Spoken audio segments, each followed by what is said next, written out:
The arrival of Shun Yu has ignited a global frenzy. Behind its unparalleled realism lies a clandestine prelude, hinting that the game's capabilities are poised to reflect reality. Unemployed youth Wu Shaochen wagered his last savings on the promise of a brighter future. On the eve of his login, a food poisoning incident triggered by expired bread led to a bizarre resonance with the game's core scanner. While others awakened to flames, frost, and holy light, he inherited the source of venom, a force potent enough to corrode even the divine. As all players adhered to the conventional rules of leveling up and battling monsters, Wu Shaochen embarked on a vastly different path. His toxins disregarded defenses, and his damage persisted into eternity. From a dismissed corporate drone to the god of poison that sent shivers through the entire server, he believed he had reached the pinnacle of the game.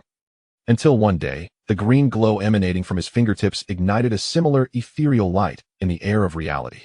Chapter 1. The Oracle. Wu Shaochen, go to finance to collect your salary. You need not come to work tomorrow. In the office, a middle-aged man with thinning hair and a protruding belly sat comfortably in a large leather chair, addressing the young man standing before him. On what grounds? Wu Shaochen asked, his face filled with indignation.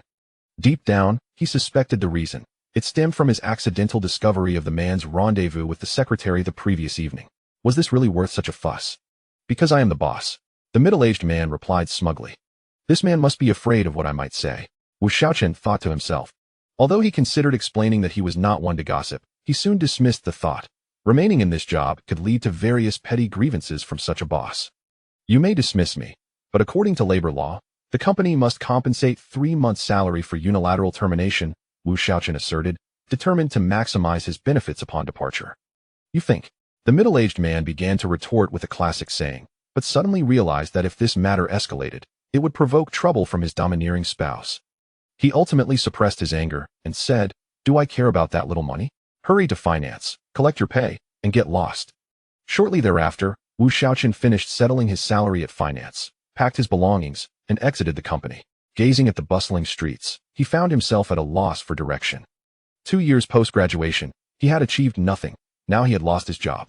In a city like SC, one opens their eyes to the need for money, and without income, he couldn't even afford to add ham to his instant noodles. Forget it. I'll look for another job, Wu Shaochen mused. At that moment, a poster flew toward him and stuck to his face. He took it down and saw it was an advertisement for the globally trending game Shun Yu. Over the past month, advertisements for Shun Yu had been omnipresent. Rumor had it that the game's core was not a product of current civilization but a product of a new era, though the specifics remained undisclosed.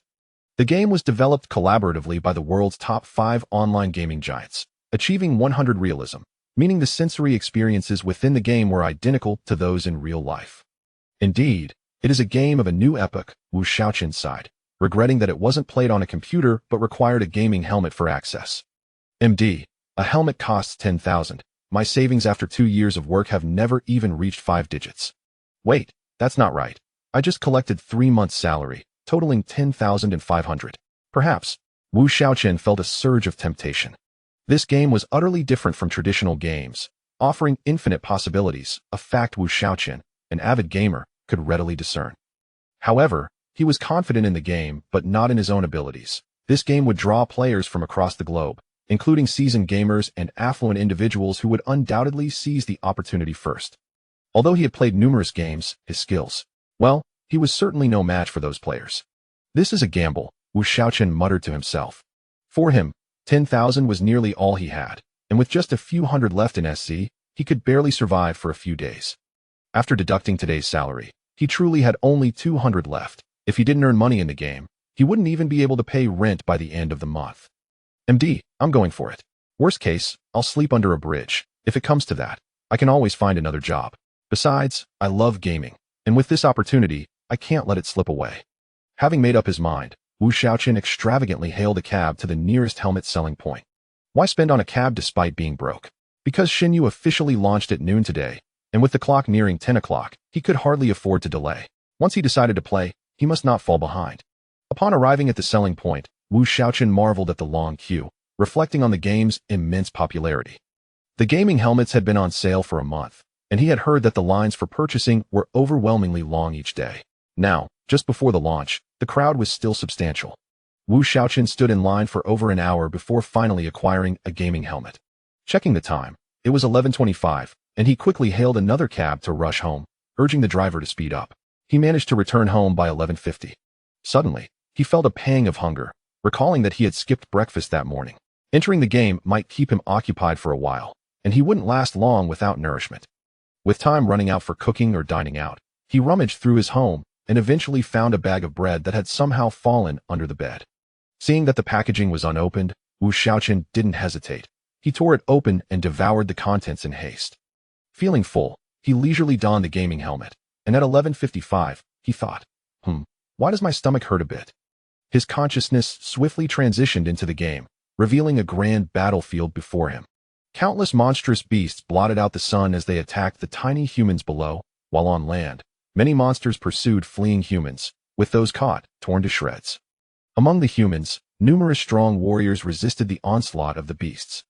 There were mages clad in fine robes hovering in midair, unleashing elemental attacks on the monsters below, archers furiously firing arrows at airborne beasts. Shield bearers standing firm against the tide, warriors wielding battle axes navigating through the chaos, and assassins stealthily dispatching weakened foes. In the rear, priests dressed in white, resembling divine angels, continuously healed their allies. These were the 6 principal classes of Shenyu: mage, archer, shield bearer, warrior, assassin, and priest. Although there were many strong human fighters, they could not withstand the overwhelming horde of beasts. Ultimately, the entire human force fell, and the battlefield echoed with the roars of countless monsters, reveling in their victory. Wu Shaochen stood in shock, observing the scene before him. The immersive experience sent chills down his spine. It was terrifying, far removed from a mere game, feeling as if it were a reality unfolding before his eyes. As he remained astounded, the scene abruptly shifted, and Wu Shaochen found himself in a grand hall. At that moment, a system prompt announced, brainwave scanning in progress. Scanning complete. Blood sample extraction in progress. Suddenly, Wu Shaochen felt a sharp pain in his scalp. What the hell? Does the gaming helmet also have needles? After a considerable wait, the system finally announced, blood sample extraction completed. Binding DNA. Binding complete. Identity verification in progress. Name, Wu Shaochen ID. 32 ************************ 8517. Age, 24. Nationality, Huaxia. Your bank card has been successfully linked, allowing for cash transactions within the game. Is this really a game? Wu Shaochen stared in disbelief at the surrounding space, astounded that such an extensive scan could reveal even his household registration. Was it truly this terrifying? Chapter 2. Source of Venom. 1 minute and 30 seconds until the game begins. Please name your character. Upon hearing the system prompt again, Wu Shaochen shook his head, deciding not to dwell on it. After all, this was a groundbreaking game, undoubtedly filled with many incomprehensible elements. Steadying himself, he declared, Chen Feng. Name successfully registered.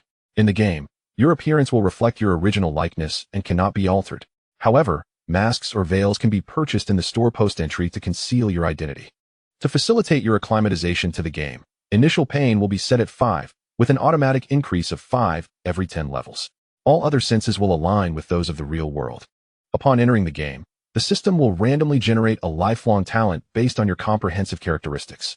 Each talent possesses unique attributes. Please utilize your talent wisely and choose a profession that aligns with it. Enjoy your game. The adventure is about to commence. 10, 9, 3, 2, 1. As the countdown concluded, a flash of light enveloped Wu Shaochen, and he found himself standing in the novice village, surrounded by a dazzling white light as players materialized continuously, soon filling the area to the brim. Is this really a game? This is just too realistic. It feels exactly like reality. Who the hell just touched my backside? My apologies. I was just testing the sensation. I thought I was dreaming.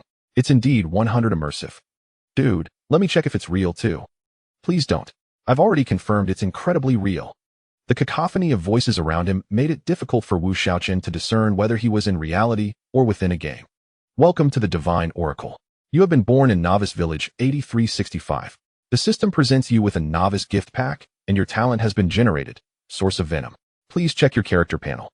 Source of Venom? What on earth? I'm such an upright person. What connection do I have with poison? Wu Shaochen was utterly bewildered. He understood that each person's talent was determined by their own characteristics, and he simply could not fathom the association between himself and poison. As time moved forward, in reality, after Wu Shaochen's consciousness entered the game, His skin began to pale as toxins infiltrated his bloodstream. Soon, as the game helmet conducted the blood sample extraction, it detected the presence of toxins in his blood. The helmet absorbed most of the toxins from Wu Shaochen's body through the blood sample collection.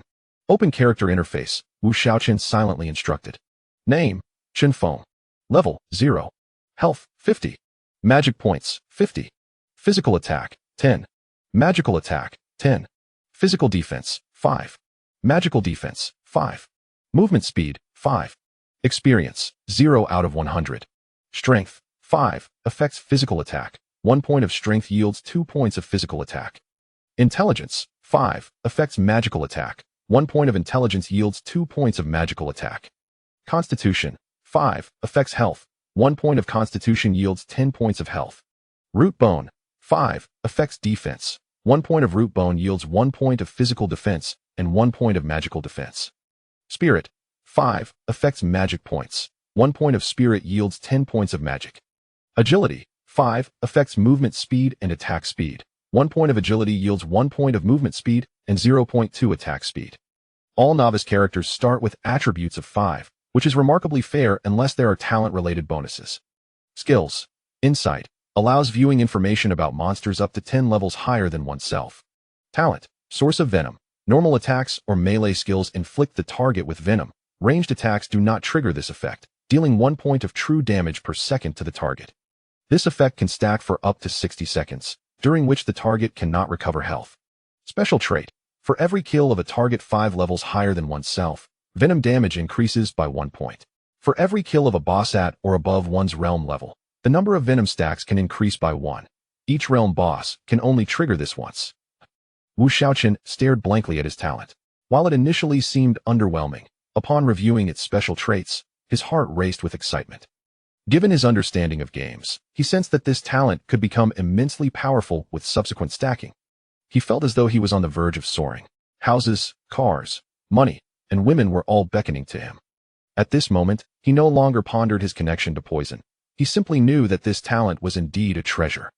He quickly opened his backpack to unveil the novice gift pack, which, as expected, contained a wooden sword and a piece of cloth armor. Wooden sword, physical attack 2, novice equipment. Cloth armor, physical defense 1, novice equipment.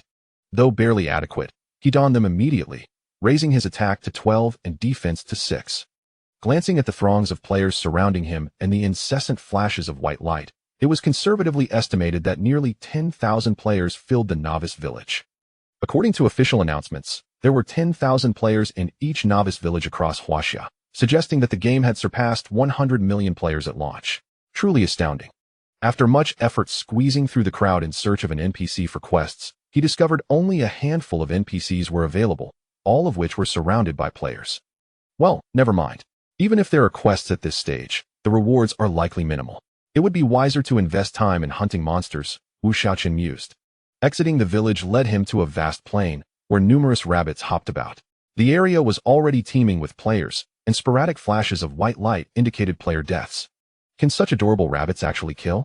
Wu Shaochen approached one in astonishment and cast insight. Little white rabbit. Level 1. Health, 100. Physical attack, 12.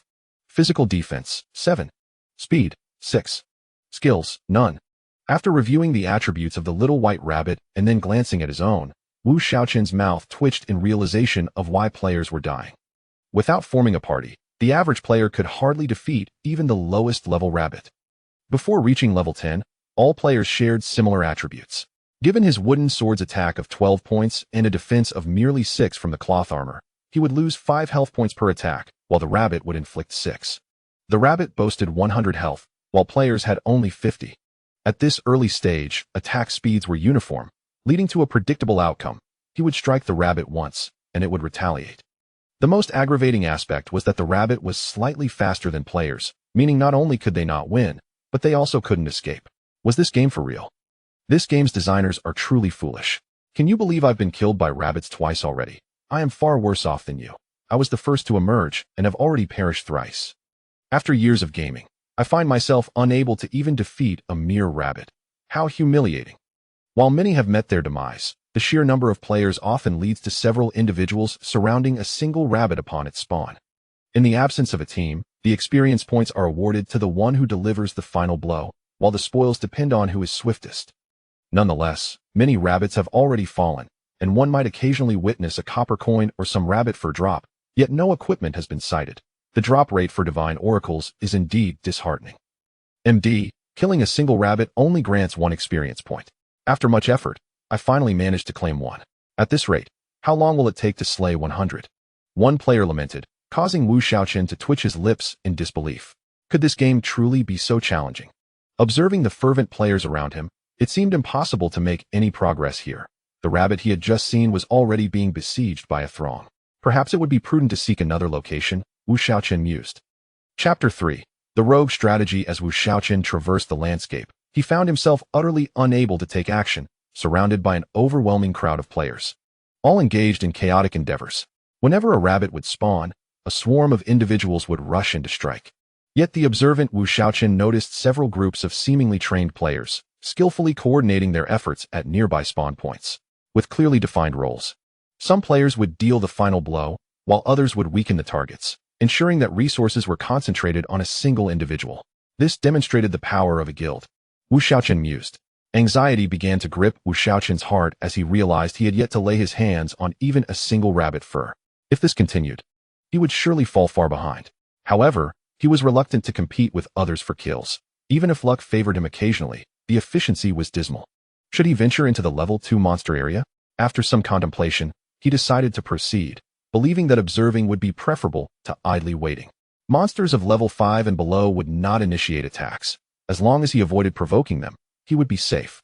At this moment, several nearby players, waiting for the small white rabbits to spawn, spotted Wu Shaochen heading towards the level 2 monster area. A short young man remarked, "Look at that kid.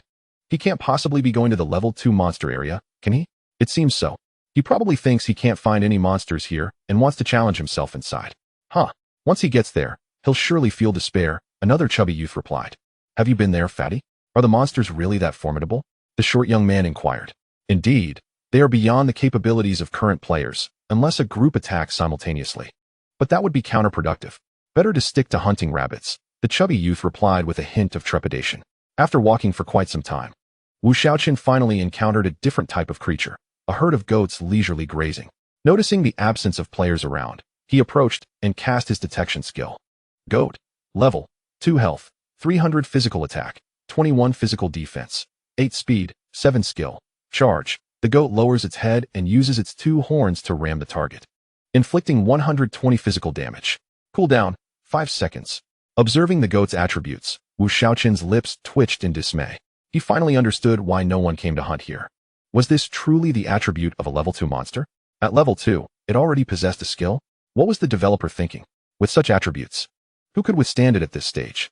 Suddenly recalling his talent, which required him to kill monsters exceeding his level by 5 to increase his toxin damage. He had initially thought it would be easy to quickly become wealthy and successful. However, it now seemed he had been overly optimistic. If monster attributes increased like this, how could he possibly level up his talent? Reluctant to give up, Wu Shaochen continued forward until he reached a fork in the road. Ahead lay a bamboo forest. To the left a forest, and to the right what appeared to be a beach, likely leading to the sea. Surprised to find an ocean in the game, he decided to venture right, thinking that even if he didn't battle monsters, witnessing the sea would be a pleasant experience. Before long, he indeed stumbled upon a stretch of beach, revealing an endless expanse of ocean. The scenery was breathtaking. Was this truly a game? It felt almost like a tangible place. Breathing in the ocean breeze, Wu Shaochen spread his arms wide and inhaled deeply, exclaiming, "In the real world, such fresh air has long since vanished." This game truly immerses one in its environment. Suddenly, from the corner of his eye, Wu Shaochen spotted a colossal crab emerging from the sand. Its size comparable to a wash basin, as it swaggered towards him, brandishing its massive pincers. He quickly cast his detection skill and then sprinted away faster than a rabbit. Giant crab, level 4 health, 800 physical attack, 45 physical defense, 15 speed, 8 skill, double claw attack, swings both pincers to inflict damage twice, dealing 70 physical damage each time. Cooldown, 10 seconds. After running a considerable distance, Wu Shaochen glanced back at the giant crab, cursing under his breath, "Damn developers. Are you sure this game is meant for people? That crab could easily eliminate a player." He sighed, realizing he would have to return and join the others in hunting rabbits. Just as he prepared to leave, he spotted a massive turtle leisurely crawling across the beach. Out of curiosity, he cast his detection skill on it. Sea turtle, level 5 health, 1800 physical attack, 50 physical defense, 40 speed, 3 skill, thorn shield, absorbs the next attack and returns 50 of the damage to the attacker. Cooldown, 10 seconds. Upon examining the sea turtle's attributes, it was clear that most players would turn and flee without hesitation. With such high defense and health, no one would dare engage with such a monster, as the rewards were far too meager. However, Wu Shaochen's eyes sparkled with a peculiar glint. Indeed, the sea turtle's attributes were insurmountable for all level 0 players, as its 40 points of defense were impenetrable. Yet, Wu Shaochen's damage would not be hindered by attack stats. He was more intrigued by the turtle's speed, merely 3 points. He could easily kite it, even if it struck him with its 50-point attack. It would not be able to defeat him in one hit, given his 6 points of defense, which would leave him with 44 health. Its only skill was ineffective against him. Even if it forced him to lose health, the damage returned would be inconsequential. Moreover, his toxin damage would amount to 60 points over a minute, and without the turtle regaining health, he could eventually bring it down in 30 minutes. Meanwhile, returning to the village to hunt rabbits might not even yield a single kill. Most importantly, as he was currently at level 0, the sea turtle was 5 levels above him, thus triggering his talent. Exhilarated, he resolved to act swiftly. The level 5 turtle would not attack him unless provoked. So he approached it and swung his wooden sword at its shell. 1-1, a red 1 appeared above the turtle's head, indicating a forced health reduction due to its defense, followed by a white 1 representing real damage. The sea turtle, though slow-moving, reacted quickly after Wu Shaochen struck it. It extended its neck and bit him. 44 with only 50 health points, Wu Shaochen found himself gravely injured and hastily fled. This was where his speed advantage came into play. The turtle, moving at a leisurely pace, could only watch as Wu Shaochen distanced himself, while the white 1 continued to appear above its head, indicating its health slowly declining. Once a safe distance away, Wu Shaochen turned back to the sluggish turtle and taunted. "Catch me if you can." The poor turtle could only persist in its slow pursuit, step by step. 10 seconds later, as Wu Shaochen regained health at a rate of 1 point per second, he continued to mock the turtle. In the game, both characters and monsters followed the same rules. After 10 seconds without attacking or being attacked, they would exit combat status, allowing health to regenerate at a slow pace. With his health below 100, he would recover at a default rate of 1 point per second, leaving him with no choice but to heal in this manner. Thus, Wu Shaochen engaged in this underhanded strategy against the sea turtle, carefully timing his attacks. As the poison duration neared its end, he would strike once more, retreating immediately after. The 60 seconds of poison duration provided ample time for him to ensure he was fully healed before each subsequent strike. Chapter 4. Enhancement of Talent. For a full 30 minutes, Wu Shaochen, with an exhilarating expression, gazed at the bloodied sea turtle as it slowly approached its demise. As the last drop of blood faded away, the massive creature reluctantly collapsed onto the ground. Accompanying this moment, a system notification chimed in. Ding! You have slain sea turtle, earning 15 experience points. As a bonus for defeating a monster 5 levels higher, you receive an additional 50 experience points, less than 1 point ignored. Ding! Talent characteristic triggered. Poison damage increased by 1 point, inflicting 2 points of true damage to the target per second. Delighted by the notification, Wu Shaochen exclaimed, "This is fantastic. I've gained 22 experience points in one go, far quicker than snatching rabbits at the village entrance. Most importantly, my talent has leveled up, which is paramount. The time required to defeat sea turtles is now halved." Hastily approaching the carcass of the large sea turtle, he noticed 2 copper coins and an equipment item lying on the ground. Filled with excitement, he quickly picked them up, marveling at the drop rate. Although the experience boost for defeating monsters 5 levels higher is typically 50, the abysmal drop rate in Shun, you made this equipment drop from the first monster a stroke of extraordinary luck. Upon examining the item, he discovered it to be a pair of shoes. Canvas shoes, quality, common movement speed, 3 physical defense, 2 wearing requirement. None not bad, just what I need, he thought. Quickly donning them, his speed surged to 8 points, and his defense rose to 8 points as well. In Shinyu, the equipment quality hierarchy ranges from common to dark gold, platinum, diamond, starry, celestial, sacred, artifact, and super artifact. Early stage common equipment has no wearing requirements, while black iron and above introduces additional attributes, with golden equipment adding skills. With the shoes on, Wu Shaochen felt a slight increase in his walking pace and, in high spirits, continued his search for the next sea turtle. This particular creature was undoubtedly tailored for him. However, their numbers were limited. After wandering for a while, he finally spotted a sea turtle basking in the sun on the beach. Without hesitation, Wu Shaochen approached and struck the turtle's shell with a sword, then turned to flee. Unfortunately, he was still bitten. As in the early stages, the lack of overwhelming attack speed and movement speed made avoiding damage quite challenging. 2. White markers continuously appeared above the sea turtle's head as it struggled to pursue Wu Shaochen. This time, he was noticeably faster, and within just 15 minutes, the unfortunate sea turtle succumbed in tears. Wu Shaochen swiftly collected the 2 copper coins that dropped and continued his search for the next target. Thus, Wu Shaochen persistently hunted sea turtles. With the enhancement of his talent, the time taken to defeat them dwindled further. The third one fell in 10 minutes. The fourth in 5 minutes, and the fifth in 6 minutes, at which point another system notification sounded. Ding! You have slain sea turtle, earning 22 experience points. Experience is now full. Congratulations, you have leveled up. Health, 20, magic, 10. You have received 5 free attribute points. Please allocate them wisely. At last, he leveled up. This speed should be considered quick, Wu Shaochen mused, glancing at the 5 free attribute points. After a moment of contemplation, he decisively allocated all points to agility.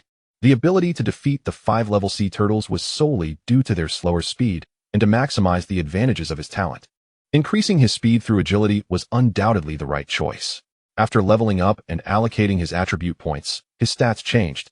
Health increased from 50 to 70, magic from 50 to 60, agility from 5 to 10, and movement speed from 8 to 13, while the remaining attributes remained unchanged. He glanced at his experience points. 10. 300. It took 300 experience points to advance from level 1 to level 2, which seemed manageable, just a matter of defeating a dozen more sea turtles. Wu Shaochen contemplated whether to continue hunting sea turtles or venture elsewhere for level 6 monsters.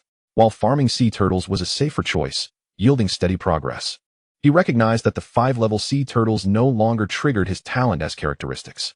Regrettably, the novice village had no penalties for death. Otherwise, he would have relished the idea of letting the turtle defeat him and reset to level 0 to farm for talent again.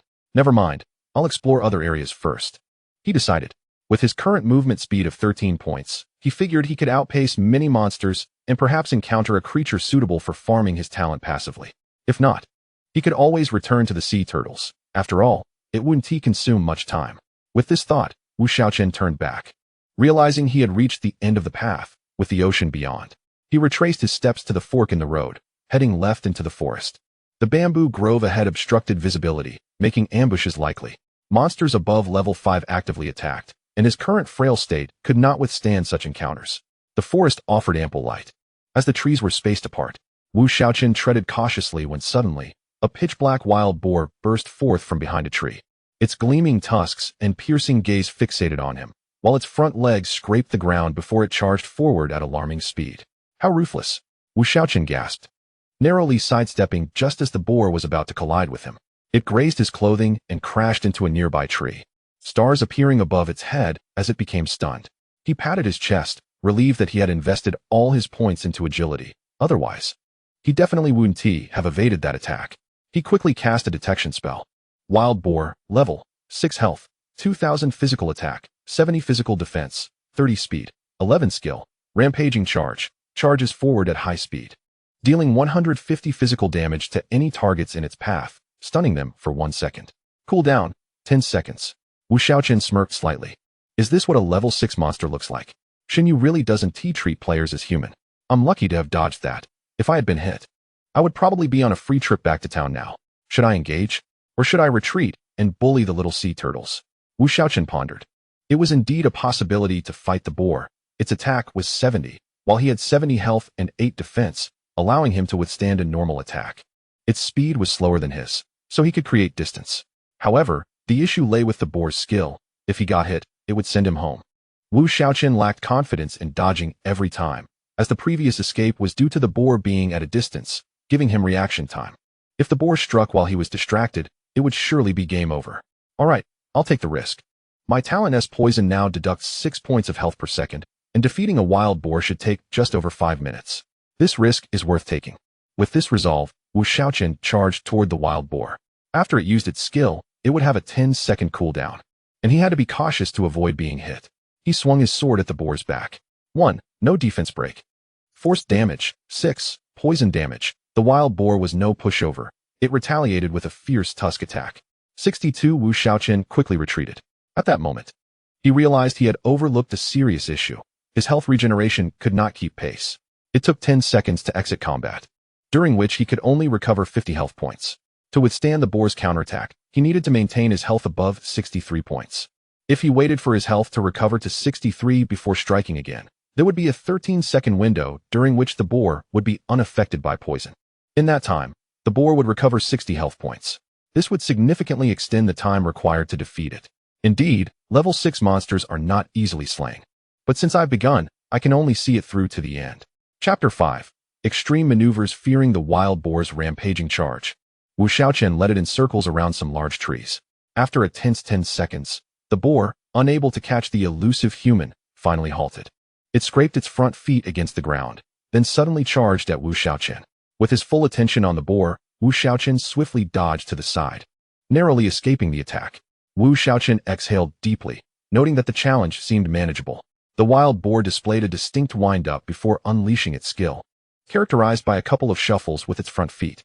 As long as one was not directly in front of it and maintained a reasonable speed, evasion was relatively simple. After charging past Wu Shaochen, the wild boar quickly halted, pausing for nearly a second before turning around to pursue him once more. Pondering thoughtfully, a glint of determination sparkled in Wu Shaochen's eyes. He continued to lead the wild boar in circles, deftly evading its skill again with ease. During the wild boar's brief pause, he seized the opportunity to strike swiftly at its rear before retreating. By the time the wild boar turned back, Wu Shaochen had already distanced himself by 2 character lengths. Indeed, this strategy was effective. He need not worry about the wild boar regenerating health in the absence of poison, as each application of poison refreshed the duration. He also felt relieved that he could avoid the sudden activation of its skills while attempting to finish off a blow. After a few minutes, the wild boar was nearly defeated, and just as victory seemed imminent, another wild boar burst forth from a nearby thicket, charging directly at Wu Shaochen. Seriously? Is this a joke? Wu Shaochen thought, narrowly evading its charge. He realized that the area was likely teeming with wild boars, so he had been cautious, circling the area without venturing too far. The fact that there were more wild boars willing to attack was increasingly vexing. Furrowing his brow, Wu Shaochen understood that now would be the time to retreat decisively. A single touch from either wild boar could lead to his demise. However, the sight of the nearly defeated wild boar made him reluctant to abandon the fight. Licking his lips, he focused intensely on the 2 wild boars trailing closely behind him, contemplating a daring maneuver. Given his innate talent, he surmised that such thrilling encounters would become a frequent occurrence, and he might as well adapt to them sooner rather than later. Continuing to circle with the 2 wild boars in tow, he knew it was impossible to land a finishing blow at this moment, as he would surely be gored by both. He would have to bide his time for the right opportunity. Suddenly, the critically wounded wild boar prepared to charge once again. Wu Shaochen remained unfazed, sidestepping its advance.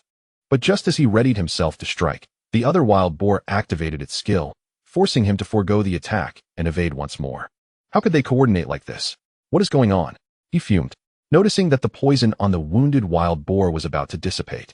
He knew he had to act swiftly, otherwise it would regain health. Observing the 2 wild boars advancing side by side, Wu Shaochen calculated his chances.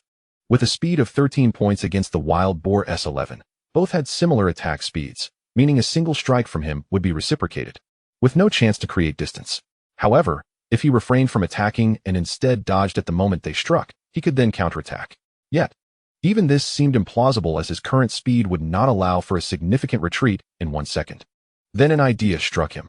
If he could position himself beside the critically wounded wild boar at the moment both were about to attack, he could avoid the full force of the healthy wild boar's strike, endure just 1 hit from the injured one, retaliate, and then escape, thus only absorbing a single blow.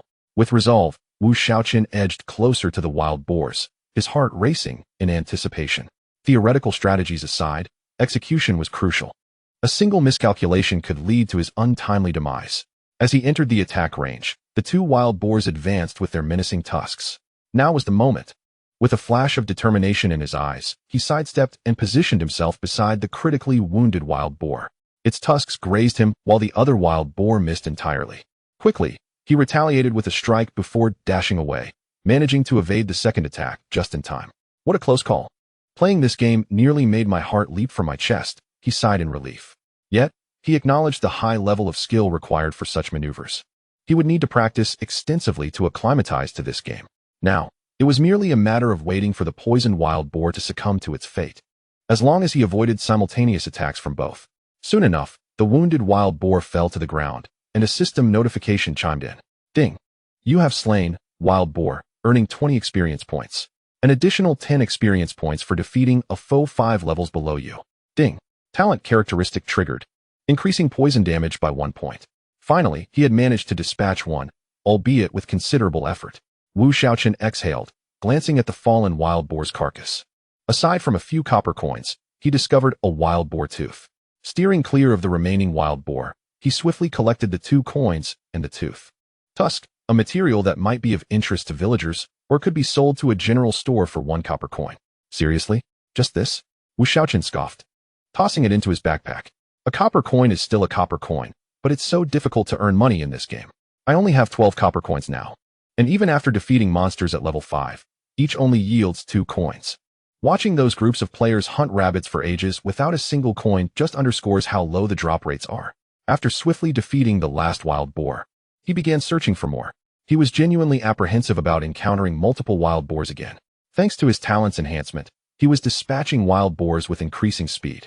Finally, upon defeating the 8th wild boar, he was generously rewarded with a piece of equipment. Wild boar leather armor, quality, basic, health, 40, physical defense, 2, no requirements for wearing. He quickly replaced his cloth armor. His health now totaled 110 points, and physical defense rose to 9, granting him a bit more assurance for survival. Continuing onward, he aimed to kill 2 more wild boars for the next level. At this moment, Wu Shaochen's poison talent had accumulated to 14 points, starting to showcase its terrifying potential. With 14 points of damage per second, that amounted to 840 points of real damage over a minute. Given that a wild boar had 2,000 health points, he could now defeat one in just over 2 minutes with merely 3 strikes. Before long, he had slain 2 more wild boars, and the long-awaited glow of level up enveloped him, accompanied by the system's notification. Ding. Congratulations on leveling up. Health increased by 20, mana increased by 10, and you have gained 5 free attribute points to allocate as you wish. He allocated all 5 attribute points to agility, resulting in a change to his statistics.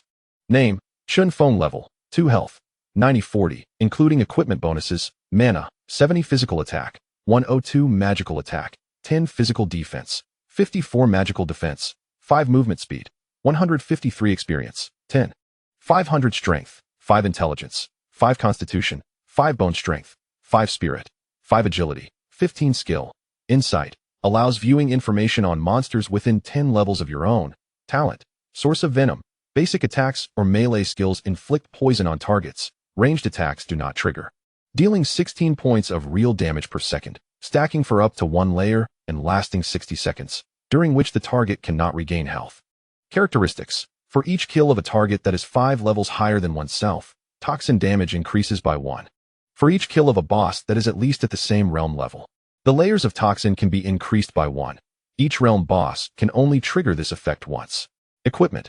Wooden sword, beginner equipment, physical attack 2. Wild boar leather armor, basic equipment health 40, physical defense 2.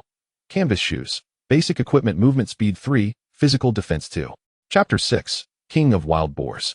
Upgrading is indeed beneficial, yet the aftermath of leveling up brings the awkward predicament of being unable to grind for talents. Wu Shaochen now feels he is leveling up too swiftly. If those players still struggling to catch rabbits knew, he would probably be besieged. He decides to check if there is a way to defeat level 7 monsters. If not, he would return to hunt boars.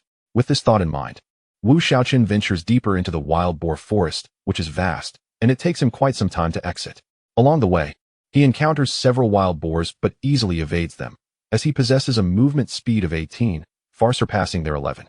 Upon exiting the forest, he finds himself on a broad plain, where he notices a multitude of gray wolves roaming on the grass. Oh dear, so many. Wu Shaochen's heart sinks. He doubts he can take them on. Nevertheless, since he is here, he decides to inspect their attributes. He selects the nearest wolf and casts an insight spell from a distance, grateful that the spell's range is sufficient to avoid entering the aggro zone. Wild wolf, level, 9 health, 4000 attack, 115 defense, 55 speed, 20. Monsters in the beginner village lack spell attack and defense. Hence, physical attack and defense are not specified here. Speed refers to movement speed. Skill. Bite.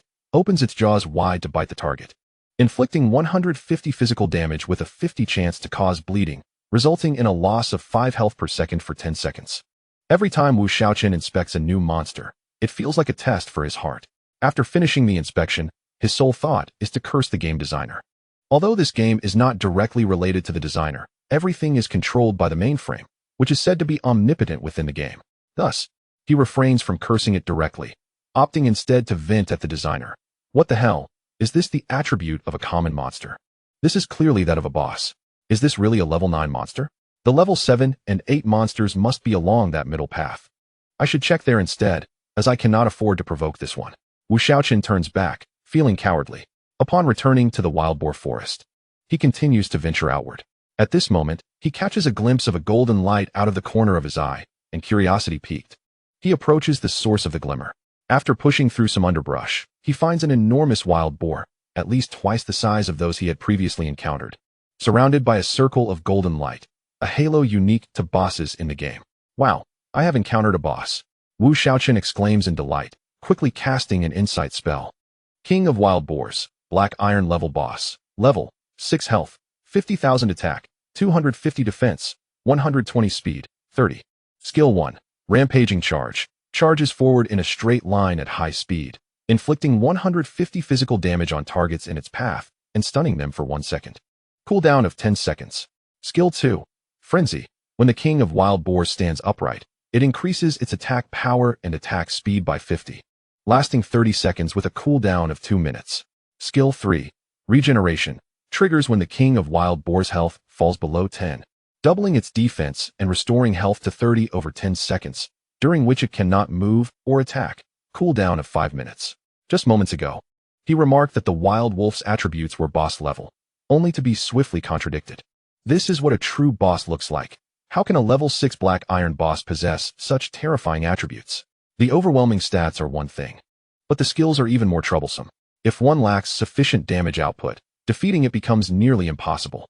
The last skill's cooldown is 5 minutes, meaning if one cannot deplete 30 health within that time, then defeating this boss is futile. Forget the complaints, he must adapt. Though this boss may seem insurmountable to others, it is not necessarily so for him, as his toxin can prevent the target from recovering health. It seems the King of Wild Boars is destined to be his prey. Wu Shaochen muses. He marks the boss's location and exits, intending to search for level 7 monsters, as enhancing his talents remains his priority to increase his damage output. Returning to the fork in the road, Wu Shaochen heads towards the path leading to the bamboo forest. Upon entering, he feels a damp and shadowy atmosphere, with poor lighting. He cautiously advances and suddenly spots several green snakes slithering on the bamboo, flicking their tongues at him, sending chills down his spine. He casts an insight spell. Green Snake, level 3 health, 550 attack, 32 defense, 12 speed, 7. Skill, Snake Venom. Targets struck by the green snake have a 50 chance of being poisoned, losing 2 health per second for 30 seconds. So, level 3 monsters reside here. No wonder he hadn't encountered any. However, these green snakes are likely to annoy many players. He would rather battle crabs than engage with them, as the snake venom is exceedingly bothersome. Yet, suddenly recalling his talent, he thinks, well, toxins are a wonderful thing. How could one call them bothersome?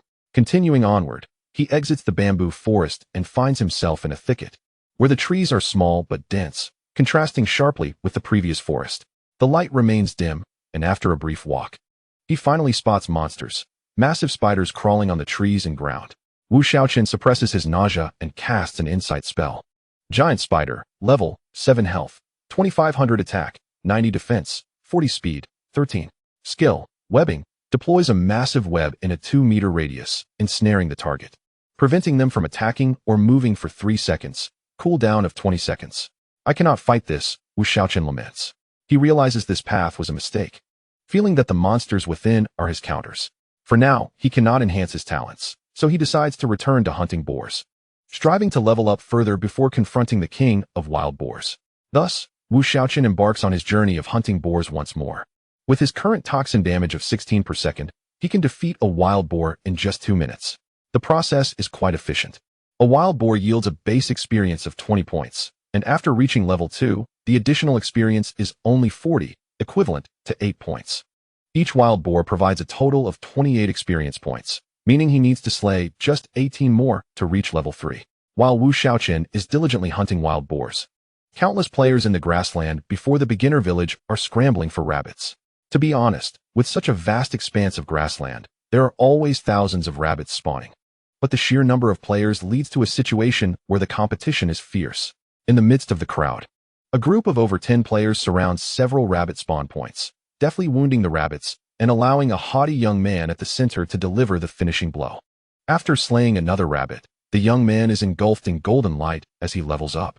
Congratulations, Huang Xiao, on your level up, the surrounding players exclaim in unison. Huang Xiao is undoubtedly the first player to level up in our novice village. I have been observing the surroundings, and currently, no one else has shown with the golden light of an upgrade. Satisfied, Huang Xiao nodded and allocated all his free attribute points to strength. With an impressive attack value of 22 points, he smiled and said, "Now I have 22 points in attack. Defeating these rabbits will be a breeze. Shall we venture into the level 2 area?" "No, Huang Xiao," one of the players cautioned. "Some of our members have ventured into the level 2 area. And the goats, there are ferocious, far beyond our current capabilities. We can only challenge them once everyone reaches level 1. And a few with full vitality build can take the hits. Otherwise, we won't stand a chance. Damn it, why is this game so difficult? And we can't even spend money to get ahead. It's truly frustrating," Huang Xiao grumbled. After a moment of thought, he continued, "Have any of our members dropped equipment? Tell them to bring it to me. I need to gather some gear to enter the level 2 areas sooner. I'm already sick of killing these rabbits." As of now, none of us have found any equipment. The drop rate in this game is abysmally low. With so many of us, we have yet to see a single piece of gear, one player replied. "Damn it," Huang Xiao swore. "Keep an eye on the auction house. If anyone lists equipment, buy it immediately." In Chapter 7, the first bucket of gold, Wu Shaochen was swiftly harvesting wild boars at a rate of 1 every 2 minutes. Each boar at least yielded 2 copper coins and a tusk, which was quite decent. 13th one, he said, effortlessly dispatching another wild boar. He casually approached the carcass to collect his spoils. "Ah, more equipment," Wu Shaochen exclaimed happily as he picked up the item next to the corpse. Butcher's knife, quality, common physical attack, 12 equipment requirement. None. Is this it? It seems of little use to me. Whether my attack increases by a few points or decreases by the same amount makes no difference, as I can't break their defense anyway. Looking at the butcher's knife, he found it quite unattractive, even less appealing than the novice wooden sword, and he felt no inclination to equip it. Should I list it in the auction house and see if anyone wants it? The Oracle auction system was user-friendly. Players could summon the auction interface to see the available items, categorized for convenience. If a player found something they liked, they could purchase it directly without returning to town. Unwanted items could be listed for auction, with the option for cash or in-game currency transactions. Upon successful cash transactions, the amount would automatically transfer to the linked bank card. Players could not directly recharge. They could only use real money to buy gold and equipment from other players, significantly limiting the rise of many wealthy players. Wu Shaochen opened the auction interface and was momentarily bewildered by the empty display. Why is there no one selling anything? How much should I list this butcher's knife for? There's no reference price. How about I try listing it for 500? After all, it's the only piece of equipment in the auction house. It should sell for that much, given the low drop rates in this game, he mused. He was in urgent need of money, disregarding in-game currency. He selected the butcher's knife for auction, opting for cash trading, and chose the auction method. Oh, I can select between a fixed price or bidding mode. Since I'm unsure of the market price, I'll just choose bidding mode. That seems reasonable. Wu Shaochen praised the system. What? The fixed price mode has a 10 fee while the bidding mode has a 15 fee? How outrageous. He complained again. Well, it is what it is, after all. They are the developers. He anonymously selected the bidding mode, setting the bidding time for 10 minutes, confirmed, and returned to hunting boars. At the entrance of the novice village, Rabbit Grassland, a young boy excitedly approached Huang Xiao and exclaimed, Huang Xiao, a weapon has been listed in the auction house that adds 12 points to physical attack. What are we waiting for? Buy it immediately. Is it cash trading? Huang Xiao urged. Not exactly. It's a cash transaction. But the seller has set it to bidding mode. The bidding time is 10 minutes, the boy explained.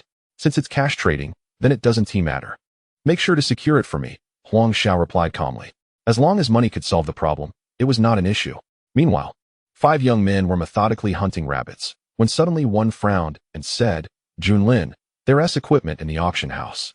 Oh, according to our observations and analyses, the rabbits in the novice village do not drop equipment. Could someone have defeated a level 2 goat? Junlin, a handsome young man, pondered. That seems unlikely. Our current strength cannot handle those goats. We need to wait until we're all level 1 to attempt it. It's probably just a lucky drop from a rabbit, another young man suggested. Can we contact the seller? Let us offer a higher price for information, Junlin proposed. That is not possible. The seller is anonymous, the young man replied. All right, then there is nothing we can do. We must secure this equipment, although it's common. 12 points of attack is still quite valuable in the early game, Junlin stated seriously. Meanwhile, a middle-aged man approached a tall, elegantly dressed woman with a white veil and said, Miss, there is equipment available in the auction house. Finally, someone is selling equipment? Her eyes lit up as she opened the auction house and saw the only piece of gear listed. Nodding, she remarked, a common item that adds 12 points of attack. It seems equipment increases significantly in this game. Let us see if I can secure it. All right. At the same time, discussions about the first piece of equipment in the auction house erupted throughout the 8365 novice village. A mere piece of common equipment had stirred up excitement across the entire village. The auction items were only displayed to players in the same area. Currently, they were all in the same novice village, and later they would be in the same main city. Damn, someone finally listed equipment in the auction house. What kind of low drop rates are these? It's been over an hour, and I haven't seen a single piece of gear. I thought this game didn't drop equipment at all. The lowest tier common equipment can actually add 12 points of attack. If I equip it, my attack would double.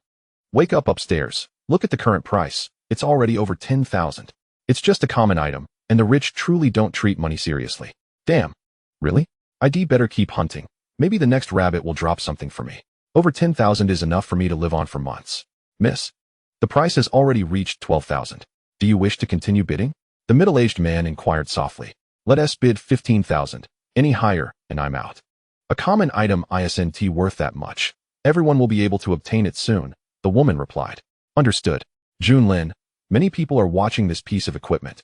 The price has soared to 15,000, far exceeding its actual value, a young man observed. That is to be expected. After all, it's the first piece of equipment and a weapon at that.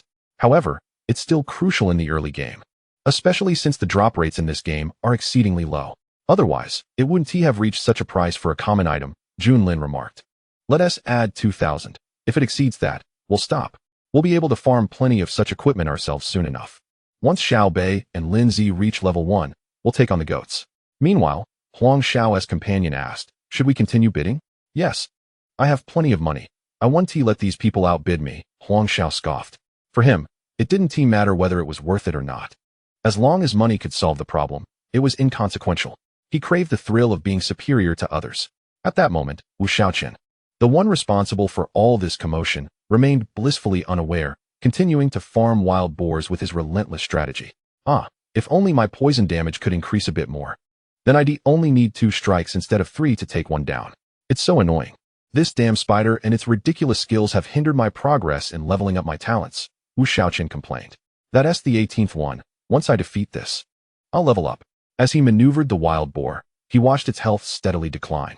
With his speed increased to 18 points. He found hunting the wild boars utterly effortless. Soon, the wild boar succumbed reluctantly. Ding, congratulations on leveling up. Health, 20, mana, 10, you have gained 5 free attribute points. Please allocate them wisely. Your level has risen to 3, and once again, all 5 points have been allocated to agility, raising agility to 20 and movement speed to 23. Health, 150, mana, 80, the rest remains unchanged. Experience points, 141,000. To reach level 4, 1,000 experience points are required. At level 3, each wild boar yields 26 experience points, meaning 38 must be slain to level up, Wu Shaochen lamented. At that moment, ding. Your item listed in the auction house has been purchased by a player, transaction amount, 20,000 yuan. After deducting a handling fee of 3,000 yuan, the remaining 17,000 yuan has been transferred to your bound bank account. What? 20,000. Wu Shaochen was astonished, hurriedly checked the transaction record, confirming the amount was indeed 20,000.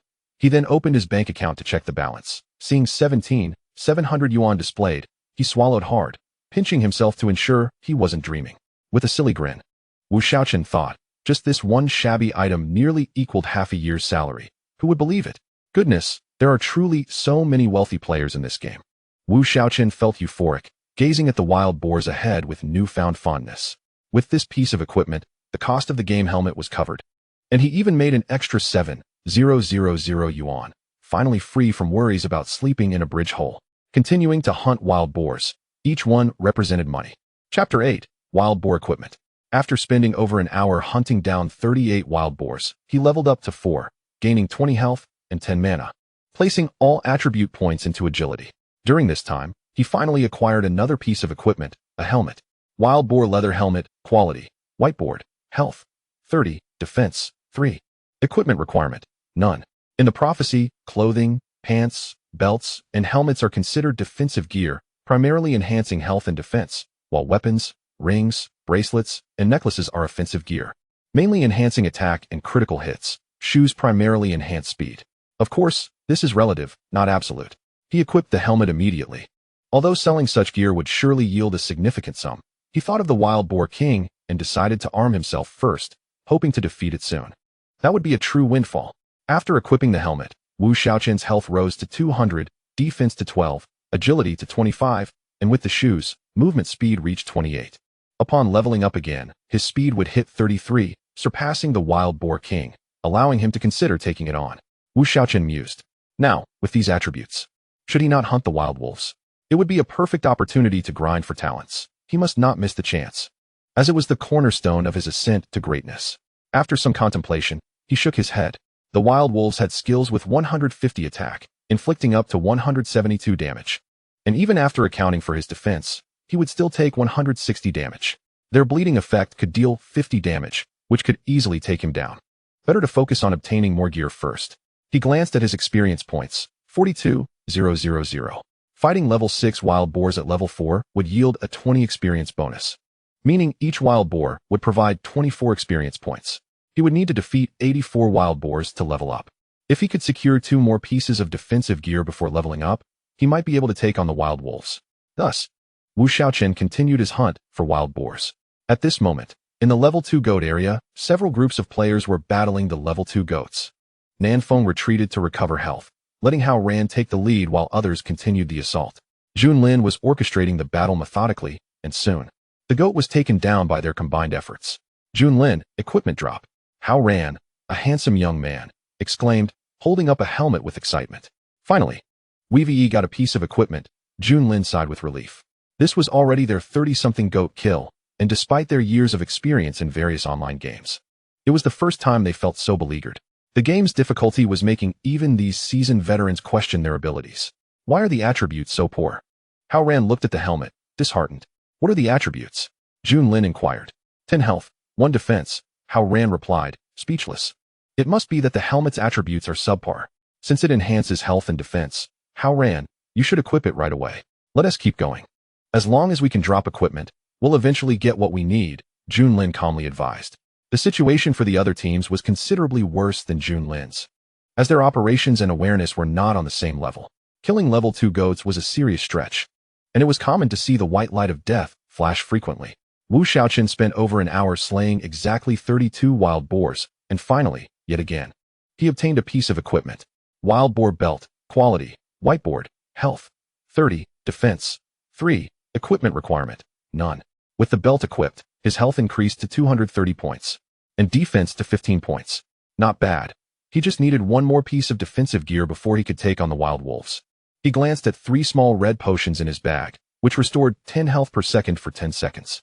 If necessary, he would waste a few potions to grind for talent points, as once he reached level 5, he would need to seek level 10 monsters to grind for talents, leading to much greater difficulty. He realized that the higher the monster's level, the more significant the attribute differences were between levels. Continuing to grind, he spent nearly another hour defeating 28 wild boars and finally dropped equipment once more, but upon picking it up, he felt disheartened. It was a wild boar leather armor he already possessed. Sigh, I'll have to list it in the auction house. However, thinking about the large sum of money that would come in does lift my spirits. He listed the wild boar leather armor in the auction house. Following the usual procedure, bidding mode, 10-minute bidding time, anonymous to avoid a flooded private chat window, being discreet and quietly amassing wealth was the way to go. With Wu Shaochen's wild boar leather armor listed, the entire novice village buzzed with activity as various factions began to bid. At this moment, Junlin furrowed his brow as he examined the wild boar leather armor's attributes in the auction house. What's wrong, Junlin? Is there an issue with this equipment? Haoran asked. What are the attributes of your helmet? Junlin inquired. 10 health, 1 defense, Haoran replied. Xiaobei. What are the attributes of the shoes we just got? Junlin asked another player. Xiaobei. 1 speed, 1 defense, Xiaobei responded. As he finished speaking, the others began to realize that, as veteran players in the online gaming world, their understanding of the game far exceeded that of ordinary players. Our equipped items have attributes of 2 points, while the items in the auction house have attributes of 6 points, including the previous butcher's knife, which equates to 6 points of strength. These 2 pieces of equipment must have dropped from the same type of monster, which means they were likely put up by the same player. Such attributes could not have come from killing rabbits. If we extrapolate, they were likely dropped by level 6 monsters, Junlin stated gravely. What kind of joke is this? Level 6 monsters? We're struggling against level 2 monsters. And you're telling me someone can kill level 6 monsters? Haoran exclaimed, incredulous. Exactly, unless they're cheating, how could anyone kill level 6 monsters? Given the nature of this game, I bet level 6 monsters could easily take us out in 1 hit, Lindsay interjected. There shouldn't be any cheats in this game. Xiaobei, could you check if there are any wild boar monsters around and look at their levels and attributes? The equipment appears to be from wild boars, so head left at the fork ahead. If there are wild boars, they're likely in the forest to the left. Ninfeng instructed. All right. Meanwhile, a woman clad in a white veil, holding a recently dropped piece of clothing, gazed contemplatively at the auction house's item.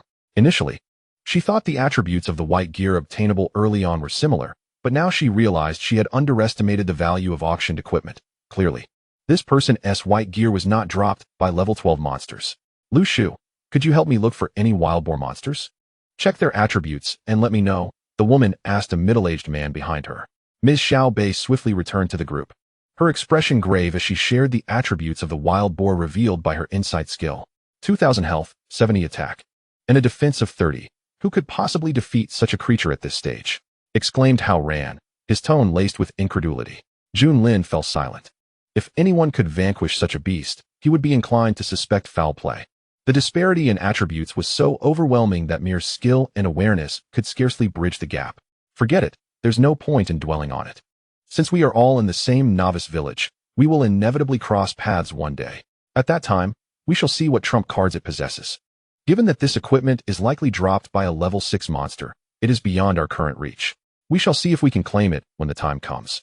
An enhancement of 6 points in attributes is quite significant, Junlin stated solemnly. Meanwhile, a woman observed the attributes shared by the middle-aged man in silence for a long while before finally saying, do your utmost to secure that equipment.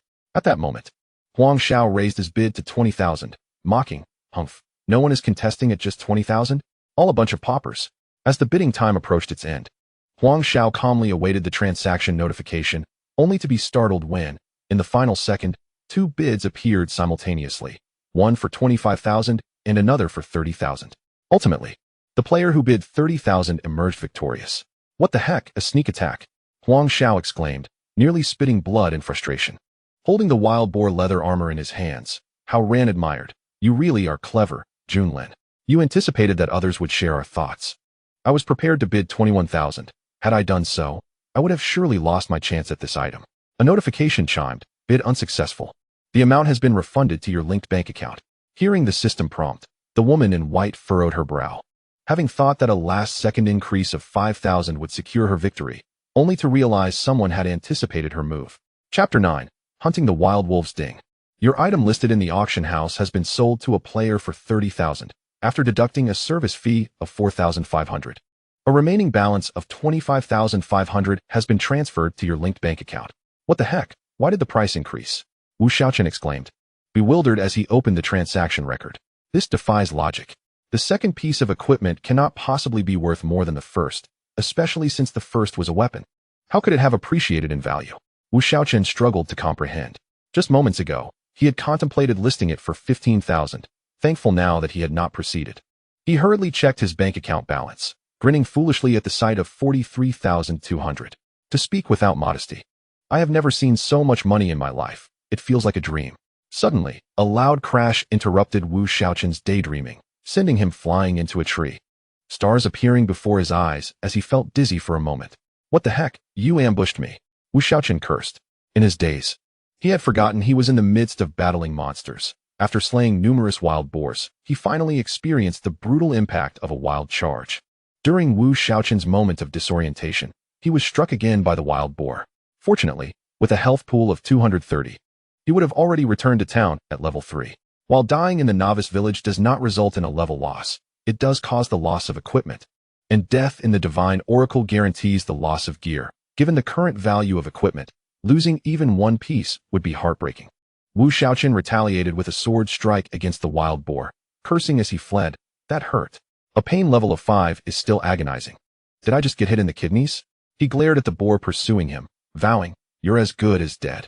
Under the torment of Wu Shaochen's poison and taunts, the wild boar finally succumbed after 2 minutes, dropping 2 copper coins, a tusk, and a piece of equipment. Oh, this equipment came quickly. It seems to be a consolation prize, he mused as he picked it up. Wild boar leather pants, quality, common health, 40 defense, 2 wear requirement, none hastily donning the new gear. Wu Shaochen opened his character interface once more. Name, Chun phone level. For health, 270 mana, 90 physical attack, 12 magical attack, 10 physical defense, 17 magical defense, 5 movement speed, 28 experience, 15.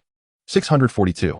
000 strength, 5 intelligence, 5 constitution, 5 root bone, 5 spirit, 5 agility, 25 skill, insight talent, source of venom, inflicts 16 points of true damage per second on the target for 60 seconds.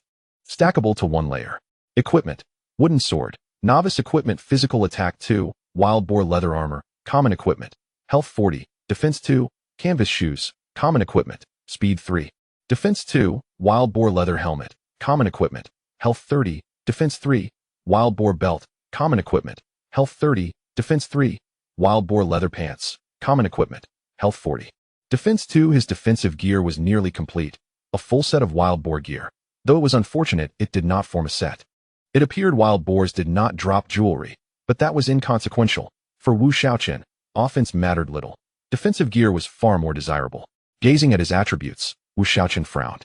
These stats were still insufficient for battling wild wolves. However, now that he had donned his defensive gear, the only way to enhance his capabilities would be to level up, which would render his efforts meaningless. Wu Shaochen began to calculate once more. Wild wolves possessed 4,000 health, and with his poison damage at 16 points, he would need to apply the poison 5 times to defeat a single wild wolf, meaning he would have to endure 5 hits. If the attacks were standard, it would not matter. After accounting for defense, he would only sustain 98 points of damage. With his current recovery rate of 2 points per second, he would be fine within 50 seconds. However, if he suffered skill damage, that would amount to 155 points, which was manageable. But he feared the triggering of a bleeding effect, as bleeding does not count as exiting combat. He would have to wait an additional 10 seconds for his health to begin regenerating, leaving him with only 40 seconds to heal, meaning he could only recover 80 points of health. In that case, he would need to resort to potions. Glancing at the 6 small health potions in his bag, Wu Shaochen steeled himself, declaring, "Let's do this. If worst comes to worst, I'll drink a potion.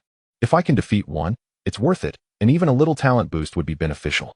Determined, Wu Shaochen rose and made his way toward the wild wolf area. Soon, he crossed the wild boar forest and arrived at the wild wolf plain, feeling anxious at the sight of the packs of wild wolves. Attracting monsters requires skill. Not knowing the aggro range of the creatures makes it challenging to lure just one. Fortunately, Wu Shaochen's speed surpassed that of the wild wolves. If he attracted too many, he could always retreat to the wild boar forest. Once he exceeded their territory, they would cease their pursuit.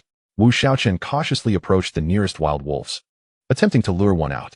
Before long, he entered their aggro range, and to his dismay, 4 or 5 wild wolves surged toward him.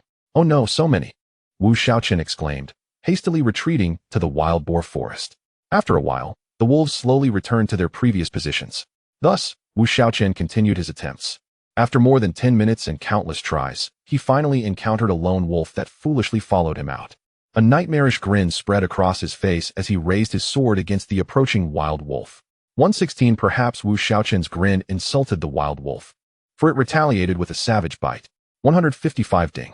You have been afflicted with a bleeding effect, losing 5 health points per second for 10 seconds. Wu Shaochen's frustration surged. What terrible luck, to be struck so swiftly. He quickly dashed away, circling with the wild wolf while retrieving a health potion from his bag, feeling a pang of regret as he consumed it. The drop rate for these was so low, each potion consumed was one less in his inventory. Timing his attack perfectly, he struck the wild wolf again just as the poison was about to dissipate. The wild wolf retaliated with a claw swipe, but fortunately, it was not a skill attack, and Wu Shaochen sighed in relief. However, his relief was short-lived. During his third attack, he was bitten once more, and regrettably, the bleeding effect triggered again. Isn't there only a 50% chance for bleeding? Why am I consistently afflicted? Gritting his teeth, he consumed another health potion. A wild wolf consumed 2 bottles of potions, which seemed rather extravagant. In the fourth encounter, I succeeded with a standard attack, but in the fifth, I was bitten. Fortunately, there was no bleeding effect triggered. Even if bleeding had occurred in the final strike, I wouldn't have needed to drink a potion. I could simply wait a moment before luring the next one. Soon enough, the first wild wolf met its demise, collapsing to the ground. Ding! You have slain a wild wolf and earned 40 experience points. As it was a 5th level kill, an additional 20 experience points were granted. Ding! Talent trait triggered, increasing poison damage by 1 point. It had been a long time since I heard that notification. It brought back fond memories. Although I had wasted 2 red potions, the sound of that notification made it all worthwhile. Approaching the carcass of the wild wolf, I discovered it generously dropped 4 copper coins and a wolf claw, described similarly to a wild boar's tusk. I planned to check back in the village to see if I could turn in any quests. However, the experience from this wild wolf was rather high.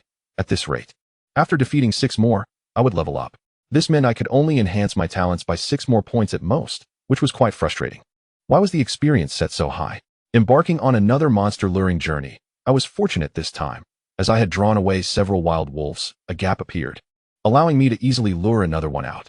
After my talent reached 17 points, I only needed 4 strikes to take down a wild wolf, saving me 1 attack. Unfortunately, Wu Shaochen's luck still seemed lacking. Out of 4 strikes, 3 were skill attacks, 2 of which triggered bleeding. Wu Shaochen could only lament as he consumed another 2 red potions, cursing the wild wolf's entire family under his breath. The wild wolf fell, and my talent increased by another point, reaching 18. However, glancing at the 2 remaining potions in my bag, I hesitated to continue the fight. If I were to experience 3 skill attacks with bleeding again, I would be in trouble. Although the odds were low, Wu Shaochen felt that the possibility of such misfortune befalling him was quite significant, sensing the main system's malice towards him. Let us head back to the village and purchase some potions. He had lost interest in grinding wild boars. If he was going to grind, it would be wild wolves. Looking at the over 200 copper coins in his bag, Wu Shaochen mused. Once I buy more potions, I'll grind here. Money allows for indulgence. Chapter 10. That cunning old man. As he made his way back, Wu Shaochen contemplated removing all his equipment, donning novice cloth armor, and wielding a wooden sword as he approached the village. He was uncertain of the equipment other players had acquired, but he was sure he had more. Given that he was defeating monsters beyond his level with remarkable efficiency, it was best to remain low-key. Being the center of attention could lead to trouble. Upon returning to the goat area, he observed countless players in groups hunting goats, all clad in novice cloth armor and wielding wooden swords. Occasionally, he spotted someone adorned with different gear, but they were few and far between. Indeed, the game's drop rates were quite disheartening. Thankfully, he had removed his gear beforehand. Otherwise, he would have surely attracted a crowd. Wu Shaochen quickly exited the goat area. After his departure, a woman with a white veil furrowed her brow as she gazed in the direction he had gone. This individual's speed seemed different, she thought, even with full agility builds. Everyone else was only at level 2, so he shouldn't be that much faster. What is wrong, miss? Does that person seem suspicious?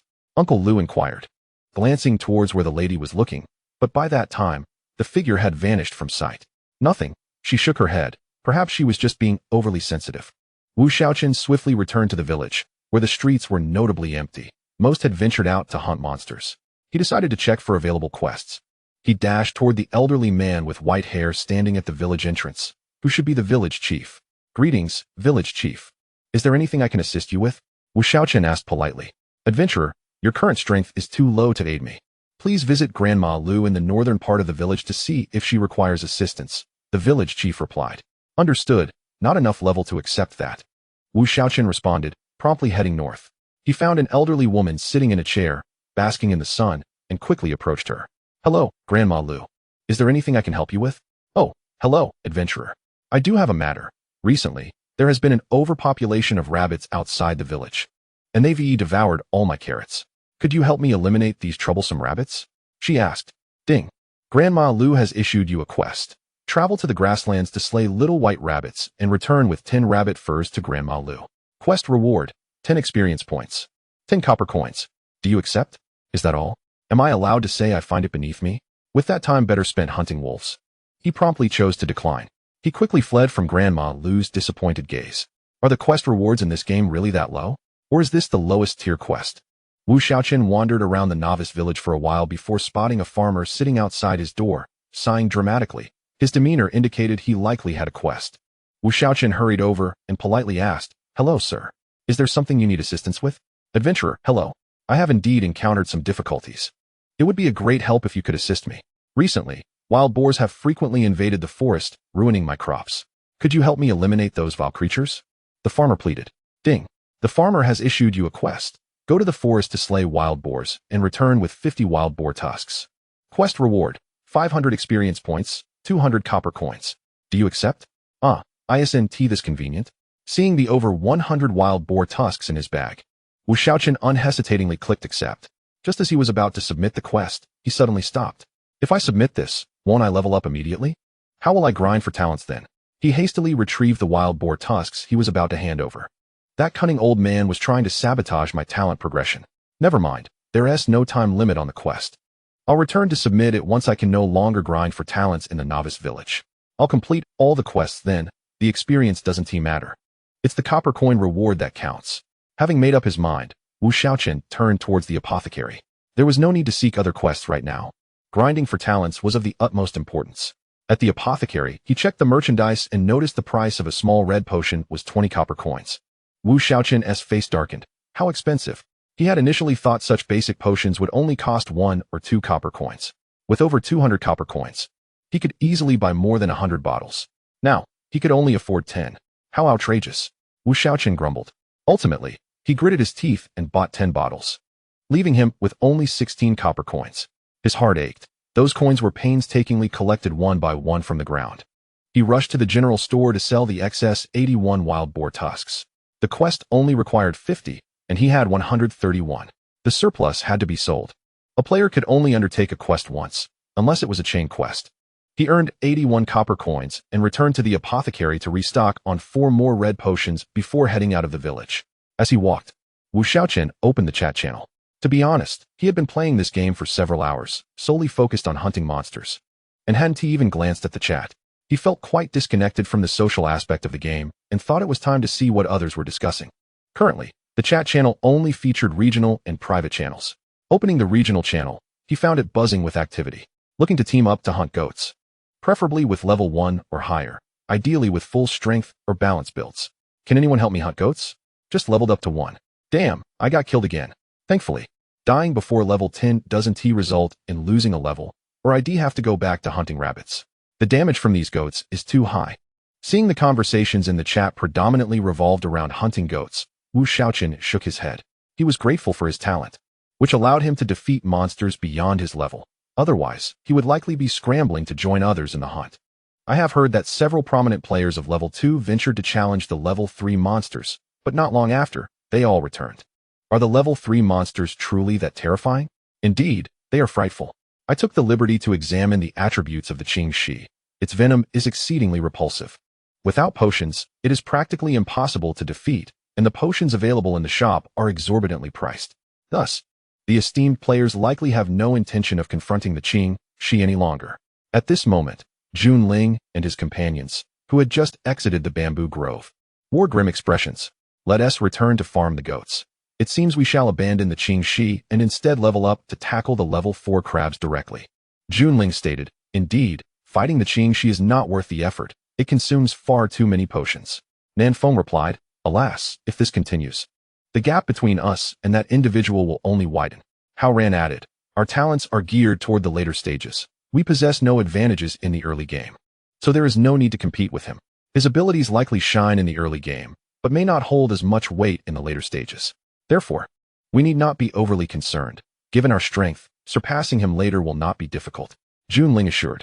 Wu Shaochen soon returned to the wild wolf area, his confidence bolstered by the 16 potions in his backpack. After spending a few minutes luring out a wild wolf, he engaged in battle. Chapter 11, Wolf Fang Necklace Ding. You have slain a wild wolf, earning 40 experience points. As you have defeated a foe 5 levels above you, you gain an additional 20 experience points. Ding. Talent characteristic triggered, increasing poison damage by 1 point. Ding. Congratulations, you have leveled up. Health, 20. Mana, 10. You have gained 5 free attribute points. Please allocate them wisely. After consuming 7 potions and defeating 5 wild wolves, the level up notification arrived, yet Wu Shaochen wore a melancholic expression. Alas, I can no longer farm for talents, he lamented. He allocated all attribute points to agility, resulting in the following changes. Level LV 4 LV 5, Health 27290, Mana 9100, Agility 2530, Movement Speed 2833. The poison damage had increased to 23, Experience 0 3000. Approaching the carcass of the wild wolf, he collected 4 copper coins and a wolf claw. Unexpectedly discovering a piece of equipment, a jewelry type he had never seen before. Wolf Fong Necklace, Quality, Whiteboard Physical Attack, 10 Critical Hit Rate, 1 Wearing Requirement. None. Wu Shaochen blinked in surprise. This equipment was quite impressive. Certainly a gem among white gear. The critical hit rate of 1 was particularly intriguing. However, this piece of equipment seemed of little use to him, as poison damage could not trigger critical hits. It appeared that early attack gear was not beneficial for him, but equipment with skills would be useful later. Since it served no purpose, he decided to sell it, bringing in a nice profit. Anonymous, auction mode, bidding time, 10 minutes, confirm. Wow, everyone look at the auction house. The keen-eyed quickly noticed the equipment in the auction house and rushed to announce in the area channel. Damn, a necklace granting an additional 10 attack and 1 critical hit rate. I just barely managed to get a weapon from the goats, and it only offers 4 attack. Why is there such a vast difference between these whiteboard items? Exactly. The gear I dropped cannot compare to the wild boar leather armor previously listed in the auction house. Is it possible that higher level monsters yield better drops? Can the seller reveal where this necklace was obtained? I want to camp there. Same here. I must acquire this piece of equipment. Huang Xiao's eyes were fixed on the necklace in the auction house. Clearly, he was still irked from being outbid last time. For someone who had invested all his points, this necklace would provide a significant boost. One necklace exceeded the weapon he had purchased for 20,000, and the 1 critical hit rate was particularly enticing. Though the probability was low, it represented a breakthrough from nothing to something. Without this necklace, one could never achieve a critical hit, but once obtained, it could occur at any moment. On the other side, Junling gazed at the necklace in the auction house, a rare flicker of enthusiasm igniting in his eyes. Junling, this equipment pairs perfectly with your talent, Nanfeng remarked seriously, fully aware of Junling's abilities that enhanced critical damage by 100. This meant that while others dealt double damage on critical hits, Junling dealt triple, provided he could achieve a critical hit. Absent that, his talent was rendered ineffective. This piece of equipment cannot be overlooked, Junling stated with conviction. Similarly, the masked woman exhibited an unwavering determination to acquire this equipment. The bidding for the necklace soared as many sought to claim it. However, only 3 major factions truly held power in this novice village. This time, Wu Shaochen diligently monitored the auction information. Although the previous surprises were exhilarating, he was keen to observe how the bidding price escalated. In less than 5 minutes, the price surpassed 20,000, causing Wu Shaochen to beam with delight. As the time approached the 9-minute mark, the price of the necklace stabilized at 30,000, with few bidders remaining. It was not that they could not afford it, but rather they deemed it unworthy. Huang Xiao, no one else is bidding. This necklace is surely yours this time, a youth remarked. No. Have you forgotten what happened last time? In the final second, someone will undoubtedly swoop in. Raise your bid to 50,000 at the last moment. I want to let those thieves get it, Huang Xiao sneered. As the bidding neared its final second, numerous bids suddenly emerged, culminating in a player offering 60,000 for the necklace. Damn it, playing dirty. Huang Xiao fumed, nearly striking his subordinate in frustration. He had not lost due to lack of funds, but rather due to psychological tactics. Upon seeing the notification of another failed bid, the masked woman sighed. She had just offered 50,000, believing that was the ceiling for the necklace's price. She was astonished that someone would bid 60,000 for a piece of whiteboard equipment, unable to comprehend the reasoning behind such a price.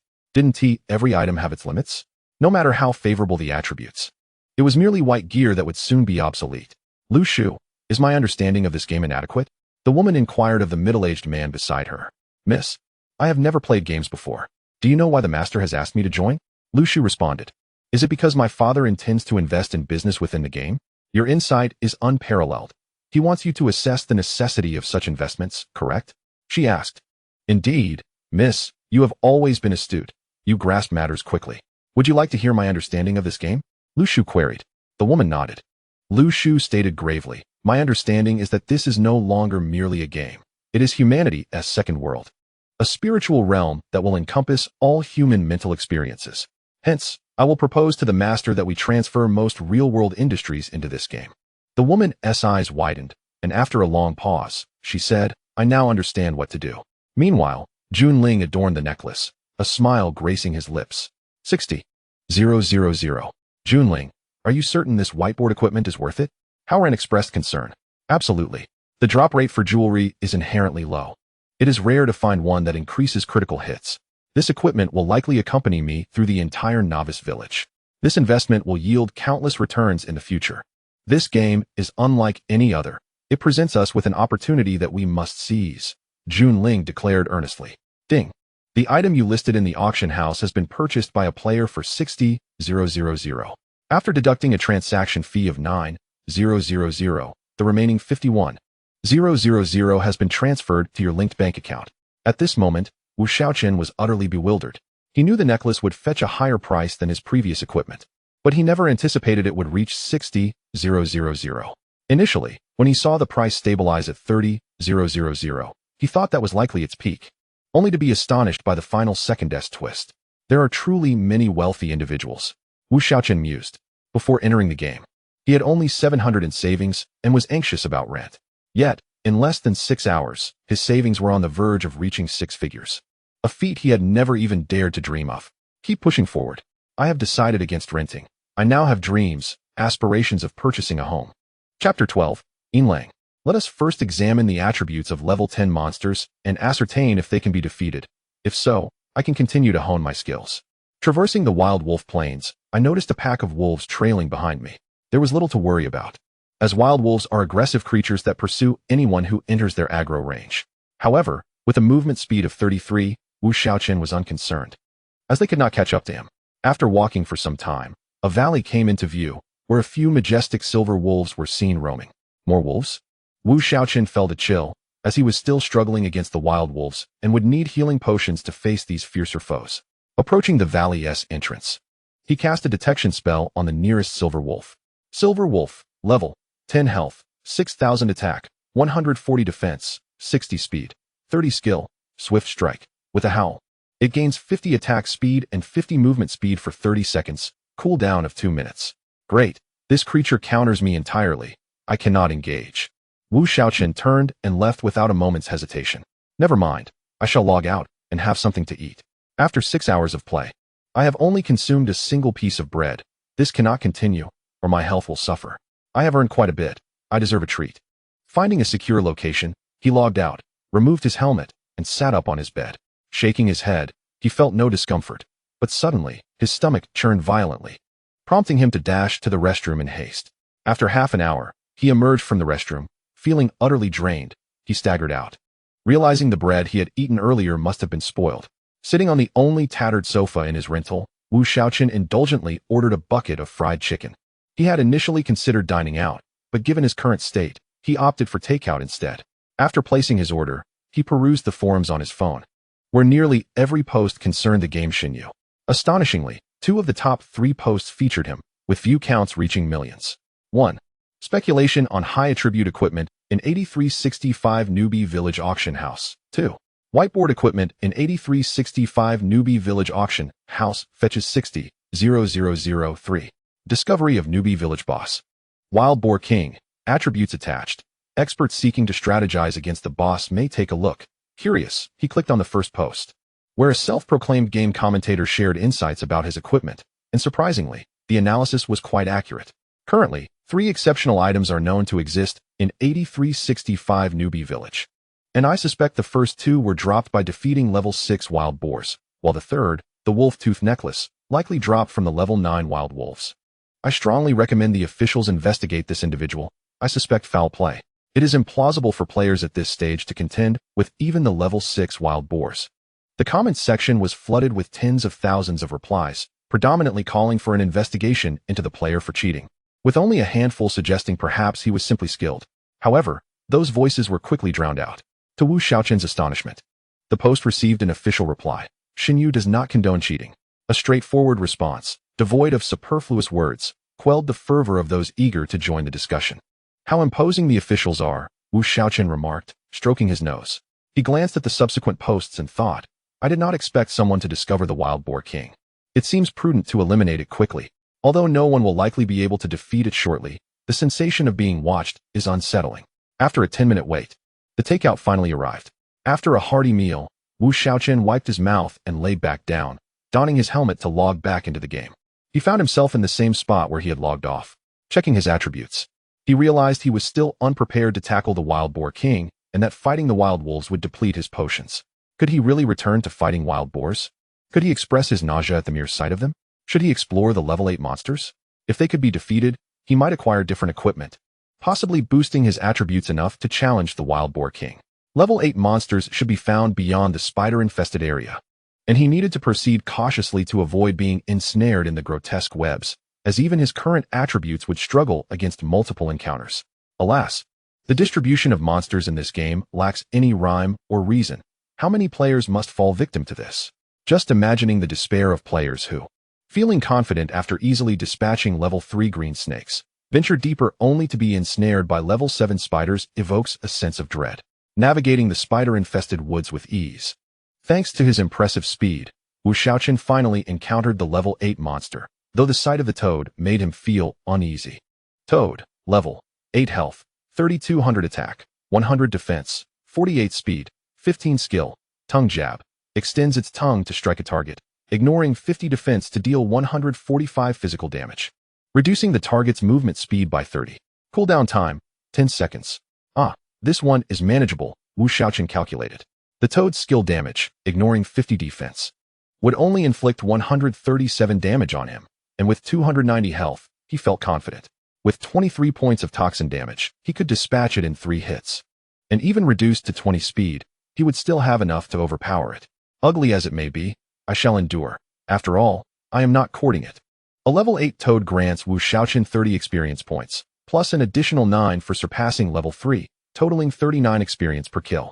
Defeating 77 would lead to a level up.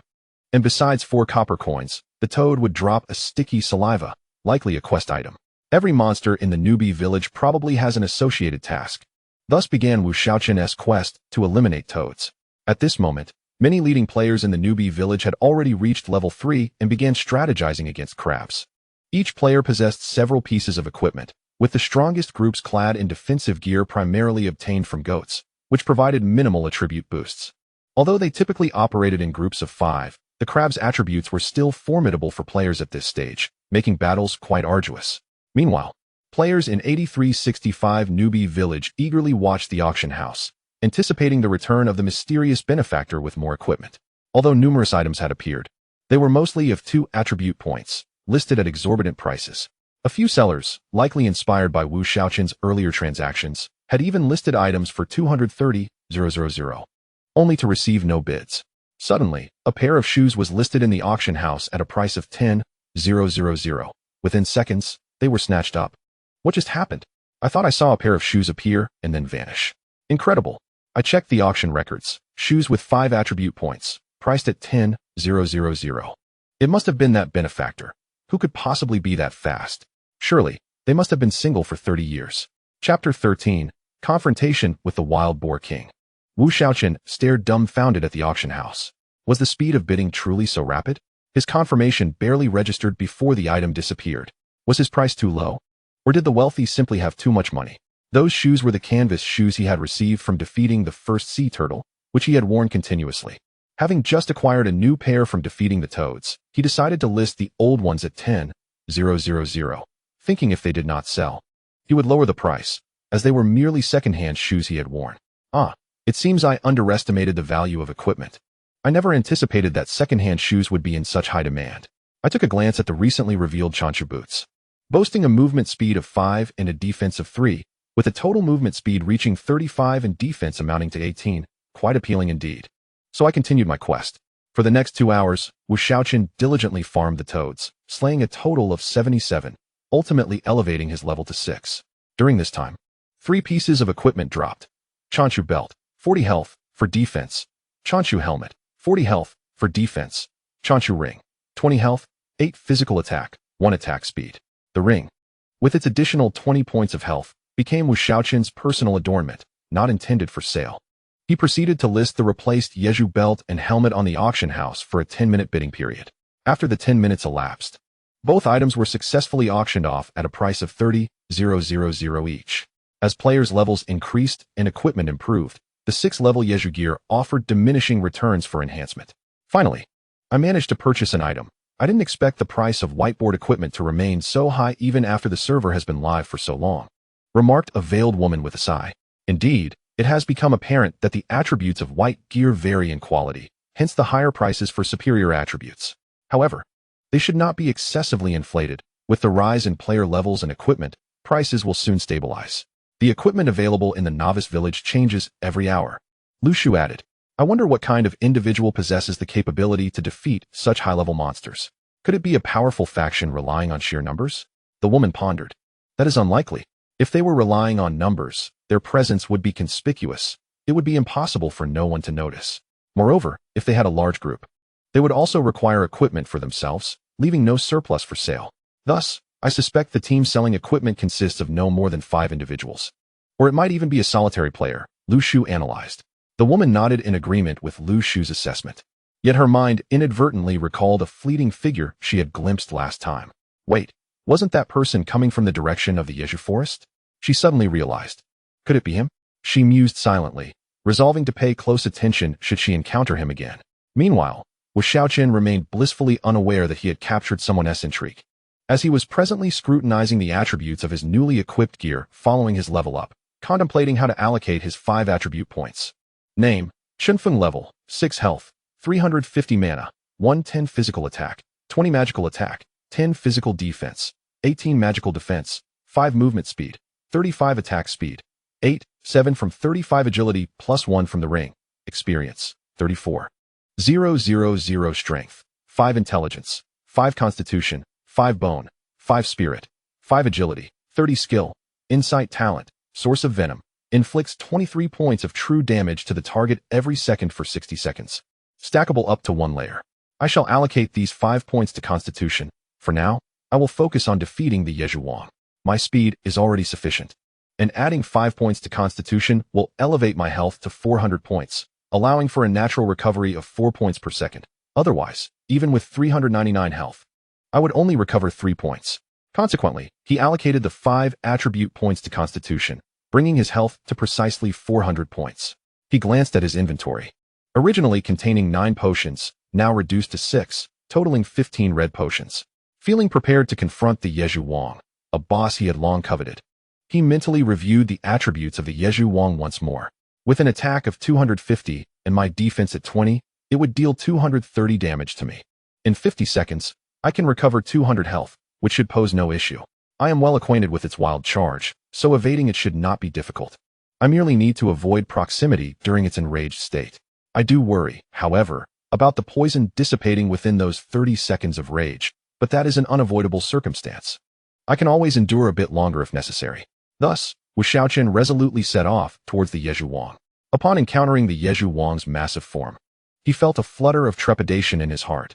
Despite his enhanced attributes, the sense of pressure remained palpable. He cautiously approached the Yeju Wang, soon entering its aggro range, only to witness the Yeju Wang let out a deafening roar before charging at him with a wild charge. Why is the wind-up different? Wu Shaochen quickly dodged aside.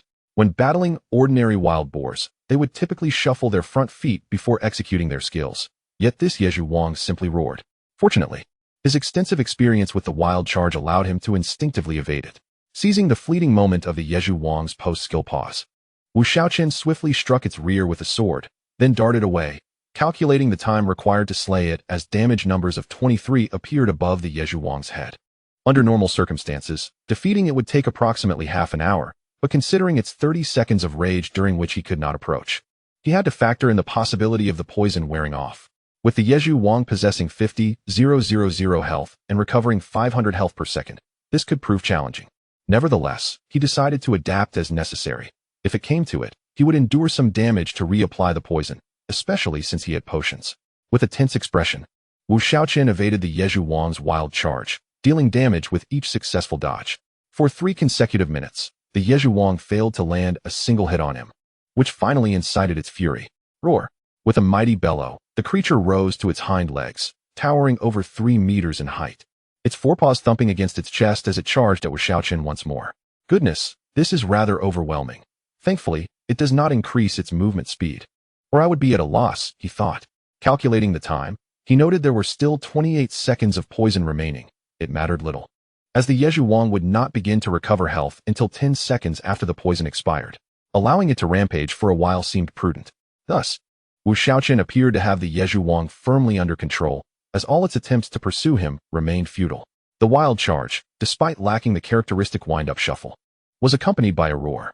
His profound understanding of this skill made evasion relatively straightforward, especially with a movement speed of 35.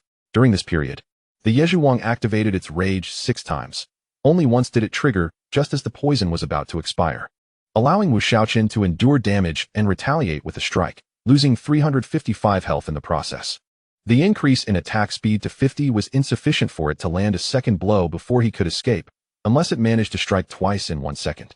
Ultimately, Wu Shaochen evaded the creature without incident.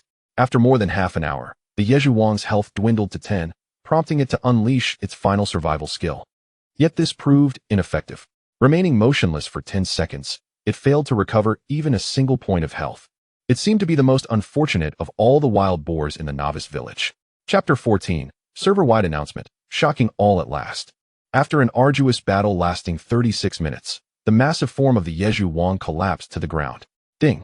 Congratulations on defeating the Black Iron level boss, Yezhu Wang, earning 100 reputation points and 5,000 experience points. Ding! Talent trait activated. The stackable layers of poison increase by 1. Ding! Congratulations, you have leveled up, gaining 20 health, 10 mana, and 5 free attribute points. Please allocate them wisely. Simultaneously, a server-wide announcement echoed throughout the Huaxia server. Server announcement. Congratulations to player Chinfeng for defeating the Black Iron level boss Yezhu Wang.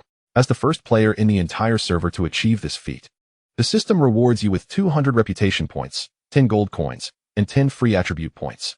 This is a formal announcement. The announcement resonated 3 times across the Huaxia server, rendering the entire game momentarily frozen in silence before erupting into chaos. What the heck? Am I hallucinating? Someone actually killed a boss? I can't even defeat a crab at this point. This must be a joke. How could the Yezhu Wang's attributes be within reach of current players? Hold on. Are we even playing the same game? I harbor suspicions that the game I am playing may not be genuine. In various novice villages, the leaders of prominent factions and renowned players in the online gaming realm exhibited sudden changes in expression. They had believed themselves to be ahead of the curve, only to discover that there were others far surpassing them. In 8365 Novice Village, Junlin, could this individual possibly be the one from our novice village? Nanfeng's expression turned grave. It is plausible. From what I understand, no one in other novice villages has yet sold equipment with 6 attribute points. The highest has only reached 5. Therefore, the necklace I possess inevitably invokes many associations, Junlin remarked solemnly. However, you have seen the attributes of the Wild Boar King on the forum. I cannot fathom the level of strength required to defeat it, and it is quite possible that it is merely a single individual, Nanfeng stated. This is precisely what I too wish to ascertain, Junlin replied helplessly. Meanwhile, a woman clad in a white veil murmured to herself, has it truly reached such heights? At this moment, Wu Shaochen found himself bewildered by a series of system notifications. He was unaware that defeating the Wild Boar King would trigger an announcement across the entire server. However, upon seeing the substantial reward of 10 gold coins, he quickly dismissed any concerns. The notification was inconsequential, as the reward was truly enticing. This amounted to 1,000 silver coins and 100,000 copper coins. It is worth noting that he had yet to surpass 10 silver coins until now. Additionally, the 10 free attribute points equated to 2 levels gained, which was exceedingly favorable. As for the reputation, its purpose remained unclear, but it was likely beneficial. I will probably discover its value upon reaching the main city. Observing the friend request list and private chat window flashing incessantly, Wu Shaochen felt a headache coming on. He promptly adjusted his settings to disallow strangers from adding him as a friend and to prevent receiving private messages from unknown individuals, finally restoring a sense of peace. The next exciting phase was the equipment collection. Witnessing the Wild Boar King drop a plethora of items, Wu Shaochen was exhilarated. It had been a long time since he had seen such a multitude of items drop simultaneously. His speed in collecting equipment reached its pinnacle as he scooped everything up, leaving not even a single copper coin behind.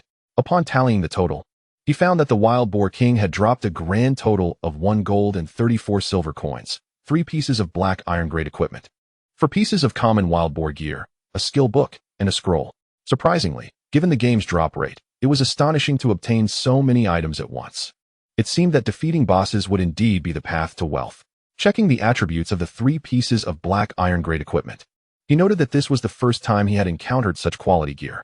Fong Blade, quality, black iron-grade physical attack, 30 additional attribute, strength, 10 required level, 6, Wild Boar King armor, quality, black iron-grade health, 100 defense, 10 additional attribute, constitution, 8 required level, 6, Wild Boar King leggings, health, 100 defense, 10 additional attribute, agility, 6 required level, 6.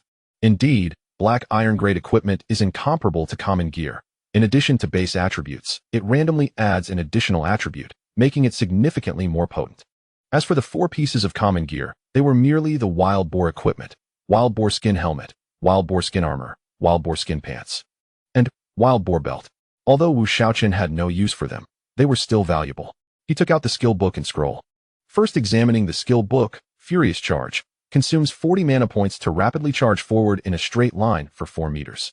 Upon colliding with the target, it stops, dealing 150 physical damage and stunning the target for 1 second. Learning requirement, Warrior, with both damage and control as well as mobility. This skill is undoubtedly a warrior's divine technique. After reaching level 10 in the game, players can teleport to the main city to change classes, with each profession able to learn 2 basic skills, such as the priest's healing spell or the mage's fireball. Subsequently, all other skills must be acquired through combat, and there are no hidden classes in the game. Naturally, the more skills one possesses, the stronger they become. So the value of skills is certainly incomparable to that of equipment. This skill book may not reveal its worth just yet. I shall wait until everyone has changed classes before selling it, as it is likely to fetch a handsome sum, Wu Shaochen thought to himself. Next, he examined the scroll in his hand. Wild Boar King Summoning Scroll summons the Wild Boar King to fight alongside you for a duration of 30 minutes. The scroll disappears upon use.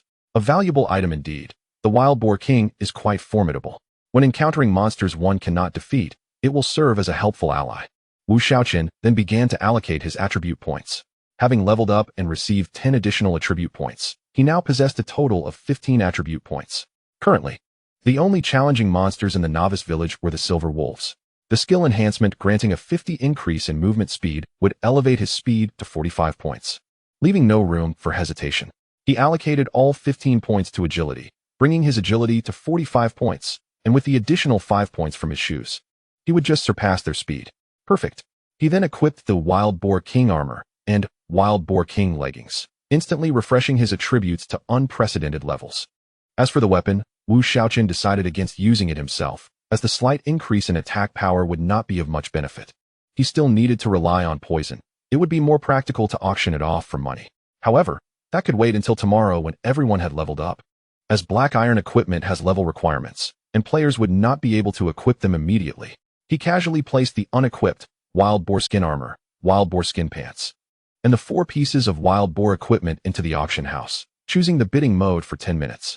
When he listed the substantial amount of Wild Boar equipment, it caused a considerable stir in 8365 Novice Village. Nearly everyone concluded that the achievement of defeating the Wild Boar King belonged to their Novice Village. 10 minutes later, all equipment was sold, with the transaction price hovering around 230,000. In total, he auctioned off items worth 156,000, and after deducting a 15 fee of 23,400, he netted a profit of 132,600, which was quite gratifying. When one's strength is vastly superior, earning money is indeed a simple endeavor. Given the significant change in attributes, he decided to announce his status once more, not wishing to be bothersome but concerned he might forget himself. Name, Chun Phone level, 7 health, 620 mana, 120 physical attack, 20 magic attack, 10 physical defense, 40 magic defense, 11 movement speed, 50 attack speed, 10 experience, 100, 360. 000 strength, 5 intelligence, 5 constitution, 18, with equipment bonus of 8, agility, 11, with equipment bonus of 6, spirit, 5 agility, 45 skill, insight talent, source of venom, deals 23 points of true damage to the target every second, lasting for 60 seconds, stackable up to 2 layers. Chapter 15, Testing the Waters. These attributes are quite formidable. The monsters in the novice village pose little threat to me now. It is just unfortunate that I cannot farm for talents. I must level up to 10 and head to the main city quickly. First, I will store my skills and weapons. Each player in the game has a dedicated warehouse where temporarily and used items can be stored with the warehouse administrator. It contains 100 slots, which can be expanded for a fee. All cities are interconnected, meaning items stored in the novice village can also be accessed in the main city. Items in the warehouse are safe from being lost. I might as well submit the ready tasks for wild boars and toads. Those temporary monster hunting tasks can be ignored, as I am not in need of copper coins. Wu Shaochen felt elated as he lightened his steps back to the novice village, locating the warehouse administrator to store his skill book and weapons. He then approached the farmer to submit the wild boar task, earning 500 experience and 200 copper coins. Subsequently, he found the village's old healer to submit the 50 toad saliva samples, gaining 800 experience and 300 copper coins. From these 2 tasks, he received a total of 300 experience and 500 copper coins. Truth be told, completing tasks is indeed a faster way to level up, but unfortunately, each task can only be completed once. He arrived at the apothecary and reluctantly spent 10 silver coins to purchase 20 bottles of medium red potions, each providing 50 health points per second for a duration of 10 seconds. At 50 copper coins per bottle, it was as exorbitant as ever. After purchasing medicine, Wu Shaochen was preparing to venture forth to hunt the silver wolves, when he noticed a woman draped in a white veil approaching him. This woman possessed an extraordinary aura, yet her face remained hidden from view, which left Wu Shaochen pondering in silence. The woman stepped directly in front of him and tentatively inquired, "Chen Feng?" Wu Shaochen was taken aback, questioning how she had discerned his identity. Was she intentionally trying to deceive him? Despite his internal astonishment, Wu Shaochen maintained a calm demeanor and replied, "Mistress, I believe you have mistaken me for someone else." Su Muxue scrutinized the man before her, attempting to glean any information from his expression, but his countenance remained composed and unremarkable. Was she mistaken in her assumption? Su Muxue thought to herself, then promptly apologized. "My apologies, it appears I may have been mistaken. If that is the case, I shall take my leave." After speaking, Wu Shaochen simply bypassed her and continued on his way. "Wait a moment," Su Muxue called out quickly. "Could we add each other as friends?" Regardless of whether he was indeed Chen Feng, he had to be a formidable player, and it would be advantageous for her to cultivate a connection in the game. The thought of having such a stunning beauty wish to befriend him nearly led Wu Shaochen to acquiesce. However, he suddenly recalled that adding her as a friend would allow her to access his information, thereby revealing his true identity as Chen Feng. Never mind that. Women only serve to hinder my reflexes, he mused, and waved her off, saying, "I shall forego adding you as a friend. Perhaps we may meet again in the future." He then departed without a second glance. Su Muxue stood there, bewildered, wondering why he had left so abruptly. She secretly sent a friend request, only to receive a notification that he had set his account to disallow requests from strangers. Furrowing her brow, she noted that this notification mirrored her experience when attempting to add Chen Feng. Was it merely a coincidence, or do experts often configure their settings this way? Su Muxue pondered, her gaze sharpening as she observed Wu Shaochen's receding figure. Such speed. After exiting the village, Wu Shaochen was still filled with uncertainty. Why did she suspect him? He had only returned to the novice village twice, both times without his gear, so he should not have left any traces. At that moment, a figure appeared behind Su Muxue, evidently just logging in. Approaching her, he said, "Miss, the master has agreed to my proposal. We are preparing to develop our presence in the Divine Oracle, and soon he will arrange for a substantial number of elite players to enter the game.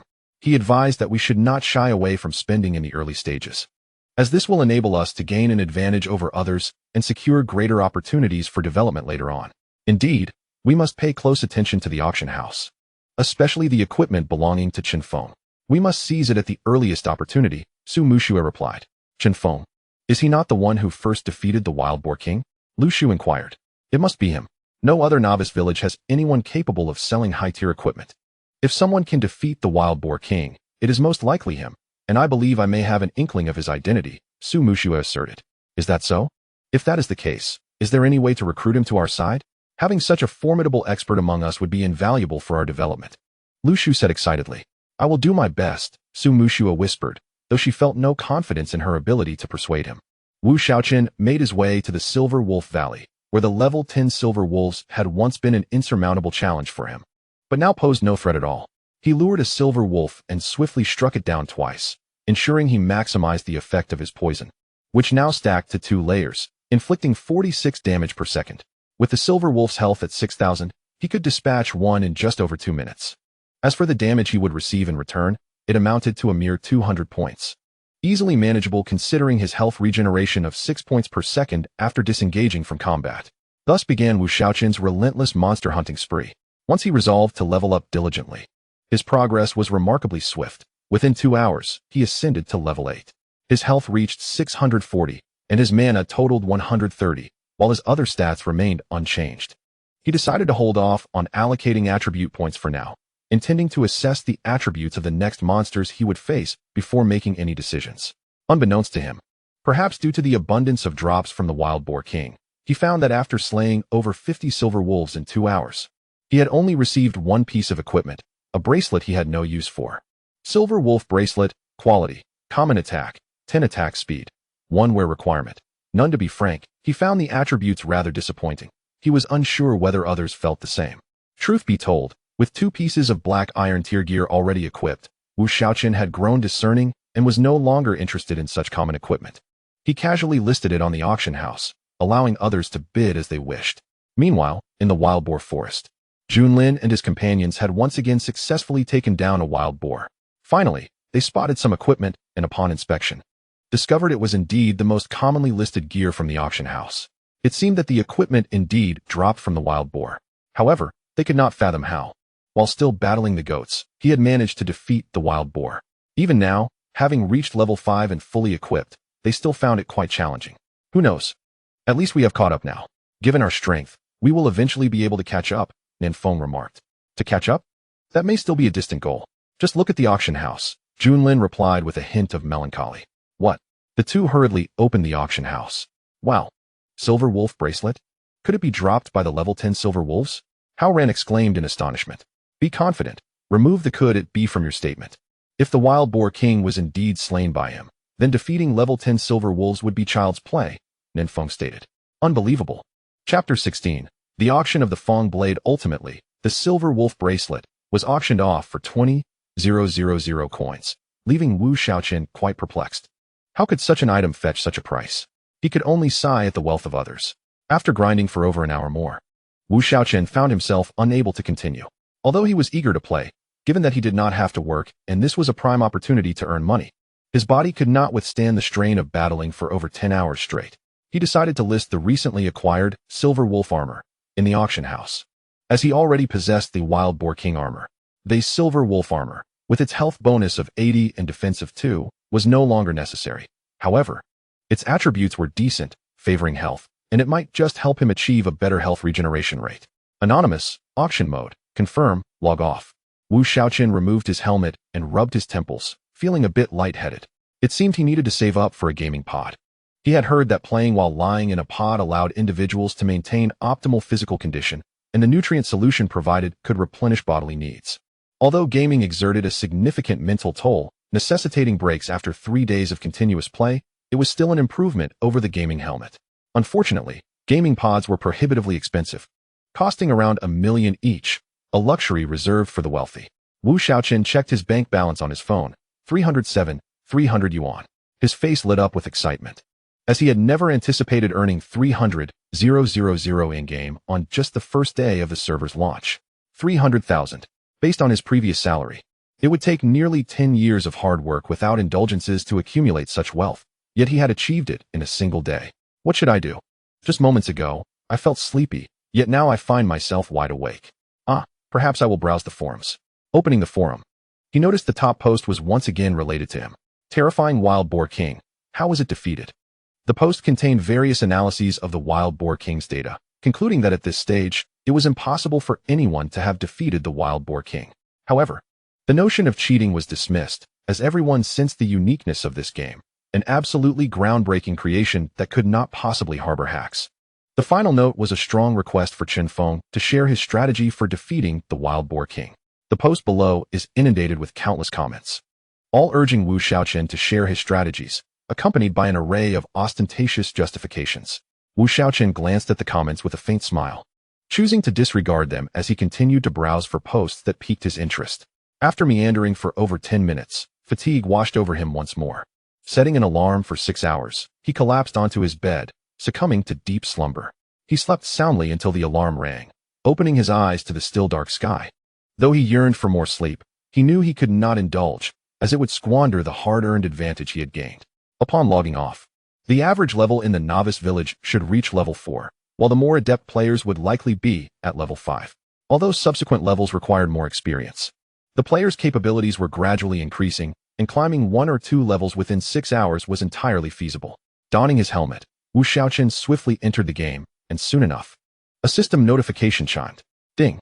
The item you listed at the auction house has been purchased by another player for 30,000, after deducting a service fee of 4,500. The remaining 25,500 has been transferred to your bound account. What a delightful surprise to find money awaiting him upon entry. He pondered that players should generally be at level 6 or even 7 by this time. Thus, it was the perfect moment to auction off his weapon.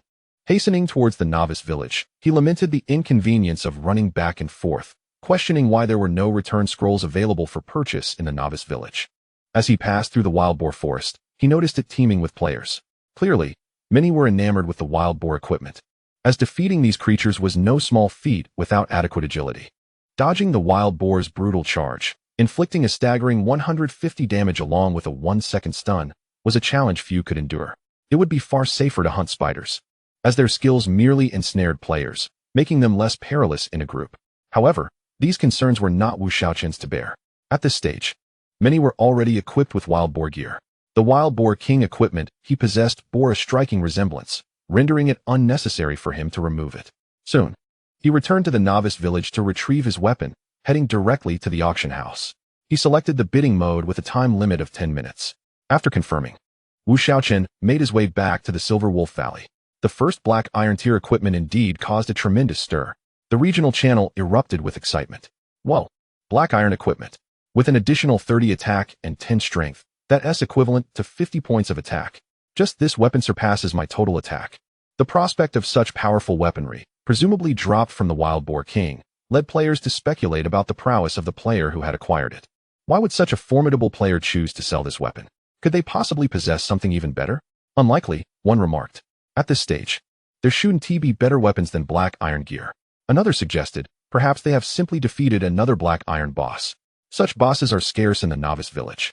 Came the response. This player likely chose to sell the weapon now because previously, the average player levels were too low to utilize it effectively. Now, with players reaching higher levels, it's the optimal time to sell. Estimates suggested that no one could fathom that the player they deemed a genius was still wielding a novice wooden sword against monsters, yet had never once breached their defenses. Should we bid for this weapon? A player inquired. Of course, we must, came the determined reply. However, the price will undoubtedly soar. As professional players, although we have earned some money over the years, we cannot compete with true affluent players. Miss, this weapon, Lu Shu hesitantly approached Su Muxua, torn between urging her to acquire it and fearing her rational nature would lead her to deliberate the cost. Bid for it, Su Muxua commanded. Upon hearing her words, Lu Shu's eyes brightened. Understood, Mississippi await my good news. The price of the Fangtooth Great Blade skyrocketed, being the first black iron tier weapon, and its attributes were simply irresistible. The acquisition of this weapon would exponentially enhance attack power, significantly bolstering efficiency in monster hunting. Before long, the price surpassed the previous highest transaction record of 60,000, reaching 80,000. At this juncture, the number of bidders noticeably dwindled, as not everyone could afford to be frivolous with their finances. As the clock approached the final seconds, the price had escalated to 85,000. When the last second expired, a flurry of last-minute bids surged, ultimately concluding at a staggering 120,000. How could my bid of 110,000 for a black iron weapon fail? Huang Xiao exclaimed, frustrated. He had anticipated the final price would hover around 100,000 and had attempted to gain an edge by bidding slightly higher, only to be outbid. His irritation boiled over, feeling as though someone was always one step ahead of him. Indeed, the audacity of these players knows no bounds, Lindsay sighed. Black iron equipment fetching 120,000 at this early stage is astonishing. I can only imagine what higher tier gear will command. It's clear that this player has mastered the timing of the marketplace, and such essential items are in high demand. The presence of several wealthy players in our novice village is also a rarity, Jun Lin reflected. Once we reach the main city, the number of sellers will increase and prices will stabilize. To share the same novice village with such a player is both a fortune and a misfortune, Howard lamented. The others nodded in agreement, recognizing that with their skills, they could have easily dominated in a typical novice village. Yet here they were, merely playing supporting roles. According to official statistics, the player count from Huaxia had already surpassed 200 million and was growing rapidly, making elevated equipment prices a norm. This phenomenon presented an opportunity. While the presence of this player might diminish their visibility in the novice village, it had also allowed many to acquire high-attribute equipment ahead of time. Thus, they believed their novice village would possess considerable strength, revealing its advantages once they reached the main city. Indeed, several concurred. Meanwhile, Lu Shu presented the Fangtooth Great Blade to Su Muxua. Miss, with this weapon, our monster hunting efficiency will significantly improve, enabling us to reach level 10 and secure a favorable position in the main city. 120,000, Su Muxua mused. This player must have earned hundreds of thousands from selling equipment between yesterday and today. Indeed, as they are ahead of the curve, profiting in this game is relatively straightforward. Therefore, to thrive, we must strive to stay ahead of the majority, Lu Shu advised. Ding. The item you posted at the auction house has been purchased by a player for 120,000. After deducting a handling fee of 18,000, the remaining amount of 102,000 has been transferred to your linked bank account. Wu Shaochen, who was diligently hunting silver wolves, was momentarily taken aback by this notification. Though somewhat unexpected, he felt a peculiar numbness. After all, a mere black iron weapon fetching 120,000 was quite astonishing. Once he reached the main city, selling that skill book would likely cover his gaming expenses. Resolutely, he continued to hunt silver wolves. He glanced at his experience points, which stood at 23,408,000. Defeating a silver wolf at level 8 yielded 72 experience points, and with the added challenge of attracting monsters, it took roughly 3 minutes to defeat each one. This pace felt rather sluggish to him. Wu Shaochen sighed inwardly, aware that his monster-slaying speed was not significantly faster than others, as most players engaged in group attacks, delivering blows more swiftly. However, his advantage lay in his ability to tackle monsters several levels above his own, a feat that others could not accomplish due to their inability to withstand the attacks. Consequently, he was compelled to fight foes of similar levels, requiring occasional retreats to recover health unless he had a stockpile of potions. In contrast, experience points were shared among groups, making it impossible for others to match his rate of advancement, which was already impressively fast. A strategic shift was necessary, he mused. His regeneration rate reached 6 health points per second, allowing him to recover 300 health points in 50 seconds, sufficient to endure an attack from 3 wild wolves. Wouldn't group hunting be more advantageous? With that thought, he initiated the plan, simultaneously attracting 3 monsters and striking one with his sword. Just as he prepared to attack the second one, all 3 silver wolves descended upon him. Stunned, he quickly fled. Damn it, poor calculation. How could I forget they could all attack at once? If each silver wolf lands a blow, I would be subjected to 9 attacks, certainly fatal. Wu Shaochen slapped his forehead. Never mind. I shall revert to my original method of hunting unless I can separate them. At that moment, one of the silver wolves suddenly unleashed the skill, Rapid Strike, swiftly distancing itself from the others and chasing after Wu Shaochen. His eyes brightened. Wasn't this an opportunity to separate them? This way, hunting 3 was still feasible. After 2 hours of relentless hunting, he logged off to have breakfast, then returned online to continue. After a total of 3.5 hours, he finally leveled up to 9. His health reached 660, mana increased to 140, and experience points totaled 810,000, with other attributes unchanged and points reserved for future allocation. In that span, he had slain 79 silver wolves and acquired 2 pieces of silver wolf equipment: silver wolf helmet, whiteboard, health 60, defense 10, and silver wolf ring, whiteboard, attack 12, armor piercing 1. He equipped the silver wolf helmet, replacing his previous toad helmet, gaining an additional 20 health, bringing his total to 680. The silver wolf ring and the discarded toad helmet were placed on the auction block, set to bidding mode as he was uncertain of their value. Ultimately, the silver wolf ring sold for 15,000, while the toad helmet fetched only 5,000, revealing the stark reality that non-exclusive items experienced rapid depreciation in value. Previously, Wild boar equipment had sold for as high as 30,000, yet silver wolf gear now barely reached 15,000. Nonetheless, Wu Shaochen was content. After all, these were merely discarded items. Any profit was better than selling them to a shop for a mere handful of copper coins. Leveling up one more time would grant him the opportunity to seek out the village chief and head to the main city. According to game mechanics, the first job change would likely yield rewards. Post-level 9, defeating a single silver wolf only granted 66 experience points, requiring the defeat of 152 to reach the next level. At an average of 2 minutes per wolf, this daunting task would take 5 hours, a prospect that filled him with dread. Alas, there was no choice but to persevere. For the sake of becoming extraordinary, Wu Shaochen gripped his wooden sword and resumed attracting monsters. Suddenly, a tremendous howl echoed from deep within the valley, causing the silver wolves to adopt a disciplined stance, no longer lazing about. Could this sound herald a boss? He pondered, deciding to investigate.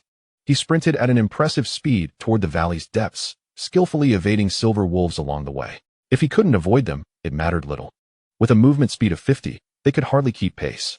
Chapter 18. Silver Wolf King. After running for 5 or 6 minutes, he finally arrived at the heart of the valley and beheld an enormous silver wolf, its proud head held high, exuding a regal aura. Goodness! This creature exuded an unmistakable ferocity. Wu Shaochen couldn't help but exclaim as he cast a detection spell. Silver Wolf King, bronze level boss, level 10 health, 200,000 attack, 550 defense, 200 speed, 40 skill 1, rapid strike. With a howl, it gains 50 attack speed and 50 movement speed for 30 seconds. With a cooldown of 2 minutes. Skill 2, Wolf's Roar. The silver wolf howls at the sky, dealing 130 damage that ignores defense to all targets within a 10-meter radius, reducing their output by 30 for 10 seconds, with a cooldown of 1 minute. Skill 3, Summon. When the Silver Wolf King's health drops to 30, it summons nearby silver wolves to fight alongside it. Good heavens, a bronze boss. Does that mean it can drop bronze-level equipment? However, its stats are quite alarming, with 200,000 health. Even if it stood still for me to attack, it would take me over 2 hours to defeat it. Not to mention its frustrating skills. The second skill delivers indiscriminate damage that ignores defense. With my current health, I would be eliminated in an instant. Is this truly the boss of a novice village? The third skill is utterly ruthless. How many silver wolves are in this valley? If it summons them all, there would be no hope for victory. Wu Shaochen felt disheartened, expecting a wealth of rewards, only to find himself confronted with an insurmountable challenge. Never mind. If I can't defeat it, I can at least avoid it, he resolved, retreating to focus on leveling up to 10 and seeking a job change. Thus, he re-entered the relentless cycle of monster hunting. Meanwhile, outside of the 8365 novice village, other novice villages were mobilizing their forces to challenge the Wild Boar King. A player from the 8365 novice village had posted the attributes of the Fangtooth Great Blade on the forum, igniting envy among many. Black iron equipment was incomparable to whiteboard gear, prompting players to strategize against the Wild Boar King, believing it to be conquerable since others had succeeded. However, reality dealt a harsh blow as countless teams paid a heavy price, ultimately failing to defeat the Wild Boar King. Many teams sacrificed lives just to reduce the Wild Boar King's health to 10, only for it to recover back to 30 with a single ability. After 5 minutes, it would regain health again, leading to a frustrating cycle that forced them to abandon their efforts. The Wild Boar King boasted a defense of 120, and very few players possessed the capability to breach that defense within 5 minutes. The forum erupted with activity, with everyone clamoring to discover how the player had slain the Wild Boar King, yet no one received a response. The forum was ablaze. Lindsay closed the forum, reveling in the chaos, as he realized that players could access the forum in-game. However, Wu Shaochen was too focused on hunting to notice. Should I ride the wave? I too wished to know how he defeated the Wild Boar King, How Ran mused. His talents should be able to counter the Wild Boar King's regeneration, otherwise, it would be impossible for anyone to inflict 15,000 damage within 5 minutes given the current stage, especially with the Wild Boar King's formidable defense of 120. Meanwhile, on the other side, Uncle Lu inquired of Su Mushua, "Miss, didn't you say you knew who that player was?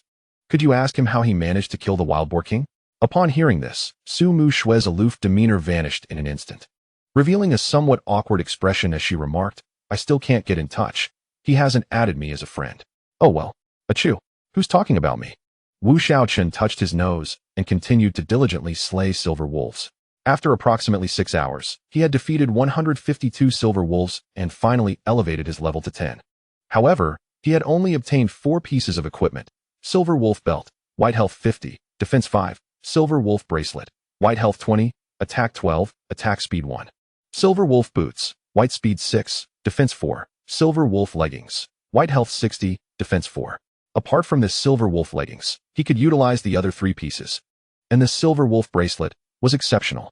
He quickly equipped it, resulting in the following attribute changes: level, LV9 to LV10, health, 680 to 730, mana, 140 to 150. Physical attack, 20 to 32, physical defense, 40 to 42, movement speed, 50 to 52, experience, 602 to 20,000. The remaining attributes remained unchanged. Upon opening the auction house, he noticed that several individuals had listed towed equipment for sale, with prices ranging from 50,000 to 20,000, yet none had sold. Likely because those with wealth and strength looked down on such gear.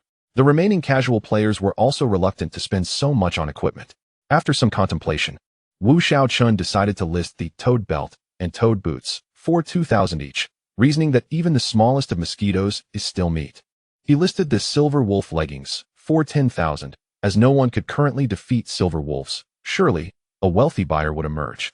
Indeed, the 3 pieces were quickly snatched up, earning him 12,600. Alas, after a nap, the market value of white gear had sharply declined. After all, its contribution to player advancement had become exceedingly limited. Finally reaching level 10, he hurried back to find the village elder and request a teleportation to the main city for his class change.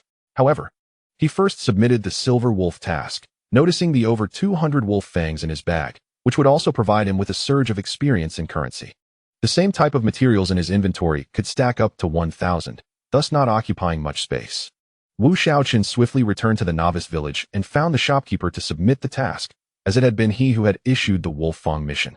Upon handing over 100 wolf fangs, he received 2,000 experience points and 10 silver coins, which was quite generous.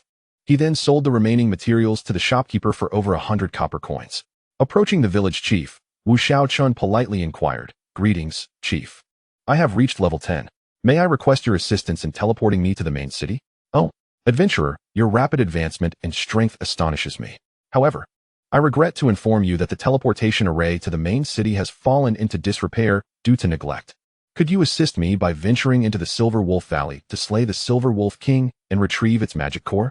With the magic core, I can repair the teleportation array and facilitate your journey to the main city," the village chief explained. Ding. The village chief has issued you a quest. Journey into the depths of Silver Wolf Valley to slay the Silver Wolf King and return with its magic core. Quest reward. Title, Hero of the Novice Village. What? Are you serious? I still have to fight that wolf? Wu Shaochen exclaimed, feeling quite exasperated. He had initially thought to avoid confrontation, but it seemed he had to face it after all. Sigh.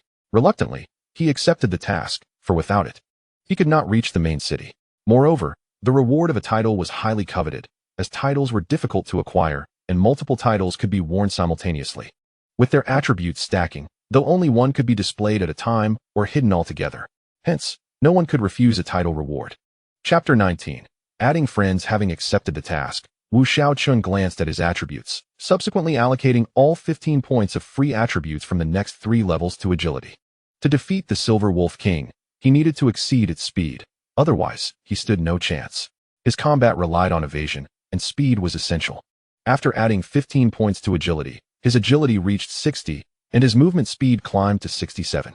Wu Shaochen contemplated his speed of 67 against the Silver Wolf King's speed of 40, which could be increased to 60 at most. However, its second skill had a range of 10 meters, making evasion impossible. The ability to ignore 130 defense would inflict 715 damage upon him, leaving him severely weakened. As long as he did not perish, he could resort to potions. His greatest fear was a single normal attack followed by the Wolf King's howl, which would obliterate him without a chance to escape. Until he resolved the issue of its second skill combined with normal attacks, pondering an assault was futile. Sigh. Stuck in the novice village, he had nowhere to enhance his strength. How frustrating. Wu Shaochen appeared dejected as he observed the equally forlorn elder beside him. On a whim, he asked, "Chief, the Silver Wolf King is too powerful for me to defeat. What should I do?" To his surprise, the chief pondered seriously before responding. "Indeed, given your current strength, It is quite a challenge to tackle the Silver Wolf King. How about this? Take this letter to the apothecary and ask the owner to bring out some of his finest potions for you to choose from. This will enhance your survival capabilities. Ultimately, whether you can defeat the Silver Wolf King still depends on your own abilities. With that, the chief handed Wu Shaochen a letter. After receiving the chief's letter, Wu Shaochen blinked, realizing there was such an option. He hurriedly made his way to the apothecary. Upon arrival, he found the owner and presented the letter, saying, "Greetings, sir. The village chief has sent me to procure some life-saving potions. May I take a look?" The apothecary owner took the letter, examined it for a moment, and sighed. "This old fellow is still thinking of my meager stock." He then disappeared into a back room and returned after a while with a box, opening it to reveal its contents before Wu Shaochen. "Hurry and choose, but I must warn you, these potions do not come cheap. If you lack the funds, even with the village chief's letter, it won't matter." Wu Shaochen quickly scanned the displayed potions, noting their functions and prices. Instant Recovery Potion instantly restores 1,000 health points with a cooldown of 10 seconds, priced at 10 silver coins. Attack Potion increases physical attack by 30 for 30 minutes, priced at 50 silver coins. Life Potion increases health by 30 for 30 minutes, priced at 50 silver coins. Speed Potion increases speed by 30 for 30 minutes, priced at 50 silver coins.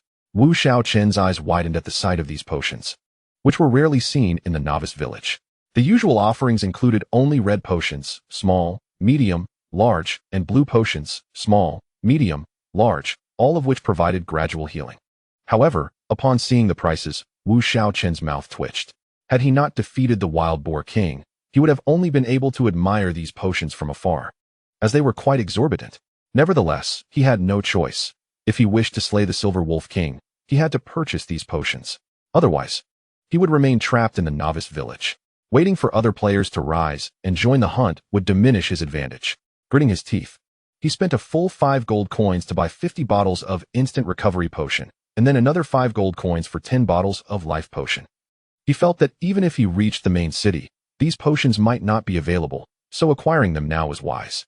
Watching his 10 gold coins dwindle away, Wu Shaochen felt his heart bleed. After all, many wealthy players were currently buying copper coins for $1 each, with high demand but low supply. Those 10 gold coins equated to a staggering 100,000 in value. After purchasing the potions, Wu Shaochen spent another 50 silver coins on 50 bottles of large red potions, each restoring 100 health points per second for 10 seconds. This was essential, as relying solely on Instant Recovery Potion was not feasible for him. After purchasing the potion, Wu Shaochen instantly felt a surge of confidence.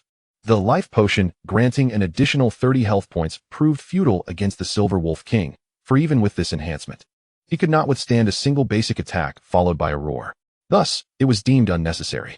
The only essential item was the Instant Recovery Potion, which could restore his health to full in an instant. If he were to suffer a basic attack and sense the imminent activation of a skill, he could swiftly consume a potion to replenish his health. Skills like the roar, which dealt area damage, inherently required a wind-up. Otherwise, they would be unfeasible to execute. Just as Wu Shaochen prepared to venture towards the Silver Wolf Valley, he suddenly spotted the veiled woman approaching him. A twitch of his lips betrayed his surprise at encountering her once more.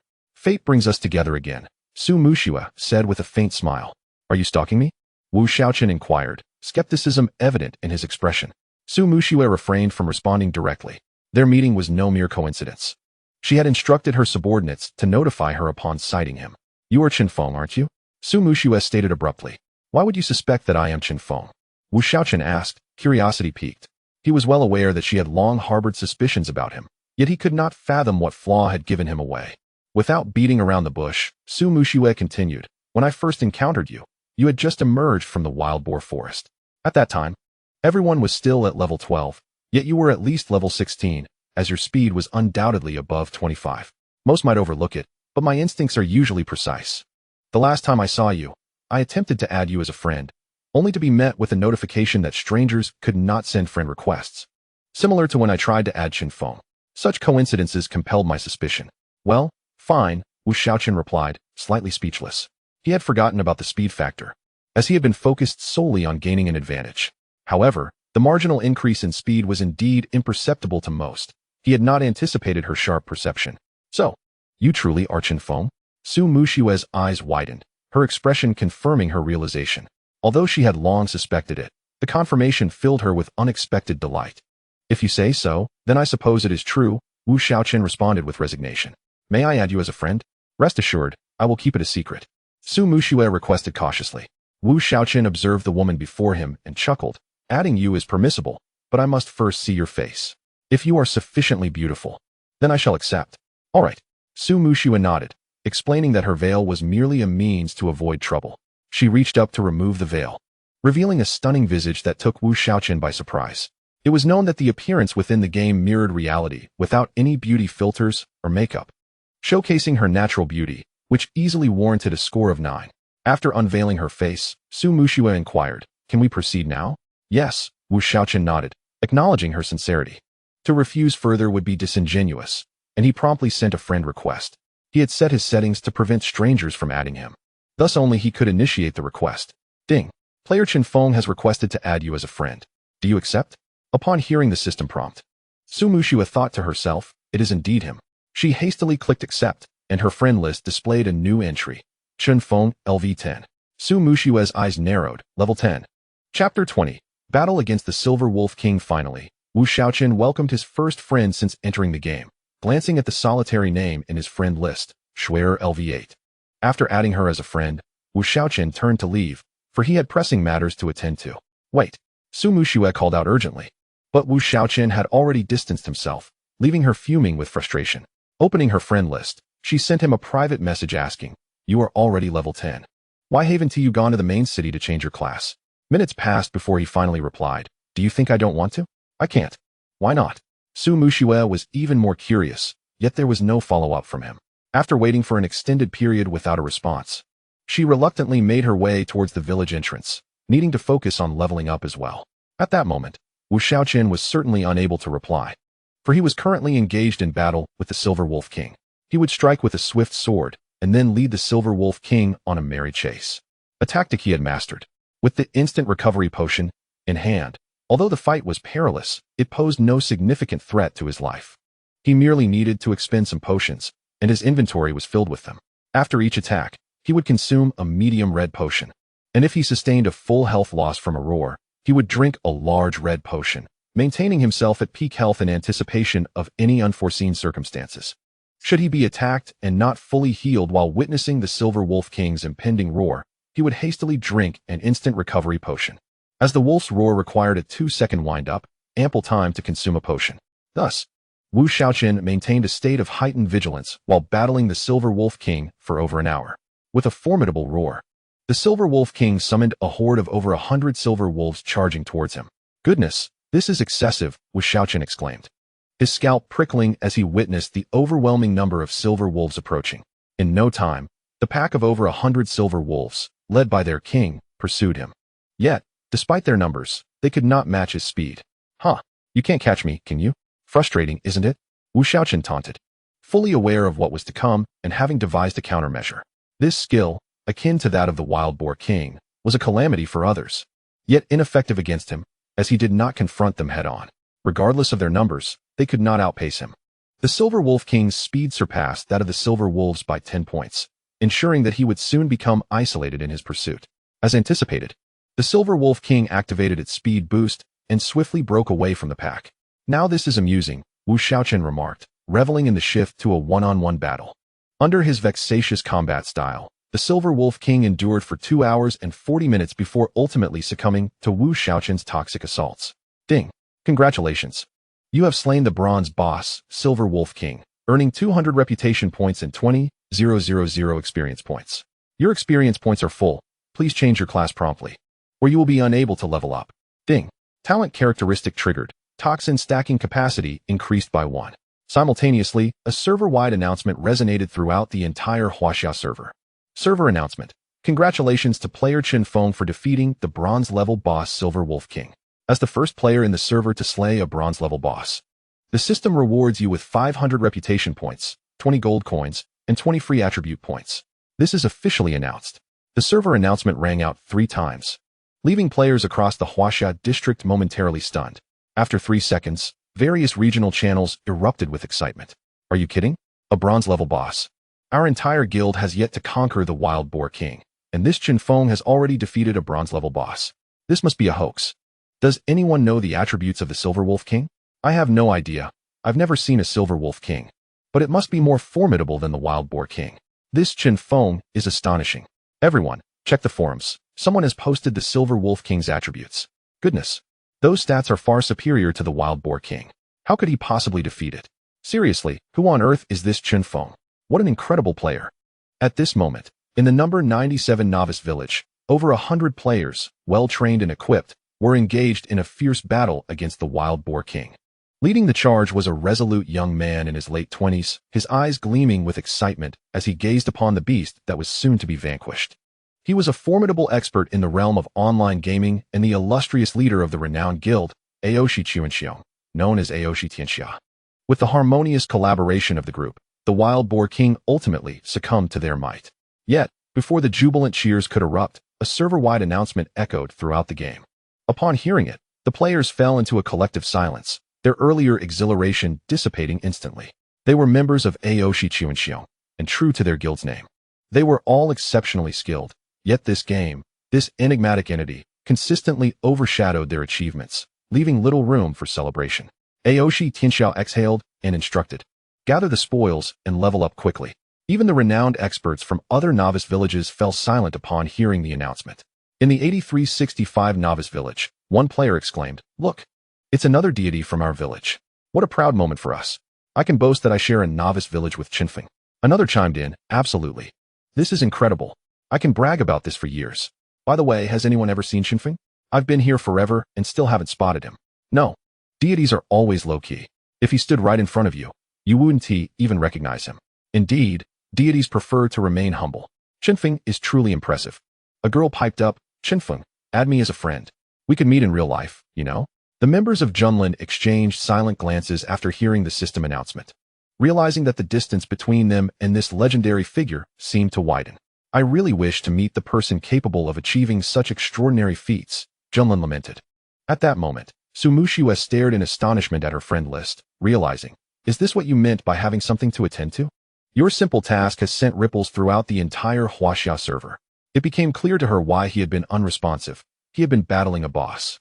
Initially, upon noticing Wu Shaochen's silence, she had decided not to message him again, but curiosity got the better of her, prompting her to send, "Chinfeng, how did you defeat the bronze boss?"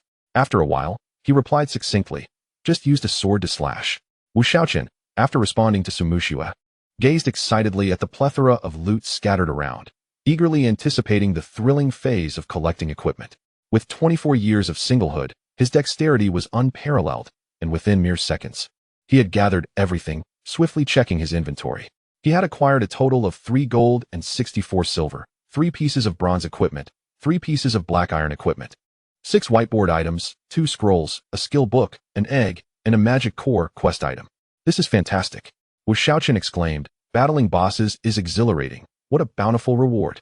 Upon examining the attributes of the equipment, he noted, "Silver Wolf King Necklace, Bronze Grade, Attack 25, Critical Rate 10, Luck 3, Additional Attributes, Strength 10, Agility 8.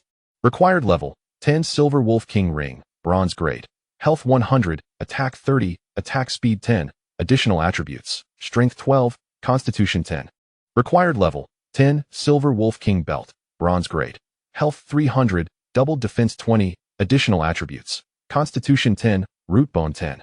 Required Level, 10 Wolf King Helmet, Black Iron Grade, Health 200, Defense 10, Additional Attributes, Constitution 6, Required Level, 10 Wolf King Leggings, Black Iron Grade, Health 250, Defense 6.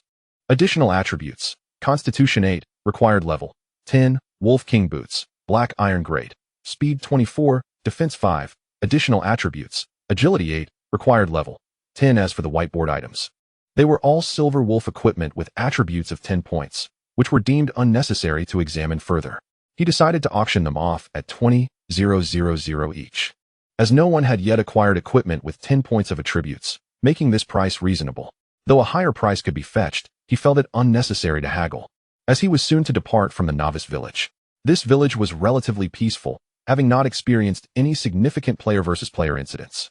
The 6 pieces of equipment were quickly snatched up, and after deducting fees, he found himself with 108,000, which was quite satisfying. Upon reviewing the bronze and black iron equipment, he realized they were all usable. The necklace seemed somewhat wasteful for him, providing only 8 points of agility. But he was particularly drawn to the 3 points of luck, an attribute he had never encountered before, likely enhancing his drop rate. Therefore, he decided to equip it for himself unless someone offered an irresistible price. The ring and bracelet both had 2 slots available, allowing him to wear both without replacing his current gear. After swapping out the belt, helmet, leggings, and boots, Wu Shaochen's attributes underwent a dramatic transformation. Name: Chenfeng level, 10 health, 1710 mana, 150 physical attack, 131 magical attack, 10 physical defense, 66 magical defense, 25 movement speed, 100 attack speed, 26 critical rate, 10 experience, 220-602-0000 strength, 27 intelligence, 5 constitution, 52 root bone, 15 spirit, 5 agility, 76 remaining free attribute points, 20 skill, insight talent, source of venom, inflicts 23 points of true damage to targets per second for 60 seconds. Stackable up to 3 layers. Equipment: weapon, wooden sword, novice equipment helmet, Wolf King helmet, black iron grade armor, Wild Boar King armor, black iron grade pants, Wolf King leggings, black iron grade belt, Silver Wolf King belt, bronze grade boots, Wolf King boots, black iron grade necklace, Silver Wolf King necklace, bronze grade bracelet, Silver Wolf bracelet, whiteboard left ring, Toad ring, whiteboard right ring, Silver Wolf King ring, bronze grade. Gazing at his current attributes, Wu Shaochen couldn't help but smile. His attributes were explosive. Had he possessed such stats prior to battling the Silver Wolf King, he could have avoided wasting over 20 bottles of instant recovery potions, which were a considerable expense. It was evident that equipment significantly boosted attributes, enabling players to tackle wild monsters solo more quickly. He pulled out the skill book and his eyes sparkled with excitement. This skill was applicable to him. Speed Burst consumes 50 mana points, instantly granting 50 movement speed and 50 attack speed for 30 seconds, with a cooldown of 2 minutes, universal across all classes. Wow. Not only did I obtain the boss's usual skills from 2 encounters, but could this be a first kill privilege? Wu Shaochen pondered. This skill was incredibly advantageous for him and could be learned immediately. He silently chanted the incantation to learn it, causing the skill book to vanish from his hands. While his skill bar finally displayed his soul skill. Excellent, I finally possess a skill. He then took out the remaining 2 scrolls to examine. Guardian Scroll grants a shield that immunizes against all damage for 10 seconds upon use. Lucky Scroll increases personal drop rate by 100 for 30 minutes upon use. These were valuable items indeed. He tucked them away carefully. As for the egg, which was of utmost importance, Wu Shaochen's eyes gleamed with anticipation as he took it out, confirming his suspicions. Pet egg can hatch into a Silver Wolf King cub with random qualifications. With a maximum not exceeding A, the lowest pet qualification is D, and the highest is SSS. The higher the qualification, the better the pet, while the pet's lineage determines its potential ceiling. For instance, this Silver Wolf King pet egg has a maximum qualification of A. Perfect. I'll hold off on hatching it for now. I'll decide whether to hatch it or sell it when I reach the main city. My primary task is to change jobs. Just as he prepared to list the unequipped gear on the auction house, he suddenly received a friend request message. Xue, do you have any equipment left? Wu Shaochen pondered for a moment before replying. I still have a few pieces. After finishing the preparation, I sent over the screenshots of the attributes of the equipment I had exchanged. In player-to-player transactions, there are no handling fees. So as long as the offered price is not too low, it is naturally profitable to make a trade. On the other side, Su Mushue's eyes lit up as she viewed the equipment screenshots sent by Wu Shaochen, particularly one piece of black iron equipment. A significant reason she added Wu Shaochen as a friend was to see if she could directly purchase equipment from him. Moments ago, Wu Shaochen had listed 6 pieces of equipment, but due to her slightly slower speed, she failed to snag any. Hence, she inquired about the availability. Initially thinking everything had been sold out, only to discover that there were still items left, including a black iron grade piece. It seemed he indeed possessed many good items. After some contemplation, Su Mushue stated, "Could you sell it to me directly? Rest assured, the price will not let you incur any loss." The Silver Wolf equipment is priced at 20,000 per piece in the market, and I am willing to offer 100,000 for the Wild Boar King leggings. Upon seeing Su Mushue's response, Wu Shaochen unhesitatingly initiated a remote transaction, placing several pieces of equipment onto the trading platform. The price proposed by Su Mushue was exceedingly reasonable. Although the previous Fong-Tooth Giant Blade was sold for 120,000, that was a weapon, and at that time, The average player level was 2 levels lower, making that weapon significantly more impactful. Now that player levels had risen, the equipment obtained had attributes of 7 or 8 points, diminishing the relative enhancement. The offer of 100,000 for the black wild boar leggings was already a high price, comparable to what it would fetch in an auction, which would incur a 15 handling fee, while player-to-player transactions were free of such charges. Seeing the other party input 180,000, Wu Shaochen clicked confirm. After the transaction was completed, 180,000 was directly transferred to his bound bank card. She must be quite affluent, Wu Shaochen mused, noting how she spent 180,000 on several pieces of equipment without a hint of hesitation. Chapter 22. Jinling City. After the transaction was completed, Wu Shaochen hurried back to the novice village and found the village chief, handing over the magic core. Chief, this is the magic core of the Silver Wolf King you requested. The village chief looked at the magic core presented by Wu Shaochen with excitement, exclaiming, excellent. With this, we can repair the teleportation array to the main city. This novice village has been sealed off for far too long. Adventurer, thank you for your contribution to our village. Here is your reward. Ding. Quest completed. You have received the title, Hero of the Novice Village. Would you like to equip it? Yes, Wu Shaochen replied. Then examined the title's attributes. Hero of the Novice Village. Awarded for completing the teleportation array repair quest. Only one person can claim it per novice village. Attributes. Luck 10. Luck attribute. Wu Shaochen was somewhat astonished. The luck attribute is rarely seen. Thus far, only the necklace he possessed added 3 points to his luck. Luck not only affects monster drop rates, but is also related to many probabilistic factors, making it an exceedingly rare and valuable attribute. At that moment, the village chief was fiddling with a circular pattern at the village entrance, and after a few minutes, the pattern suddenly illuminated with a white glow, revealing a joyful smile on the chief's face. Meanwhile, a system announcement echoed among all 8,365 novice players. System announcement.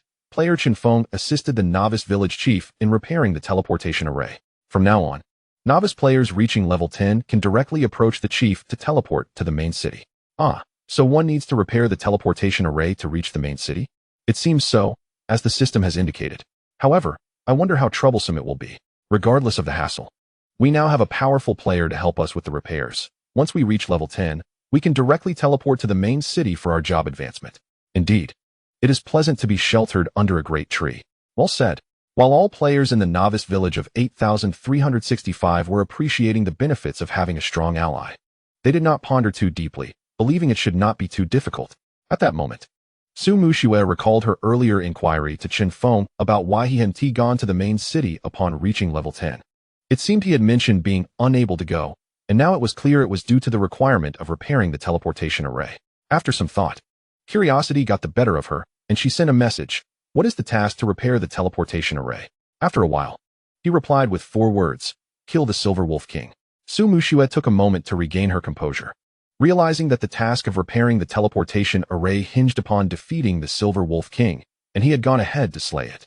Su Muxue found it difficult to articulate her feelings, but she considered that other novice villages would likely face the same challenge. However, if those villages lacked an exceptional player like Chinfeng, the Silver Wolf King would surely have stalled their progress for a considerable time. This was a significant boon that Chinfeng had secured for the entire 8,365 community. With this thought in mind, Su Muxue's eyes brightened.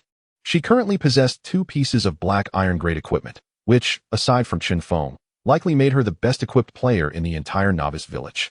This substantial advantage would undoubtedly confer significant benefits upon her. Uncle Lu, have everyone drop their current tasks and focus on leveling up as quickly as possible. We must be among the first to enter the main city, Su Muxue instructed Uncle Lu. Understood, Mississippi. I will notify them immediately, Uncle Lu replied without hesitation. After the village chief repaired the teleportation array, he returned to Wu Shaochen and said, Adventurer, the teleportation array has been repaired. Would you like to teleport to the main city now? Yes, Wu Shaochen replied.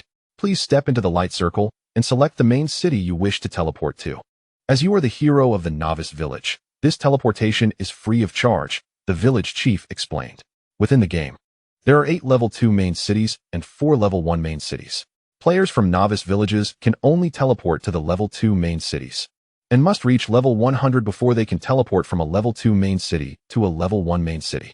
Upon entering the light circle, a system prompt appeared.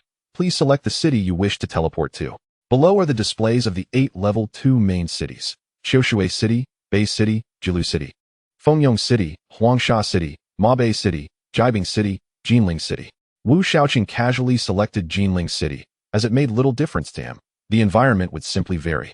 However, each city possesses its unique characteristics. For instance, Bei City and Shaochen City are coastal, while Huangsha City and Mabei City are desert-bound.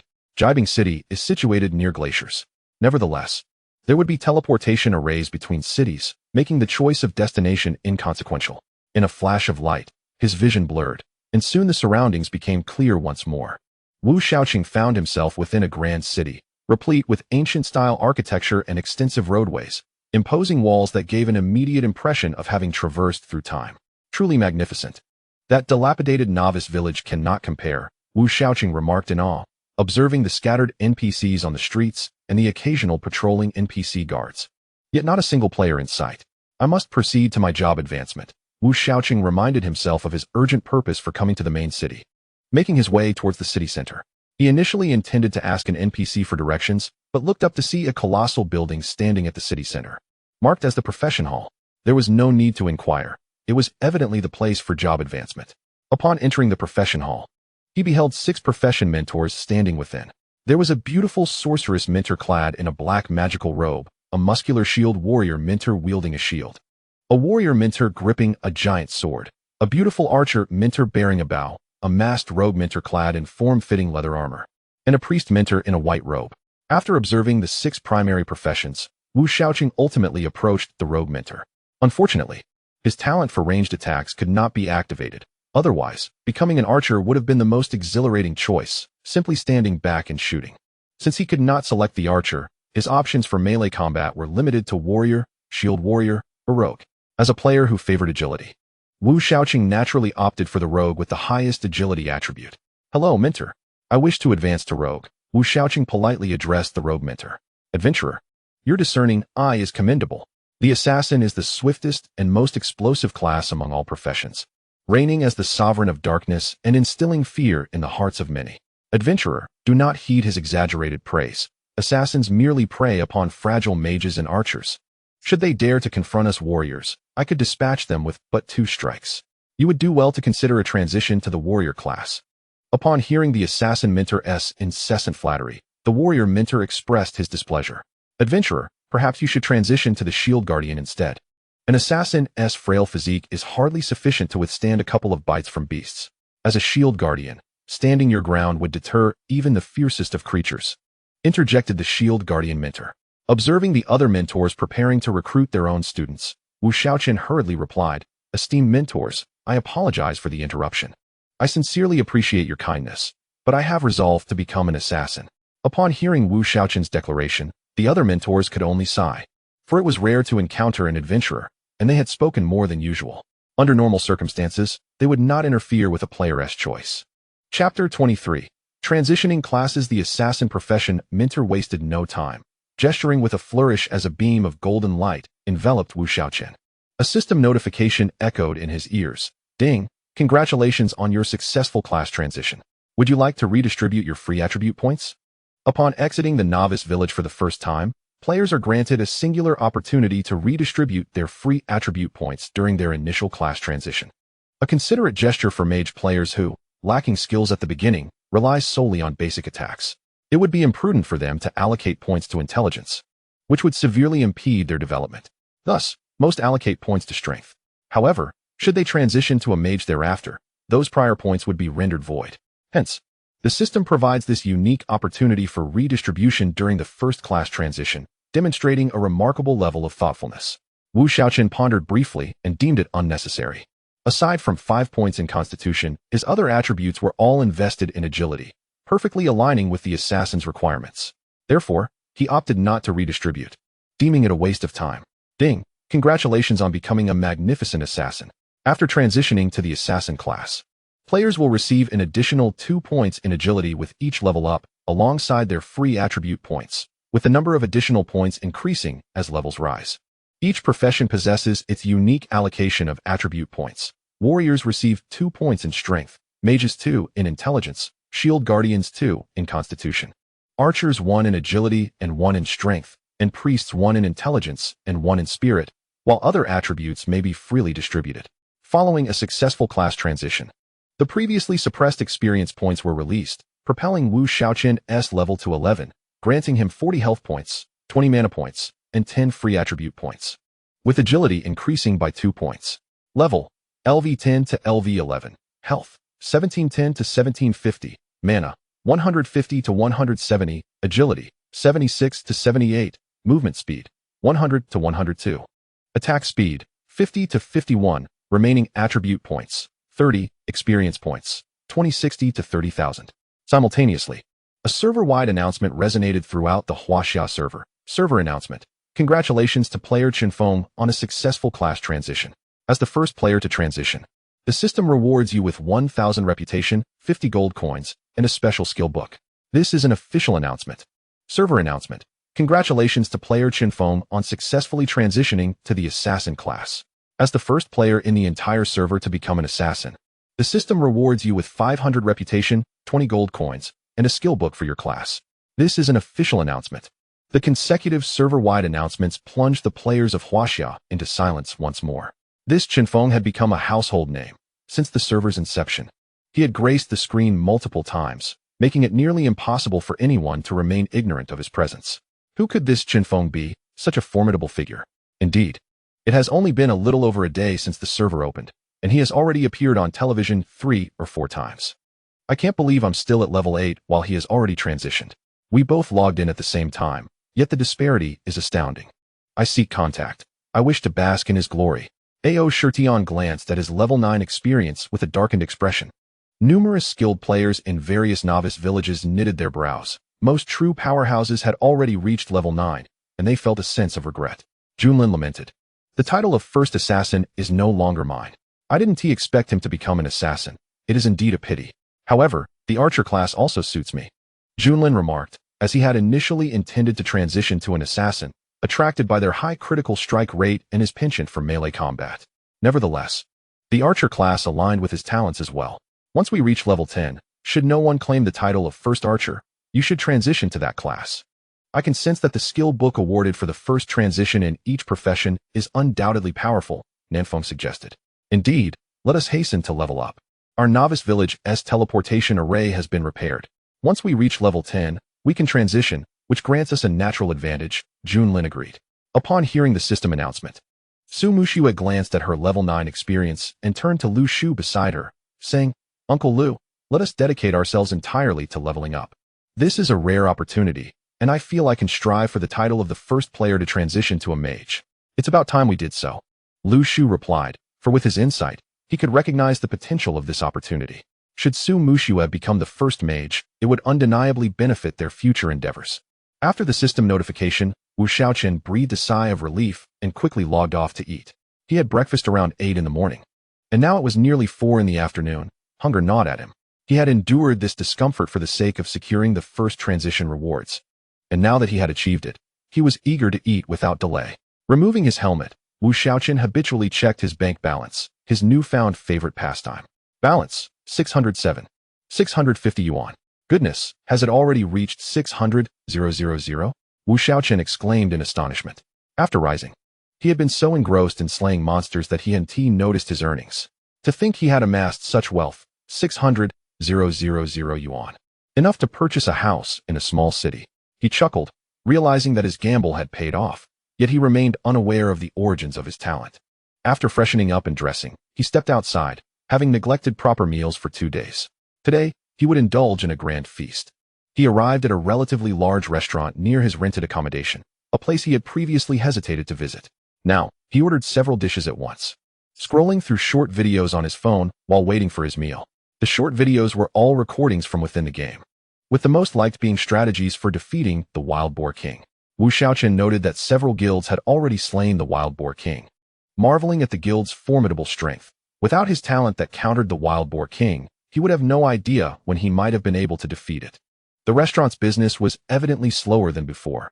Only a few tables were occupied, and most discussions revolved around the game. Who is this Chinfeng? He is truly impressive. Indeed. I wonder how he levels so rapidly. We all started at the same time, yet the difference is so vast. I'm still at level 7 while he has already transitioned.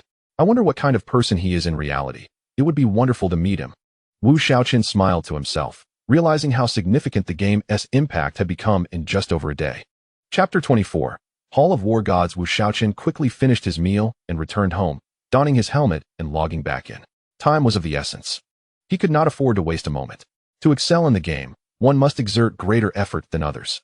While the affluent possess gaming pods that allow them to remain online indefinitely, he had no choice but to work diligently. Once again logging in. Standing in the class transfer hall of Jinling City, the first thing I did was check my backpack.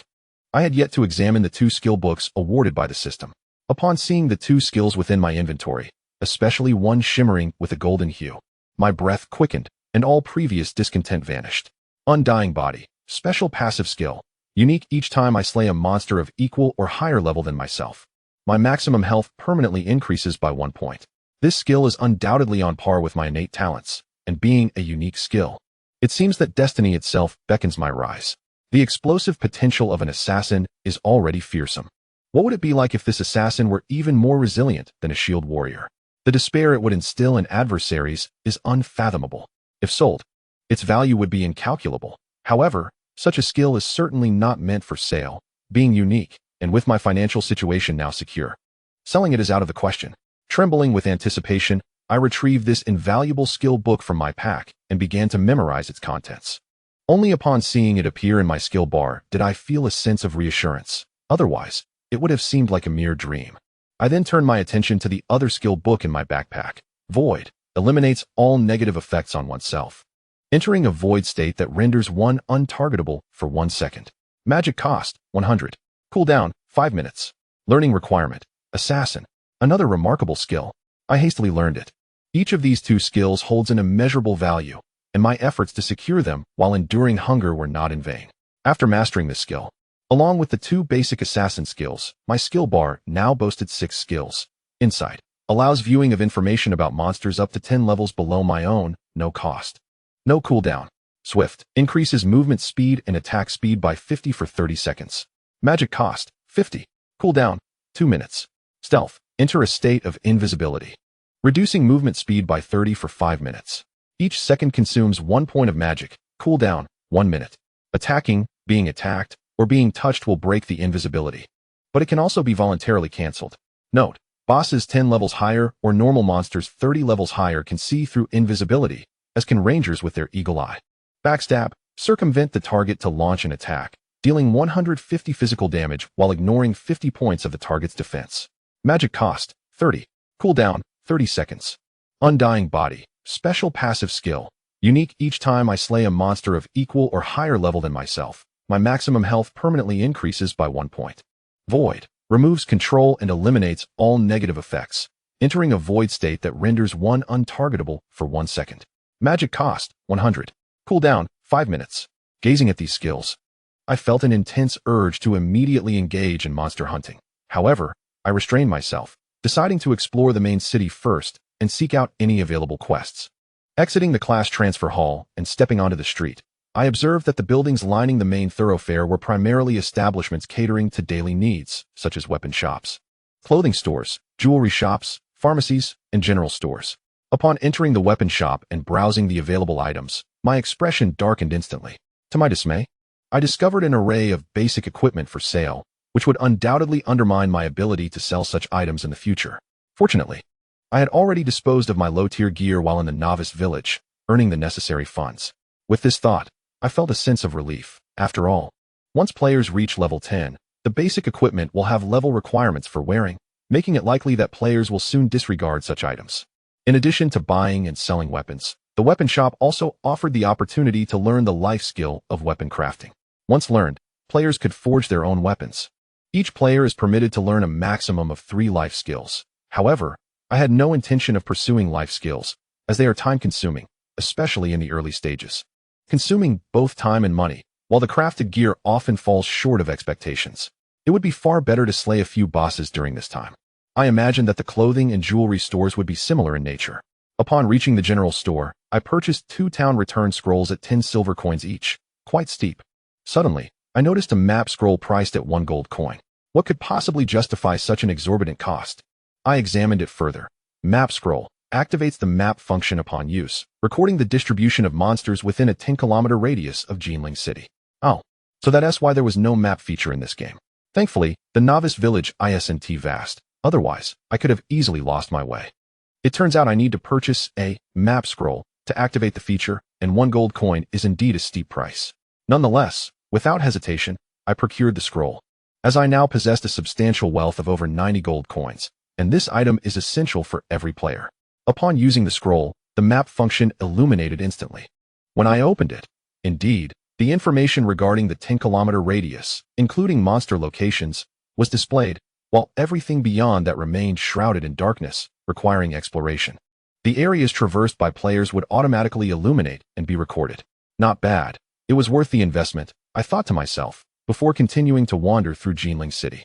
The city was vast, featuring not only functional NPC areas but also residential districts where a variety of NPCs resided. Some of these NPCs might offer special quests, though the sheer number of residents meant that only a few would have quests available, relying on chance encounters. The rewards for special quests are generally quite generous. Next was the player trading area, where one could set up stalls for free trading without incurring transaction fees, far more reasonable than an auction house. There were also shops available for purchase, allowing players to sell equipment without being physically present, which is far more convenient than setting up a stall. However, purchasing a shop requires significant gold, and the prices are exorbitant. In truth, I genuinely considered acquiring a shop to facilitate the sale of my looted equipment and save on fees, but upon inquiry, the prices started in the tens of thousands of gold coins, which quickly extinguished my aspirations. The auction house remains the more practical option. Beyond this, there were also arenas, taverns, and the Lord's Manor, leaving me utterly dazzled.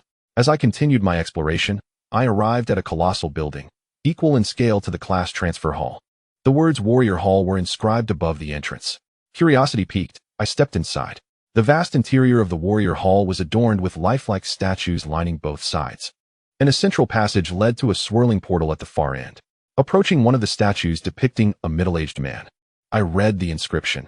In the year 356 of the Holy Light Era, the god of war, Gleb, single-handedly slew dozens of starry beasts and held off celestial beasts for 2 full hours before ultimately perishing. Enshrined as the god of war, he enters the Warrior Hall. Next, I moved to another statue of a noble-looking woman with silver hair, reading the inscription. In the year 487 of the Holy Light Era, the Ice Sorceress, by transforming into a forbidden spell, froze 3,000 miles, encasing the evil demon lord and his million beasts, making significant contributions to humanity as survival. Enshrined as the sorceress, she enters the Warrior Hall. Chapter 25. Ascension of Realms. As I gazed upon the statues, each representing a fallen warrior, I approached the swirling portal. A system prompt echoed in my mind. Ding, do you wish to challenge the warrior's secret realm? Each player may challenge it once per day. What is the purpose of challenging the warrior's secret realm? I pondered. In no time, information regarding the warrior's secret realm appeared before me. Within the warrior's secret realm, a corresponding spectral warrior of the appropriate realm will randomly materialize. Defeating the illusion is considered a successful challenge, resulting in an elevation to the corresponding realm. Advancement in realm increases a player's innate potential, granting a substantial number of attribute points, as well as the corresponding warrior medal. If a player performs exceptionally well within, earning the recognition of the warrior's spirit, they may even randomly comprehend a skill associated with that warrior. So this is the place for ascension. Shaochen was enlightened. Previously, he had observed that his talent characteristic allowed him to slay bosses of a level higher than his own, stacking poison layers. Initially, he assumed this was due to his level, but it turned out to be a matter of realm. However, what did the enhancement of talent potential mean? Could talents be upgraded? Shaochen pondered. Never mind, he would find out after the battle. Having already defeated both black iron and bronze bosses, he could no longer trigger his talent characteristics. He decided to elevate his realm and see what happened. Surely the first person to succeed in this challenge would receive a reward. With this thought, Shaochen made his selection. Soon, the vortex gate opened, and Shaochen stepped inside, only to find himself in a completely enclosed space, barren all around. At that moment, a shadow materialized ahead, resembling a middle-aged man. Though his features were indistinct, Shaochen cast an insight spell. War God Shadow, Black Iron level, 11 health, 80,000 physical attack, 400 physical defense, 150 magical defense, 80 speed, 60 skill 1, Azure Slash, a blade of light, is unleashed forward, dealing 150 damage to targets in its path, cooldown 20 seconds. Skill 2, block, blocks the next attack, cooldown 5 seconds. Was that all? Wu Shaochen regarded the attributes of the war god Shadow, shaking his head in disdain. He had expected something formidable, yet its attributes were only slightly superior to those of the Wild Boar King, and it had one less skill. However, it made sense, as the War God Temple's secret realm could only be challenged solo. If it had skills like the Wild Boar King, others would have no chance, given its current attributes.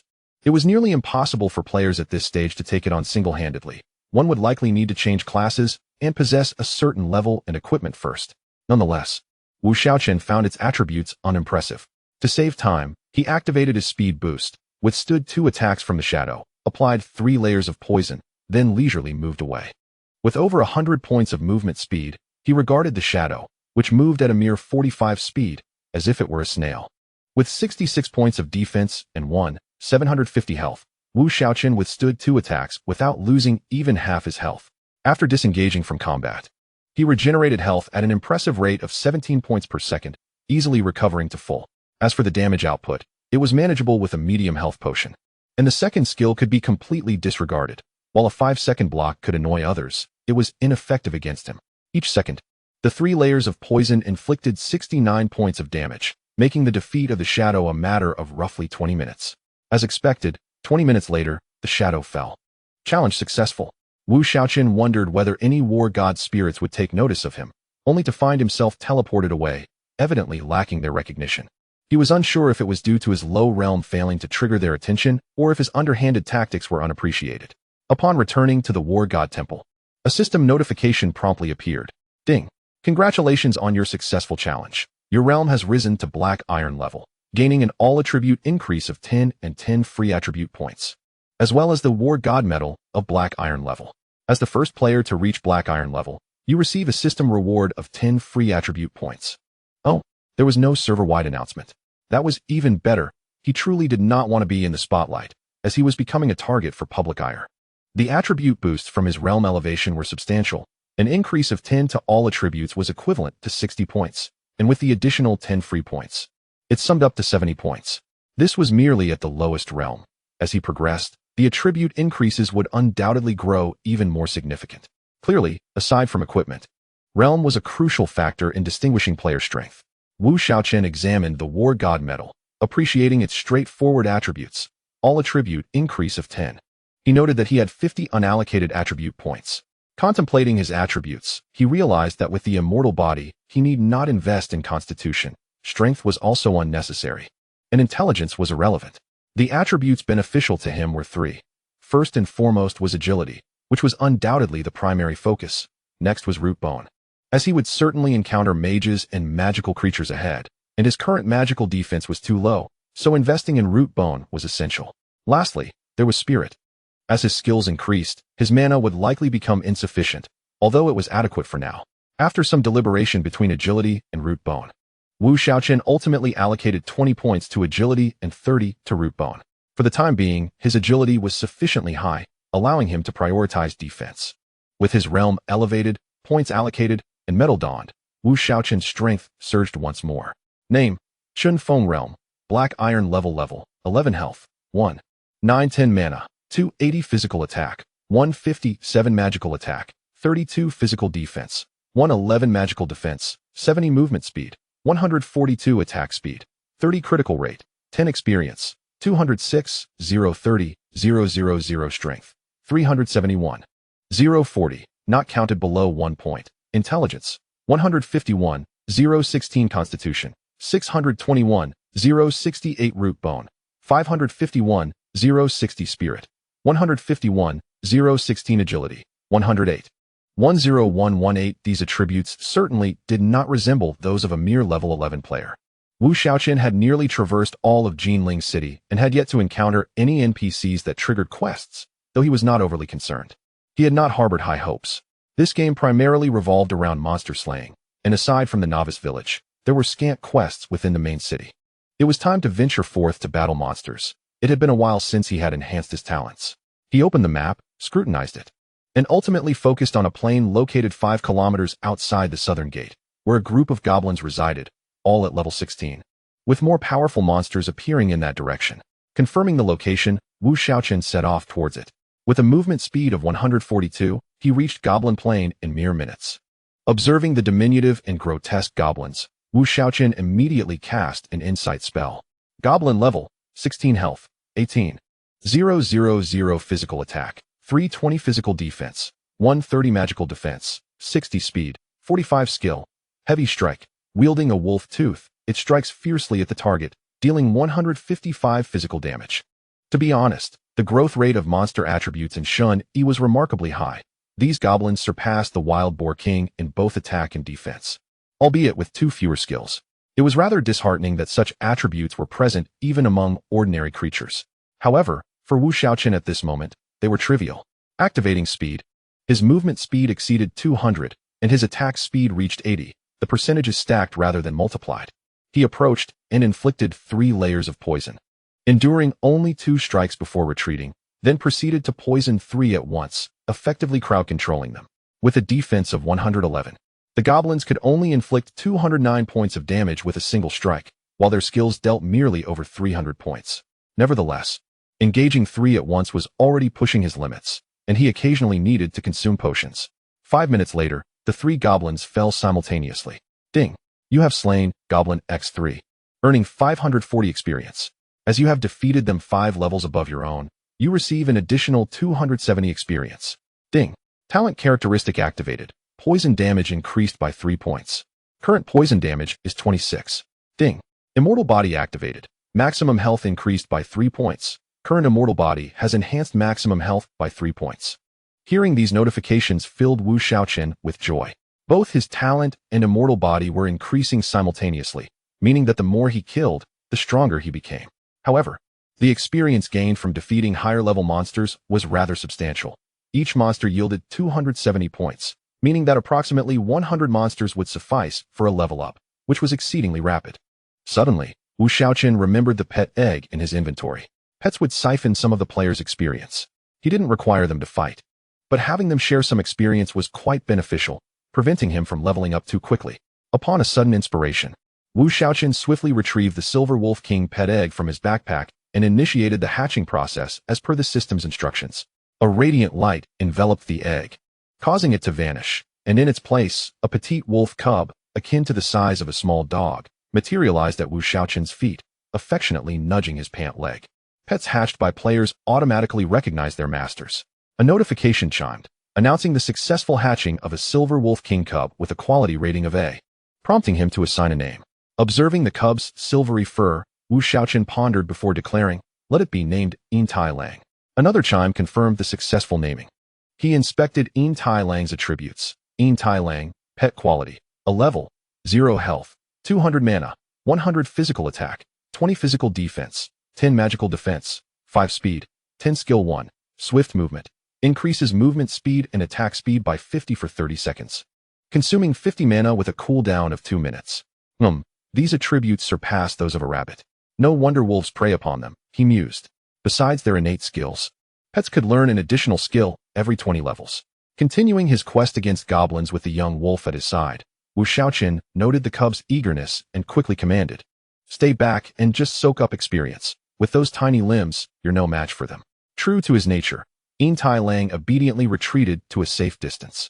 Observing the cub's compliance, Wu Shaochen resumed his monster hunting, benefiting from the shared experience with Yin Tai Lang. Each level gained allowed for greater accumulation of talents and an immortal physique.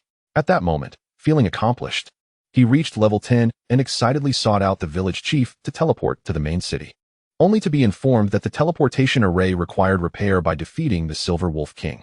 This revelation dampened his spirits. Simultaneously, numerous players, who had tirelessly leveled up to 10 in the novice village, encountered the same predicament.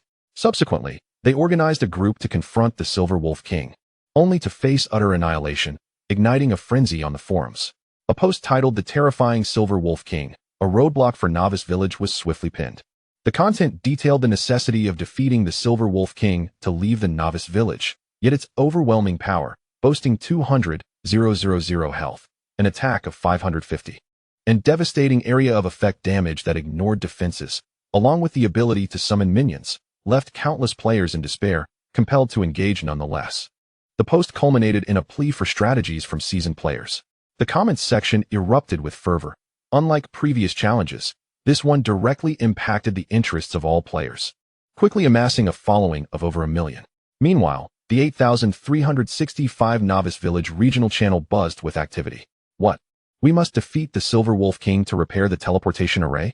That's absurdly difficult, exclaimed one player. Indeed, I've seen the attributes of the Silver Wolf King online. I doubt I'd survive a single encounter, another lamented. How did the esteemed Chen Feng manage to defeat such a formidable foe? Someone else wondered. I'm curious too, but more so optimistic. Once we reach level 10, we can head straight to the main city. That's a significant advantage. Yes, gratitude to the esteemed player. They are remarkable. They all chimed in unison. Junlin, how far are you from leveling up? Nan Feng inquired. As the leader of their group, they had refrained from forming parties, allowing Junlin to claim the spoils of victory. I'm close, level 90, at most half an hour, Junlin replied. Huh. We must indeed thank Chen Feng. Otherwise, the first achievement might have slipped from us, Xiaobei chuckled. Indeed, the number of strong players in this game is astounding. I hadn't anticipated so many reaching level 10 already. We should truly express our gratitude, Junlin affirmed. At that moment, Wu Shaochen received a private message from Su Muxue. Shuer, aren't you browsing the forums? I occasionally check while offline during meals, he replied. Shuer, you do know nutrient solutions can sustain your body's needs for 3 days, right? I can't afford that, Wu Shaochen replied decisively. Shuer, you're not telling me you're playing with a headset, are you? Indeed, is there a problem? He responded.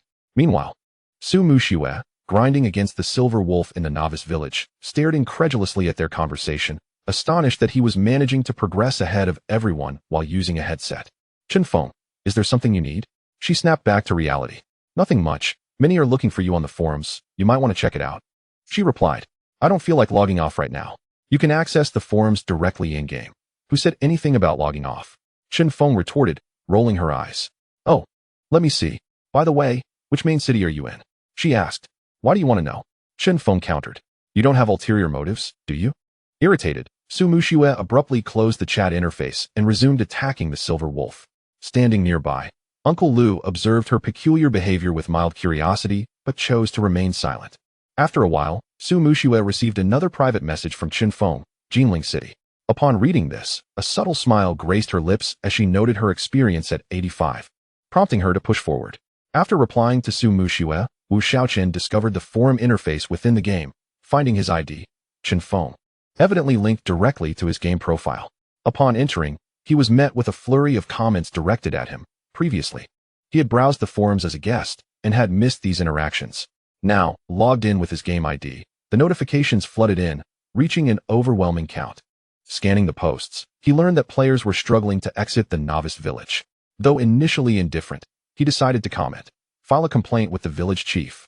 After all, it wasn't a secret that needed to be kept, and perhaps it would serve as a good deed, alleviating the players' incessant suspicions of cheating or demanding official investigations.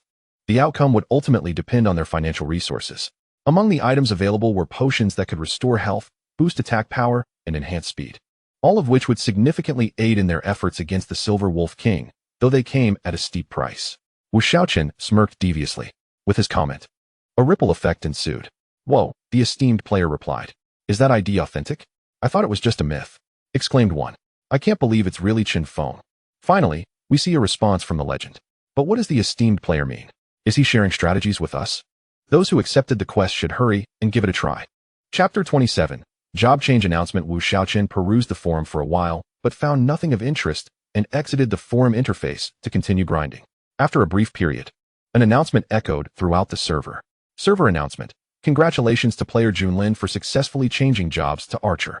As the first player to transition into the Archer profession, the system rewards 500 reputation points, 20 gold coins, and 1 skill book for this profession. This is an official announcement. Someone has changed jobs? Is it possible they managed to defeat the Silver Wolf King? Could it be from my novice village? Wu Shaochen mused upon hearing the server announcement. This must be the first instance of someone other than myself making it onto the broadcast. Finally, someone else is shouldering the burden of public attention. Shortly after this announcement, another message chimed in.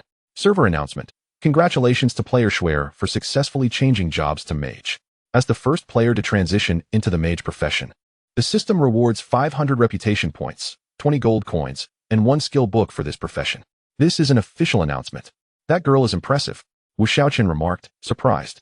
Although the teleportation array in the novice village has been repaired, very few players have reached level 10 at this time. Her achieving the title of First Mage is a testament to her prowess. Before long, another announcement resounded. World announcement. Congratulations to player Call Me Young Master Huang for successfully changing class to Warrior. As the first player to change class to the Warrior profession, the system rewards 500 reputation, 20 gold coins, and 1 skill book for this profession. This is hereby announced. Hearing the consecutive world announcements, Wu Shaochen touched his nose and murmured softly, maybe I should start charging them a teleportation fee. Players in other starter villages were even more envious. Why wasn't I born in the same starter village as God Chinfeng? This is too discouraging. We're fighting for our lives against the Silver Wolf King, and they just pick up the rewards. Sigh, comparing people just makes you want to die? At this moment, the Proud World Guild, following Wu Shaochen's instructions, had spent a fortune buying many potions and were now nervously fighting the Silver Wolf King with the 30 HP potions and instant recovery potions. The situation had indeed stabilized, though it was draining potions, which meant draining money. To buy these potions, they had almost purchased all the currency collectible in the starter village, driving the exchange rate up to 2 real-world dollars per copper coin. Besides the first-tier players fighting the Silver Wolf King, at least 1,000 more players stood further back. Their main task was to deal with the Silver Wolves summoned by the king, keeping them blocked outside to avoid affecting the main battle. The fight lasted over an hour before the Silver Wolf King's massive form finally collapsed. Everyone breathed a sigh of relief. Proud World Overlord quickly gathered the loot and rushed back towards the village, simultaneously instructing, Jueching, Goofing, you two leveled up just now too, right? Hurry and catch up. The first-to-class rewards for the Guardian and Priest professions haven't been claimed yet. You two go get them now. After the group returned to the starter village, they saw the village chief repairing the magic circle, looking very anxious. Just then, another world announcement rang out. World announcement. Congratulations to player Dreamy Light Dance for successfully changing class to Priest. As the first player to change class to the Priest profession, the system rewards 500 reputation, 20 gold coins, and 1 skill book for this profession. This is hereby announced. Dreamy Light Dance I sent from Starter Village 8365, is she? Proud World Jueching wondered. It seems the Dreamy Guild beat us to killing their Silver Wolf King, Proud World Overlord said with a frown. The Dreamy Guild was a highly renowned all-female guild in the gaming world, not accepting any male players. Yet, despite being composed entirely of female players, they managed to rank within the top 10 guilds in online gaming. To think the renowned #1 mage, Dreamy Light Dance, actually changed class to Priest. I wonder if it was to get the first reward, or because her talent suits the Priest class, Proud World Goofing mused. At that moment, the village chief finished repairing the teleportation array. The three quickly entered, choosing the city of Jinling. Soon, another system notification sounded. World announcement. Congratulations to player Proud World Goofing for successfully changing class to Guardian. As the first player to change class to the Guardian profession, the system rewards 500 reputation, 20 gold coins, and 1 skill book for this profession. This is hereby announced. Thus, the first-to-class achievements for all 6 major professions had now been claimed. What left everyone speechless was that Starter Village 8365 had taken a whopping 4 of those slots. And except for Sovereign, the others were previously unknown figures. It truly made all players understand the meaning of it's easy to prosper when you have powerful backing. Ding. Congratulations, you have leveled up. Life 40, Mana 20, Agility 2. Gained 10 free attribute points. Please allocate them reasonably. While everyone else was striving tirelessly to level up, Wu Shaochen, upon hearing the level up prompt, showed a look of helplessness. The experience from level 16 monsters was genuinely high for a level 11 player. Combined with the out-leveling bonus, even after the pet took 20 of the experience, each monster still yielded 216 XP. Besides the first 3 killed, it took another 126 goblins to level up. Sigh, after leveling up, I'll have to change farming spots again, Wu Shaochen lamented. He kept the 10 attribute points for now, planning to add them later based on needs. He didn't lack those points at the moment. Having killed a total of 129 goblins, his poison damage had reached 152 per second. In 1 minute, he could drain over 9,000 HP, truly terrifying. The HP increase from a mortal body had also reached 129 points, pushing his total HP past the 2,000 mark to 2079. His agility reached 120. Experience points, 864,000. The 129 goblins dropped 8 pieces of equipment for Wu Shaochen. The drop rate was noticeably higher than in the starter village. It was unclear if higher level monsters had a higher drop rate, or if it was due to his luck bonus, or perhaps both. After all, back in the starter village, it was 1 drop per 30 or 40 monsters. Now, it was roughly 1 drop per 15 or 16. Most incredible to Wu Shaochen was that one of them was actually a black iron grade item. Wolf Fong Mace grade, black iron physical attack, 60 ignore defense. For additional attribute, strength 15 equip requirement. Warrior the stats were excellent, and it only had a class requirement. No level requirement. He wondered if other equipment was like this too. It seems higher level monsters have a chance to drop black iron gear. If I'm not mistaken. Even higher level common monsters might drop bronze, or even better gear, just with lower drop rates. Otherwise, where would all those boss drops come from? This piece of equipment would be a rare find for a warrior and should fetch a good price. He decided to hold on to it for now and auction it later when more players arrived in the main city. The remaining 7 items were all white grade level 16 gear, the kind you can't sell or use. He guessed they could only be sold to the in-game shop. It seems in the future, only white gear might have level requirements, while attribute gear has class requirements. If that's the case, there might be no need to even pick up white gear later. What delighted him even more was Silver Wolf. Pets required less experience to level up than players. Even with only getting 20 of the XP, the 100+ goblins had boosted Silver Wolf's level all the way to 8, with a substantial increase in attributes. Silver Wolf, Pet, Potential, a level, 8 HP, 8,200 MP, 900 physical attack, 260 physical defense, 186 magic defense, 93 speed, 40. While these stats were decent, it still wasn't ready to join the fight, mainly because Wu Shaochen was too high leveled. Otherwise, at the same level, Silver Wolf's strength would be overwhelming. For now, it could only continue following behind, leeching experience. Just as Wu Shaochen was about to venture deeper, his external phone suddenly rang. He had no choice but to log out and answer the call. If I had a gaming pod, I could have connected the phone directly, avoiding this hassle. Removing the gaming helmet, he picked up the phone lying nearby. Glancing at the caller ID, a rare smile touched Wu Shaochen's lips before he answered. This little lass hasn't called for a while. Brother. A hesitant voice came from the other end. What's up, Zine? Wu Shaochen replied. Brother, could you transfer some money to me? I know you don't have much either, but Okay, transferring now. Hearing the unease in her voice, Wu Shaochen cut straight to the point without asking for a reason. After their parents passed away, his sister was his only remaining family. In the past, with little money, he only sent her 1,000 yuan for living expenses each month. His sister knew his salary wasn't high, so she always lived frugally and often took on part-time jobs herself. This was the first time she had asked him for money like this. After hanging up, Wu Shaochen directly transferred 20,000 yuan to his sister's bank account. He wanted to send more, but was afraid she might overthink it. Chapter 28. The talent stops improving? HN College of Economics, Girls' Dormitory. A pure and lovely-looking young woman stared at the ended call, momentarily unable to process it. I haven't even explained anything yet. And you're transferring money? Besides, do you even know how much I need? Silly brother, you're not just brushing me off, are you? Zine. Does your brother even have money to transfer to you? A sweet-looking young woman walked over and asked. Wu Zine shook her head. She wasn't sure either. Her brother's salary over there wasn't high to begin with, and he still sent her living expenses every month. He definitely couldn't have saved much. But besides her brother, she didn't know where else to borrow money from. It is evident to me that the woman acted with intent, driven by her affection for a man who secretly admires you, leading her to deliberately oppose you. A mere bottle of subpar cosmetics is absurdly valued at 8,000 yuan. The young girl protested. Let it be. I shall maintain my distance from her henceforth. Indeed, I broke it, so I cannot blame others. And I have verified online that the cosmetics do indeed cost over 8,000. Wu Zine replied helplessly, a mist of emotion welling in her eyes. She was acutely aware of the other party's deliberate actions, yet what could she do? It was her own carelessness to blame. And that amount represented her living expenses for over 6 months. She felt quite aggrieved. You, with such a disposition, are bound to suffer great losses eventually. Alas, I also bear some responsibility. Had I not purchased that gaming helmet, I would have had the funds to assist you. The girl remarked. Mingwei, please do not say that. You have lent me all your living expenses. I am at a loss for how to express my gratitude. And how will you manage this month?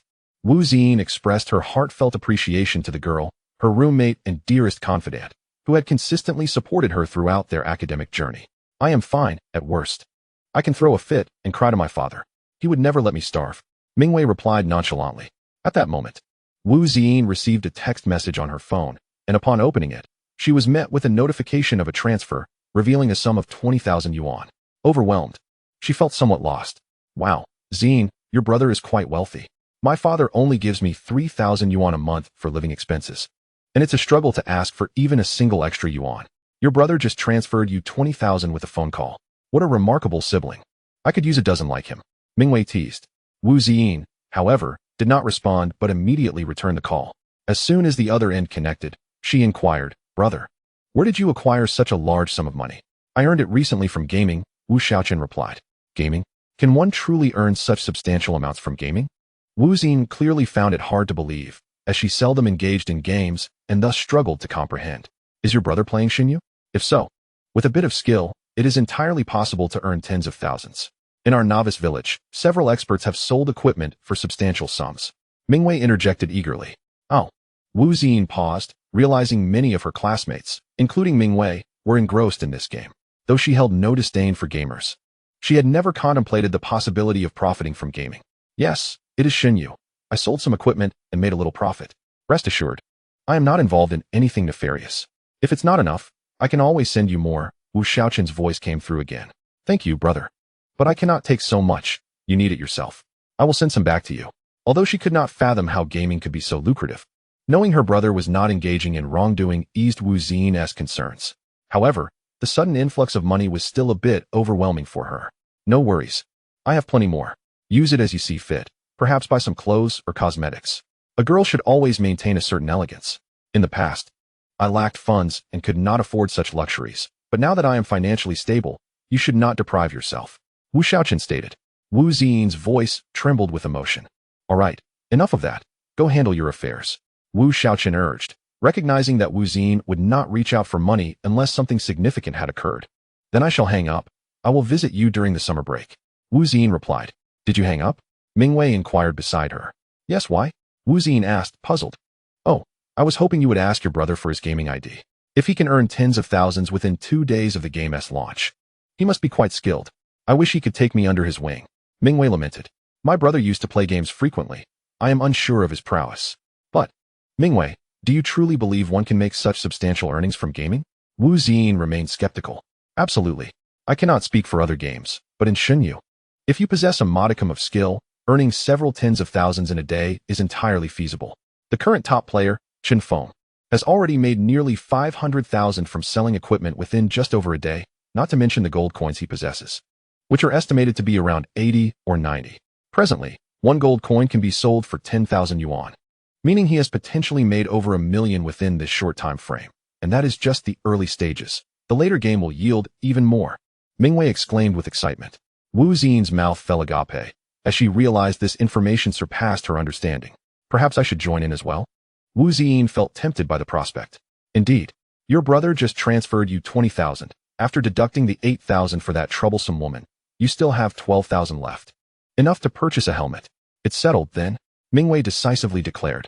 Meanwhile, after ending the call, Wu Shaochen donned his helmet once more and entered the game, proceeding directly towards the depths of Black Bear Ridge, where he would encounter numerous level 17 black bears, which were his next targets for farming. Upon arriving at Black Bear Ridge and witnessing the formidable black bears, Wu Shaochen felt invigorated. He cast a detection spell. Black Bear, level 17 health, 23,000 physical attack, 350 physical defense, 180 magical defense, 100 speed, 40 skills, slam. Deals 140 physical damage to all targets within a 2-meter radius and reduces their movement speed by 30. Cooldown, 20 seconds. It seems ordinary monsters pose no challenge for me. I can simply engage in mass farming. A black bear can be poisoned thrice without further concern. With 152 points of toxin damage, 3 layers yield 456 points. In 60 seconds, this could accumulate to a staggering 27,000 damage, easily dispatching the foe. Thus, Wu Shaochen began his slaughter, striking each black bear thrice before retreating. Soon, he was followed by a throng of black bears, and one by one, those trailing behind fell. This method of farming allowed Wu Shaochen to experience true exhilaration. However, this elation dissipated upon the demise of the 89th black bear, as he received only 2 system notifications. Ding! You have slain Black Bear, earning 200 experience points. As you have exceeded 5 levels, you receive an additional 100 experience points, with 20 points allocated to your pet. Your pet, Silver Wolf, gains 60 experience points. Ding! Immortal Body activated. Maximum health increased by 1 point. Current immortal body enhances maximum health by 218 points. Indeed, the expected talent boost was absent.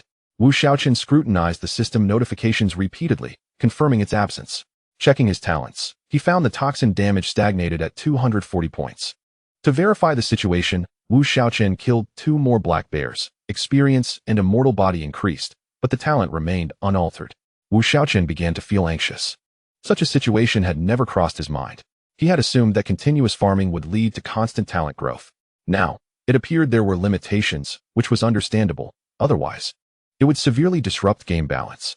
Was his maximum toxin damage truly capped at 240 points? Wu Shaochen pondered, feeling somewhat despondent.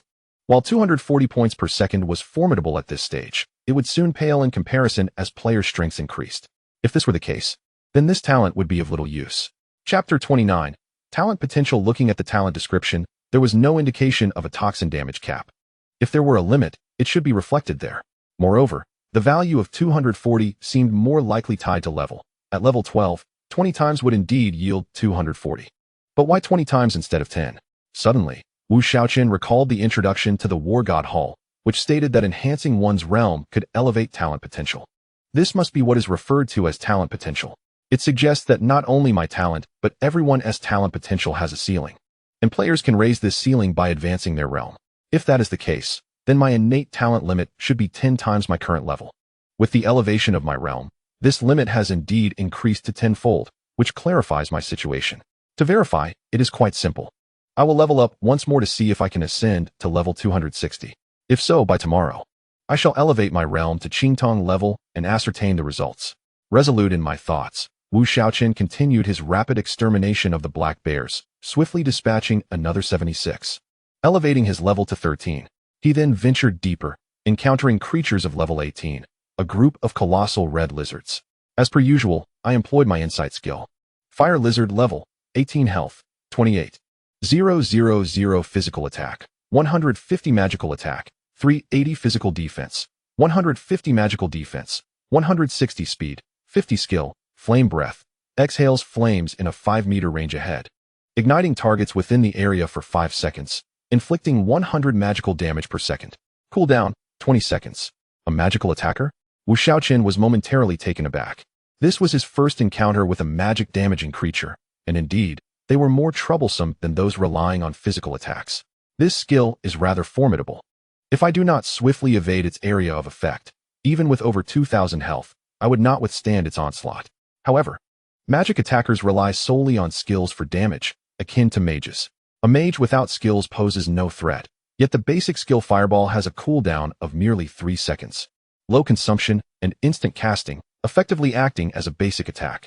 Thus, a magic attacker without skills is harmless, but should they run out of mana, they become truly vulnerable.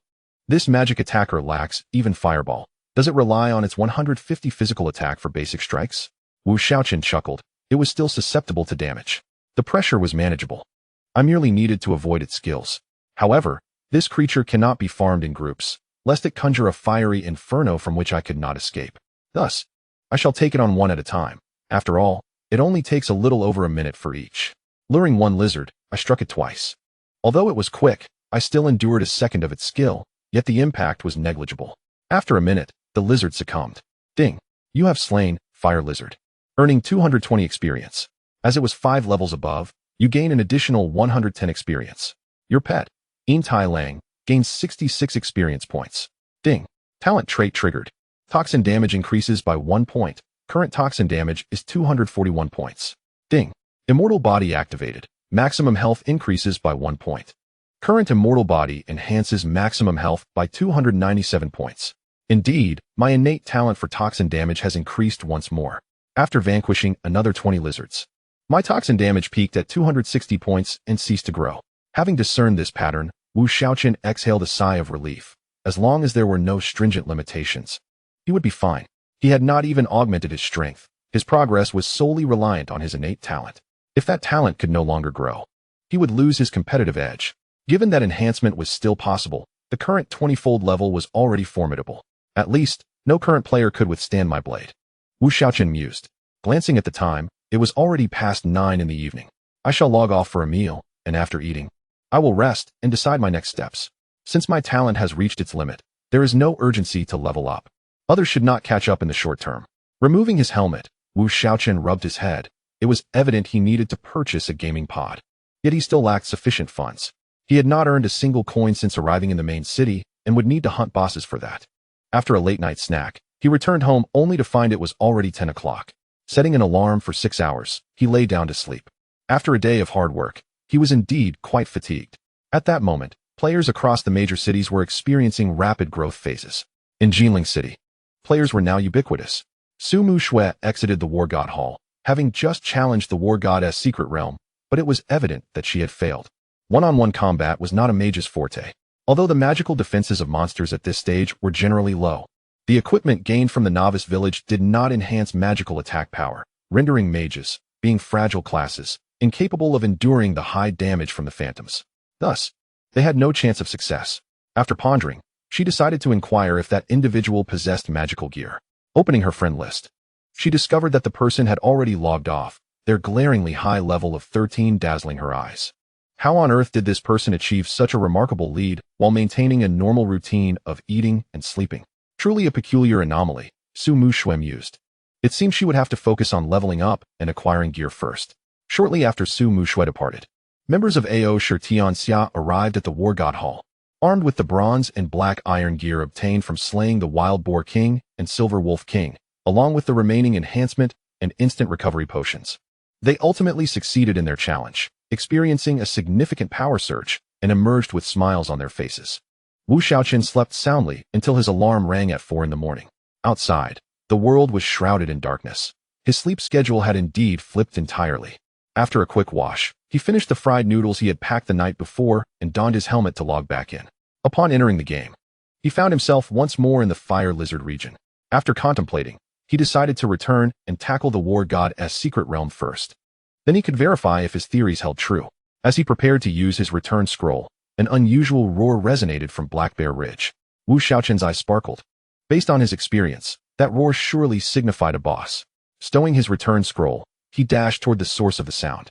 Upon arrival, he witnessed a colossal black bear pursuing a fleeing soldier, the latter already at the brink of collapse. Just as the bear was about to crush the soldier, Wu Shaochen rushed forth, summoning Yin Tai Lang to block the bear's deadly strike, thus saving the soldier. At this moment, Yin Tai Lang had reached level 10, boasting a health pool of 200 points and physical defense of 220 points. Enduring a blow was certainly manageable. Having rescued the soldier from the bear's clutches, Wu Shaochen quickly cast an insight skill. Black Bear King, bronze level boss level, 17 health, 300. 000 physical attack, 750 physical defense, for 20 magical defense, 240 movement speed, 85 skill 1, slam, strikes the ground, dealing 140 physical damage to all targets within a 2-meter radius and reducing their movement speed by 30 for 5 seconds. Cooldown, 20 seconds. Skill 2, Earth Split. The bear's paw strikes the ground, creating a fissure that extends forward, inflicting 160 physical damage to targets within its path and knocking them back. Cooldown, 1 minute. Skill 3, Petrified Skin. Skin hardens to stone, increasing defense by 100 and reducing physical damage taken by nearby targets by 50 for 30 seconds. Cooldown, 5 minutes. Chapter 30, Slaying the Black Bear King Ha, with high defense and substantial health. This is precisely the type of boss I relish, Wu Shaochen joyfully remarked. Yet, one must not underestimate its damage. Its basic attacks could inflict over 600 health points, while the slam could deal over 900. And the Earth Split could exceed 1,000. High-level bosses are indeed formidable. Glancing at his attributes, his health had reached 307, while his physical defense stood at 111. Withstanding its blows was not a concern. He had ample potions, and should the situation become dire, he still possessed a skill of evasion. He was secure. He then charged forward, delivering 2 swift strikes, applying 2 layers of poison, causing 520 damage per second, which equated to 200 health over 1 minute. Not daring to fully stack the poison, he activated his speed enhancement, achieving an attack speed of 80. With 2 strikes, he would only need to endure 1 basic attack from the Black Bear King. Should he attempt to strike 3 times, he would have to withstand 2 basic attacks, and if he were to receive a skill strike, it would surely spell his doom. Thus, after delivering 2 strikes and withstanding a basic attack, he turned to flee. However, before he could escape far, the ground suddenly fractured, and the fissure rapidly approached, launching him into the air. 1089. As he fell, Wu Shaochen quickly scrambled to his feet and ran. Fortunately, the Black Bear King had not yet closed in, otherwise, he would have been left with no recourse but to rely on his evasion skill. A single basic attack paired with a skill had already stripped away over 1,700 health points, leaving him with just over 400. Indeed, one must never underestimate a bronze-level boss. As the King of Black Bears pursued him, Wu Shaochen activated his stealth with a tentative mindset and quickly vanished from sight. The king, scratching its head in confusion, turned and sprinted towards Yin Tailang. To his surprise, Wu Shaochen found that the stealth skill could still be utilized while the poison damage was active. This was quite intriguing. His previously cunning strategy had now become even more insidious. He recalled Yin Tailang into the pet space to prevent it from being crushed, only to witness the King of Black Bears charge towards a nearby soldier. What a fool! Why is he still there? Doesn't he know to run? Wu Shaochen, exasperated, summoned Yin Tailang once more to absorb the damage, then consumed a large red potion. Observing the frantic movements of Yin Tailang, pursued by the relentless King of Black Bears, Wu Shaochen quickly deactivated his invisibility to divert the creature's ire. With Yin Tailang as a burden, stealth was no longer an option. He suspected the soldier might have a hidden quest and could not allow him to perish. The King of Black Bears, despite its formidable strength, was unable to catch up or deal a fatal blow due to Wu Shaochen's devious tactics. Ultimately, it succumbed to the ground in frustration. Congratulations. You have slain the bronze boss, King of Black Bears. You have gained 200 reputation points and 24,000 experience. Your pet Yin Tailang has gained 6,000 experience. Congratulations. Your pet, Yin Tailang, has leveled up to level 12. The immortal body effect has activated, increasing maximum health by 1 point. With your immortal body now enhancing maximum health by 318 points. As Wu Shaochen gazed at the colossal form of the King of Black Bears lying defeated, he mused that it was indeed quite powerful. 300,000 health points dispatched in merely 10 minutes. Such talent was undeniably impressive. He glanced at his experience points. 971,050. 000. Damn, the experience from the boss is truly substantial. Although boss experience does not scale with level differences, the King of Black Bears alone provided 30,000 experience points. Even after allocating 20 to Yin Tailang, I still netted 24,000 points, instantly boosting my experience by half. Shaking his head in resignation, Wu Shaochen hastily collected all the spoils dropped by the boss. The King of Black Bears had a significantly lower drop rate compared to Yin Lang Wang. It was evident that first kills had a drop rate bonus. Checking his inventory, he found a total of 2 gold and 76 silver coins, along with 2 pieces of bronze equipment, 3 pieces of black iron equipment for white items, and 1 special scroll. Such stinginess, Wu Shaochen complained, but he dismissed it. As long as there were items, he was content. Inspecting the equipment, he noted, black bear armor, bronze grade, 600 health, 30 physical defense, 30 magic defense. Additional attributes, 18 constitution, 20 root bone. Requirements, warrior, shield guard. Black bear boots, bronze grade, 50 movement speed, 30 physical defense, 30 magic defense. Additional attributes, 18 agility, 15 root bone. Requirements, usable by all classes. Bear King bracelet, black iron grade, 50 physical attack, 6 attack speed. Additional attributes, 12 agility. Requirements, physical class. Bear King necklace, black iron grade, 60 physical attack, 5 range damage. Additional attributes, 15 strength. Requirements, archer. Bear King leggings, black iron grade, 300 health, 20 physical defense, 10 magic defense. Additional attributes, 12 constitution. Requirements, usable by all classes. Indeed, the only restrictions were class-related. Prior to level 10, players had not yet undergone job changes. Hence black iron gear had level requirements, while post-level 10, it would solely depend on class. This was advantageous, as it prevented obtaining gear that one could not equip. Wu Shaochen found that he could use the 5 items, shoes, bracelet, and leggings, while the necklace and armor would need to be sold. He planned to check the auction house upon returning to see if there were many players present. The bracelet was a perfect fit, so he equipped it. He replaced his current Wolf King leggings and boots with the Bear King S, as the latter's attributes were markedly superior. Naturally, high-level monsters dropped better attributes than their lower-level counterparts. Examining another scroll, he discovered Petrified Skin Scroll. Upon use, defense increases by 100 and reduces nearby target's physical damage by 50 for a duration of 5 minutes. What nonsense. Instead of a skill, I receive a scroll. Had it been a skill, it would have been remarkable, but a scroll feels somewhat wasteful. After organizing his spoils, Wu Shaochen approached the nearly lifeless soldier and inquired, "Hi, how may I assist you?" The soldier, upon seeing Wu Shaochen, became visibly agitated and exclaimed, "Warrior, thank you for saving me. However, I fear I cannot survive much longer. I am a member of the Jinling City Guard and have urgent news to relay to the city lord. Could you deliver this letter to him?" He handed Wu Shaochen a letter. "Alert! The vice captain of the guard, Zhiruei, has issued you a quest. Deliver the letter to the city lord of Jinling. Quest reward, unknown. Would you like to accept?" "Damn, an unknown reward? Please don't tell me this is a wild goose chase," Wu Shaochen thought, but seeing the soldier's desperate expression, he could not bring himself to refuse and nodded. "All right, I accept."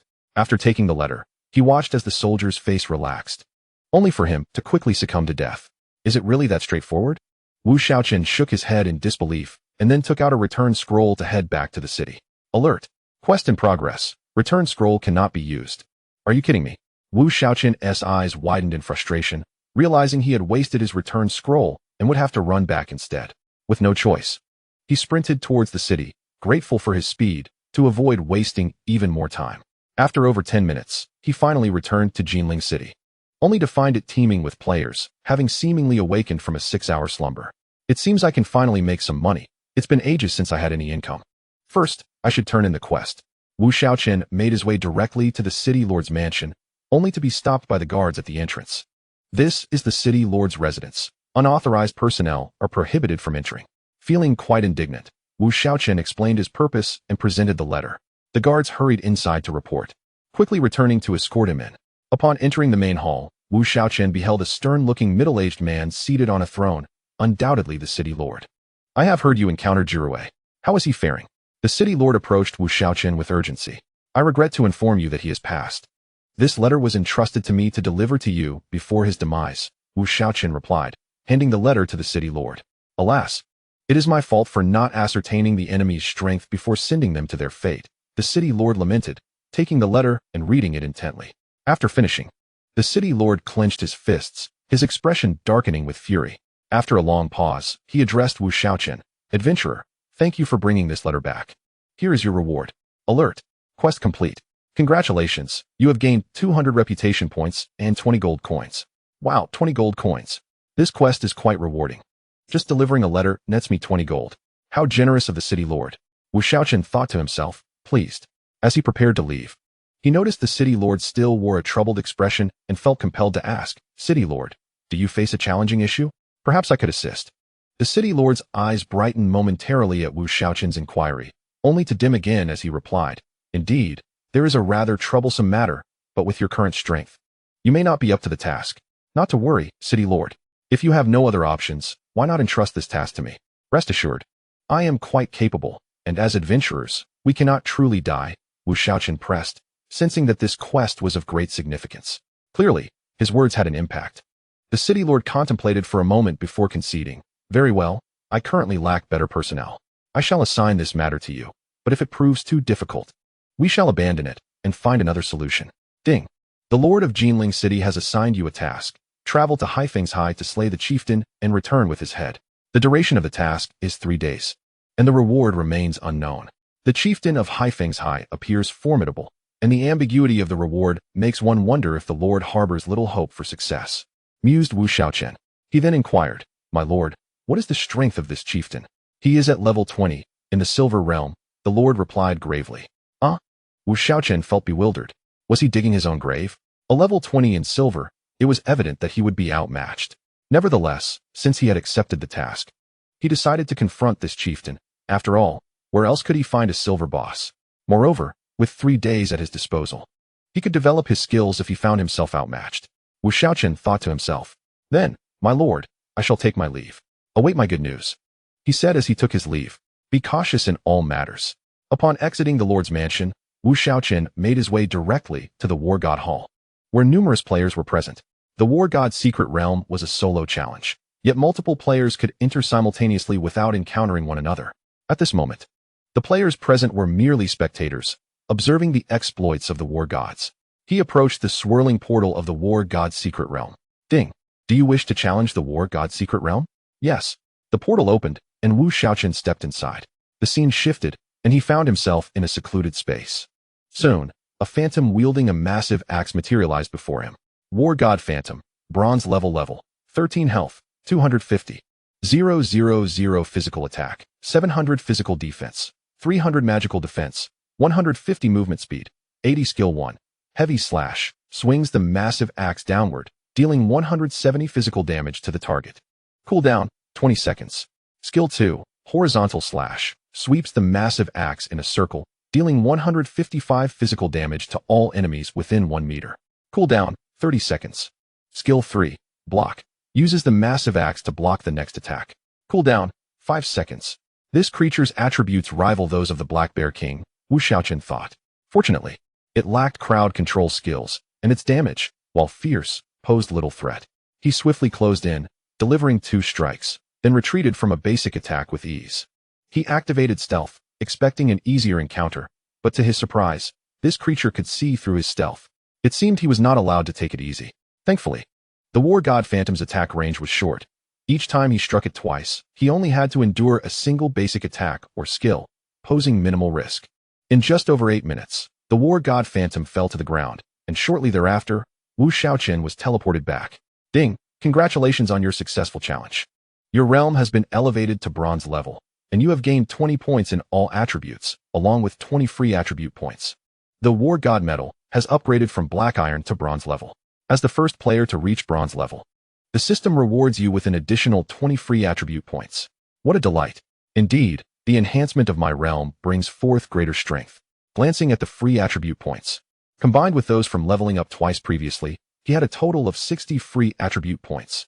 After contemplation, he allocated 20 points to agility and 40 points to constitution, as he still needed to bolster his defenses.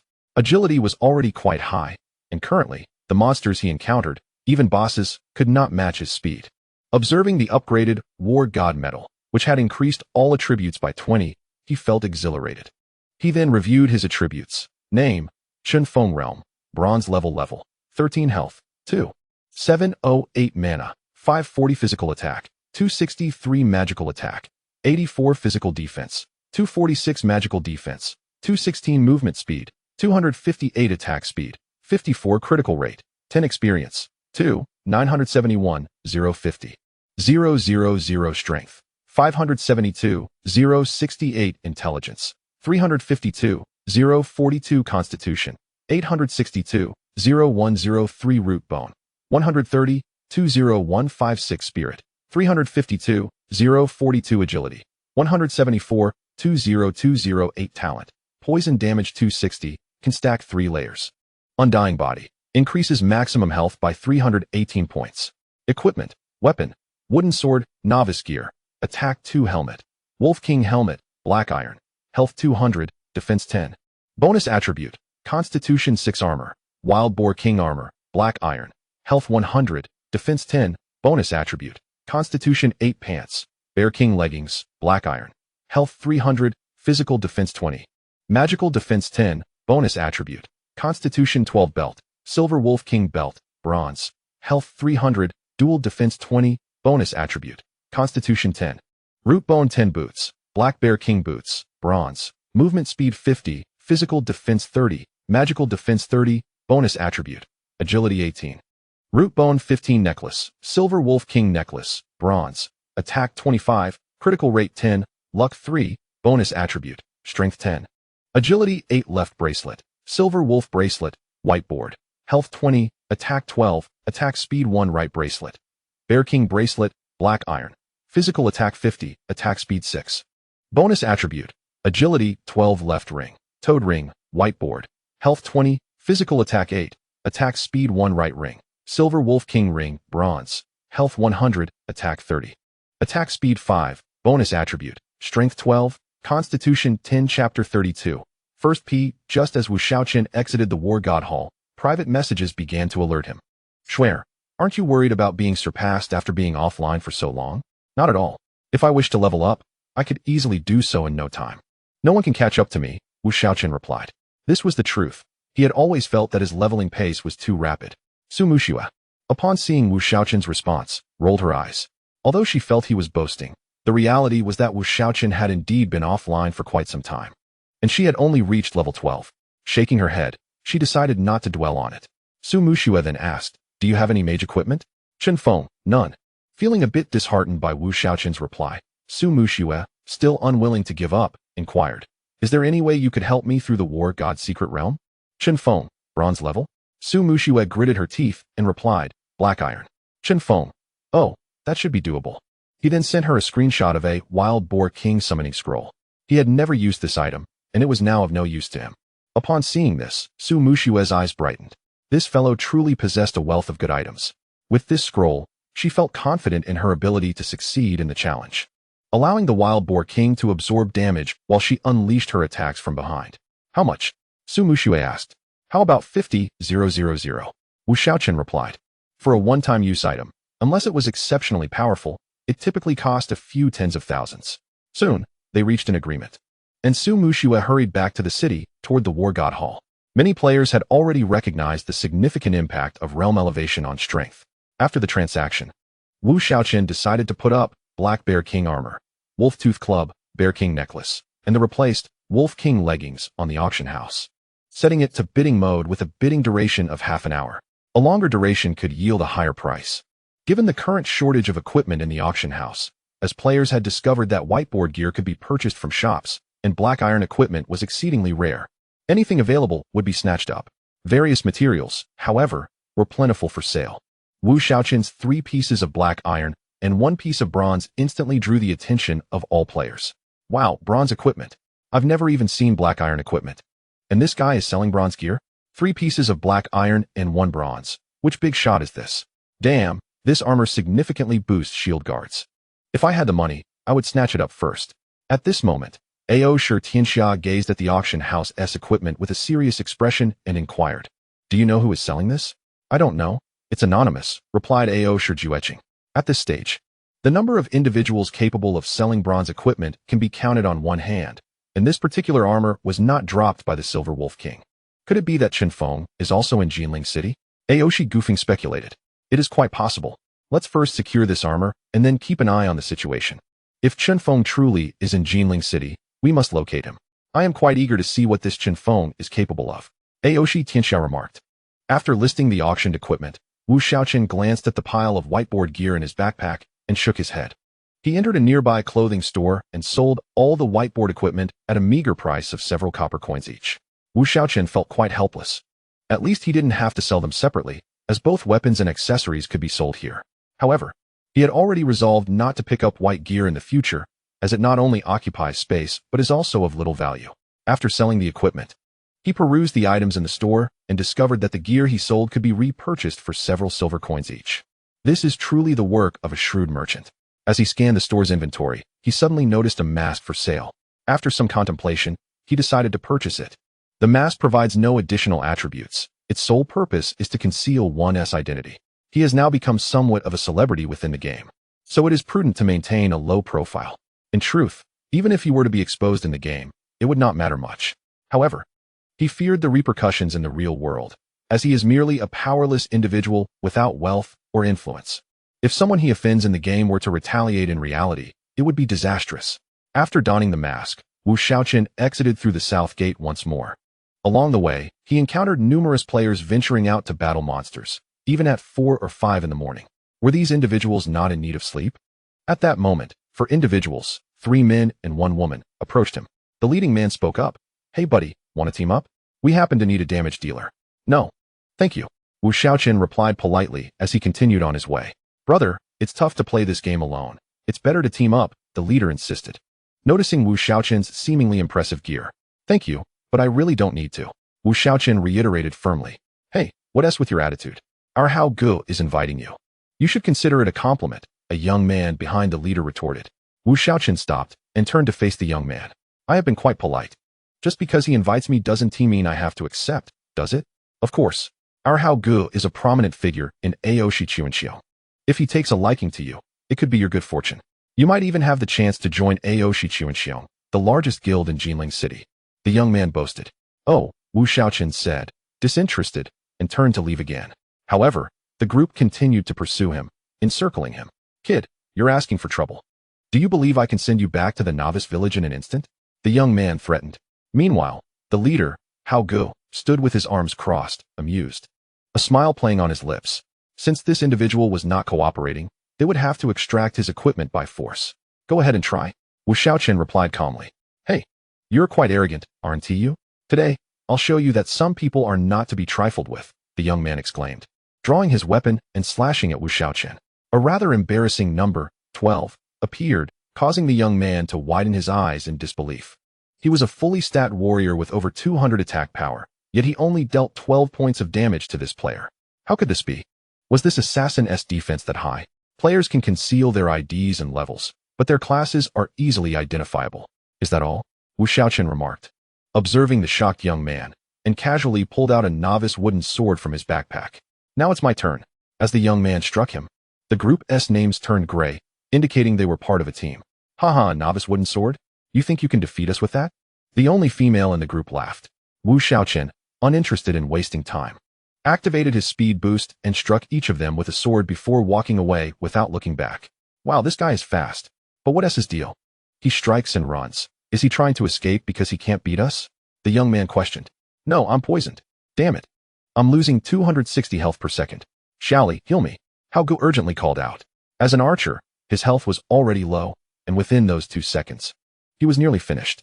Shaoli hurriedly cast a healing spell, only to see the dreaded 0 message appear. I can't heal you, Hao Gu. Quickly drink a potion. However, before Hao Gu could even retrieve his potion, he collapsed to the ground. The others met the same fate. By the time they realized they were poisoned, they had already fallen, with even the tank lasting no more than 5 seconds before being wiped out. Nearby players looked on in confusion at the sight of several individuals suddenly dropping dead. Chapter 33, Mage Equipment Ding. You have been killed by player Chinfeng. Level 1. As you were the attacking party, you randomly dropped 2 or more pieces of equipment. Chinfeng, standing at the novice village resurrection point. Hao Gu felt a tremor at the corner of his mouth. He never imagined that he would inadvertently confront Chinfeng. At this moment, he regretted his actions deeply. He then turned and slapped the first young man who had instigated trouble with Chinfeng. Damn it, you got me killed. The young man fell silent.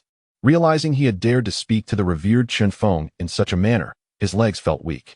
Hao Gu, having vented his frustration, opened the chat log and messaged one of his companions. Boss, I just ran into Chinfeng. After defeating several players, Wu Shaochen proceeded towards the flame lizard, needing to verify whether his talents could continue to enhance after reaching the bronze level. This time, Wu Shaochen experienced another significant boost in strength. He approached the flame lizard and swiftly struck it twice, moving on to the next one for another 2 strikes. With his current poison damage of 260 per second, 2 strikes were sufficient to defeat a lizard. Before long, the lizards fell one by one, and the system notifications chimed incessantly. Hearing the notifications brought a smile to Wu Shaochen's face. As he had anticipated, elevating his level could indeed increase the cap on his poison damage. Let us continue and see how much more I can enhance, Wu Shaochen thought to himself, and continued his assault on the lizards. At that moment, ding. The items you listed at the auction house have been successfully sold for 50,000 yuan. After a service fee of 7,500 yuan, the remaining 42,500 yuan has been transferred to your linked bank account. Ding, ding, ding.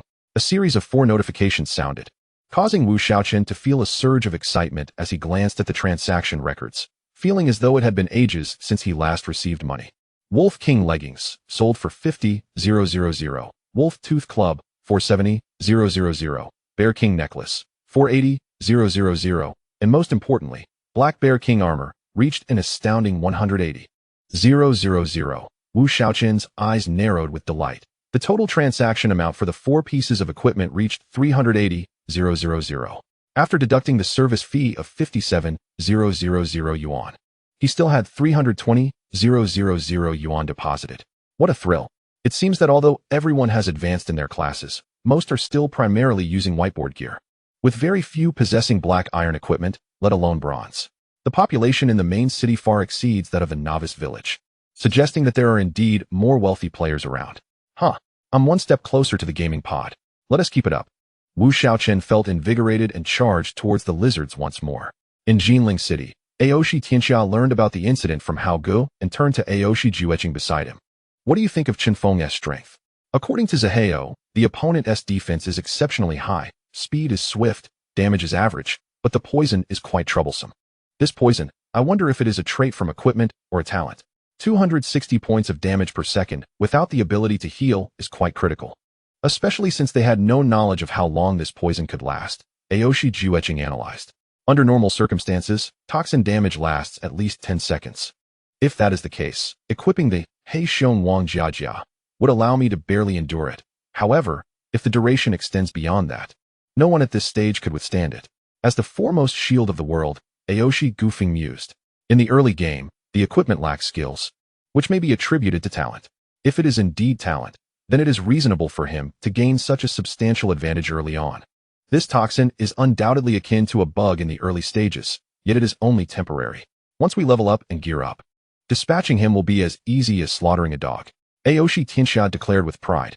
Perhaps no one could have anticipated such a repugnant talent to be growth-oriented. On the other hand, Wu Shaochen, concealed under the trees, was browsing the forum while a horde of fire lizards scurried about like headless flies ahead of him. White numbers 574 continuously appeared above their heads, and health bars plummeted rapidly. No one in the entire Divine Oracle could possibly level up more comfortably than he. At this moment, a private message arrived. Schwer, thank you for your scroll. I have successfully completed the challenge. There happens to be a wild boar king, tough-skinned and thick-fleshed, in front. Even a pig can succeed, Wu Shaochen replied casually. The other party instantly fell silent. Rising to collect his spoils, Wu Shaochen observed that all the lizards had fallen and walked over to check for valuable equipment. 3 pieces of gear lay on the ground, apart from 2 white items. There was surprisingly 1 piece of black iron equipment glimmering with quality. He hurriedly ran over to pick it up, as it represented wealth. Fire ring, spell attack 60. Fire skill damage increased by 5, additional attribute, intelligence 16. Required to equip, mage. Ah, mage equipment, a first encounter. The attributes are quite decent, Wu Shaochen murmured. Then opened the chat window and sent a screenshot of the equipment attributes to Su Muxiue. Soon, the response arrived. Schwer, how much? I want it. Wu Shaochen pondered and replied, 80,000. The Bear King necklace was also auctioned for 80,000, so it seems reasonable to set the price at that. Schwer, all right. After the transaction concluded, another private message chimed. Schwer, did you obtain this from a boss? Chen Feng. No, it was dropped by an ordinary monster. Schwer, ordinary monsters can drop black iron equipment? Chen Feng. Yes, higher level ones can, but the drop rate is exceedingly low. He had slain several hundred monsters and only obtained 2 pieces. Schwer, can you tell me which monster dropped this?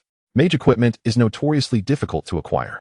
Wu Shaochen cast an insight spell on the fire lizard and shared the information. Meanwhile, Su Muxiue, engaged in combat with level 12 foxes in the forest, found herself speechless upon seeing the monster information shared by Wu Shaochen. She finally understood why he was always ahead of everyone else. While others battled level 11 and 12 monsters, he was absurdly fighting level 18 creatures. Upon seeing the monster attributes, Su Muxiue completely abandoned the idea of grinding for mage equipment there and instead vented her frustration on the foxes.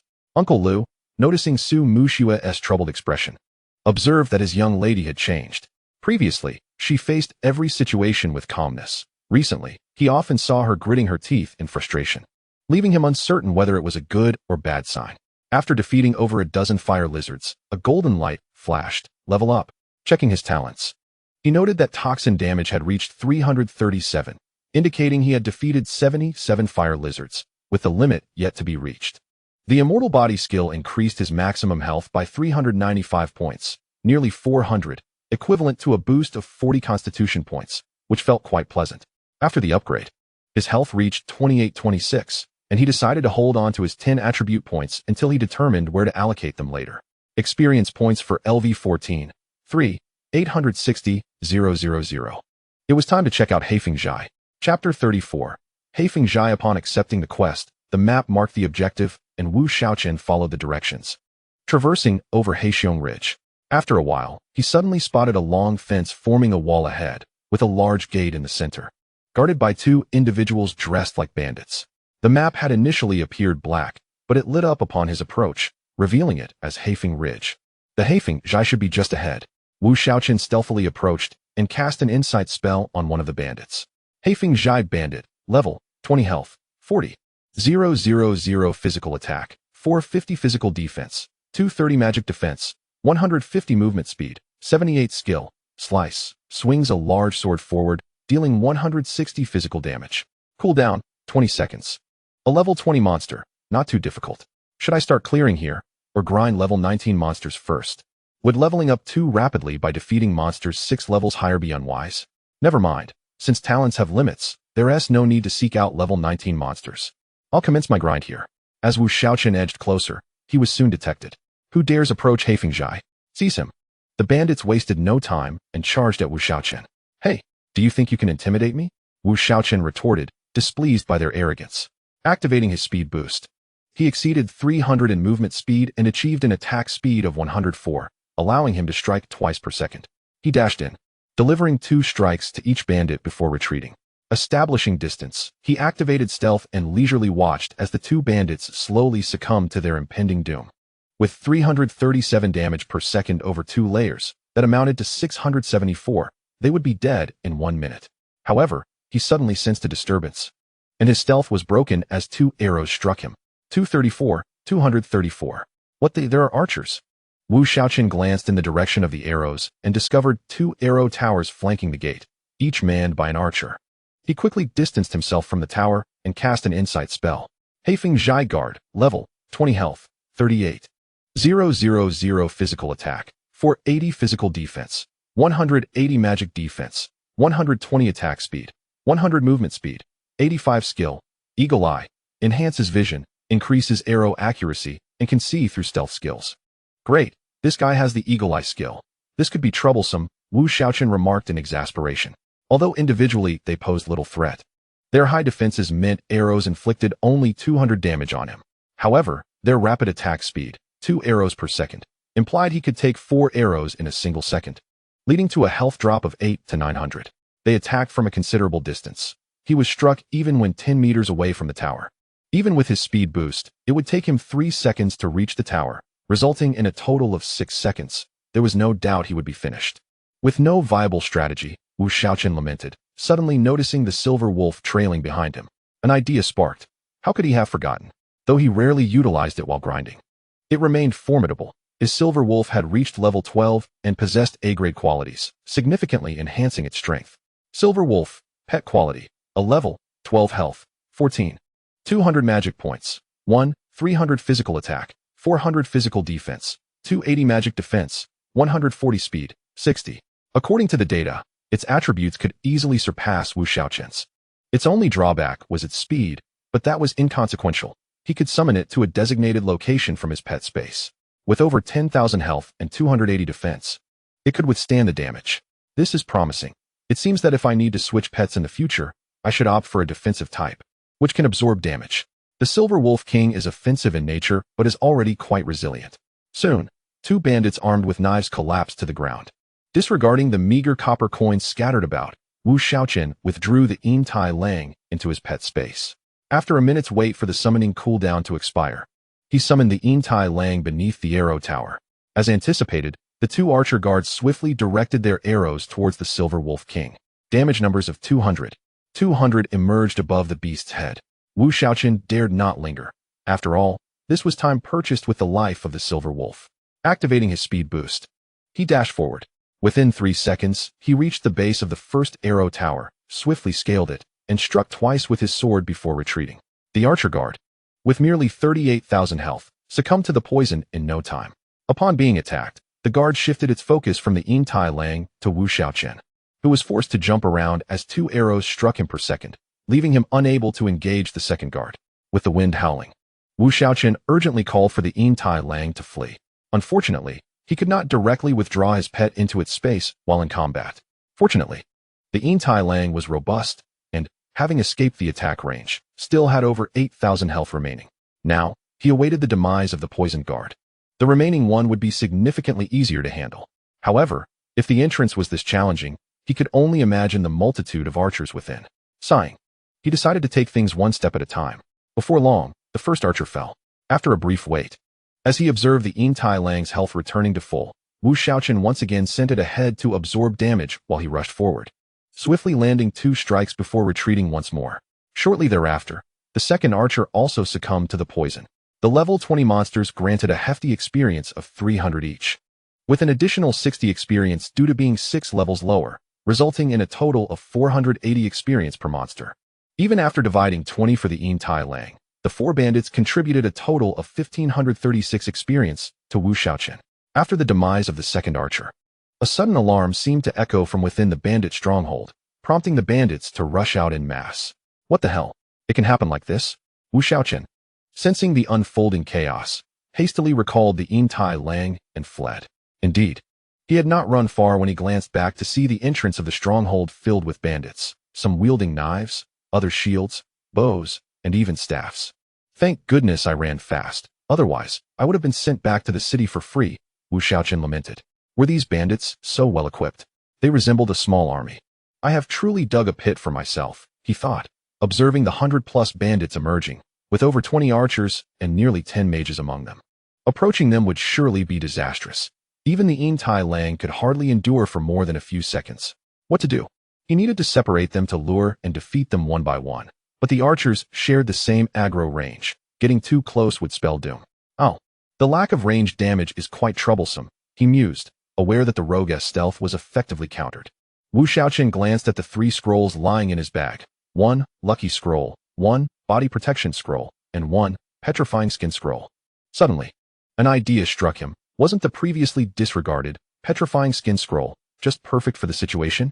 His current physical defense was 246, and using the scroll would elevate it to 492, rendering those foes incapable of breaking through his defenses. His magical defense would reach 432, allowing him to withstand the attacks of 10 mages with ease. While he was unsure of the mages' attributes, he assumed their magic attack would not exceed 500. Most importantly, the scroll's effect lasted for 5 minutes. Ample time for him to poison all the archers and mages. Chapter 35. This is what group farming is about to be safe. He allocated his remaining 10 attribute points into vitality, raising his physical defense to 256 and magical defense to 226. With all preparations complete, Wu Shaochen approached once more. And just before entering the attack range, he shattered the scroll. His defenses instantly doubled, reaching 512 for physical defense and 452 for magical defense, while also reducing nearby targets' physical damage by 50. He then activated his speed boost and charged into the throng of bandits. The bandits soon noticed the intruder, and arrows began to rain down upon Wu Shaochen. Each arrow struck him with minimal damage of 1 point, but before he could revel in this, a barrage of fireballs surged towards him. 124, 124, what the hell? I forgot to account for the skill damage, Wu Shaochen exclaimed in shock. The mages lacked basic attacks, but their fireball spell, with a cooldown of 3 seconds, served as their primary assault, dealing 120 magical damage with each cast. A volley of fireballs quickly drained over 1,000 of his health. With no turning back, Wu Shaochen pressed on, hastily drinking a large red potion that restored 100 health per second for 10 seconds. This was the best recovery option available to him at the moment. Although the main city offered better potions, he had forgotten to purchase them, perhaps overly confident in his abilities. After finishing the potion, he quickly consumed an instant recovery potion, restoring his health to full before barreling onward. Fortunately, the mage's fireball had a 3-second cooldown. Had it been like the archer's attacks, he would have been in dire straits. As the bandit warriors and shield guards closed in, Wu Shaochen maximized his speed, maneuvering past the melee bandits and heading straight for the archers and mages. The melee attacks from the bandits merely chipped away 1 point of health from him, completely ineffective. The warrior bandit skills could normally break defenses, but with the petrifying skin scroll, reducing physical damage by 50, they could not penetrate his defenses.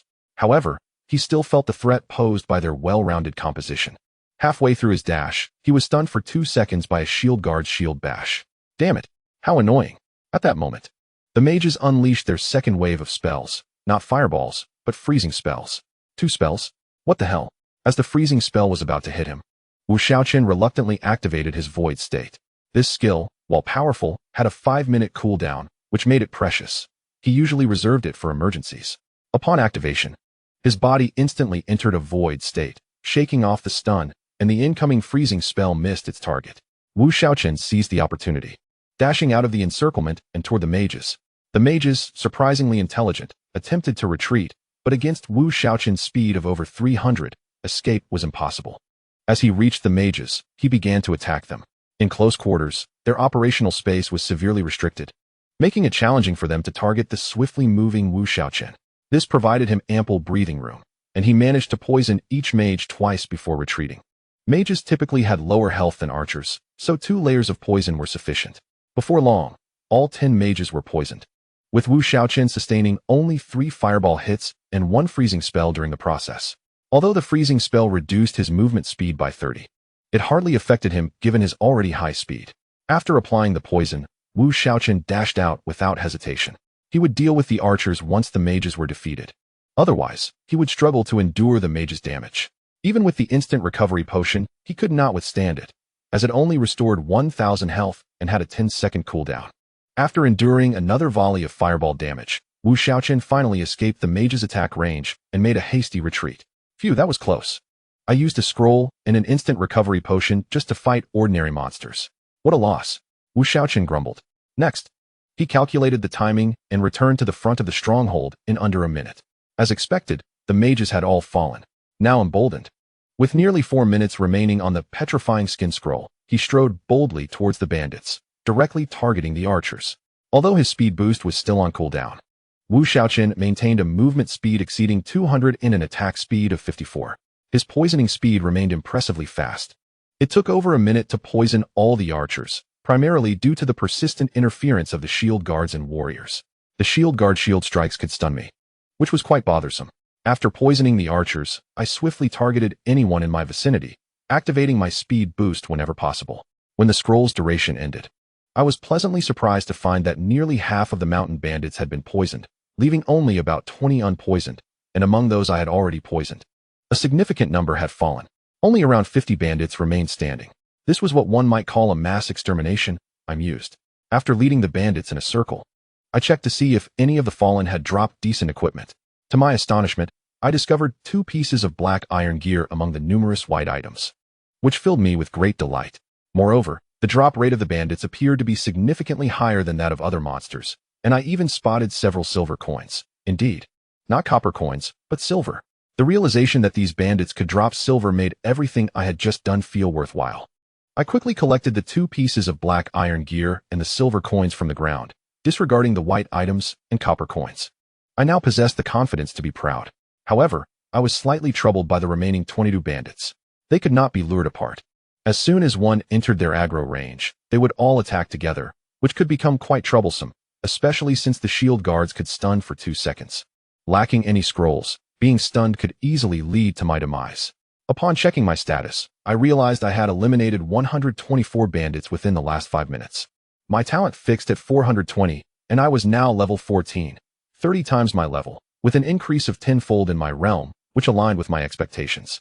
Given my current poison damage, it would suffice to inflict 2 layers of poison on either the warriors or the shield guards. I thought, what is there to fear? I have already decimated over 100. How can I fear these 20 or so?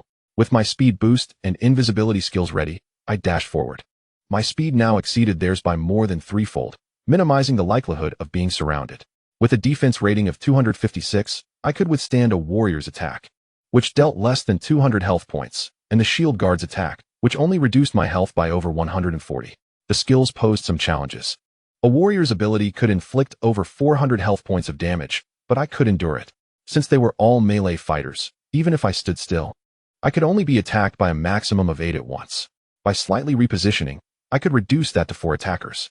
Even if I faced 4 skills, the total damage would be just over 1,800 health points, completely manageable, provided I avoid being stunned. Otherwise, I would have to activate invisibility. After dashing in, I maneuvered slightly, confronting only 4 bandits head-on, 3 warriors and 1 shield guard. During my speed boost, I struck twice per second, inflicting 2 layers of poison on the shield guard.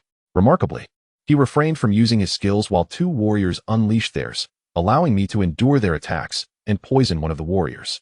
Noticing my health was still at half, I created some distance to thwart the bandits' attempt to encircle me. I then poisoned another warrior, just as the shield guard prepared to unleash his skill. I decisively retreated, successfully evading a shield strike. After distancing myself, I realized with excitement that my speed now enabled me to dodge certain attacks.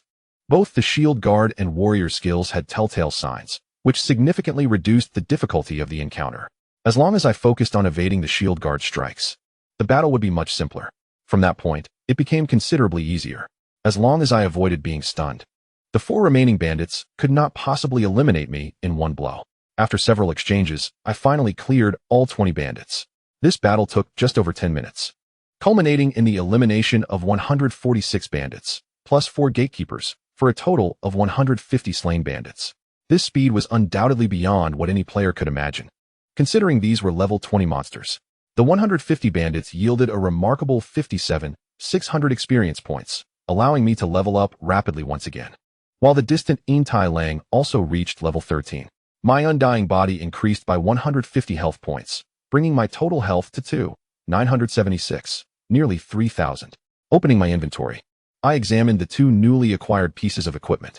Roundwood shield, black iron level, health 200, physical defense 20, magical defense 10, block 2, additional attribute, constitution 21.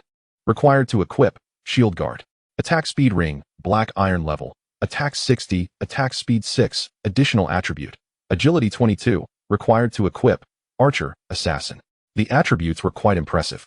The black iron gear dropped from level 20 monsters boasted attributes comparable to level 10 bronze equipment. I equipped the attack speed ring, replacing the white item, the toad ring. My health decreased by 20, but my attack increased by 52 points, attack speed by 5, and agility by 22 points. The remaining shield was put up for auction in bidding mode for 30 minutes. I then cautiously approached the bandit camp, encountering no further bandits along the way. Upon entering the stronghold, I noticed the layout was tiered. The front housed rather rudimentary structures, likely the dwellings of the outer minions. The middle layer featured significantly improved buildings, presumably inhabited by those of higher status, while the largest structure at the top was likely the residence of the bandit leader. The bottom layer appeared deserted, likely emptied moments ago. I stealthily made my way to the middle layer, which had fewer structures but was likely populated by stronger foes. Upon ascending, I soon encountered groups of bandits. To my dismay, the middle layer was exclusively populated by mages, indicating their high status within this bandit camp. The ones that had just exited likely came from this very area, and it was evident that no mages resided in the lower levels. I had neglected to check the mages' attributes earlier, so I cast an insight spell to ascertain their stats. Haifeng's High Sorcerer, level, 20 health, 36. 000 magical attack, 480 physical defense, 120 magical defense, 180 movement speed, 68 skill 1. Fireball. Launches a fireball that inflicts 120 magical damage on the designated target. Cooldown time, 3 seconds. Skill 2, Freeze. Launches an ice spear that inflicts 130 magical damage on the designated target and reduces their movement speed by 30 for 5 seconds. Cooldown time, 10 seconds. Indeed, they possessed 2 skills. Observing from a distance, I noted that there were only 5 mages present. Eliminating them would not pose a challenge, but I feared that charging in might trigger a swarm of additional mages to emerge, leaving me trapped. Oh, I almost forgot, there was no eagle eye in this game. Activating stealth, I cautiously approached the mages, who were blissfully unaware of the impending danger, engaged in casual conversation. I circled the area, noting several locations with mages present, not too far apart. However, they would take at least 3 or 4 seconds to reach me, which was ample time to activate my speed boost and poison 3 or 4 of them before retreating, as they would be unable to catch up. Should I find myself in peril, I could always resort to invisibility. Having resolved my strategy, I approached the mages without hesitation. Activating my speed boost, I struck with lightning speed, inflicting 2 layers of poison on each mage. By the time they realized what was happening, I had already poisoned 3 of them, prompting their frantic shouts as they attempted to flee.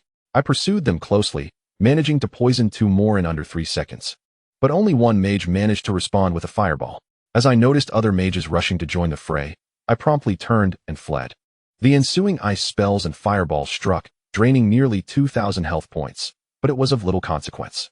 I had already escaped their attack range by the time the other mages arrived. Those mages could only watch helplessly as their enemy vanished from sight, unable to keep up. After a minute, I returned, and the 5 mages I had initially poisoned had perished, yet 25 mages remained, anxiously scanning their surroundings. This is quite troublesome. Wu Shaochen chuckled bitterly. With 25 mages focusing their fire, even Intai Lang cannot withstand it. Must I resort to using the body protection scroll? Wu Shaochen felt a twinge of hesitation. The body protection scroll is undoubtedly a life-saving artifact, and using it now feels a bit wasteful. Yet, without it, he truly does not know how to proceed. Should he perhaps develop his character a bit more before returning to fight? He mused, but soon shook his head. By the time he returns after leveling up, those bandits would have respawned, rendering his previous efforts futile. Moreover, even if he levels up twice, The overall enhancement to his strength would be minimal. Forget it. I shall give it a try. If possible, I will refrain from using it. However, if it comes to it, I shall have to use it to save my life, he resolved, no longer indecisive. Observing that his skills had cooled down, Wu Shaochen activated stealth and stealthily approached the mages. Upon getting closer, he swiftly activated his speed boost and unleashed a barrage of poison. The mages were startled by the sudden appearance of a figure, causing chaos among them. At such close range, it was difficult for the mages to lock onto Wu Shaochen as he darted among them.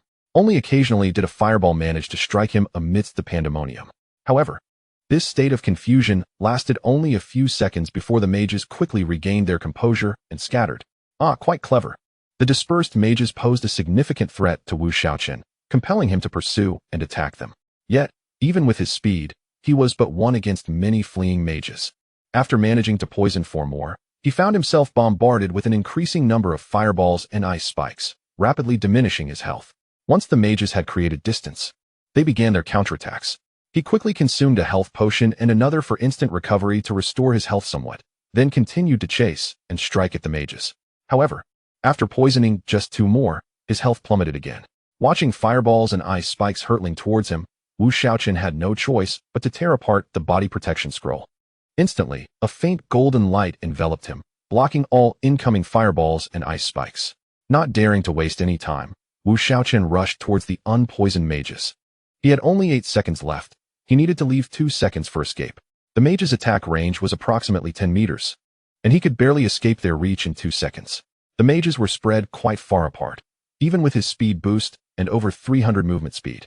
8 seconds only allowed him to poison 7 mages, roughly 1 per second, including the 6 he had poisoned earlier amidst the chaos.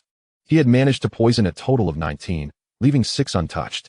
However, time was running out, and he had no choice but to flee. As fireballs rained down on his back, striking against the golden light, he barely escaped the attack range before the light faded.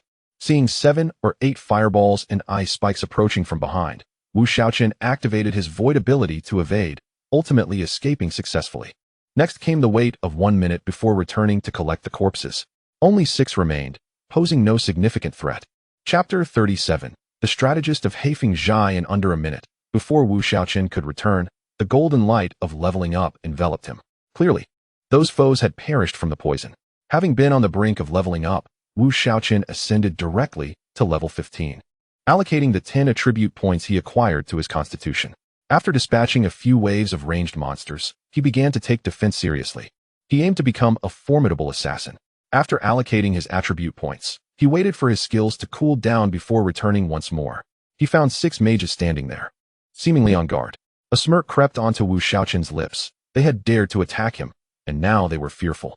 Activating stealth again, he approached, then unleashed his speed boost to poison 2 nearby mages. This time, the mages seemed to have learned from experience, quickly attempting to create distance. Nonetheless, Wu Shaochen's speed was no joke. Could they truly escape? He followed closely, swiftly poisoning the remaining 4, sustaining only 3 fireball hits in the process. After applying the poison, Wu Shaochen turned to flee. At that moment, the mages hurriedly cast their spells at him, but he activated his void ability to evade effortlessly, departing stylishly. A minute later, Wu Shaochen returned again, and by then, all the mages lay defeated. Searching the area, he was pleasantly surprised to find a piece of black iron equipment and 5 silver coins. Blue sapphire necklace, black iron grade, magic attack 50, magic points 300. Cooldown reduction 2, additional attribute, spirit 21, equipment requirements, mage, priest. Not bad. More money to collect, Wu Shaochen thought, sending a screenshot of the attributes to Su Muxue. Sure enough, he quickly received a reply. Swear, how much? Wu Shaochen glanced at the auction house prices for black iron equipment, noting they ranged around 570,000. Since he had a piece dropped by a level 20 monster, its attributes would be relatively stronger. After some thought, he replied, 70,000. Su Muxue did not contest the price, evidently agreeing it was reasonable. The two swiftly completed the transaction. Just as he finished, Wu Shaochen received another system notification. Ding. The item you placed in the auction house has been purchased by a player for 80,000. After deducting the transaction fee of 12,000, the remaining 68,000 has been transferred to your linked bank account.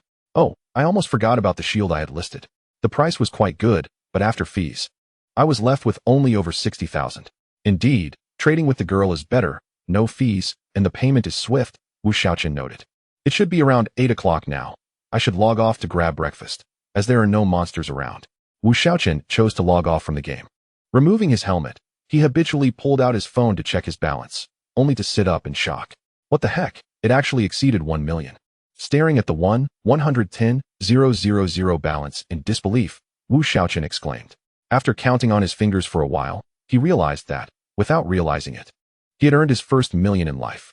Overjoyed, he spun around in his room several times to alleviate his excitement. Should I buy a gaming pod? Wu Shaochen pondered. However, observing his cramped rental space, he figured there was no room for a gaming pod. Perhaps he should first resolve his housing issue before making such a purchase. After stepping out for breakfast, he quickly logged back in at home. His priority was to complete the hidden quest at hand, followed by obtaining a silver boss first kill, which would enhance his wealth further. Upon logging in, he reappeared in Heifengzhai, wandering around the central area. Initially thinking there were no more monsters, he was unexpectedly confronted by a formidable opponent. This colossal figure glared at him with evident rage. Wu Shaochen hastily cast an insight spell.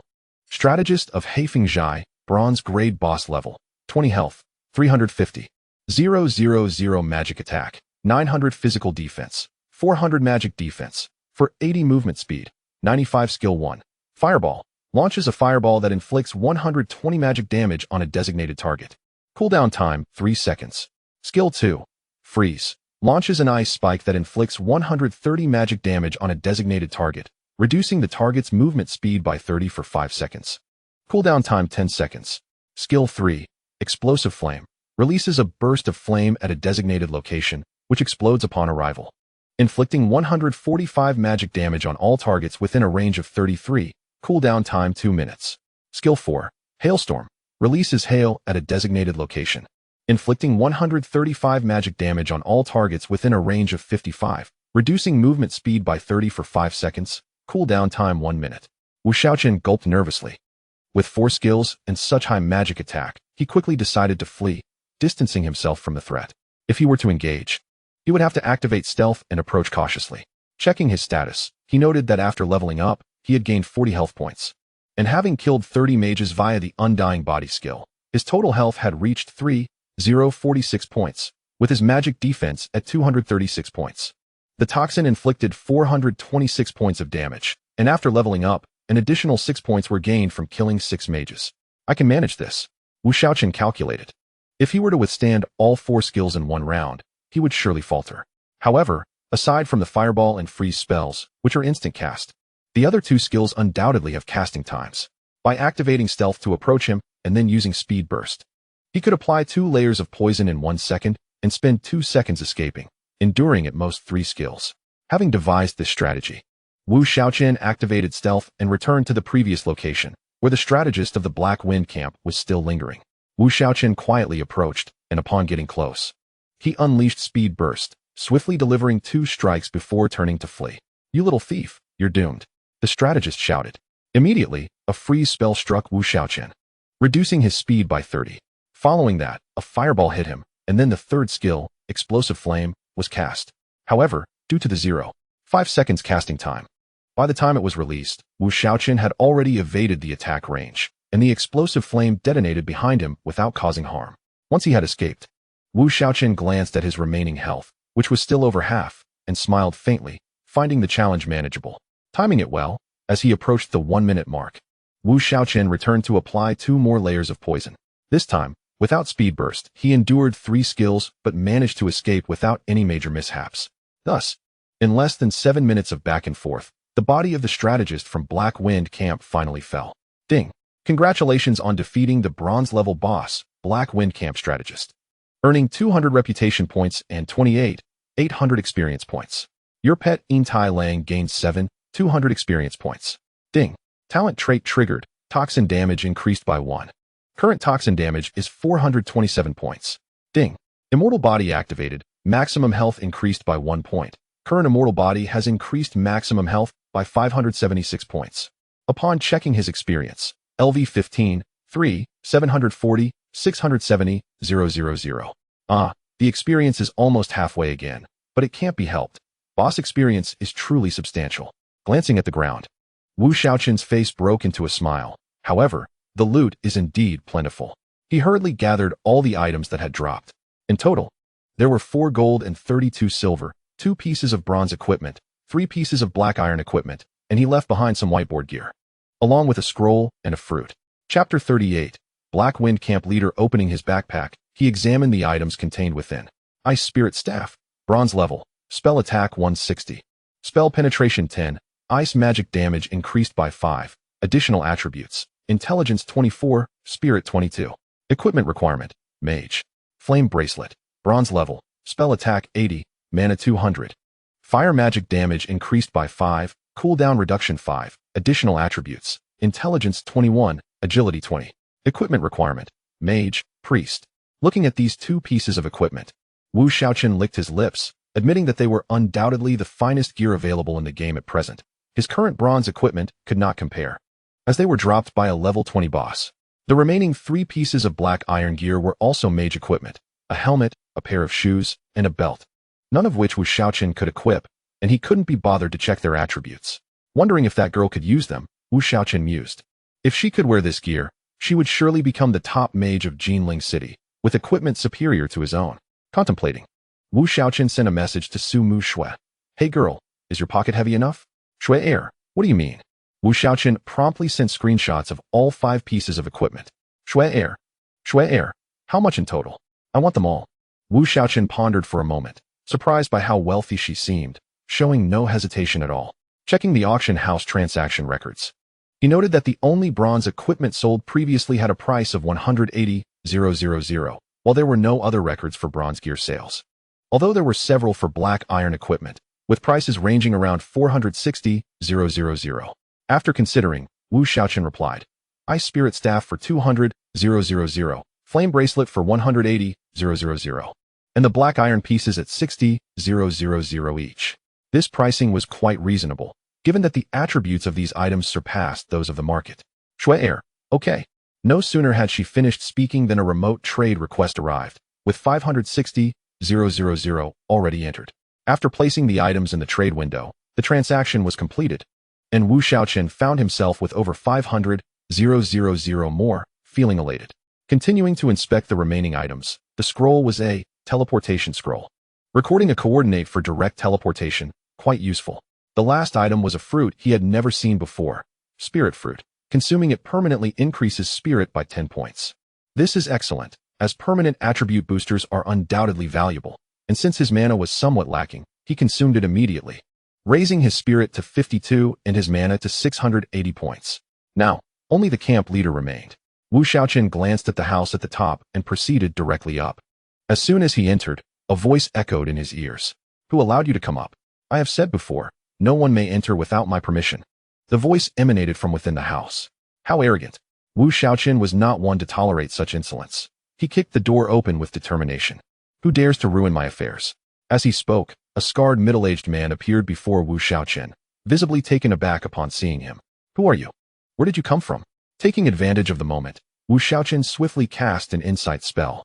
Black Wind Camp Leader, Silver level boss level, 20 health, 500. 000 physical attack, 1, 300 physical defense, 650 magical defense, 420 attack speed, 100 movement speed, 180 skill 1, Soul Devour, wields a dagger to stab the target, causing 170 physical damage, and converts 30 of the attack damage into health restoration for himself, cooldown time 30 seconds. Skill 2, Heavy Strike, strikes the target heavily with the back of the dagger, dealing 160 physical damage and silencing for 3 seconds, during which no skills can be cast. Cooldown time 1 minute. Skill 3, Weak Point Break, wields the dagger to inflict weak point damage on the target in front. This damage ignores defense and is guaranteed to crit. Cooldown time 3 minutes. Excuse me, my apologies for the intrusion, Wu Shaochen said as he turned to flee. Without a moment's hesitation, he needed to escape and process what he had just encountered. This fellow's attributes were astonishingly high. Where do you think you're going? The leader pursued him relentlessly. Fortunately, Wu Shaochen was fast enough, and he finally escaped the Black Wind camp, at which point the pursuit ceased. Phew, that was a close one. But that guy is indeed swift. The strategist's speed was only 95, while this one reaches an astonishing 180. The attributes of the Black Wind camp leader could only be described as monstrous, with an attack power of 300, a full 400 points higher than the strategist, which was quite terrifying. However, there was a silver lining. This leader was an assassin-type monster, boasting incredibly high single-target burst damage, yet like him, lacked both ranged and area skills. Though this boss was invincible in one-on-one combat, it was relatively easier to handle. Wu Shaochen would not engage in a head-on battle, but rather strike and then flee. His attack speed was 2 strikes per second, meaning he could either endure 2 normal attacks or 1 skill attack from the poison, making him significantly easier to defeat than mage-type monsters. Calculating the damage. The leader's highest damage output would come from his third skill, which ignores defense and guarantees a critical hit, meaning he could inflict 600 damage in one blow. But he would not be able to kill him in one hit, uncertain of whether he would be struck by another basic attack. Considering the rapid attack speed of his adversary, Wu Shaochen cautiously retrieved a bottle of life potion he had been reluctant to use. Upon consumption, it augmented his maximum health by 30 for a duration of 30 minutes. After using it, his health surged to 3961, nearing the formidable threshold of 4,000. Even if he were to endure a hit from the third skill followed by a basic attack, he would not be overly concerned. After careful calculation, Wu Shaochen activated stealth and returned to Haifeng's High, swiftly spotting the chieftain vociferously calling out, "Humph, you pursued me, now witness my wrath." Stealthily approaching, he found that the chieftain seemed to sense his presence, taking a defensive stance in his direction. How astutely alert. This stealth ability is becoming increasingly unreliable, Wu Shaochen lamented. Then abruptly ceased hiding, activating his speed boost and lunging forward with 2 swift strikes before turning to flee. "Indeed, it is you, little ant." Though Wu Shaochen's speed was remarkable, the chieftain retaliated quickly with a basic attack, followed by a weak skill that struck him on the back, dealing 1034 damage with a critical hit of 2,600. Goodness, that was painful. Thankfully, he had the foresight to consume the life potion. Otherwise, he would have met his demise. His suspicions were confirmed. This foe could indeed unleash a basic attack followed by a skill in such a brief span. It appears that although the skill is melee, its range certainly exceeds that of a basic attack. Wu Shaochen continued to flee without pause, with the chieftain in hot pursuit. Fortunately, he did not need to engage in a direct confrontation. Who could withstand such damage? After drinking a large health potion, coupled with his own regeneration, his health returned to full capacity. Turning to glance at the relentless chieftain trailing behind, Wu Shaochen mused, such is the advantage of speed.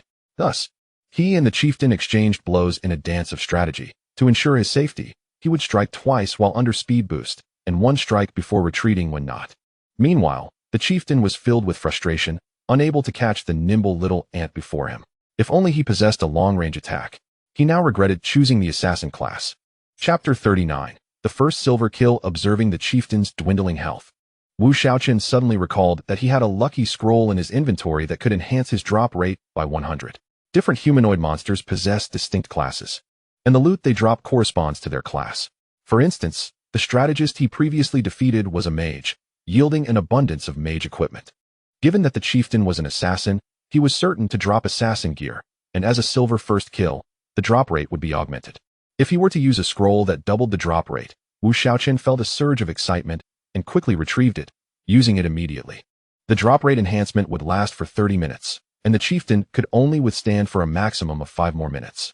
So it was prudent to use it without delay. The unfortunate chieftain, despite his prowess, was utterly unable to unleash his potential, ultimately succumbing to the relentless torment inflicted by the ant before him, collapsing in defeat. Ding!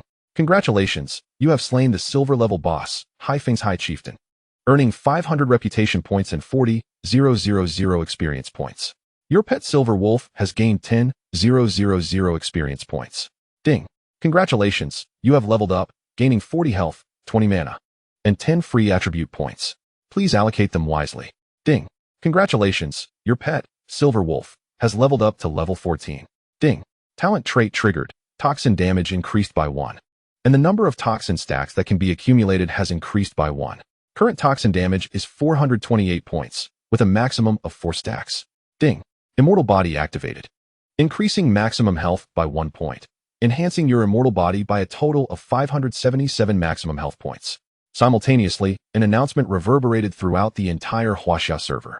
Server announcement. Congratulations to player Chunfeng for slaying the silver-level boss, Haifeng's High Chieftain. As the first player in the server to achieve this feat, the system rewards you with 1,000 reputation points, 30 gold coins, and 30 free attribute points. This is hereby announced. Perhaps desensitized, or perhaps unaware of the chieftain's level. The server announcement, while still awe-inspiring, did not elicit the same disbelief from players as before. After such a long time, the esteemed Chenfeng had finally made headlines again. Gold will always shine, and it is difficult for someone like Chenfeng to remain under the radar. A silver boss? How did he find it? I have yet to even encounter one. A silver boss should be more formidable than a bronze one. Did he acquire any silver gear? Oh great Chenfeng? Chat channels across various regions ignited with fervor, yet no voices of doubt emerged. In the city of Jibing, Junlin reflected upon the server announcement, remarking, indeed, this fellow remains exceptionally formidable even in the main city. Yes, he has become a myth in the divine decree, How Ran mused. In Shaochen City, a group of 20 was besieging a gigantic sea turtle, a level 12 bronze boss, deep sea giant turtle. The 20 individuals coordinated seamlessly, their varied classes contributing to a high overall damage output. What captivated attention was that all 20 were women, their graceful forms maneuvering elegantly as they attacked. A sight most pleasing to behold. Amidst the throng, a woman clad in a white priest robe, her face veiled in white, stood out like the most vibrant rose in a garden.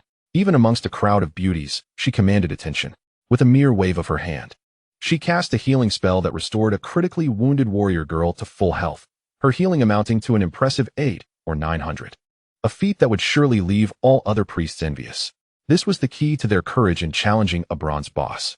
The warrior girl stuck out her tongue and remarked, Sister Qingwu, you are far too talented for the role of a priest. Minghuan Qingwu shook her head helplessly. Once recognized as the foremost mage, her initial desire in the divine decree was to play as a mage. However, fate played a cruel joke. Her talent turned out to be a 100 increase in healing effectiveness, compelling her to change her class to priest to avoid wasting such a valuable gift. Alright, enough of that. Being a priest allows you to minimize the number of deaths for spirited individuals like you, Minghuan Qingwu replied. Who is this Chenfeng anyway? I have been playing online games for so many years and have never encountered this ID. Another girl shifted the conversation, having also heard the server announcement. I don't know. Perhaps he was unknown before the divine decree. Or maybe a great player has changed their ID, a bow-wielding girl speculated. At this moment, Minghuan Qingwu also began to harbor curiosity regarding this ID. In Jinling City, Ao Shi Tianxia's expression darkened. It's him again. We must curtail Chenfeng's growth, otherwise, it will undoubtedly impede our development. Yes, but according to Zaheo, this Chenfeng always wears a mask, which complicates matters, Ao Shi goofing remarked. We have tens of thousands of brothers in Jinling City. Are we afraid we cannot find him? Ao Shi Jueching sneered. Once we locate him, we shall see if we can recruit him. If not, we will eliminate him. Jinling City is the domain of our Ao Shi group. I do not wish to have someone uncontrollable in our midst, Ao Shi Tianxia coldly declared. Meanwhile, Wu Shaochen remained oblivious to the external turmoil, his eyes gleaming with excitement at the bountiful spoils scattered around him, undoubtedly the greatest yield he had ever acquired from a boss. Swiftly, he gathered the fallen treasures, his inventory nearly bursting with loot. First, he counted a total of 8 gold and 52 silver coins, approaching the reward for the Wild Boar King's first kill.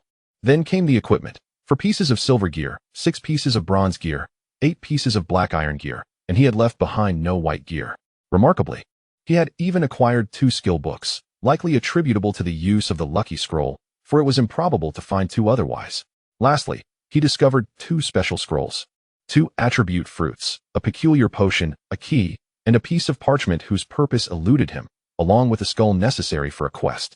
This time, it truly exploded. The player's backpack can hold 40 slots, and identical materials, potions, and the like can stack up to 1,000, occupying only 1 slot. However, the drop rate of equipment in the Xinyu is notoriously low, making it rare to encounter a situation where the backpack is full. Yet, Wu Shaochen's backpack is indeed nearing its capacity, with just the loot from this one boss occupying a significant portion. With an excited heart, he examined the equipment. Shaochen dagger, silver grade, physical attack 280, attack speed 10, life steal 10, additional attributes, strength 24, agility 22, constitution 23, required to equip, assassin. Hafeng leather armor, silver grade, life 800, mana 200, physical defense 50, magical defense 50, damage reduction 5, additional attributes, constitution 25, root 23, spirit 22, required to equip, assassin. Archer. Hafeng helmet, silver grade, life 500, physical defense 45, magical defense 45, critical resistance 8, additional attributes, constitution 22, root 21, agility 20, required to equip, all classes. Quangfeng bracelet, silver grade, physical attack 160, attack speed 10, ignore defense 10, additional attributes, agility 22, strength 21, root 20, required to equip, assassin, archer. Shimo ring, bronze grade, life 300, physical attack 125, cooldown reduction 5, additional attributes, strength 23, constitution 22, required to equip, physical class. Shimo belt, bronze grade, life 400, physical defense 35, magical defense 35, additional attributes, constitution 21, root 22, required to equip, all classes. Shimo necklace, bronze grade, physical attack 140, critical rate 5, luck 5. Additional attributes, strength 20, agility 22, required to equip, physical class. Shimo boots, bronze grade, movement speed 60, physical defense 30, magical defense 30, additional attributes, agility 21, root 22, required to equip, all classes. Shimo helmet, bronze grade, life 300, physical defense 30, magical defense 30, critical resistance 5, additional attributes, constitution 24, root 25, required to equip, all classes. Shimo bracelet, bronze grade, physical attack 130, attack speed 5, ignore defense 5, additional attributes, strength 23, agility 24, required to equip, assassin, archer. Chapter 40. What use is this attack? Upon beholding these silver and bronze equipment, Wu Shaochen blinked. It seemed this boss had stripped him bare. However, given his naturally high luck, combined with the first kill and double drop rate scroll, obtaining such a bounty was not excessive. Most importantly, nearly all of it was usable by him. This turn of events was undoubtedly a substantial upgrade. Equipping everything would double his strength. And he couldn't be bothered to glance at the black iron equipment. After reviewing the equipment, he turned his attention to the skill books. Heavy strike. Consumes 80 mana points. Delivering a heavy blow with the weapons but to the target, inflicting 160 physical damage and silencing them for 3 seconds, during which they cannot cast skills. Cooldown time, 1 minute, required to equip, assassin. Weak point break. Consumes 100 mana points, dealing weak point damage to the target, which ignores defense and is guaranteed to crit.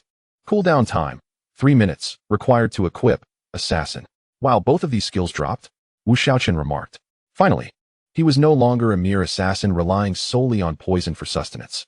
Since entering Xinyu, he had yet to break through defenses against monsters. Now, with the new equipment and these 2 offensive skills, he could finally deal damage like a proper assassin. Wu Shaochen promptly learned both skills, adding 2 more to his skill bar. After studying the skills, he inspected the remaining items one by one. One scroll was a used bodyguard scroll, grants invincibility for 10 seconds upon use, and the other was a random teleportation scroll, randomly teleports to any location within 1 kilometer. Both were life-saving items and quite useful. Next were 2 attribute fruits, both agility fruits, which, when consumed, permanently increase agility by 10 points. Wu Shaochen naturally used them immediately. As the more, the better. He then found 3 unfamiliar items, a very old parchment, which upon inspection revealed the description. Treasure map, records the location of a treasure, accompanied by a map depicting a treasure chest, clearly indicating the treasure's location. However, Wu Shaochen had never seen the area depicted on the map, and there were no notes indicating its whereabouts. He would likely have to stumble upon it. Next was a key, which when inspected read, treasure chest key, used to open treasure chests. Could it be for the chest in the treasure map? Wu Shaochen pondered, subsequently placing it back into his backpack. Finally, he examined a peculiar potion. This potion was unfamiliar, yet Wu Shaochen instinctively felt it was extraordinary. Unsealing potion, can lift restrictions on equipment and skill usage. Wow, this is indeed a valuable item. Wu Shaochen exclaimed excitedly. At first glance, it may seem insignificant, as lifting equipment restrictions might not seem beneficial. Could it allow an assassin to wield a staff? However, this potion not only lifts equipment restrictions, but, more importantly, can also remove skill usage limitations. Many sought-after skills were often unattainable, causing frustration. For instance, he currently had a book on barbaric charge, a warrior skill, in his storage. Yet, if he used this potion, he could learn it directly. Although Wu Shaochen wouldn't covet that particular skill, he would undoubtedly encounter desirable skills in the future that he could not learn. This potion would be invaluable then. Cherishing the potion, Wu Shaochen returned it to his backpack and began to change his gear. He effectively swapped out nearly his entire outfit, keeping the Silver Wolf King ring, which added nearly 200 life points, as the attack speed ring did not contribute to his life. A single Black Wind village chief had dropped him a full set of equipment. Now, aside from his trousers, nearly all his gear was of bronze grade or higher. After changing, Wu Shaochen noticed he had 40 free attribute points, which he allocated entirely to Root. He then looked at his attributes once more.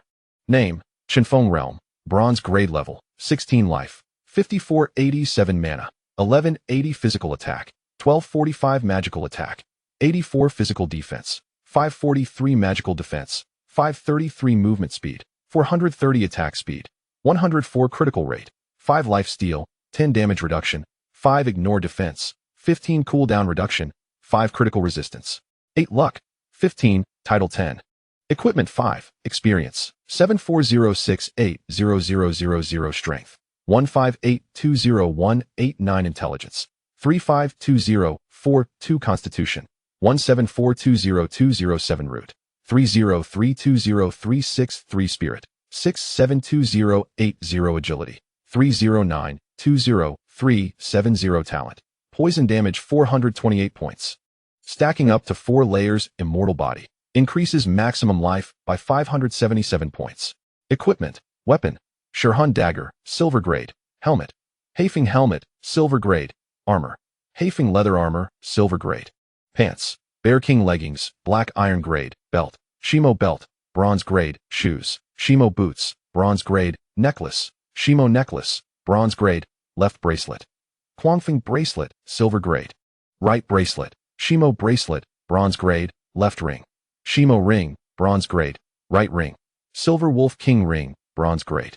These attributes nearly doubled, with the physical attack skyrocketing to over 1,000. Yet, upon witnessing such an impressive figure, Wu Shaochen rubbed his nose, pondering. What use is such high attack compared to my poison? He sighed. What use do I have for this attack? Opening the auction house, he checked the recent transaction prices for black iron equipment. In just over 10 minutes since defeating the chief, for transactions of black iron equipment had occurred, averaging around 460,000. However, it appeared that many had begun to defeat ordinary monsters for black iron equipment. Despite the low drop rate, the sheer number of players made up for it. It is believed that the value of the black iron gear will soon experience a significant decline, as affluent players, once fully equipped in black iron, will be reluctant to spend exorbitant amounts on gear for casual players. Wu Shaochen priced the 2 pieces of black iron equipment, Wild Boar King armor and Wolf King helmet, at 20,000 each for resale. Both items are low-tier black iron gear, particularly the Wild Boar King armor, which drops from a level 6 Wild Boar King and possesses rather lackluster attributes, only marginally superior to white gear. It is regrettable that he had used it for so long. He needed to swiftly capitalize on the last wave of unsuspecting players, otherwise, he would find it challenging to sell them later. After a brief wait of 2 minutes, both pieces of equipment were sold. Wu Shaochen then listed the Bear King bracelet, attack speed ring, and 8 additional black iron items dropped by the village chief, pricing them collectively at 60,000. These items boasted superior attributes compared to the existing black iron gear on the market, except for the Bear King bracelet. The others were all dropped by level 20 bandits, leaving him unconcerned about their saleability. As expected, all 10 pieces were sold out in no time, and he received a total of 540,000. Chapter 41. Opening treasure chests. What remained were the bronze items, which currently found themselves in a situation of being priced, yet lacking a market. However, 2 bronze pieces dropped by the Silver Wolf King had attributes comparable to the black iron gear from level 20 bandits. After consideration, Wu Shaochen decided to list these 2 pieces at the same price of 60,000, and they were snapped up instantaneously. It seemed that the buyers were so enamored with the notion of bronze that they neglected to examine the attributes. Wu Shaochen then regarded the final 2 pieces, Black Bear King boots and graphite helmet. One was dropped by a level 17 Black Bear King, while the other by a level 20 village chief, both possessing excellent attributes. He contemplated whether to auction them or maintain the previous pricing.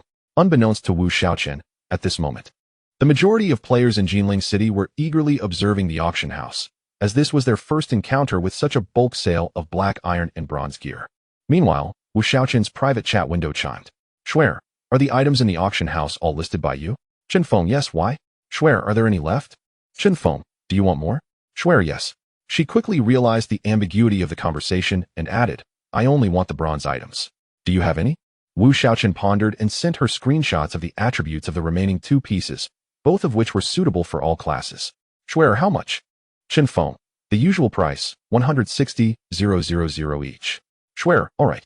The transaction was swiftly completed, and Wu Shaochen, curious, inquired, Beautiful lady, do you have a mine at home? You seem quite wealthy. Swear, yes, so you can collaborate with me long-term. Chen Feng. Can we not be a little more low-key? Having exchanged unwanted gear for a substantial sum, almost 900,000 now graced his account. Wu Shaochen felt quite pleased. He glanced at the house where the village chief resided, intrigued by why this fellow had not emerged despite his subordinate's demise. Entering the house, he found it spacious yet sparsely decorated, with only a few rooms besides the grand hall. Faint sounds of weeping could be heard from one of the rooms. Approaching the source of the sound, he opened the door to reveal 2 disheveled women. Tear-streaked faces filled with terror as they stared at the entrance. Wu Shaochen surveyed the situation within the house and comprehended why the village chief had barred entry. He was evidently indulging himself. It appeared he had interrupted something rather intimate. Glancing at the 2 women's disordered clothing, it was clear they were likely captured village girls. And he had to admit that the village chief had an eye for beauty. You may return home now. The village chief has been slain, Wu Shaochen informed them. However, the 2 women remained unresponsive, still wearing expressions of fear. Did they not believe him? Wu Shaochen had to reiterate loudly. This time, they finally reacted, with one of them timidly asking, Is it true? Why would I lie to you? Just go outside and see for yourselves. Hurry, if you don't leave now. You may never get the chance. Wu Shaochen was uncertain whether the bandits would respawn, and if the 2 women dawdled, they would indeed be trapped. The women adjusted their clothing and cautiously made their way outside. After a few minutes, they returned, falling to their knees before Wu Shaochen. Thank you, noble hero. For saving our lives, they cried, bowing and weeping. They had believed their fate sealed, destined to be the playthings of that demon, and never imagined they would see the light of day again. Wu Shaochen was flustered by the sudden display of gratitude and hurried to assist them to their feet. Enough. Enough. You need not thank me. Just go back quickly. After a considerable amount of time calming them, one of the women suddenly exclaimed, Noble hero. I know where that demon's treasure is hidden. Really? Wu Shaochen's interest was piqued. He had not anticipated such a hidden benefit. Let me there, he urged eagerly. The woman beckoned him to follow her into one of the rooms. It resembled a storage area, cluttered with various discarded items. To be honest, he would have given up searching in such a place. The woman began tapping around, and after a while, a section of the stone wall unexpectedly opened to reveal a small door, just big enough for one person to enter. Quite an ingenious mechanism, Wu Shaochen thought, surprised by the hidden entrance that had previously gone unnoticed. Noble hero, this demon has stored all the riches he has looted over the years in the chest within. You will find it inside, but only he possesses the key, the woman explained. Oh, Wu Shaochen recalled the key he had just obtained, initially thinking it was for the treasure map, but now it seemed it was meant for this very chest. Upon entering, he discovered a small room containing only a large chest. Nothing else was present. Wu Shaochen approached it excitedly, noting that it was locked. He pulled the key from his backpack and, to his delight, it fit perfectly, unlocking the chest. As he opened the chest, a brilliant golden light flooded the dim room, momentarily blinding him. After regaining his sight, he beheld a treasure trove of glimmering gold coins, and his mouth nearly watered at the sight. This is a fortune. Wu Shaochen wasted no time stuffing his backpack. After a considerable effort, he emptied the chest, and his backpack now displayed a total of 673 gold coins, a significant increase from his previous 161 coins. This single chest contained over 500 coins, leaving him utterly astonished. How fortunate he was to have entered, lest he miss out on this opportunity. It should be noted that although the influx of players into the main city had drastically improved their earning potential, resulting in a significant devaluation of in-game currency, the exchange rate remained at $1 for 10 copper coins, meaning 1 gold coin equated to 1,000 yuan. Thus, over 500 gold coins was equivalent to over 50,000 yuan. Sigh, the value of gold is depreciating so rapidly, perhaps I should sell some. After some deliberation, he decided against it, sensing that gold would hold greater significance in the future, and he certainly did not lack this 50,000. After securing the gold, Wu Shaochen noticed a pearl at the bottom of the chest and quickly picked it up for inspection. Magic pearl, when carried, it continuously restores mana, recovering 2 per second. Goodness, the effect is akin to a divine artifact. Although the recovery amount is modest, the continuous regeneration means one need not worry about depleting their mana during battle. However, as an assassin, it may be a waste, Selling it to a mage would fetch a handsome price. What to do? Should I sell it or keep it? Perhaps I shall use it for now. Its value is difficult to determine, and one never knows when I might require more mana in the future as my skills increase. Seeing that there was nothing else in the room, Wu Shaochen exited contentedly, only to find the two women still standing outside. He inquired, "Why are you still here?" Two women displayed a shy demeanor, and one of them spoke, "Noble benefactor, could you kindly escort us back? We hail from Lujiaxiyuan, a village located 10 kilometers from here, but the journey involves traversing the Hushao forest, notorious for its ferocious tigers. Our strength is insufficient to face such dangers." Upon hearing this, Wu Shaochen, in a good mood, decided to assist them, thinking that without their help, he would not acquire such a bounty of gold coins. Chapter 42. Lujiaxiyuan Wu Shaochen, accompanied by the two women and the now Nihaiyin Tai Lang, set forth toward Lujiaxiyuan. Beyond the Black Wind Ridge lay Hushao Forest, a place teeming with tigers. As they entered the forest, the two women huddled together, fear evident on their faces, cautiously trailing behind Wu Shaochen, who remained unperturbed. His significantly enhanced strength prompted him to seek out monsters to test his abilities. A thunderous roar echoed, and a massive tiger barred their path. The two women instinctively recoiled, while Wu Shaochen calmly employed his insight skill. Forest Tiger, level, 21 health, 48,000 physical attack, 520 physical defense, 280 magical defense, 220 movement speed, 105 skills, pounce, charges at the target, inflicting 160 physical damage. Capable of knocking down targets with lower attack power. Cooldown, 20 seconds. After reviewing the tiger's attributes and comparing them to his own, Wu Shaochen mused to himself, "Am I truly this powerful? A level 21 beast cannot even breach my defenses?" With a defense value of 543, the tiger's 520 attack proved ineffectual. Even its skill could only inflict a little over 200 damage, which was negligible to Wu Shaochen's health pool exceeding 5,000. This remarkable resilience stemmed not only from his comprehensive equipment, but also from the nearly 200 points he had invested in the attribute of Root. It is noteworthy that players gain only 5 points per level up to level 10, leading to a total of 50 points, while at level 20, they receive only 100 points. Thus, even a level 20 Guardian could not match his attribute investment, aided by various first kill and initial level up rewards. Wu Shaochen, possessing an indomitable physique, had no worries regarding his constitution. He had achieved his modest goal, a robust assassin. A smile crept onto Wu Shaochen's lips. "No damage? This shall be entertaining. Today, I shall not play it safe. I will confront you head-on." He surged toward the forest tiger with unparalleled speed, launching into a flurry of skills: backstab, heavy strike, and weak point break. 1769, backstab ignores 50 defense, equipment ignores 15 defense, 1754 silenced, 2490 critical hit. These three skills collectively inflicted over 6,000 damage upon the forest tiger, simultaneously applying 3 layers of poison.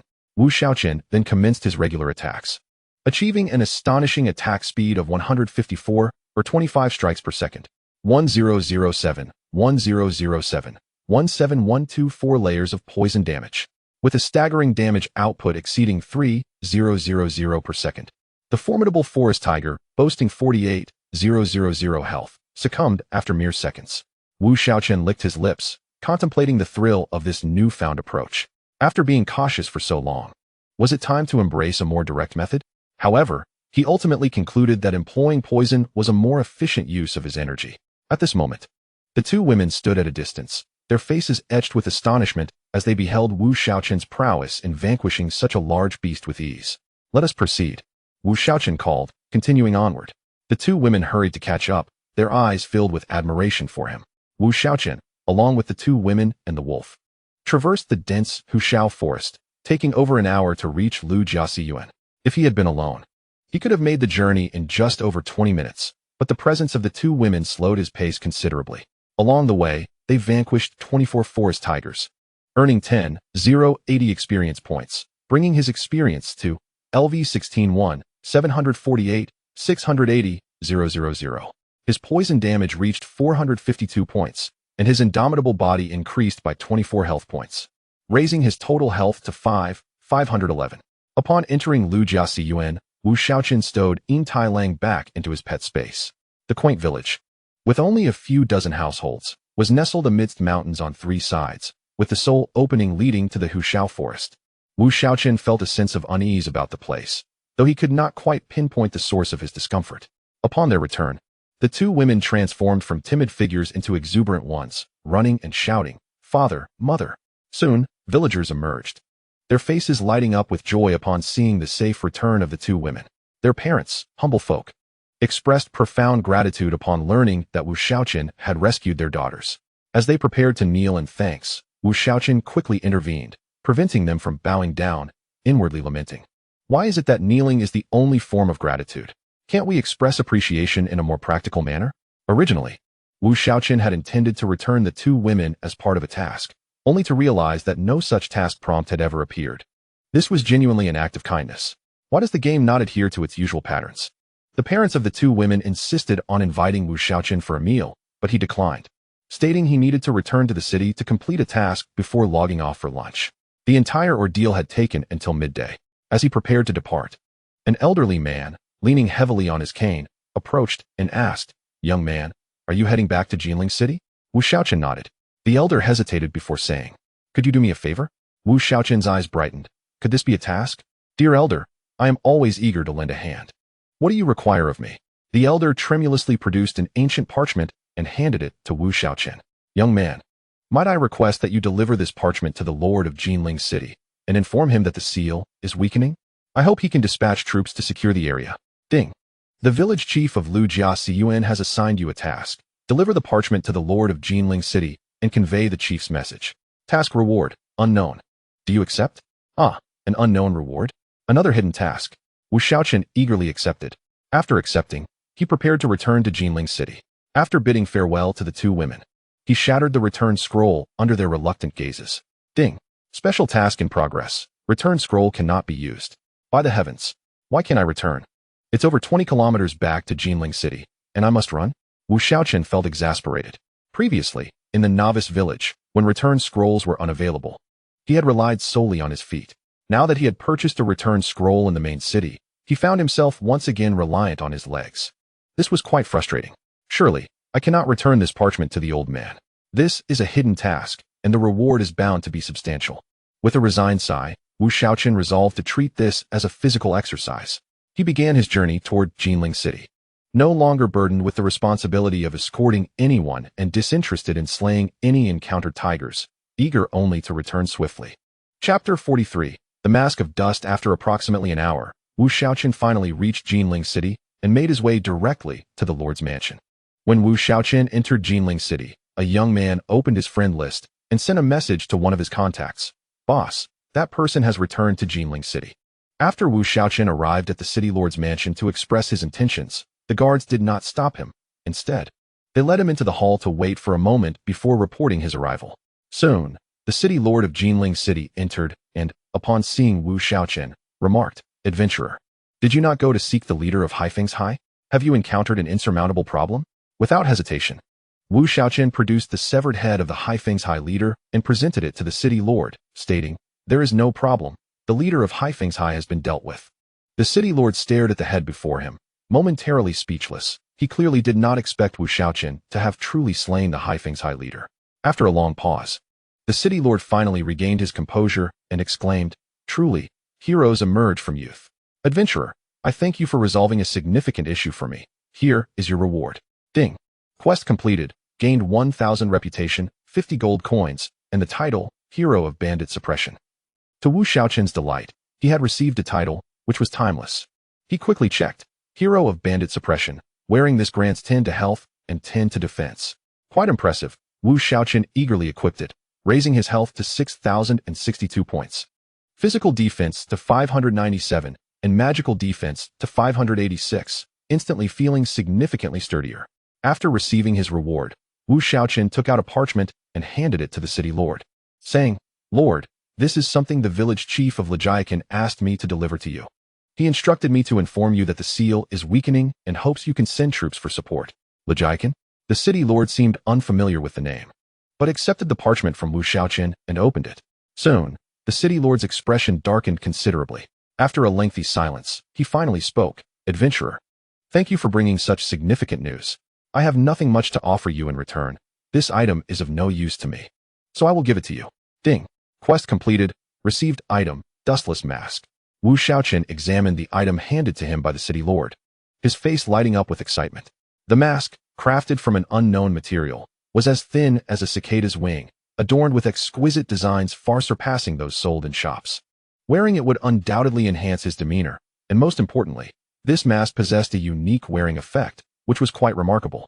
Dustless mask. Wearing this can shield against all detection skills and scrolls. The mask's form can be altered at will. This effect was undeniably powerful. Although insight could not be used on players, there would inevitably be skills capable of revealing players in the future, and the number of scrolls was even greater. With this mask, he no longer needed to worry about being observed. Moreover, the ability to change its form was a remarkable skill for concealing one's identity. This was undoubtedly a treasure for both killing and looting. With great satisfaction, Wu Shaochen equipped the dustless mask, storing the inferior mask he had purchased in his backpack, and instantly felt a transformation in his presence. After donning the mask, Wu Shaochen noticed the city lord still bore a heavy expression and asked, "Lord, is there any way I can assist you?" The city lord shook his head and replied, "This matter I shall handle. You may return for now." "Very well," Wu Shaochen replied and took his leave. As he reached the door, the city lord suddenly said, "If possible, could you assist me in clearing the jungle tigers and tiger howl forest? They pose a hindrance to the advance of our troops." "Consider it done," Wu Shaochen promised confidently. However, after a considerable wait, he received no quest notification, leaving him somewhat disheartened. Was he expected to help for free? At that moment, seeing Wu Shaochen's prompt agreement, the city lord praised him. "Adventurer, your name is Chinfeng, correct? I shall remember you. You are a hero of Jinling City. When clearing the jungle tigers, be cautious not to venture too deep. There is a jungle tiger king within that is beyond your current capabilities to confront. If you encounter it, flee swiftly." Hearing this, Wu Shaochen's eyes brightened. A boss. If that were the case, then helping for free was not too objectionable. After all, it was the most suitable place for him to level up at this stage, and having a boss there would be perfect. He quickly reassured the city lord, "Rest assured, my lord, I shall not act recklessly." By fostering a good relationship with the city lord, he could benefit in numerous ways in Jinling City in the future. The city lord nodded in satisfaction, greatly enhancing his regard for the adventurer before him. After bidding farewell to the city lord, Wu Shaochen left the mansion and headed to the warehouse, where he listed the skill book, Berserk Charge, for auction. This book was now ripe for sale, as he had noticed many requests for skill books in the public channels. In the bidding mode, the price of Berserk Charge skyrocketed, ultimately selling for 550,000, setting a new record for the auction house's single transaction. Wu Shaochen looked at the incoming funds of over 460,000 with satisfaction. He had held on to this skill for so long precisely to ensure a good price. He had initially thought it would sell for around 300,000, but to his surprise, it reached 550,000. This indicated a greater demand for skills than equipment, which made sense. Skills were never obsolete. The more the better, while equipment could become outdated. Hence the higher prices for skills. With his balance exceeding 3 million, the thought of purchasing a house began to stir within him. This speed of earning was something he had never dreamed of. It seemed he would need to continue hunting bosses. For this sum was insufficient for buying a house in SC City, Wu Shaochen sighed. He then visited the apothecary and examined the goods on offer, which were indeed far superior to those in the novice village. Red potion, small, restores 200 health per second for 10 seconds, cooldown 30 seconds. Price, 5 silver coins. Red potion, medium, restores 300 health per second for 10 seconds, cooldown 30 seconds. Price, 10 silver coins.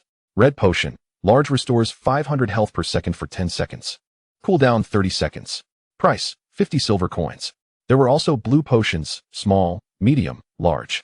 The potions in the main city were significantly more effective than those in the novice village, but their prices were much steeper as well. Even with Wu Shaochen's considerable wealth, he hesitated to make purchases. Ultimately, he spent 10 gold coins on 20 large red potions and another 10 gold coins on 100 medium red potions. He bought so many potions to prepare for the boss he was about to face. According to the city lord, the boss in Tiger Howl Forest was certainly formidable, and it was wise to stock up on potions for survival. After acquiring the potions, Wu Shaochen disposed of all the remaining red potions from the novice village in his backpack, clearing some space. The potions dropped by the novice village monsters were likely designed to assist new players who could not afford them, and he had not seen any potions drop since arriving at the main city. He could only purchase them himself. Once he had sorted everything out, Wu Shaochen decided to log off, as it was nearly mealtime, allowing him to grab a bite to eat before continuing. Chapter 44. The top 10 guilds. Wu Shaochen removed his helmet, went to the living room, ordered takeout, and began browsing the forum for interesting posts. Upon opening it, he was relieved to find that the top post was not his, but rather one about various guilds, posted by a user named Wanyu Baixiaoxing. The top 10 most powerful guilds acknowledged in the gaming community have all settled in Xinyu. Intrigued, Wu Shaochen clicked to read further. In the realm of online gaming, numerous formidable guilds have emerged, among which 10 are universally acknowledged as the most powerful. Each of these guilds has previously dominated a particular game, and now they have all converged in Xinyu. What remarkable encounters might unfold? Anticipation is certainly palpable. Herein, I shall share the intelligence I have gathered regarding these prominent guilds. Tiantang Shenhua, once reigning supreme across various online games, this guild boasted a peak membership of 500,000, with its primary members currently based in Baizhou City. The guild leader, Shenju, is a level 14 warrior. Menghuan Guild, an all-female guild, it reached a maximum membership of 300,000. Despite being exclusively female players, their strength is unparalleled. Their primary members are now located in Qiushui City, led by Menghuan Qingwu, formerly the mightiest sorceress and now the most formidable priest. A choice believed to stem from her innate talent. Duji Men, comprising predominantly assassins, this guild peaked at 200,000 members and is now primarily situated in Mo Bay City. The leader, Du Shizhe, is a level 14 assassin. It is rumored that he harbors deep resentment towards Chen Feng, the top assassin, once vowing to bring him down.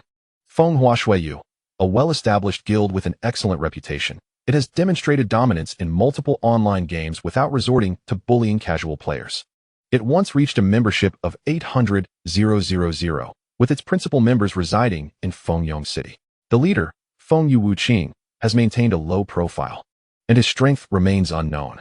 Ao Shikun Xiong, a rapidly ascending new guild in recent years, it enjoys substantial financial backing and has experienced swift growth. Previously, it peaked at just over 100,000 members, but in Xinyu, it is willing to invest generously, developing to rival the veteran guilds. Its main members are now based in Jinling City, where rumors suggest Chen Feng is also present, creating a sense of anticipation for their encounter. The leader, Ao Shitianxia, is a level 14 warrior. Shunwanggu, exclusively accepting elite players, this guild has the smallest membership, not exceeding 50,000. Yet its power has never been underestimated, consistently achieving top ranks in any game. It boasts numerous experts, with its primary members located in Julu City, though the leader's strength remains undisclosed. Yuan Qi Yuan Mia. Although this guild has participated in few online games, it once dominated a major title, compelling all other guilds, including the top 10, to withdraw. Its peak membership reached over 400,000, and its members are now located in Jibing City, with the leader, Yuan Qi, remaining an enigma. San Ren Tianxia, comprised of countless casual players, this guild has the largest membership, peaking at 1,000,000. It was formed by casual players uniting against oppression from major guilds in a previously popular online game. Currently, its main members are in Huangsha City, led by San Ren Yifeng Quang, a level 13 archer. San Guo Wu Shuang. This guild can be found in all three kingdoms-themed online games. Comprised entirely of enthusiasts of that era, it once peaked at 400,000 members and possesses formidable strength. Its primary members are now in Huangsha City, with the leader, Meng Hui Sangua, being a level 13 sorcerer. Jian Shi Bai Lei, allegedly formed by a group of retired military personnel. This guild is known for its high-quality members and exceptional teamwork. It peaked at over 200,000 members and is currently based in Julu City, with the leader, Shou Zhe, being a level 13 shield guard. Have you discerned any patterns? Indeed, it appears that several major guilds have strategically dispersed to different main cities, with only Julu City and Huangsha City hosting 2 guilds each. The 2 guilds in Julu City coexist without significant conflict, as one exclusively accepts elite players while the other is composed of retired veterans, causing minimal interference. However, in Huangsha City, members of San Ren Tianxia and Sangua Ji frequently encounter friction, though no large-scale battles have yet erupted. Xinyu has also seen a rapid emergence of new guilds, alongside the rise of previously unremarkable experts, with Chen Feng serving as a prime example. With the advent of Xinyu, players from other online games are diminishing at an alarming rate. It is believed that before long, only a single game will prevail. The simultaneous arrival of the top 10 guilds will undoubtedly weave an extraordinary narrative into Xinyu. The online gaming scholar will consistently provide the latest updates from Xinyu, and I express my gratitude for your support. This post is lengthy, and for the first time, Wu Shaochen patiently read through this extensive narrative. He had heard of the top 10 guilds, but had never encountered such detailed information. It seems that this game will only get more exciting. A smile graced his lips. This is precisely what makes gaming enjoyable. Soon, the delivery arrived, and Wu Shaochen devoured his meal, saving a portion for later, lest he find himself too late to order food after logging off. Just then, his phone rang again. Upon seeing that it was Wu Ziyin calling, he smacked his forehead, realizing he had forgotten to inquire about her situation. His mind had been consumed by thoughts of the game these past few days. He felt somewhat derelict in his duties as an older brother and quickly answered the call. Hello? He heard Wu Ziyin's somewhat timid voice on the other end. What is the matter? Ziyin, did something go awry? You haven't told me what happened yet, Wu Shaochen inquired. No, it's all resolved. I accidentally broke a classmate's belongings and need to compensate them, Wu Ziyin quickly explained, fearing to worry Wu Shaochen with details. Ah, that's fine then. You should indeed compensate for someone else's property. Is the amount sufficient? If not, I can transfer you some more, Wu Shaochen offered. It's enough. Brother. You don't need to send me more. You've already sent a lot last time, Wu Ziyin replied, hesitating to mention further details lest it upset him. And what else? Wu Shaochen inquired, puzzled. Well, you mustn't get angry when I tell you this, Wu Ziyin warned. Go on, he replied. Knowing his sister to be obedient and sensible, he couldn't fathom what would provoke his ire. The money you transferred last time was a bit too much. After compensating my classmate, I still had over 10,000 left, and my roommate said that Xinyu could make money, so I spent 1,000 to buy a headset. Wu Ziyin confessed apprehensively. Is that all? Wu Shaochen responded, bemused. He had anticipated something more serious. He had initially intended to buy a headset for Wu Ziyin himself, but knowing she had never played games before, he refrained, wondering how she suddenly became interested in gaming. Ziyin, you never played games before. What made you decide to try it now? Wu Shaochen asked. My roommate mentioned that this game is quite profitable, with some people earning tens of thousands within it. I thought perhaps I could earn some money in the game to ease your burden a bit, Wu Ziyin stated softly. Chapter 45. Conflict. She had been slightly encouraged and had just purchased the headset, still yet to play. It was her first time spending such a significant sum on something, especially a gaming device, and she felt guilty about using her brother's hard-earned money, which is why she called him. Upon hearing Wu Ziyin's words, Wu Shaochen shook his head with a smile. Earning money in games is not as easy as it seems. Despite his recent earnings of several million in just a few days, he had been ahead of everyone else, and it was uncertain whether casual players could keep pace. Nevertheless, Wu Shaochen did not wish to dampen Wu Ziyin's enthusiasm. It was a pleasant surprise that she was interested in a game, and he felt happy about it. As for any potential impact on her studies, he was not concerned. Wu Ziyin had excellent self-discipline and consistently performed well academically. Even if it did affect her studies, he would not mind. He would support and indulge his sister. Yes, this game is quite enjoyable. You should definitely give it a try, Wu Shaochen encouraged. Brother, you're not upset with me for spending money frivolously? Wu Ziyin asked, puzzled. Why would I be upset? I'm playing this game too. You should try it out. If you only study all day, you'll become a bookworm, Wu Shaochen teased. You are merely a bookworm. By the way, brother, once I enter the game, will I be able to see you there, no matter how far apart we are? Wu Ziyin inquired. Indeed, this game is identical to reality. When you arrive in the main city, we can meet just as we do in the real world, Wu Shaochen replied. That's wonderful. I haven't seen you in ages. Wu Ziyin's interest in the game was instantly piqued. The two conversed for a while longer before ending the call. After hanging up, Wu Ziyin gazed curiously at the gaming helmet in her hands. At that moment, Wei Wei entered the room and smiled at Wu Ziyin, saying, Are you interested now? Just a moment ago, you were reluctant to purchase it. Wu Ziyin's cheeks flushed as she replied, Wei Wei, please teach me how to play this game. I want to go in and find my brother. What is your brother's gaming ID? He must be quite skilled. I will add him as a friend, and you must have him guide me, Wei Wei suggested. I forgot to ask, Wu Ziyin said bashfully. With Wei Wei's assistance, Wu Ziyin finally understood how to enter the game and don the helmet for her first venture into this virtual realm. After ending the call, Wu Shaochen quickly re-entered the game, appearing in Jinling City.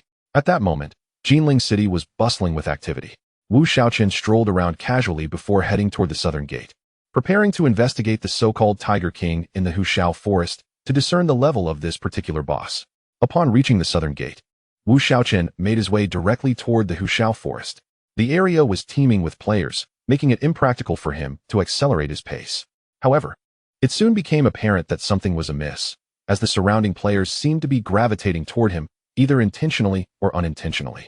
Wu Shaochen decided to remain still, curious to observe the unfolding situation. Before long, a large crowd encircled Wu Shaochen, though they did not advance, merely surrounding him from a distance. Among the throng, Wu Shaochen spotted a familiar figure, the so-called Hao Gu, whom he had previously defeated. He understood that when a player is vanquished, the game informs them of the victor's identity. However, given his significantly altered equipment and a different mask, he was puzzled as to how this player recognized him. Wu Shaochen chose not to rush away. Instead, he wished to discern the source of this oversight. Shortly thereafter, the main figure appeared, a young man, approximately 27 or 28, exuding an air of arrogance, accompanied by more than 10 followers as they approached Wu Shaochen. As the group reached him, the leading young man extended his hand with a smile, saying, "Hello, Chen Feng. It is a pleasure to meet you. I am from Ao Shi Tianxia, and I have long admired your reputation." Wu Shaochen did not reciprocate the handshake, his expression one of confusion as he replied, "The president of Ao Shi Xiong? It seems we have no prior connection. How are you so certain that I am Chen Feng?" The leader of Ao Shi Tianxia retracted his hand, his expression darkening slightly, yet he maintained his smile, stating, "My guild, Ao Shi Xiong, boasts tens of thousands of members in Jinling City. Identifying one person is hardly a challenge." His words dripped with unwarranted confidence. "Oh, is there something you need?" Wu Shaochen did not deny the accusation. Given the grandiose manner in which his identity had been confirmed, he deemed it unnecessary to refute it, as it would eventually be revealed. "Nothing much, merely an invitation for you to join Ao Shi Xiong and develop together." Ao Shi Tianxia remarked with a slight smile upon seeing Wu Shaochen's lack of denial. Not interested, Wu Shaochen replied bluntly. He held no fondness for this so-called Ao Shi Xiong. From the previous Hao Gu to the current encirclement, he despised their methods. Regardless of their status as one of the top 10 guilds, he remained a formidable presence in the game. "I advise you to reconsider, as Jinling City is, after all, the territory of Ao Shi Xiong." Ao Shi Tianxia's companion, Ao Shi Gu Feng, interjected. Feigning composure, Ao Shi Tianxia interrupted Ao Shi Gu Feng, smiling at Wu Shaochen as he said, "Brother, should you join Ao Shi Xiong, I can offer you a vice presidency. I trust you are a wise man and would not forsake such an opportunity." "Not interested. Please step aside," Wu Shaochen replied indifferently. "I recognize only two types of people, friends and foes. Are you certain you wish to oppose me, Ao Shi Xiong? Have you considered the consequences?" Ao Shi Tianxia's eyes narrowed, his tone darkening. Not joining you equates to enmity? If that is the case, I genuinely wish to witness the outcome of opposing you," Wu Shaochen replied nonchalantly. It was not that he looked down upon them. Their presence would not consume much of his time. At that moment, the onlookers had swelled to several thousand, drawn by the news of Chun Feng's presence to witness the prowess of this esteemed player. While they were uncertain if the individual before them was indeed Chen Feng, witnessing him boldly confront the members of Ao Shi Xiong ignited their excitement. The reputation of Ao Shi Xiong in Jinling City was far from favorable, with countless grievances stemming from their predatory behavior. However, due to their overwhelming numbers, many had previously been forced to endure in silence. Now that someone dared to stand against them, the crowd erupted with fervor, quickly commencing their game recordings. "Miss, several hundred members of Ao Shi Xiong have surrounded Chen Feng at the southern gate, and tensions are running high," Lu Shu reported to Su Muxue. "Are you certain it is Chen Feng?" Su Muxue paused her actions, her tone losing some of its previous calmness. "I cannot be sure, but it is highly probable, otherwise he would not dare confront Ao Shi Xiong," Lu Shu speculated. "Take me there." Su Muxue set aside her unfinished battle. All right." Lu Shu momentarily struggled to comprehend her response, finding it rather excessive. Upon hearing Wu Shaochen's words, Ao Shi Tianxia's expression darkened further. "Since that is the case, I shall drag you, this so-called deity, down from your pedestal." With a wave of his hand, several hundred members of Ao Shi Xiong surged toward Wu Shaochen. Those equipped with ranged attacks initiated their strikes from a distance, while Ao Shi Tianxia and Ao Shi Gu Feng retreated from the fray. Despite their dismissive words, they still feared the name and reputation of Chen Feng, opting for a strategy of sheer numbers against a skilled player. Wu Shaochen observed their departure without interference. Had he chosen to intervene, they would not have escaped, but he wished for them to experience despair, the best way being to witness their comrades fall one by one. Soon, a barrage of arrows and spells rained down upon Wu Shaochen, Yet the damage was dishearteningly minimal. 111 How is this possible? Is this still an assassin? Ao Shi Jueqing exclaimed, his face a picture of shock. The core members of Ao Shi Kun Xiong, including Ao Shi Tianxia, shared similar expressions of disbelief. Was it not reported that Zhao and the others could inflict dozens of points of damage on him? Why were they unable to breach his defenses now? Even the onlookers outside found it incredible. Could it be that Qin Feng had invested all his points into agility? Chapter 46. A spark ignited upon witnessing the feeble attacks landing upon him. Wu Shaochen merely smirked. This outcome was entirely predictable, otherwise. Why would he invest so heavily in agility? His high-ranking silver and bronze gear was not merely for show. Did these players, clad in basic gear with perhaps a piece or two of black iron, truly believe they could harm him? One could only wonder where they found such misplaced confidence. As the majority of the assailants turned gray, Wu Shaochen leisurely drew his dagger.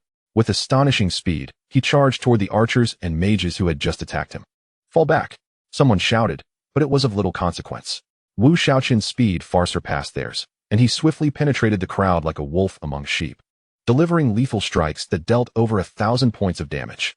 The fragile archers and mages fell before him, transforming into white light before their poison could even trigger. The battle unfolded in an overwhelmingly one-sided manner, with the mages and archers long having lost their formation, all frantically fleeing. Yet, their speed proved insufficient as they were systematically hunted down by Wu Shaochen. Behind him, a group of shield guards and warriors trailed, ineffectively attempting to assist, merely witnessing their fragile comrades fall one by one. In just a few minutes, over 100 mages and archers had all transformed into white light, returning to the city at no cost. Observing the scattered white gear on the ground, Wu Shaochen shook his head, lamenting their poverty. After dispatching the ranged attackers, Wu Shaochen turned to face the shield guards and warriors who had been pursuing him, a slight smirk gracing his lips. They had been enjoying the chase. But now it was their turn. Wu Shaochen charged towards them, and those melee fighters, who had initially pursued him with zeal, quickly turned and fled upon seeing his sudden advance. They dared not engage him, knowing that even damage-dealing classes could hardly inflict harm on him. How much less could they? Wu Shaochen relentlessly pursued the fleeing melee fighters, turning the large-scale conflict into a mere game of cat and mouse. Amidst the chaos, the relentless figure of Qin Feng resembled a reaper, mercilessly harvesting the guild members of Ao Shi Tianxia. The few members of Ao Shi Tianxia were utterly helpless against Wu Shaochen's exceedingly high defense, terrifying speed, and absurdly high damage output. Hundreds of guild members found themselves unable to even inflict a scratch upon him, as Qin Feng possessed a vampiric attribute as well. What do we do, boss? Ao Shi Jueqing asked, flustered. They had never anticipated such a scenario. Just 3 days after the server launch, someone was capable of taking on 100 opponents single-handedly. We underestimated him. We didn't foresee his strength reaching such heights. Our members are poorly equipped and cannot even breach his defenses. Let us retreat for now, and instruct them to focus on gearing up and leveling up swiftly. I refuse to believe that he can turn the tide alone, Ao Shi Tianxia declared angrily. Understood. Ao Shi Jueqing replied, then issued the order to retreat. As the members of Ao Shi Qianxiong withdrew, the onlookers voiced their disapproval, deepening the scowls on the faces of Ao Shi Tianxia. This incident would have significant repercussions for their guild. Thinking of escaping? I don't recall granting permission. Wu Shaochen scoffed, regarding them with disdain. You think you can just flee? Others might escape, but not you few. Wu Shaochen abandoned the shield guards he had been pursuing and charged directly at Ao Shi Tianxia. Upon witnessing his approach, they displayed a hint of panic, well aware of the severe penalties for death in the game. However, escaping was evidently futile. He was several times faster, and they could not afford to lose face in front of their subordinates. Barbaric charge. Ao Shi Tianxia unleashed his skill, colliding with Wu Shaochen, who seemed momentarily taken aback by the impact. 347. He staggered, momentarily stunned. Wow, this guy packs quite a punch, Wu Shaochen thought to himself. He was not unprepared. He was all too familiar with this skill, and it was likely one he had purchased himself. His lack of evasion was deliberate, as he needed his opponent to attack first, turning gray to avoid accruing evil points, which would also enhance the penalties. During Wu Shaochen's 1 second days, Ao Shi Tianxia unleashed another skill, clearly more potent than barbaric charge. Boss is formidable. Ao Shi Qianxiong cheered. Witnessing Ao Shi Tianxia inflict over 700 damage on Qin Feng, momentarily igniting their spirits. However, their celebration was short-lived, as they soon realized that Qin Feng's health bar had barely diminished. A second later, Wu Shaochen emerged from his stupor and retaliated with 2 daggers, instantly recovering half of the health he had lost, while Ao Shi Tianxia transformed into white light, vanishing before their eyes. 1076, 2152, critical hit. What terrible luck. With only a 5% critical hit rate, you still managed to trigger one, Wu Shaochen mused, scratching his nose. He then turned his attention to the remaining 4 high-ranking members of Ao Shi Tianxia, who were now gray names due to their association with Ao Shi Tianxia. Without hesitation, he dispatched them with a few swift strikes, collecting several pieces of black iron gear and 2 bronze items that dropped to the ground, his smile widening as he stored them in his inventory. Finally, he had some rewards. It appeared that in the future, he should focus on bosses for loot and leaders for kills. Turning around, he noted that the rest of Ao Shi Xiong had already fled, leaving behind a group of stunned onlookers who remained in shock. Wu Shaochen, having lost interest in pursuing the fleeing individuals, recognized that their poor gear offered little benefit. Thus, he turned and walked away. How impressive. A single person taking on an entire guild. This is astonishing. It's a complete one-sided slaughter. Haha, this is exhilarating. Ao Shi Xiong, you arrogant fools, you finally got your comeuppance. Chen Feng, the god, forever and always. I shall be your loyal fan from now on. Me too. Haha. I just recorded that. I must upload it online immediately. It will surely go viral. I recorded it too. I'll upload it as well. That was incredible. Standing among the crowd, Su Mushua watched Wu Shaochen depart, her gaze revealing a mysterious glimmer. Though they frequently traded and occasionally chatted, it was her first time witnessing his prowess, and indeed, he was impressive. She shook her head, muttering to herself, no matter how formidable, it's still just a game. At that moment, an announcement echoed throughout all regions of Jinling City. Ao Shi Tianxia, Chen Feng, we shall not rest until one of us is vanquished. As Wu Shaochen walked along the road, he mused, they must have plenty of gold. Such announcements cost 10 gold coins each, equivalent to 1,000 yuan. He certainly wouldn't squander his wealth on such frivolities, so he chose not to respond. As he walked, Wu Shaochen retrieved the 5 pieces of black iron gear and 2 bronze items he had just collected. Among the black iron gear were 2 pieces he had sold from the Bear King set, while the other 3 were low-level black iron items. One of the bronze pieces was also from his sale of the 180,000 Bear King armor, while the other was likely a weapon dropped by the Silver Wolf King. Glancing at the auction house, he noted that black iron gear prices had plummeted to 230,000. He decided against wasting time and swiftly listed them at 20,000 each. While pricing the 2 bronze pieces at 150,000 for the armor and 100,000 for the weapon, confident they would be purchased. Indeed, just a few minutes later, all the listed gear sold out. Seeing 315,000 credited to his account, Wu Shaochen's spirits soared. What a good man he was, able to sell the same gear multiple times. At that moment, the entire forum erupted once more. Mysterious god Chen Feng appears, single-handedly driving Ao Shi Xiong to despair. The president and vice president have both been slain. Chen Feng versus Ao Shi Xiong. A comprehensive analysis of Chen Feng's strength. All posts were accompanied by videos. And the click rate soared. In Mo Bay City, the Hell Messenger smirked after watching the trending videos. It's merely a tribute suppression. There's no skill involved. He couldn't even evade a barbaric charge. He's just had a stroke of luck with good talents, and is temporarily ahead. Once everyone gears up, he'll be no threat. In Julu City, Shun Wang, having watched the video multiple times, turned to Shun Jizhuasho beside him. Shun Wang. This person relies solely on attribute suppression. His skills are abysmal. We need not pay him any mind, right? Shun Wang smiled. In games, attributes reflect the greatest strength. Are you certain his skills are poor? What you see may not be the entire truth. Perhaps he is intentionally downplaying his capabilities. In Xiaoshui City, Meng Huanqing Wu also watched the forum videos, a peculiar expression crossing her face as she muttered, he only used a single acceleration skill throughout, relying solely on basic attacks. Is he concealing something, or does he believe they are unworthy of his full strength? The leaders of various prominent guilds have diligently analyzed the battles depicted in the video, each offering differing evaluations of Chen Feng. However, regardless of Chen Feng's prowess, it currently does not impede the development of their respective guilds. Once their guilds flourish, the might of a single individual pales in comparison to that of an entire guild. They have even begun to feel sympathy for the Ao Shi Xiong Guild, whose members have yet to reach their full potential and have foolishly confronted the immensely powerful Chen Feng at this early stage. Wu Shaochen remains oblivious to the external ramifications of this confrontation, as he has commenced a large-scale hunt for the jungle tigers. Unfortunately, as these tigers are not social creatures, he can only hunt them one by one, significantly diminishing his efficiency, with most of his time spent in search of these beasts. Nevertheless, he feels compelled to fulfill his promise to assist in clearing out the tigers. Moreover, in pursuit of the jungle tiger king mentioned by the city lord, he is willing to sacrifice speed, as he is not in a hurry to level up.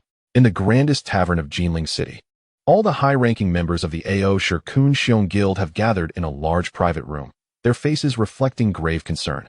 Ao Shirtianxia, seated at the head of the table, speaks first.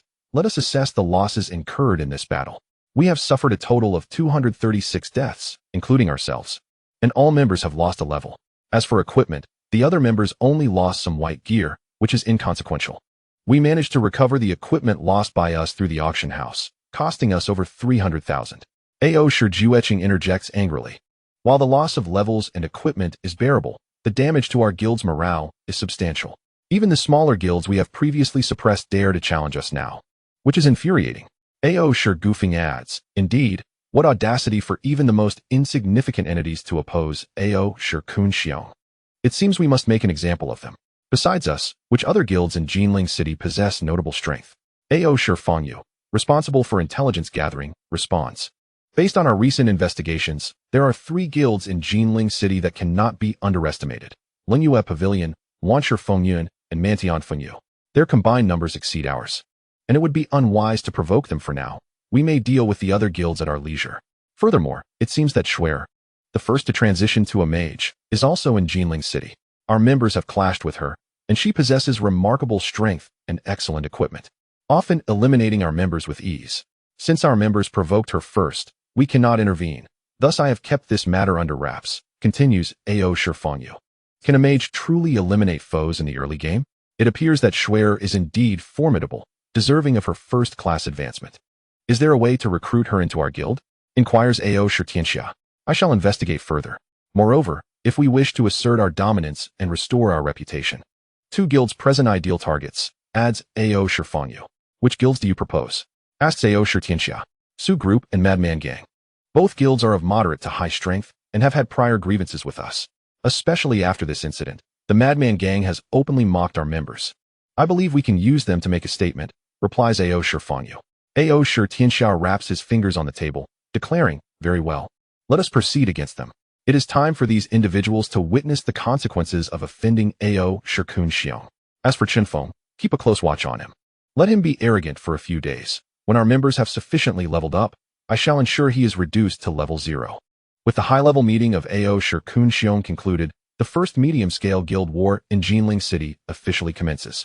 Battles erupt across various locales, as Ao Shirkun Xiong's numbers are formidable, yet the Madman Gang and Su Group are not to be underestimated.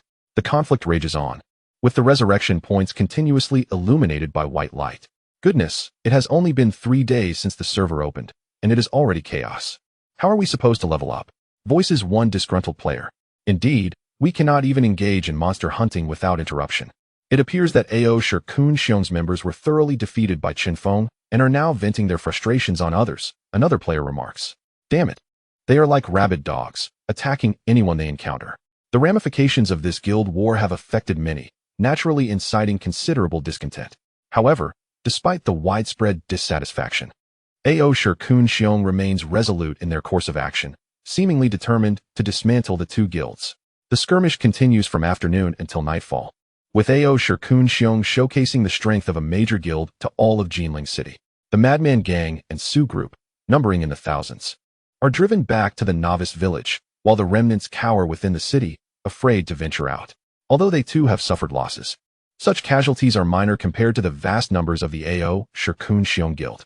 The ferocity and power of Ao Shirkun Xiong have indeed intimidated many, silencing those who had previously spoken ill of them, thus upholding the guild's dignity. At the resurrection point in Jinling City, the area is now crowded with players. Members of the Madman Gang and Ao Shirkun Xiong engage in verbal confrontations, as fighting is prohibited within the city. Should they be caught by the guards, they face imprisonment for no less than half a month, by which time they would find themselves far removed from their original locations. Thus, despite the deep-seated animosity between the 2 factions, they can only engage in verbal skirmishes. Meanwhile, several high-ranking members of the Su group have convened to discuss their predicament. Lu Shu, what should we do? At this rate, we cannot even leave the city to level up, a young man addresses the middle-aged man standing at the center. Lu Shu, furrowing his brow, admits he is at a loss as to why AO Shikun Xiong has suddenly targeted them. Initially, they had believed they could develop their enterprise within the game peacefully, only to find themselves under assault by AO Shikun Xiong.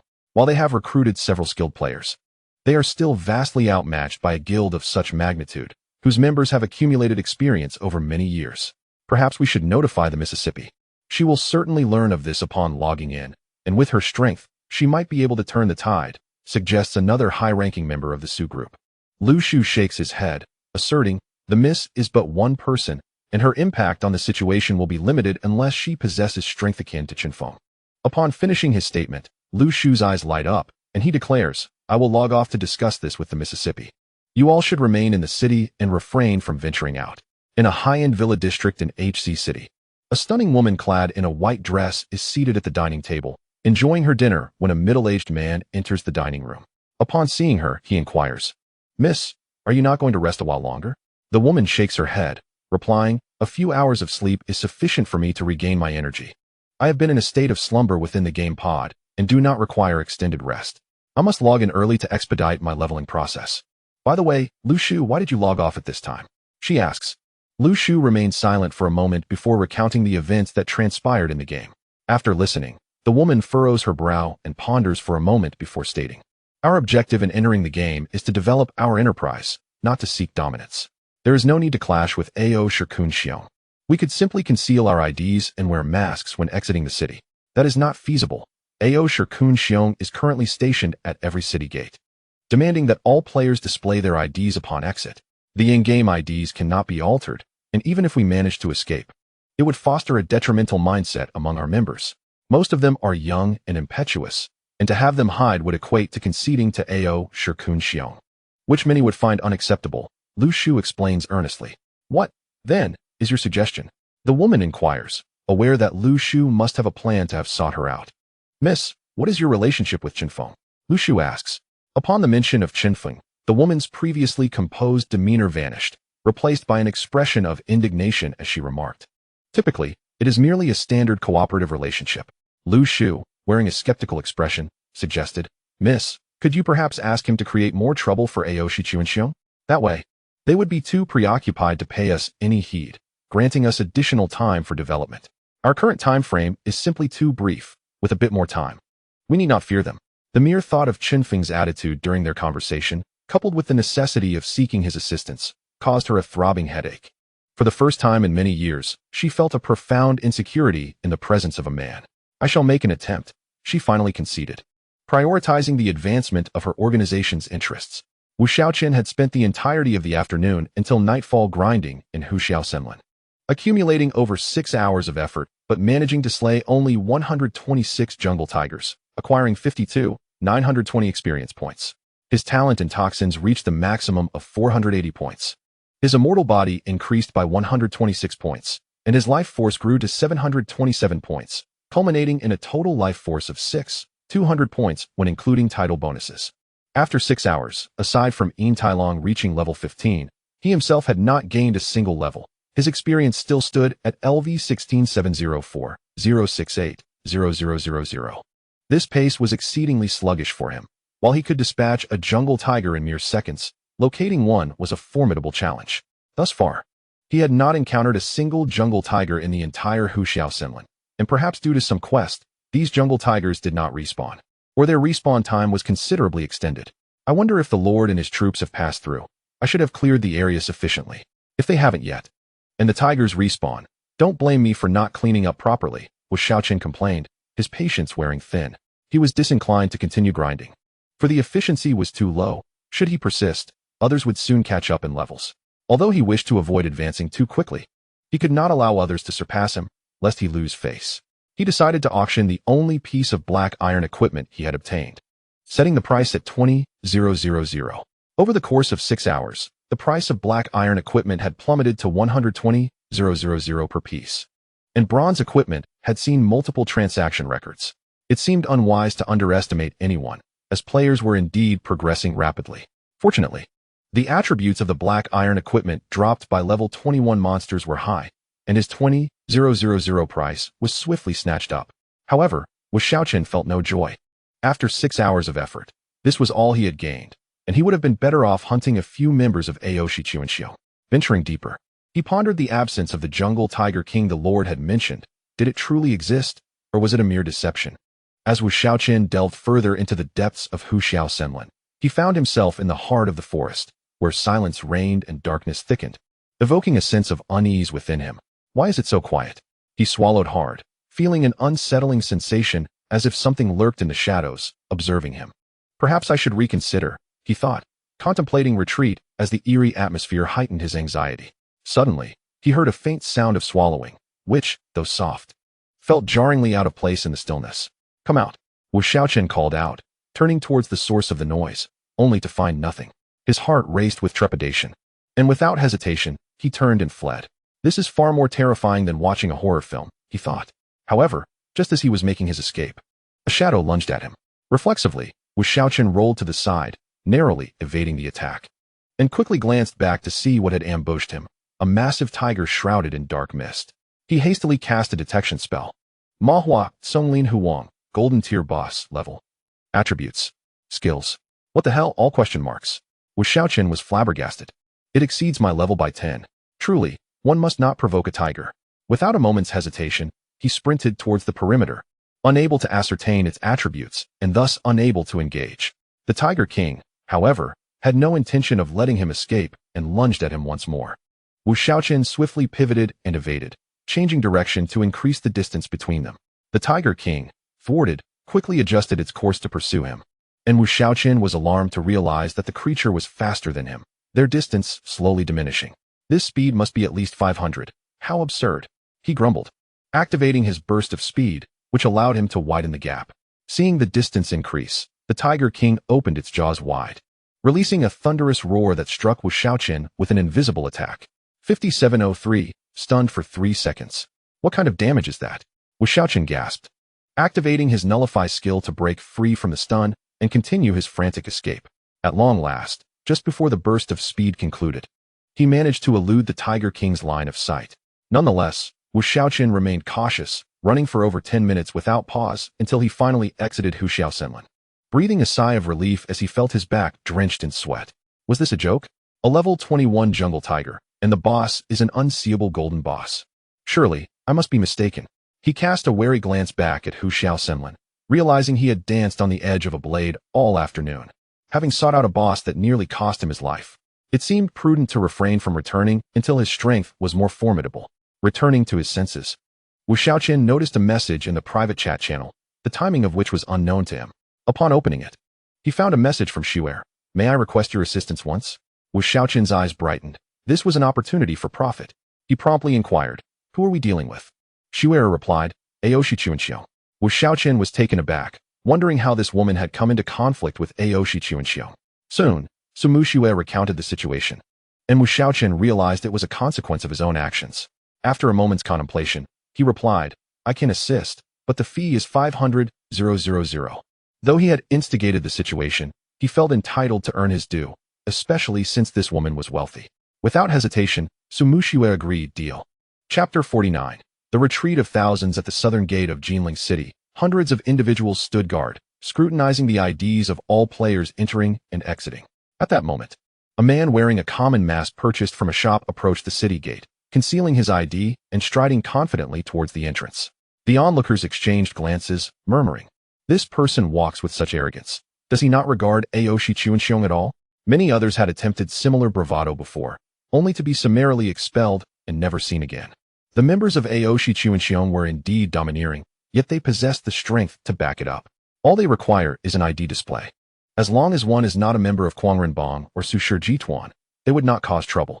It would be unwise to provoke them. Everyone watched in astonishment as the man boldly approached the gate, stopping before the members of Aoshi Chuanxiu. Halt! Display your ID and remove your mask, commanded a youth from Aoshi Chuanxiu. And what if I refuse? The man replied with a smile.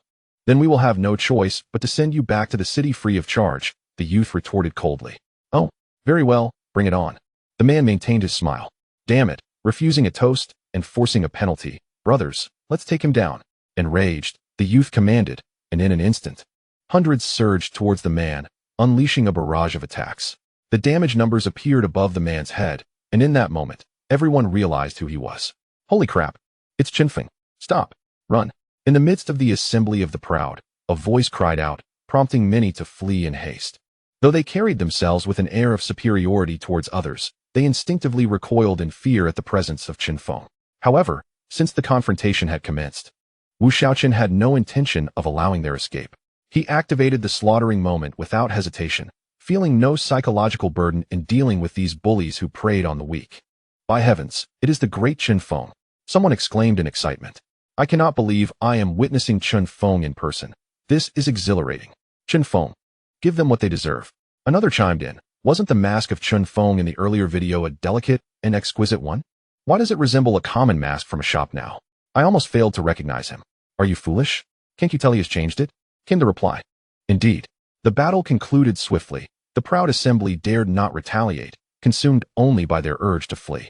Ultimately, half of them were vanquished, while the remainder fled into the city. Wu Shaochen did not pursue them further nor enter the city, instead turning towards the eastern gate. This situation was instigated by him, and the actions of the proud assembly were truly despicable. He felt compelled to teach them a lesson. At this moment, the chat channels of the higher-ups in the proud assembly were in chaos. As they had yet to formally establish a guild, there was no dedicated guild chat. And since the divine command lacked group chat features, all messages were consolidated into a few high-level chat windows. By the time they received the situation and issued commands, Wu Shaochen had already arrived at the eastern gate, engaging with those stationed there. After resolving the eastern gate's confrontation, Wu Shaochen gradually made his way towards the northern gate, knowing that the proud assembly would be prepared. Either the defenders at the northern gate had fled, or they were fully assembled.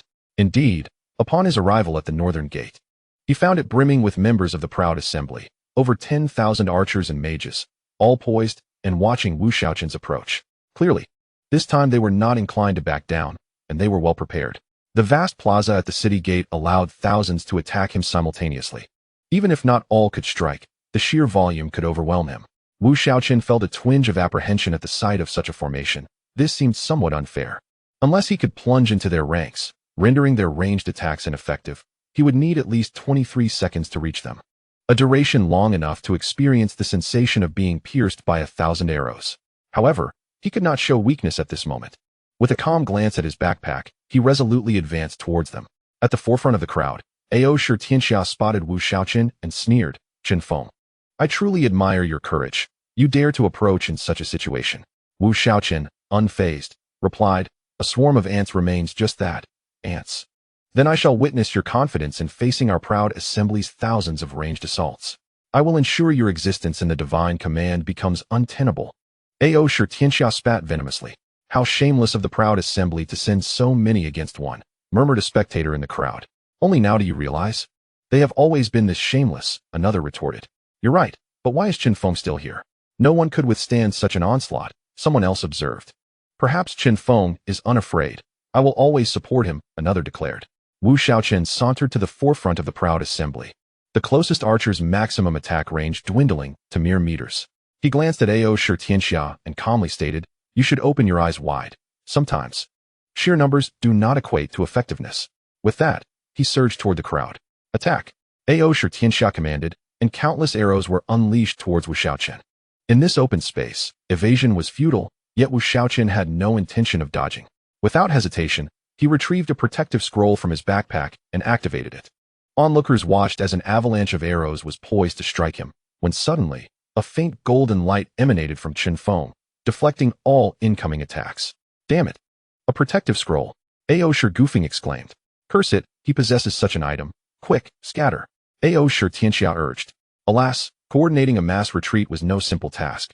Before they could issue commands, Wu Shaochen had already plunged into their ranks, resulting in a one-sided slaughter. The ranged attackers, now in close quarters, posed no threat. As Wu Shaochen navigated effortlessly among them, his daggers leaving trails of white light in their wake. Each second, he felled an opponent, akin to harvesting chives. With his staggering attack rate of over 1,002 strikes per second, none could withstand even a second of his onslaught. Although many retaliated, their meager damage was eclipsed by the health he siphoned with each blow. While a 10,000-strong force seemed formidable, its disadvantages became evident once he breached their formation. Only a handful could even attempt to strike him. The entire unit descended into chaos, and as time passed, the number of casualties mounted, while Wu Shaochen remained unscathed. Faced with this dire situation, Ao Shirtianxia had no choice but to issue a retreat order. Although this would plunge their guild's reputation to new lows, it was unavoidable. Continuing would only lead to greater losses, without affecting Qin Feng in the slightest. Ultimately, the Grand Force retreated into the city, suffering a few hundred casualties in the process. Following this incident, news spread online, and indeed, the proud assembly's reputation plummeted, becoming the subject of ridicule from countless onlookers. Chapter 50. Cold Moon in the city of Jinling. Wu Shaochen settled at an inn, ordering a lavish spread. Having immersed himself in the divine command for so long, he had yet to savor a meal within the game. He prepared to indulge, though the prices were steep, even surpassing those outside. This feast cost nearly 1 gold coin, approximately 1,000 yuan, truth be told. Wu Shaochen had never dined on such expensive fare outside. Though costly, the flavors were exceptional, far surpassing anything prepared outside. The game's cuisine was entirely organic, featuring exotic beasts he had never encountered before, their meat incomparable to anything from the real world. Furthermore, consuming food within the game did not lead to weight gain, a tremendous allure for players who relished eating yet feared gaining weight. It was no wonder the inn thrived with patrons. At this moment, the inn buzzed with activity, filled with both players and NPCs, though players predominated. Some engaged in the game not merely for combat and leveling up, but to experience a semblance of life. One could only say, the world of the affluent is beyond our comprehension. The inn's first floor served as a bustling hall, while the second floor housed private rooms. Wu Shaochen, disinterested in seclusion, opted to remain in the lively first-floor hall. The atmosphere was vibrant, filled with laughter, revelry, and banter, the norm of life. This was precisely why many chose the costly private rooms. The hall was simply too noisy. Wu Shaochen inquired about the minimum spend for a private room. Learning it was 10 gold coins, equivalent to around 10,000 yuan, an expenditure beyond the reach of ordinary folk. Did you witness the battle at the entrance? Players in the hall eagerly discussed. Of course, it was exhilarating. Qin Feng is truly remarkable, defeating thousands and making the proud assembly flee in disarray. Indeed, the pride of the assembly was insufferable. They needed a proper lesson, lest they believe Jinling City belongs to them. Qin Feng executed it brilliantly. From now on, I shall be a devoted fan of Qin Feng. Anyone who dares speak ill of him shall face my wrath. Wu Shaochen listened to their discussion with a faint smile, appearing as though he were not wearing a mask. In reality, he had merely altered the form of his Juechen mask, which now clung to his face like a second skin, effectively giving him a new visage. Recently, he had also purchased several fashionable outfits from a clothing store. These attires did not occupy equipment slots nor possessed attributes, yet they could replace the appearance of gear, a favored choice among many women. As the aesthetics of in-game equipment were often quite unattractive, dressed in these fashionable garments and donning a new face, Wu Shaochen confidently occupied a seat in the hall, and no one recognized him. The skin transformed by the Juechen mask was rather rigid and could not completely alter one's appearance like disguise techniques. Yet Wu Shaochen was thoroughly satisfied, as it ensured that no one could discern his true identity. As he indulged in his meal, a woman clad in white with a veil approached and sat at his table, softly commenting, "You seem quite relaxed. How did you know it was me?" Wu Shaochen inquired, puzzled, considering he had completely transformed his appearance. "You've made a public appearance, and naturally, many people will follow you in secret, no matter how much you change. Those who know you will not be few," Su Mushue responded. "Ah, so all my efforts were in vain." Wu Shaochen sighed in resignation. "Not entirely. At least those who were not following you would certainly not recognize you. Otherwise, you wouldn't be able to dine so at ease," Su Mushue remarked seriously, observing Wu Shaochen, who bore no semblance of his original appearance. "Indeed, you have a point. Next time, I shall don a completely different outfit when venturing into the wilderness. And no one will recognize me." Wu Shaochen nodded. He then turned to Su Mushue and suggested, "By the way, would you care to try some of the dishes here? They are quite decent." Looking at the disheveled remnants of food on the table, Su Mushue shook her head, stating, "I will pass. I came primarily to express my gratitude. The members of Ao Shirtianxia have all withdrawn and no longer target us.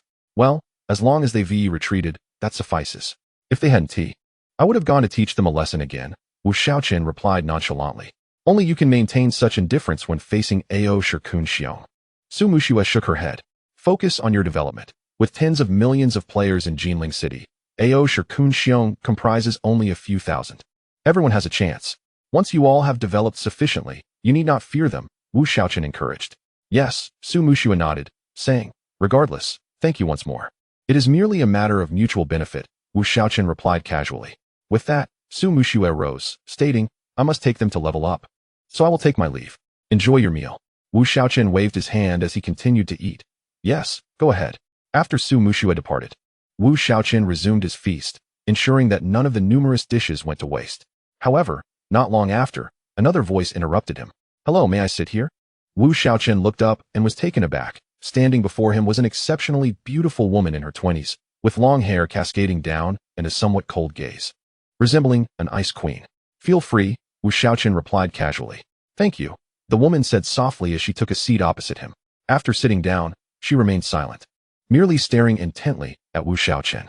Why do you keep staring at me? Wu Shaochen asked, feeling somewhat uneasy. The woman replied, it's nothing. I'm just a bit curious about you. Curious about what? I'm just an ordinary man, possessing all that a man should, without any deficiencies, Wu Shaochen replied nonchalantly. We are all starting from the same line. How could you be so much stronger? The woman finally asked the question that had been on her mind. Perhaps it is because I am the protagonist, Wu Shaochen chuckled. My name is Leng Yu, the leader of Leng Yu Ge. May I add you as a friend? The woman suddenly stood and extended her hand. Leng Yu Ge? Wu Shaochen recalled hearing of it, noting its considerable strength in Jinling City. Sure, he nodded, recognizing that given his current position in Jinling City, it would be beneficial to have allies, as the power of a guild should not be underestimated. Moreover, having an additional friend might open up further opportunities. He promptly sent a friend request. Before long, Wu Shaochen's friend list displayed a new addition, Leng Yu, level 15 archer. He was somewhat astonished. He hadn't expected her to be at such a high level, surpassing that of many first-tier players, as befitting the leader of Leng Yu Ge. After adding friends, Leng Yu took her leave, and Wu Shaochen quickly finished his meal and departed, wary of lingering too long in case more individuals appeared. Upon exiting the tavern, Wu Shaochen wandered aimlessly in the city for a while before deciding to log off for dinner, as it was already past 8 in the evening. Although he had just eaten a substantial amount in the game, he had not dined in reality yet. Removing his helmet, Wu Shaochen entered the living room and retrieved the takeout he had left from earlier. Oddly enough, despite having had lunch around noon, he did not feel particularly hungry now, even though it was already past 8. It must be due to lying around without any exercise, Wu Shaochen mused, shaking his head. After taking a couple of bites of the takeout, he found it rather unpalatable. Previously, he had not noticed, but after experiencing a meal in the game, the reality of food seemed utterly insipid. After 2 bites, he discarded it, feeling a headache coming on. How had he become so accustomed to the game's culinary delights? How would he manage dining in the future? Having finished the takeout, he initially intended to sleep, but it was still too early, and slumber eluded him. Browsing the forum, he found numerous posts featuring his encounters with Shaochen. He casually opened a few, one of which was titled, Analysis of Hidden Strengths, detailing an examination of his attributes. It was astonishing how accurately they had analyzed his stats, life, attack, defense, speed, based on only 2 public encounters. Thankfully, his greatest trump card remained concealed, and he had not utilized many skills. Otherwise, he would be entirely exposed. How terrifying. It seems wise to limit my actions in public in the future, Wu Shaochen resolved. After perusing the forum for a while, Wu Shaochen logged back into the game. Since he could not sleep, he decided to venture outside the city and hunt monsters for a few hours, hoping to reach midnight to tackle the Silver War God's secret realm, thereby gaining a significant boost in strength. Upon logging in, Wu Shaochen carefully examined the map and ultimately chose to head towards the East Gate. Beyond the East Gate lay a rugged mountainous area populated by monsters ranging from levels 18 to 23, perfectly suited for his current level. He dared not venture to the Tiger War Forest, estimating that the tiger boss there was likely level 30. He would seek revenge after reaching level 20 and enhancing his abilities. Everywhere he walked, he observed players battling monsters, most of whom were in groups, while few dared to solo like Wu Shaochen. Though players could handle monsters of their own level without much pressure, efficiency would significantly increase with coordinated class combinations. Leisurely, Wu Shaochen made his way towards the rugged mountain forest, watching other players as he strolled and occasionally glancing at the chat channel to see what was being discussed. Suddenly, one message caught his attention. A silver boss has been discovered in the depths of the purple bamboo forest, coordinates XXXXX. Is this for real? Announcing the discovery of a boss without attempting to take it down? Wu Shaochen pondered. Despite his skepticism, curiosity got the better of him, and he decided to head in that direction since it was not too far. Checking it out wouldn't hurt. Outside the purple bamboo forest, a group of players burst out of the woods, all wearing expressions of anger. Damn it, the people from Ao Shirkunxiong really can't change their nature. When faced with Chen Feng, they only know how to flee, yet they bully the solo players with such arrogance. Exactly. After finally finding a boss, it was snatched away just like that. I can't let this go. I have already dispatched the location. We cannot allow them to feel too comfortable. For Jinling City is not governed by the likes of them. Deep within the Zizhu forest, 200 to 300 individuals are anxiously surrounding a colossal python, launching their attacks. It is evident that their strikes hardly penetrate its defenses. Occasionally, one or two manage to break through, but their damage is woefully inadequate. The python can sweep away a multitude of them with a single tail swipe. This is untenable, boss. The silver boss is far too formidable. The disparity in strength is overwhelming. Even if we manage to slay this serpent, our losses will be catastrophic, Aoshi Fangyu said to Aoshi Tiantian. A few losses are insignificant. We must capture this boss at all costs. If a lone individual can defeat a silver boss, how can our guild, with so many members, fail? Once we subdue this giant python, we will acquire silver equipment. What is there to fear? Aoshi Tiantian replied. Very well, I will rally more members. This number is clearly insufficient, Aoshi Fangyu responded. Boss, we have a problem. Those few who fled just now have broadcasted the boss's location in the regional channel. Now many are converging here, Aoshi Jueching said gravely as he approached Aoshi Tiantian. Damn it, we should have eliminated them earlier. They are just asking for trouble. Gather more people and seal off the entrance. No one is allowed to enter, Aoshi Tiantian ordered. At this moment, countless players are rushing towards Zizhu Forest. The silver boss is practically guaranteed to drop silver equipment. Who wouldn't want to take a chance? The dropped equipment is up for grabs. And if one is fortunate enough to seize an item, it could lead to great fortune, even if it is sold rather than kept. When Wu Shaochen arrived at Zizhu Forest, chaos had already ensued. Countless players were embroiled in heated arguments with Aoshi Chuanxiong. Why can't we enter? You Aoshi Chuanxiong are far too domineering, one player protested. Exactly, the boss does not belong to you alone. Why can't we engage? Another echoed. The boss was discovered by us, so it naturally belongs to us. What? Do you want to steal our boss? A proud member of Aoshi Chuanxiong retorted. Nonsense.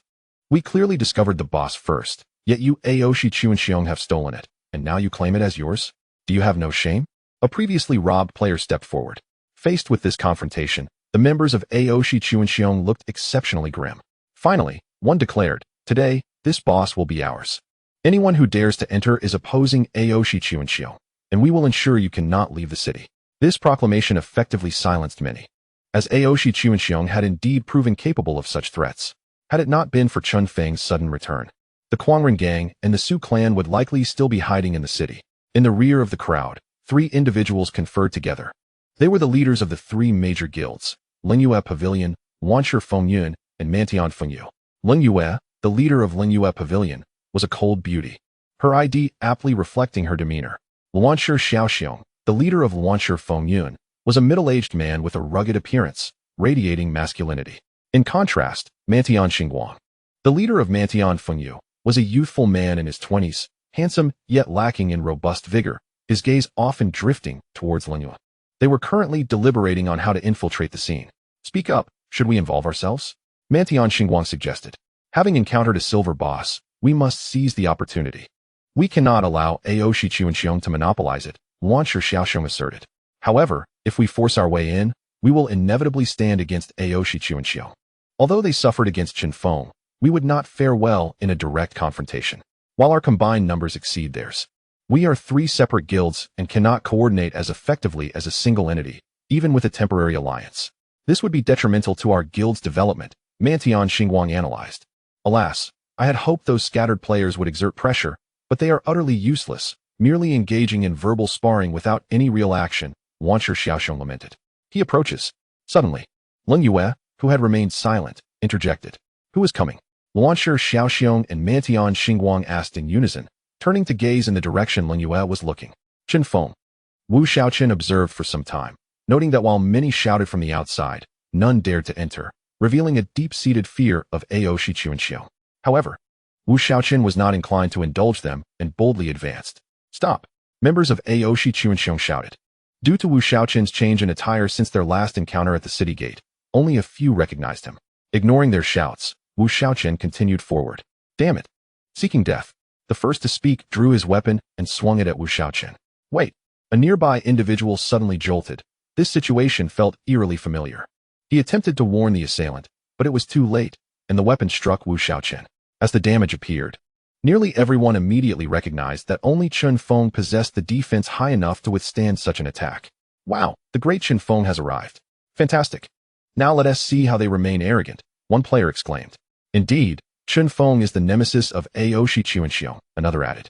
In stark contrast to the jubilance of the scattered players, Aoshi Chuanxiong's members wore expressions of despair, realizing they had encountered this calamity once more. As murmurs spread among them, uncertainty loomed. Quickly, notify the boss, someone urged. Wu Shaochen glanced at the warrior who had attacked him, swiftly sending him back to the city, then continued forward. Aoshi Chuanxiong's members could only retreat, none daring to obstruct him, while the scattered players joyously followed Wu Shaochen into Zizhu Forest. Deep within Zizhu Forest, Aoshi Fangyu approached Aoshi Tiantian with a grave expression, saying, Boss, Chen Feng has arrived. Our brothers cannot hold on. What? Him again? Is he determined to oppose Aoshi Chuanxiong? Aoshi Tiantian seethed. Since encountering Chen Feng, they had been at a disadvantage, and he regretted provoking such an individual. What do we do now? He will be here shortly. Are we to abandon this boss? Aoshi Jueqing asked anxiously. Aoshi Tiantian glanced at the giant python, which still had 85 health remaining. They had already lost over 1,000 members in this endeavor. Surrendering was out of the question. Leave 200 to continue attacking the python. The rest follow me. Fangyu. Summon everyone in the guild. Today, I will ensure we keep him out, even if it costs us dearly, Aoshi Tiantian declared fiercely. As Wu Shaochen approached, he saw Aoshi Tiantian standing with over 1,000 members of Aoshi Chuanxiong, seemingly waiting for him. Wu Shaochen smirked and walked forward. Chen Feng, are you truly intent on clashing with Aoshi Chuanxiong? Aoshi Tiantian shouted. Clash? Not quite. At least you lack the capital to provoke me, Wu Shaochen replied indifferently. You. Aoshi Tiantian, filled with rage, gritted his teeth and demanded, Speak. What will it take for you to stay out of this affair? This statement was tantamount to a concession. A rarity for Aoshi Tiantian. Stay out. I merely heard there was a boss and came to take a look. What is with the grand display? Do you claim the boss as your own? Wu Shaochen questioned, feigning confusion. Humph. This boss is on the verge of being vanquished by our formidable group. And your arrival here is quite evident to everyone. I advise you to abandon such thoughts. Aoshi Tianxia. Heh. It is not that I underestimate you. But with your motley crew, can you truly contend with this boss? If its health drops below 50, I shall turn away and not interfere. However, if it remains above 50, you ought to step aside, for this boss is beyond your capabilities. Wu Shaochen is well aware of the formidable nature of the silver boss. These individuals struggle to breach their own defenses, let alone confront a silver boss with hundreds of thousands of health points and defenses higher than their own. Previously, the chief of Haifeng's High, a fragile assassin, possessed a mere 650 defense and 500,000 health. This boss is rumored to be a gigantic python, and its defenses and health will undoubtedly surpass that of the Haifeng's High chief. Faced with Wu Shaochen's revelations, Aoshi Tianxia felt a slight loss of face and retorted coldly. Whether we can defeat it or not is our concern. I must inform you that my Aoshi Chuanxiong will soon arrive in great numbers. If you wish to intervene today, it is contingent upon the approval of my vast army. At that moment, players from Aoshi Chuanxiong began to arrive in droves, joining the defense until their numbers swelled to 4,000 or 5,000. With such a formidable presence, Aoshi Tianxia no longer wished to engage in idle chatter with Wu Shaochen. He turned to the throng and commanded, if he dares to advance, detain him firmly. Soon, more members will arrive, and I will not believe that my Aoshi Chuanxiong cannot hold back a single Chen Feng. After issuing his orders, he led Aoshi Jueqing and other core members toward the boss. With the higher-ups of Aoshi Chuanxiong departing, a group of members remained to block Wu Shaochen's path, perhaps to command the battle against the boss or perhaps out of fear of being eliminated by Chen Feng. In any case, the higher-ups had left behind a contingent of cannon fodder. Wu Shaochen shook his head and said, It is truly lamentable that you would sacrifice yourselves for Aoshi Chuanxiong in this manner. His words struck a nerve, igniting the fury of Aoshi Chuanxiong's captain, who shouted, Cease your deceitful words. My Aoshi Chuanxiong will soon be fully assembled. No matter how formidable you are, we will drag you down. With that, Wu Shaochen had no further words to waste. He charged forward, This was a bamboo grove, not the open area by the city gate. Although the bamboo was not densely packed, the situation would not allow for a scenario where thousands could attack simultaneously. Perhaps only a few hundred would manage to strike him at once. Upon colliding with the members of Aoshi Chuanxiong, countless independent players and members from the three major guilds began to stir in the rear. The presidents of the three guilds exchanged nods, and soon, a multitude of players surged forth, shouting, "Charge! The members of Aoshi Chuanxiong are being too excessive. We cannot allow the esteemed Qinfeng to battle alone." This declaration resonated with the crowd, and the players who had been restless were suddenly ignited with fervor, rushing toward the members of Aoshi Chuanxiong. The latter, now completely flustered, had previously believed that these players would not dare confront them openly. They thought they only needed to deal with Qinfeng, but the tide had turned. Their numerical advantage was instantly obliterated. The number of independent players and those from smaller guilds now exceeded tens of thousands, a force far beyond the few thousand members of Aoshi Chuanxiong, and their defenses were breached in an instant. Leading the charge, Wu Shaochen swiftly arrived at the boss battle scene, leaving Aoshi Tianxiao and his companions utterly bewildered. "They're already here? Our main forces haven't even arrived yet." Aoshi Fanyu gulped. Chapter 53. A reckless approach. Upon his arrival, Wu Shaochen's gaze fell upon the massive python encircled by hundreds of players. Observing the meager damage inflicted by Aoshi Chuanxiong upon the beast and the incessantly glowing white lights, he shook his head and remarked to Aoshi Tianxiao, "Is this what you call being on the verge of defeat? To squander lives in such a manner, even if you eventually succeed, it would be a Pyrrhic victory. Humph. This is my affair. It is none of your concern. Even if you do not intervene, this boss will eventually fall to us," Aoshi Tianxiao hissed in resentment. "Abandon your pursuit. It is unnecessary. It is merely a silver boss," Wu Shaochen urged gently. "Impossible. No one shall stop us from slaying the boss today." Aoshi Tianxiao replied coldly. "Then take your time. I shall merely observe," Wu Shaochen declared, spreading his arms and stepping aside. This maneuver left both Aoshi Chuanxiong and the following crowd in a state of confusion. "Wait, brother, we fought valiantly to charge in here. Were we not here to claim the boss? You truly came just to watch?" Wu Shaochen paid no heed to their thoughts and strolled to the side, finding a bamboo stalk to lean against, appearing as if he had genuinely come just to observe. Upon his arrival, he had already assessed the attributes of the enormous python.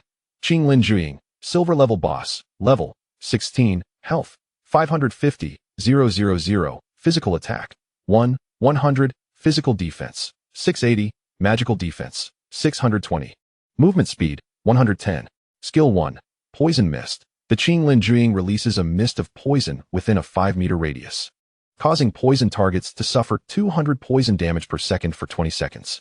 Cooldown 1 minute.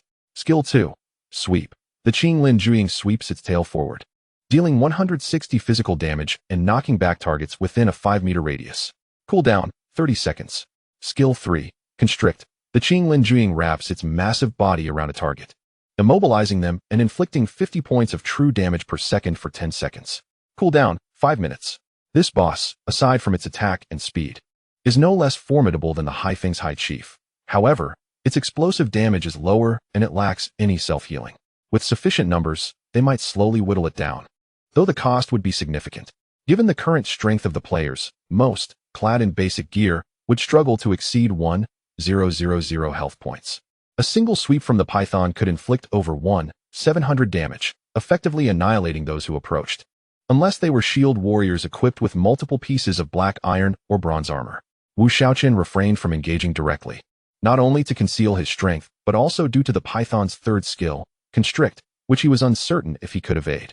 Even if he could survive the 10 seconds, he would be incapacitated, leaving him vulnerable to Aoshi Chuanxiong, who would surely seize the opportunity to strike. Thus, he decided to allow them to engage first, assessing the situation for any potential openings. Aoshi Chuanxiong, the three major guilds, and the gathering independent players were left in a standoff, unsure of how to proceed.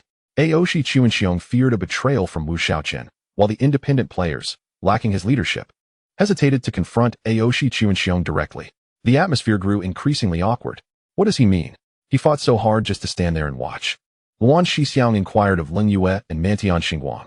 Both shook their heads, equally perplexed by Wu Shaochen's intentions. Ling Yue discreetly sent him a private message. "Ling Yue, what is going on?" Wu Shaochen surveyed the crowd, but could not spot Ling Yue amidst the throng. He replied in the private chat, "Nothing much, just watching the show." Upon receiving Wu Shaochen's response, Lin Yue pondered briefly before addressing her companions. Let us stand aside and observe their battle. Soon, the members of the three major guilds quietly withdrew, and the remaining independent players exchanged glances before also stepping back, watching from a distance as Aoshi Chuanxiong engaged the boss. Now it is the turn of Aoshi Zhengxing to feel embarrassed. With so many eyes watching, the dilemma of whether to engage in battle or retreat becomes quite pronounced. Should they choose to fight, the cost would undoubtedly be substantial, and the greatest fear lies in expending such significant resources only to have someone else reap the rewards. While the other casual players are not overly concerned, the presence of Chunfeng poses a considerable threat. What should be done? The leader, Aoshi Zhengxing, inquired of Aoshi. Aoshi, with furrowed brows, asked, how long until our people arrive? No more than 10 minutes. The entire guild will soon be present, Aoshi Fangyu replied. Gritting his teeth, Aoshi decided. Continue the assault. When everyone arrives, have them encircle the boss and prevent others from getting close. It was impossible for him to abandon this boss. His confidence stemmed from having gathered over 30,000 members in just over 3 days since the server opened. If it weren't for the terrain constraints preventing a simultaneous assault by thousands, this boss would not be so challenging. Thus, Aoshi Zhengxing continued to battle the boss before countless spectators, as bursts of white light flashed and waves of players surged forth. The damage inflicted upon the colossal serpent was primarily limited to 1 health point at a time, leaving many observing players with a profound impression of the silver boss, even prompting some casual players to contemplate withdrawing. Could such a boss truly be slain by players at this stage? After a little over 10 minutes, the main force of Aoshi Zhengxing arrived, surrounding the boss with a staggering 30,000 players, creating a blockade that left no room for outsiders to see the battle within. At this moment, some casual players began to retreat, feeling that remaining here served no purpose. Setting aside the boss's terrifying strength, they realized that even if it were defeated, the chances of snagging equipment amidst the ranks of Aoshi Zhengxing were virtually nil, making it pointless to waste their time. Once one player left, a wave followed suit. And soon nearly all casual players had withdrawn, leaving only a few smaller guilds hesitating and the 3 major guilds caught in a dilemma. What shall we do? Asked Mantiang Xingwen. Chaos Shixiang shook his head, uncertain of the next steps. Had they come here merely to observe a spectacle? Lin Yue glanced at Wu Shaochen, who leaned casually against a bamboo, seemingly unconcerned, and coldly uttered a single word, wait. On the side of Aoshi Zhengxing, although their numbers had finally gathered, the abundance of bamboo in Zizuland greatly hindered their collective strength, allowing only about 100 players to attack simultaneously. Consequently, the boss's health did not diminish rapidly, while their casualties mounted swiftly. The boss's sweeping strike annihilated nearly all melee classes, necessitating further reinforcements. Otherwise, ranged classes could not maintain consistent output. Due to space limitations and the pursuit of high damage, Aoshi had pushed the priests to the periphery, resulting in those melee fighters caught in the poisonous mist facing near certain death. Aoshi directive was clear. Those with potions should use them, while those without should strike twice before meeting their demise. Under such reckless tactics, the boss's health indeed began to wane gradually. Chapter 54.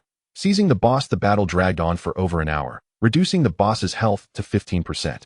However, Aoshi Zhengxing found themselves in an awkward situation as all melee classes had perished. In that span, over 10,000 of their warriors and shield bearers had fallen, while mages and archers had suffered minimal losses, merely cycling through a series of mana-depleted replacements. Now, the entirety of their 10,000 warriors and shield bearers had been wiped out.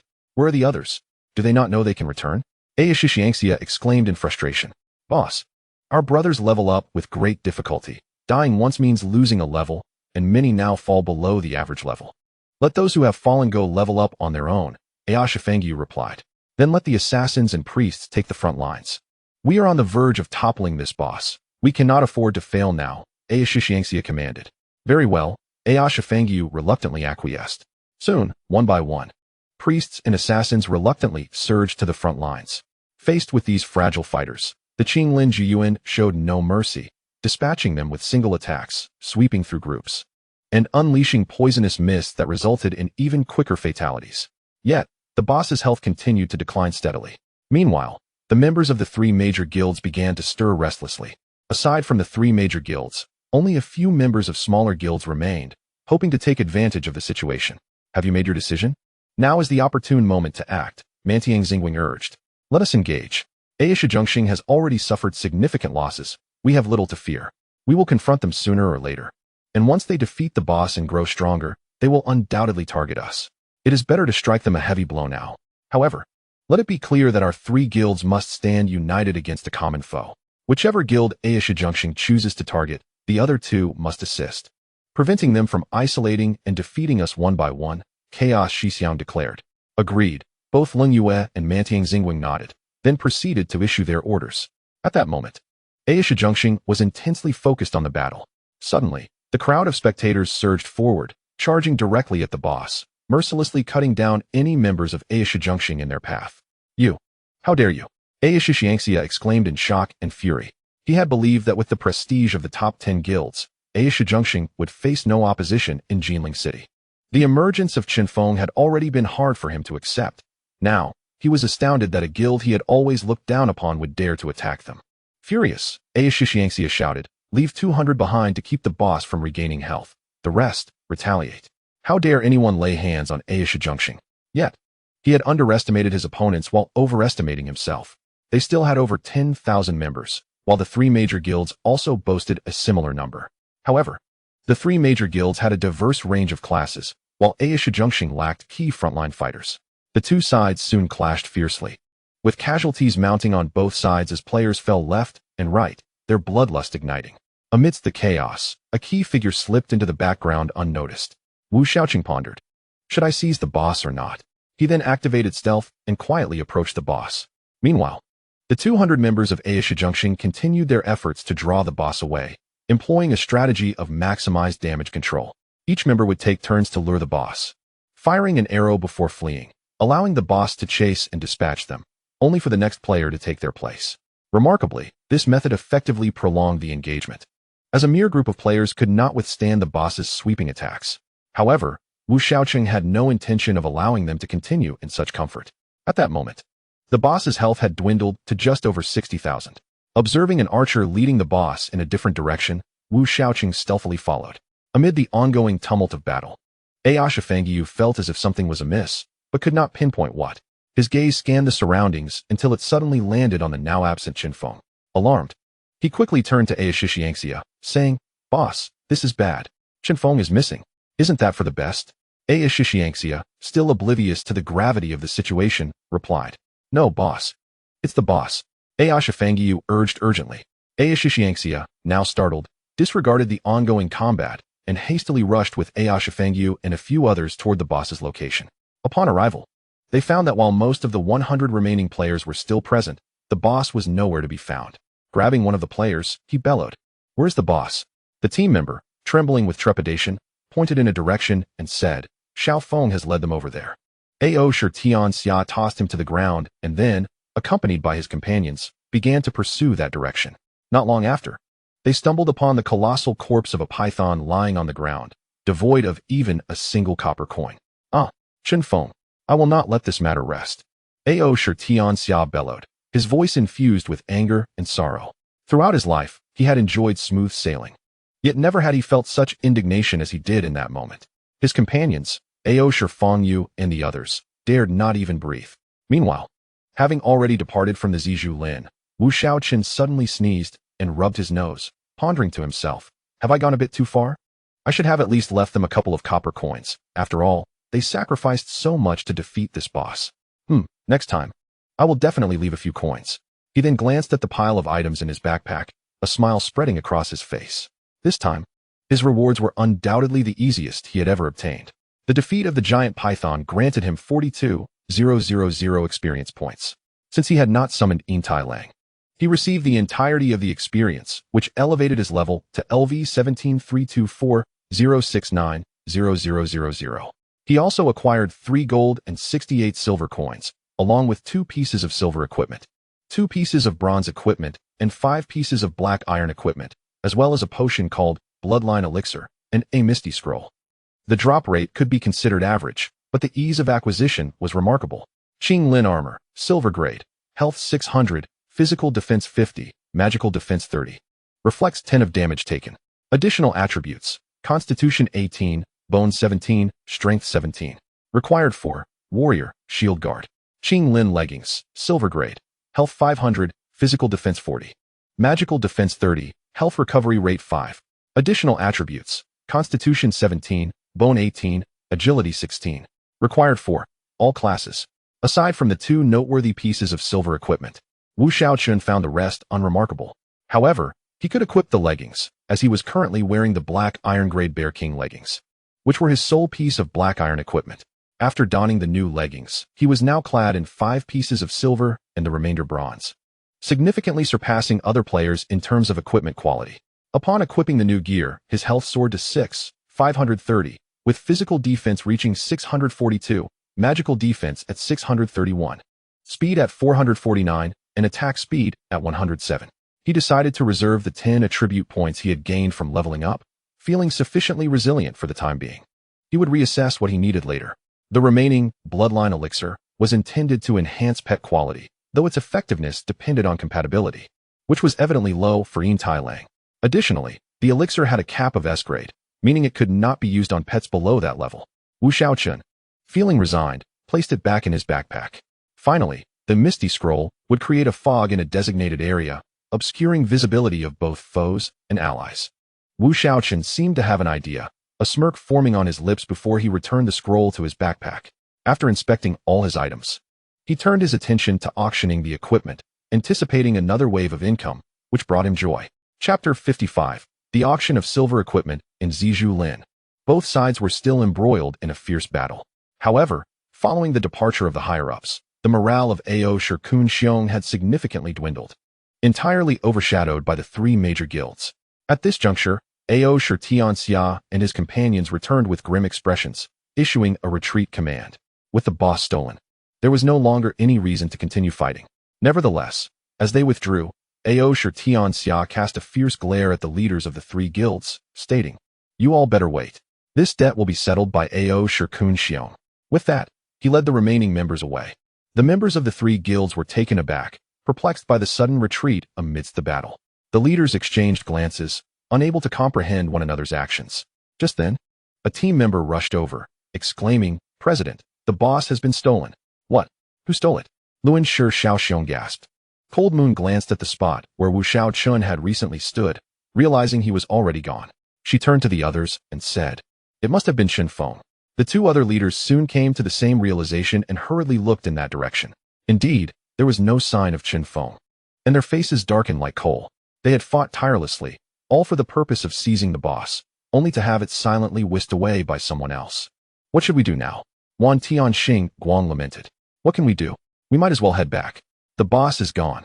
There's no reason to stay here," Luan Shi Shaoxiong replied angrily, frustrated that their efforts had merely resulted in making someone else look good.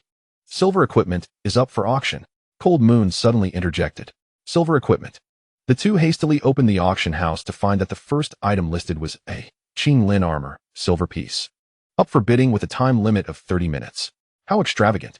Silver equipment is also being sold. Wan Tianxing Guang marveled.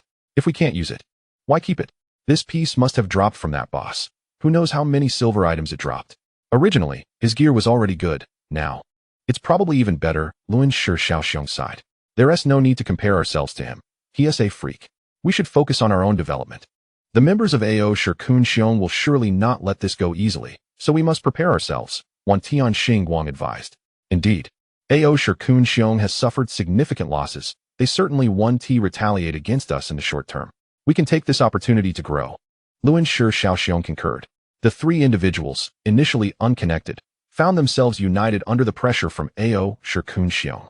However, it was merely a strategic alliance.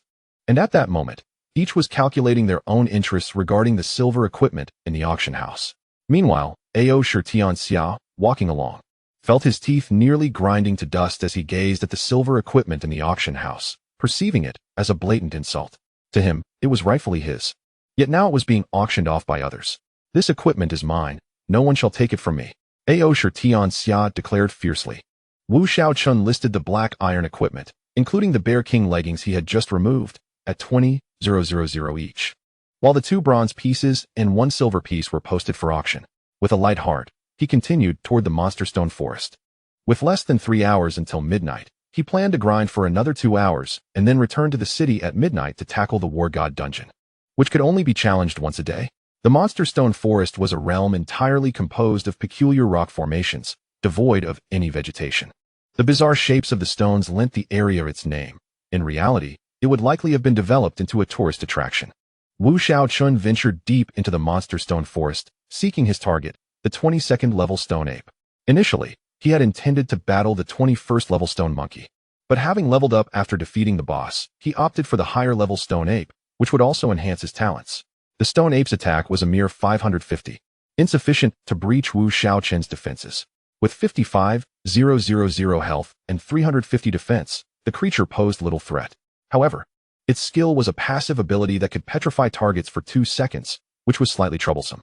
Control effects were particularly vexing for him, as he possessed only one skill to break free, with a lengthy cooldown of 5 minutes. Having chosen his target, Wu Shaochen summoned Yin Tai Lang to gain experience from a distance before commencing his assault. The number of stone apes was significantly greater than that of the jungle tigers, appearing in abundance. However, their petrification skill was troublesome, preventing him from efficiently farming them en masse. For now, he could only proceed cautiously. In the city of Jinling, countless individuals were coveting the silver equipment at the auction house, with the price of the Qinglin armor skyrocketing to over 200,000. The wealthy patrons displayed an unwavering determination to acquire it. At this juncture, the enhancement provided by a piece of silver equipment was monumental. Surprisingly, due to the allure of the silver gear, the 2 pieces of bronze equipment listed by Wu Shaochen attracted minimal bids, failing to surpass 100,000. Had he anticipated this scenario, Wu Shaochen would not have included them in the auction. Not only in Jinling, but players from other major cities were also aware of the silver equipment auction happening there. Unfortunately, the teleportation arrays between main cities had yet to be activated, leaving them only to salivate from afar. The regional channel in Jinling had already ignited with fervor over this equipment. Silver equipment, after all, was not easily relinquished, especially after defeating a silver boss by the group. Aoshi Chuanxiong. It seemed implausible that they would sell it.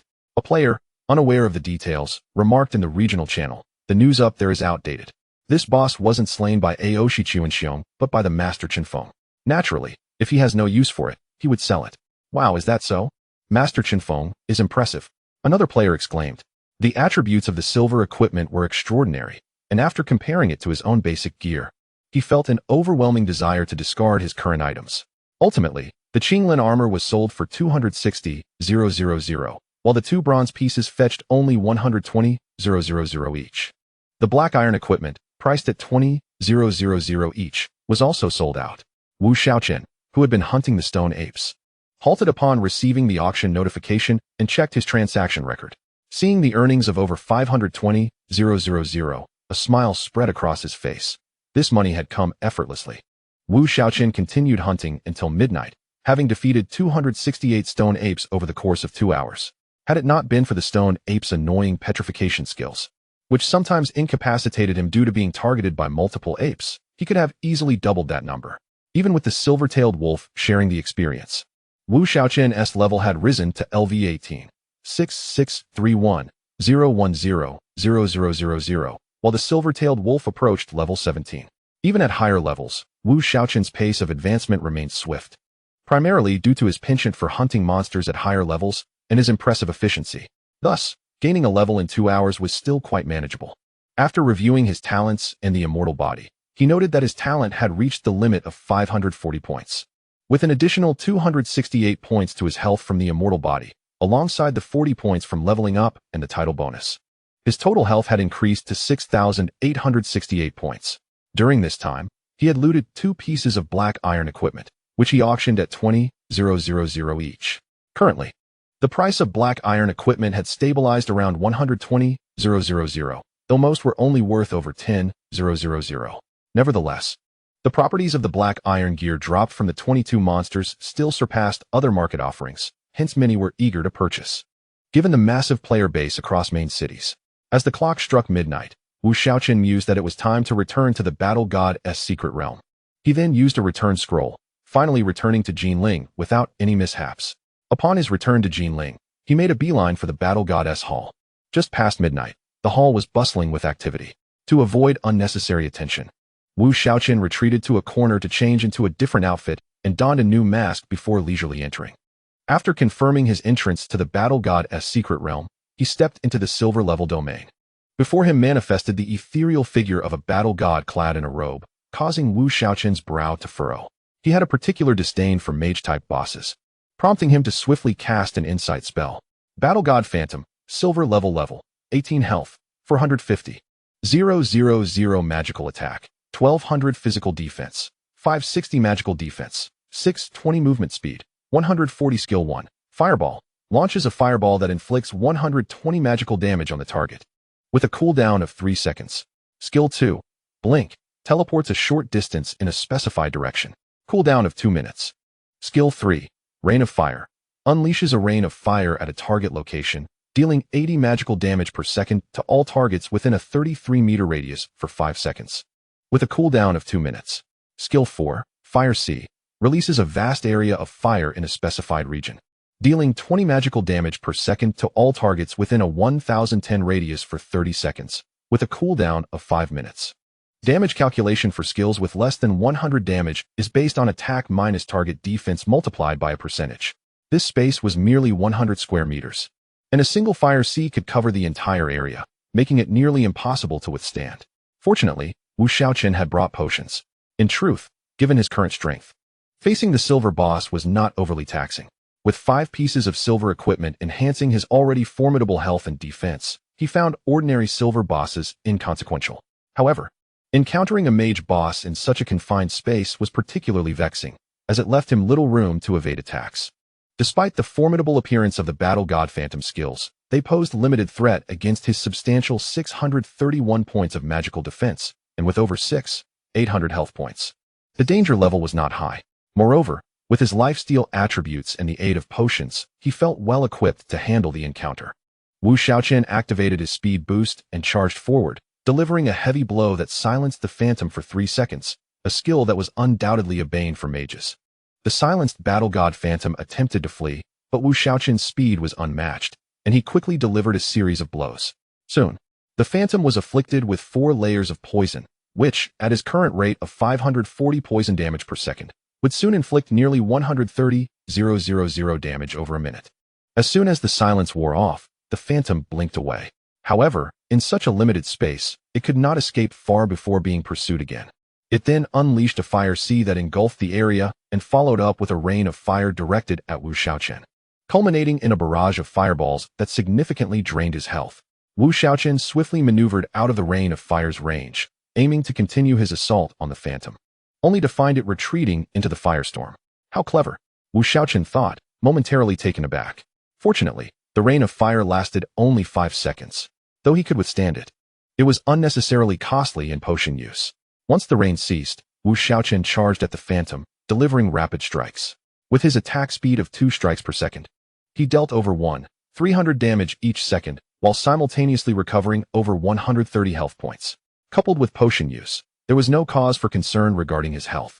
In a display of sheer output, the Battle God Phantom succumbed in under 3 minutes, collapsing at Wu Shaochen's feet. He was subsequently teleported away, accompanied by a system notification. Ding! Congratulations on your successful challenge. Your realm has risen to silver level, receiving an all-attribute increase of 30 and 30 free attribute points. The Battle God Medal has been upgraded from bronze to silver level. As the first player to reach silver level, you receive a reward of 30 free attribute points. What a delight!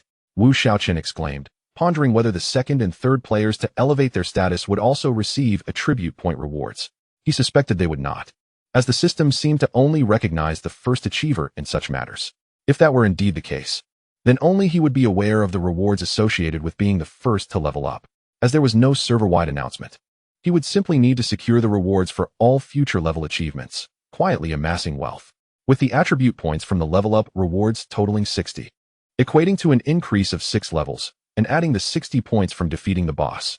Wu Shaochen found himself with an astonishing surplus of 120 attribute points compared to others, establishing him as an invincible force in the current stage. Upon glancing at the silver-level War God Medal, which boasted straightforward yet formidable attributes, offering a comprehensive enhancement of 30 across all stats, Wu Shaochen hastily adorned it. He then turned his attention to the remaining 80 unallocated attribute points, 30 points awarded for ascending to silver rank, an additional 30 from the system, and the accumulated points from leveling up twice without allocation. After a brief moment of contemplation, he allocated 40 points each to his root and agility. Although these attributes were already considerably high, they were the only ones he deemed necessary. Thus, he resolved to be extreme in his choices.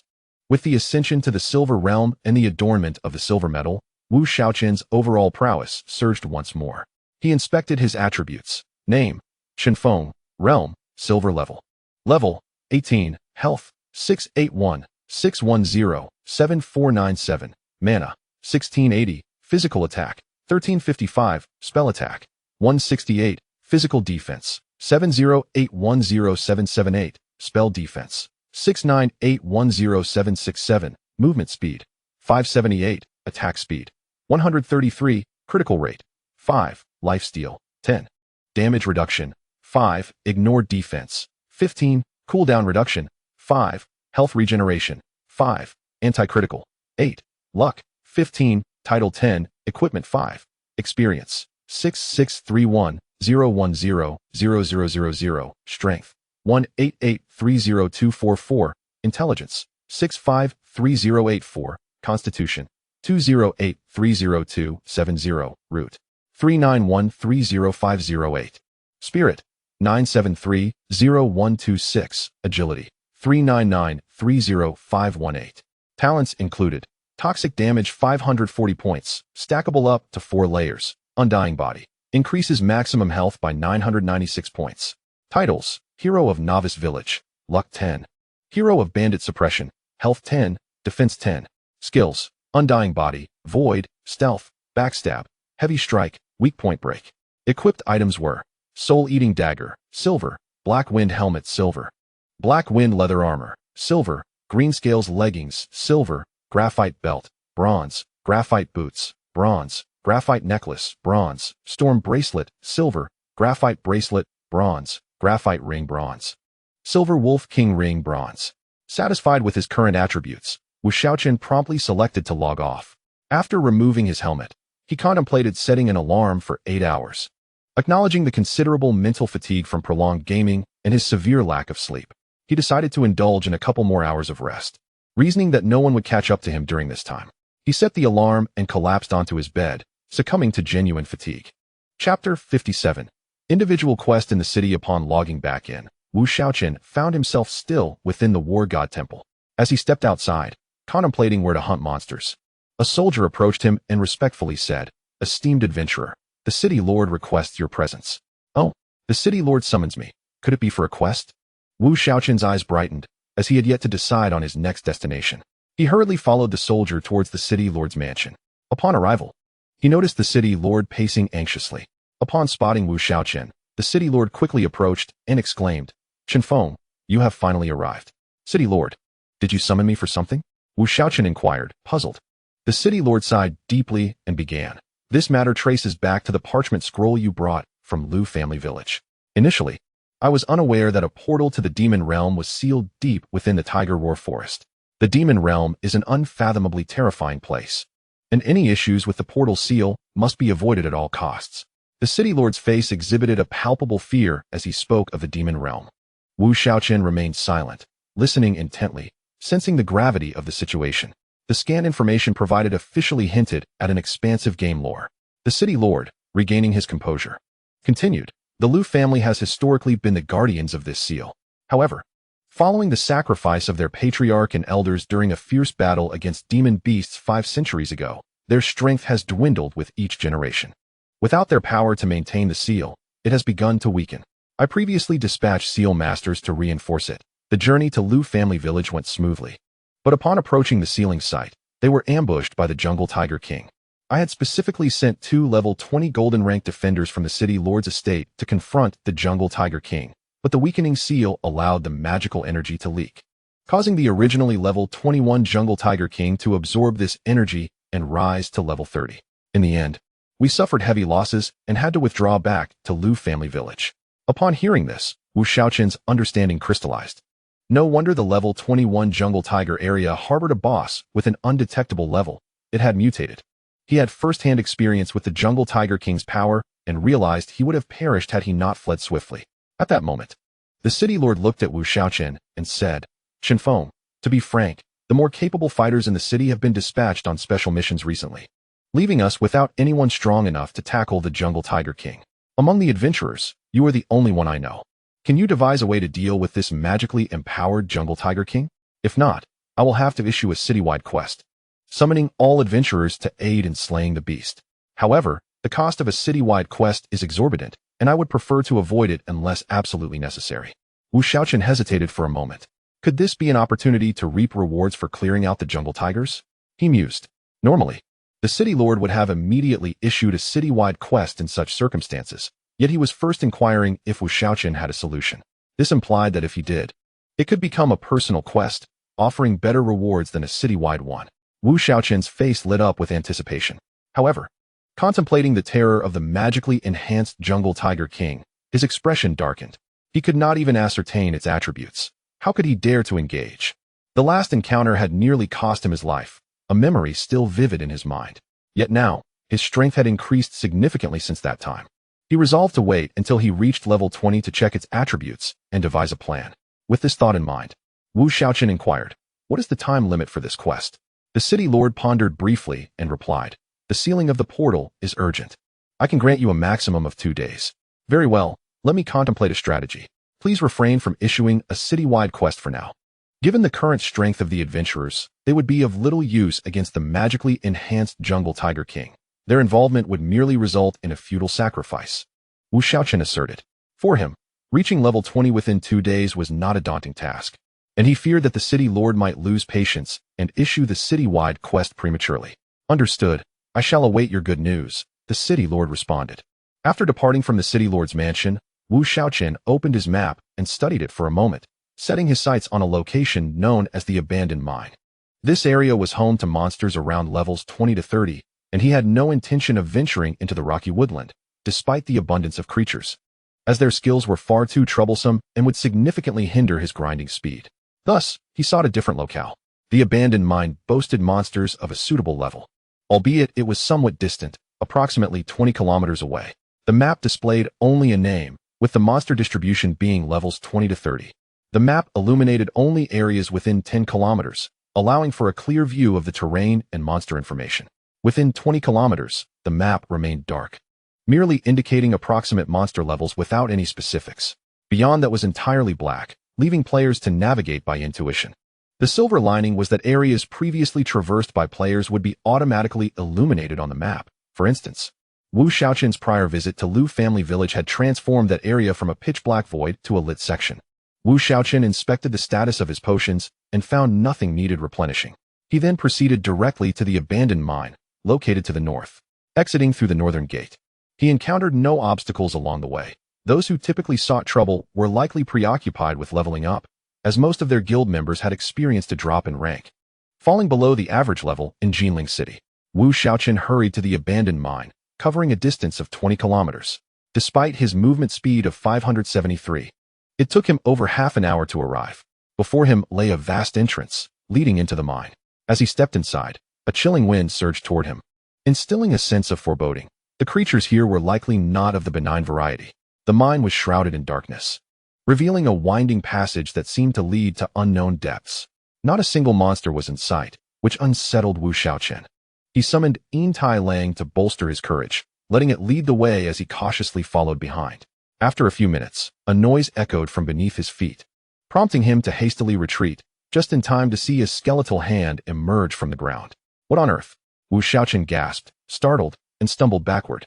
His loud exclamation startled Yin Tai Lang as well, causing the wolf to shrink back before it dashed away.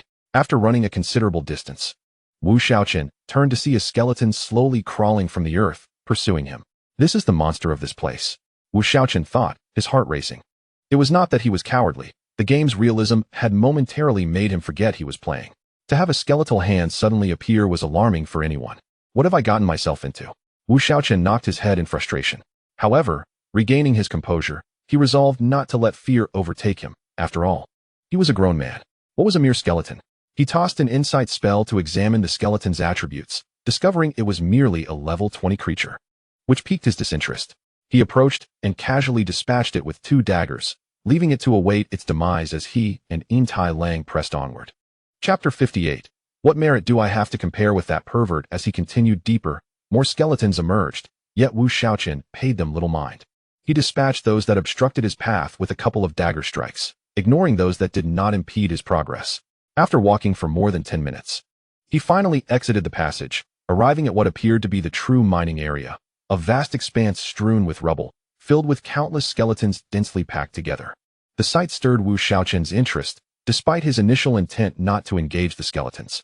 Although he could resume leveling his talents after ascending to the Silver Realm, the chance to encounter such a concentrated gathering of monsters was too enticing to ignore. With the level 20 skeletons posing only a minor threat, dealing around 400 damage. They could not breach his defenses, and their lack of control skills meant he could relish the thrill of a mass slaughter.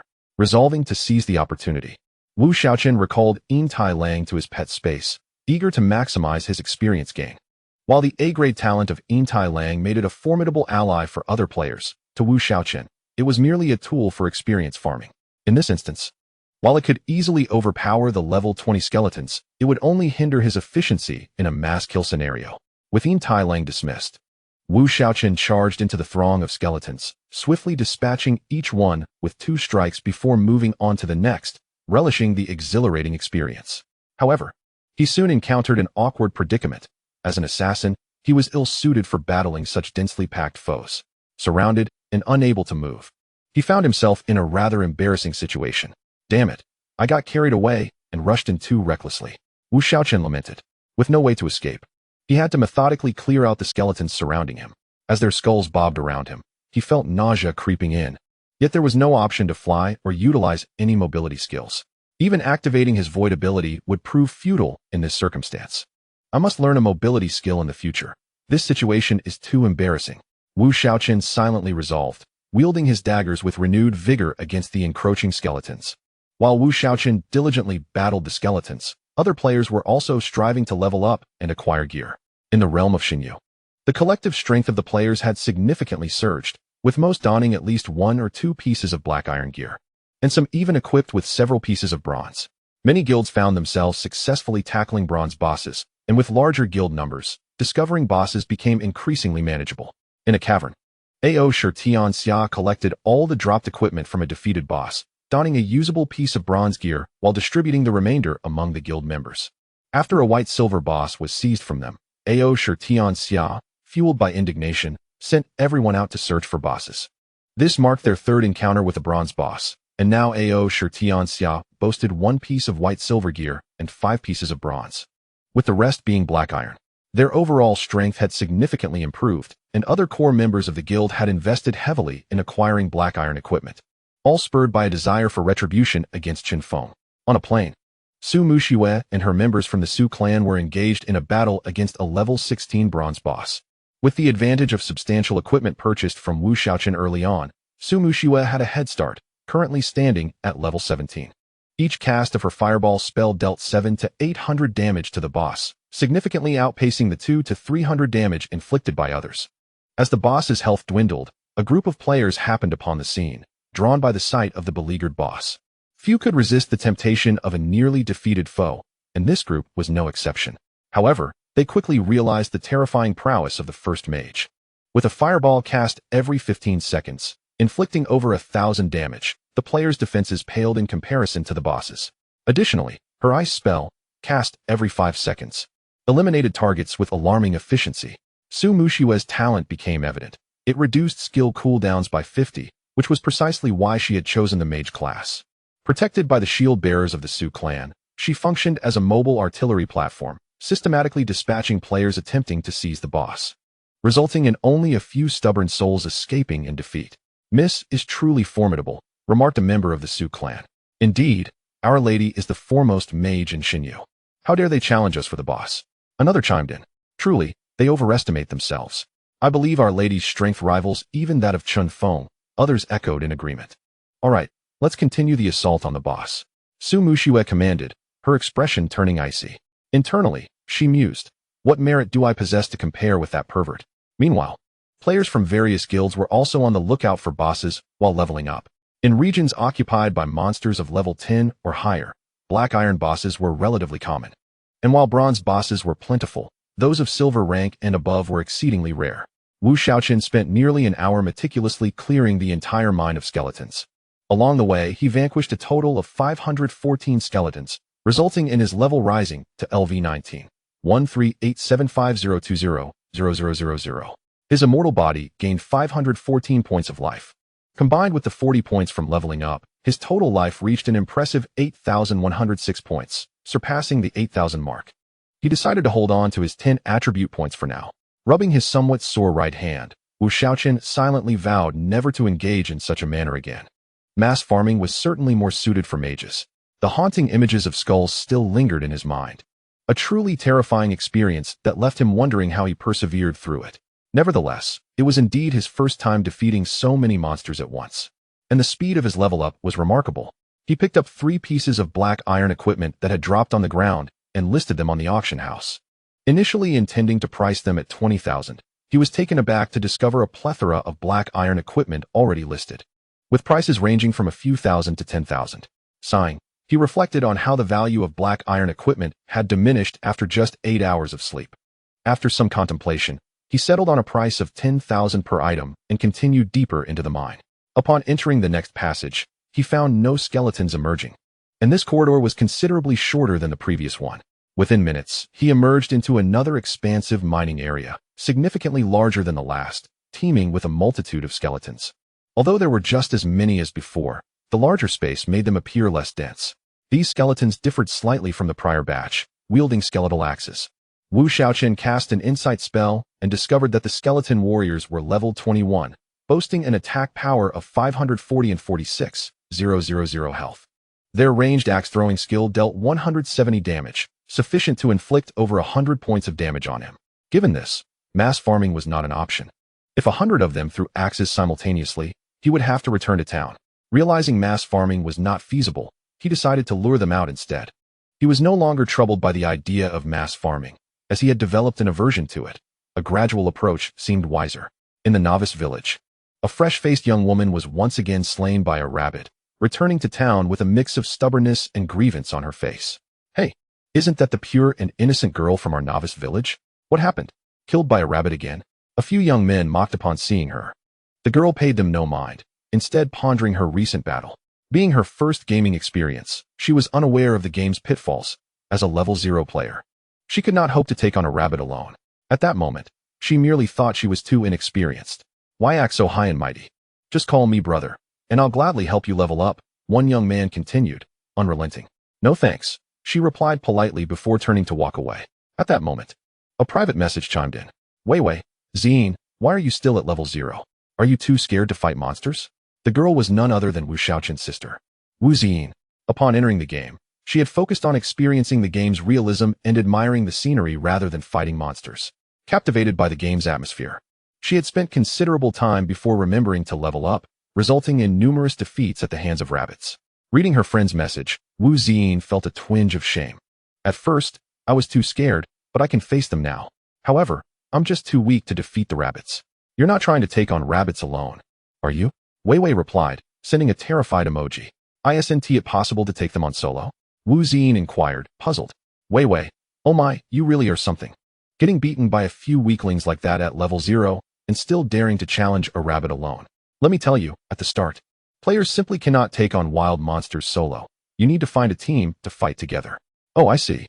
A lot of people have asked to add me as a friend to help me level up, but I feel uncomfortable accepting favors without reason. And I think their intentions are too obvious, so I declined. Wu Zine explained. Wei, Sai, how do I put this? Never mind. I have a few silver coins left. Take them to buy potions. Once you have potions, you'll be able to defeat the rabbits. However, potions in the shop are quite expensive, and this amount may not be sufficient for you to reach level 1. If only I hadn't sold all my gear before level 10. I could have traded it to you. After sending the message, Wei initiated a remote trade, transferring her remaining 14 silver coins to Wu Zine. After purchasing potions, she was left with barely enough. Ordinary players could only manage to buy potions with the meager earnings from defeating monsters, making it difficult to save money. Wei, I've given you all I have. These 14 silver coins can only buy 70 potions, which may not be enough to get you to level 1. So, you should definitely ask your brother for some help. Otherwise, with your unwillingness to team up, you'll never leave the novice village. Okay, thank you, Wei. After receiving Wei's silver coins, Wu Xin visited the shop and found that even the most basic red potions, small, cost 20 copper coins. Gritting her teeth, she bought 70 potions and then set out again to battle the rabbits. With the support of potions, Wu Xin finally managed to defeat them. But she found herself using a potion for nearly every rabbit she faced, which was quite painful considering each potion cost about 2 yuan. While everyone was focused on leveling up, a sudden server-wide announcement echoed in their ears. Server announcement. A player has reached level 20, and the server leaderboard has been activated. The level 20 dungeon, Linlang's Secret Realm, is now open for players to challenge. The announcement repeated 3 times, startling everyone. Wow, someone hit level 20 already? I'm still stuck at level 15.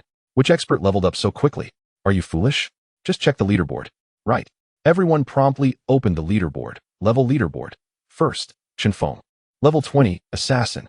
Second, Shenwang. Level 18, Warrior. Third, Yufei. Level 18, Archer.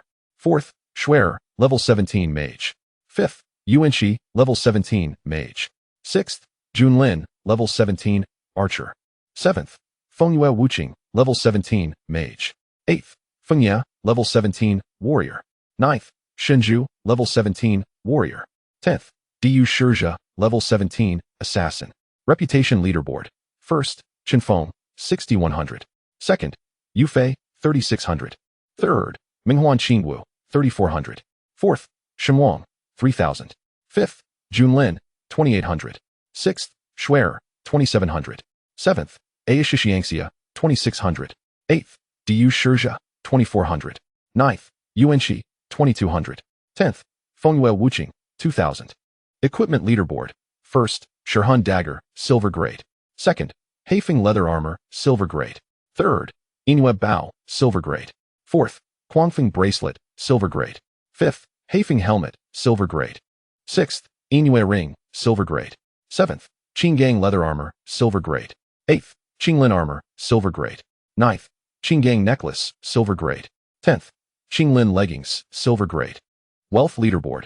1st, Chenfeng, 734 gold. 2nd, Weiji Rinxian, 369 gold. 3rd, Shenju, 236 gold. 4th, Yuanxi, 208 gold. 5th, Fengyue Wuqing, 186 gold. 6th, Aishishiangxia, 165 gold. 8th place, Shenwang, 132 gold coins. 9th place, Shitu Xingzhe, 114 gold coins. 10th place, Minghuan Qingwu, 102 gold coins. Pet Rankings. 1st place, Yin Tai Lang, level 16, A-class aptitude. 2nd place, Hui Hui, level 11, B-class talent. 3rd place, Xiaopeng Zi, level 10, B-class talent. 4th place, Ming Ming, level 10, D-class talent. At this moment, Wu Shaochen was also examining the rankings. He had just reached level 20 when he suddenly heard an announcement across the entire server, but he had no reaction at all. Observing that he held the top position in every leaderboard, Wu Shaochen felt not excitement, but anxiety. Dear mainframe, could we possibly have a hidden information feature? I might be cut down as soon as I step outside. Wu Shaochen exclaimed into the air, yet received no response. This is rather unfortunate. The leaderboard had nearly exposed all his secrets, sending chills down his spine, as he felt that some unscrupulous player might attempt to harm him. The only consolation was that neither his equipment nor his pets displayed ownership. Otherwise, 5 pieces of equipment belonging to him would have certainly sparked jealousy among many. With the release of the rankings, the regional channels of major cities across the server erupted in discussion, and the forums were instantly buzzing. Wow, this Chenfeng is truly remarkable, dominating 3 leaderboards. He is significantly ahead in each. The previous poster is clearly underestimating. I calculate that the first place in the equipment ranking, the soul-devouring dagger, must also belong to him, given he is an assassin. The first pet on the leaderboard could likely be his as well. A friend from Jin Lingqing mentioned seeing him accompanied by a wolf-like pet. And there are only 4 pets listed, so the wolf must undoubtedly be the first place in Thailand. If that's the case, isn't he outright monopolizing the rankings? Have you seen his gold coins? Over 700. Is he robbing people?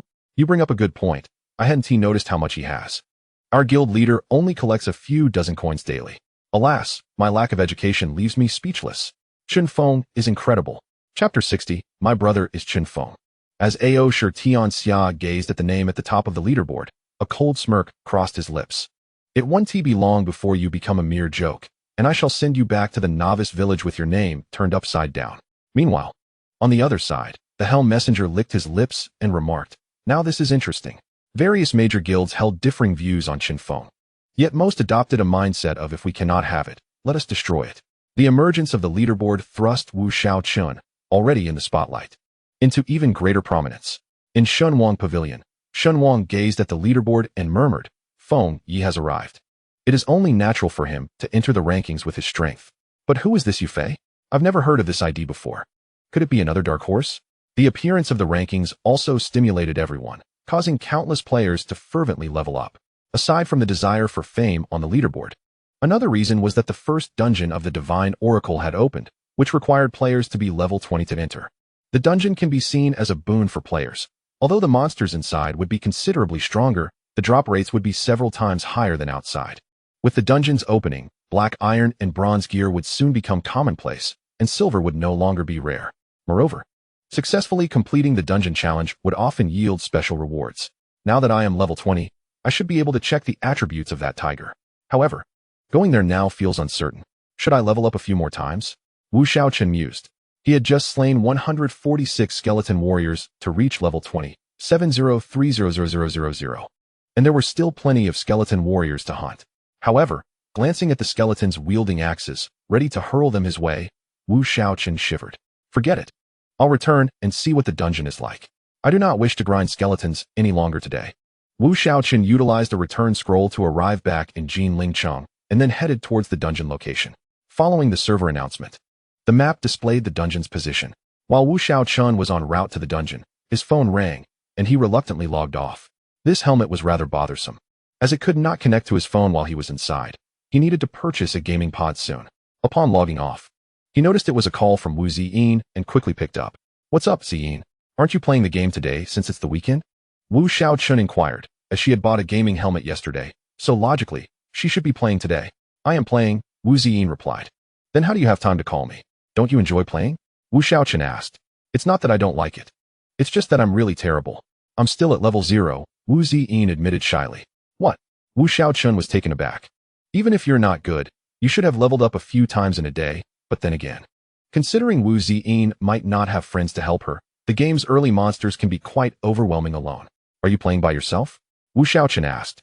"Yes," Wu Ziyin replied timidly. "Truly my sister," Wu Shaochen thought to himself. "How could I forget to leave her some equipment?" After contemplating, Wu Shaochen said, "What is your game ID? I'll add you and send you some gold coins so you can buy more potions. If you have potions, you can fight alone. And it's faster than forming a party." "Okay, thank you, brother. My ID is Feng Yin Air," Wu Ziyin sweetly responded, preferring to owe her brother rather than others. After ending the call, Wu Shaochen logged back in, opened his friends list, and added a friend by inputting Feng Yin Air's ID. In the novice village, Wu Ziyin logged back in.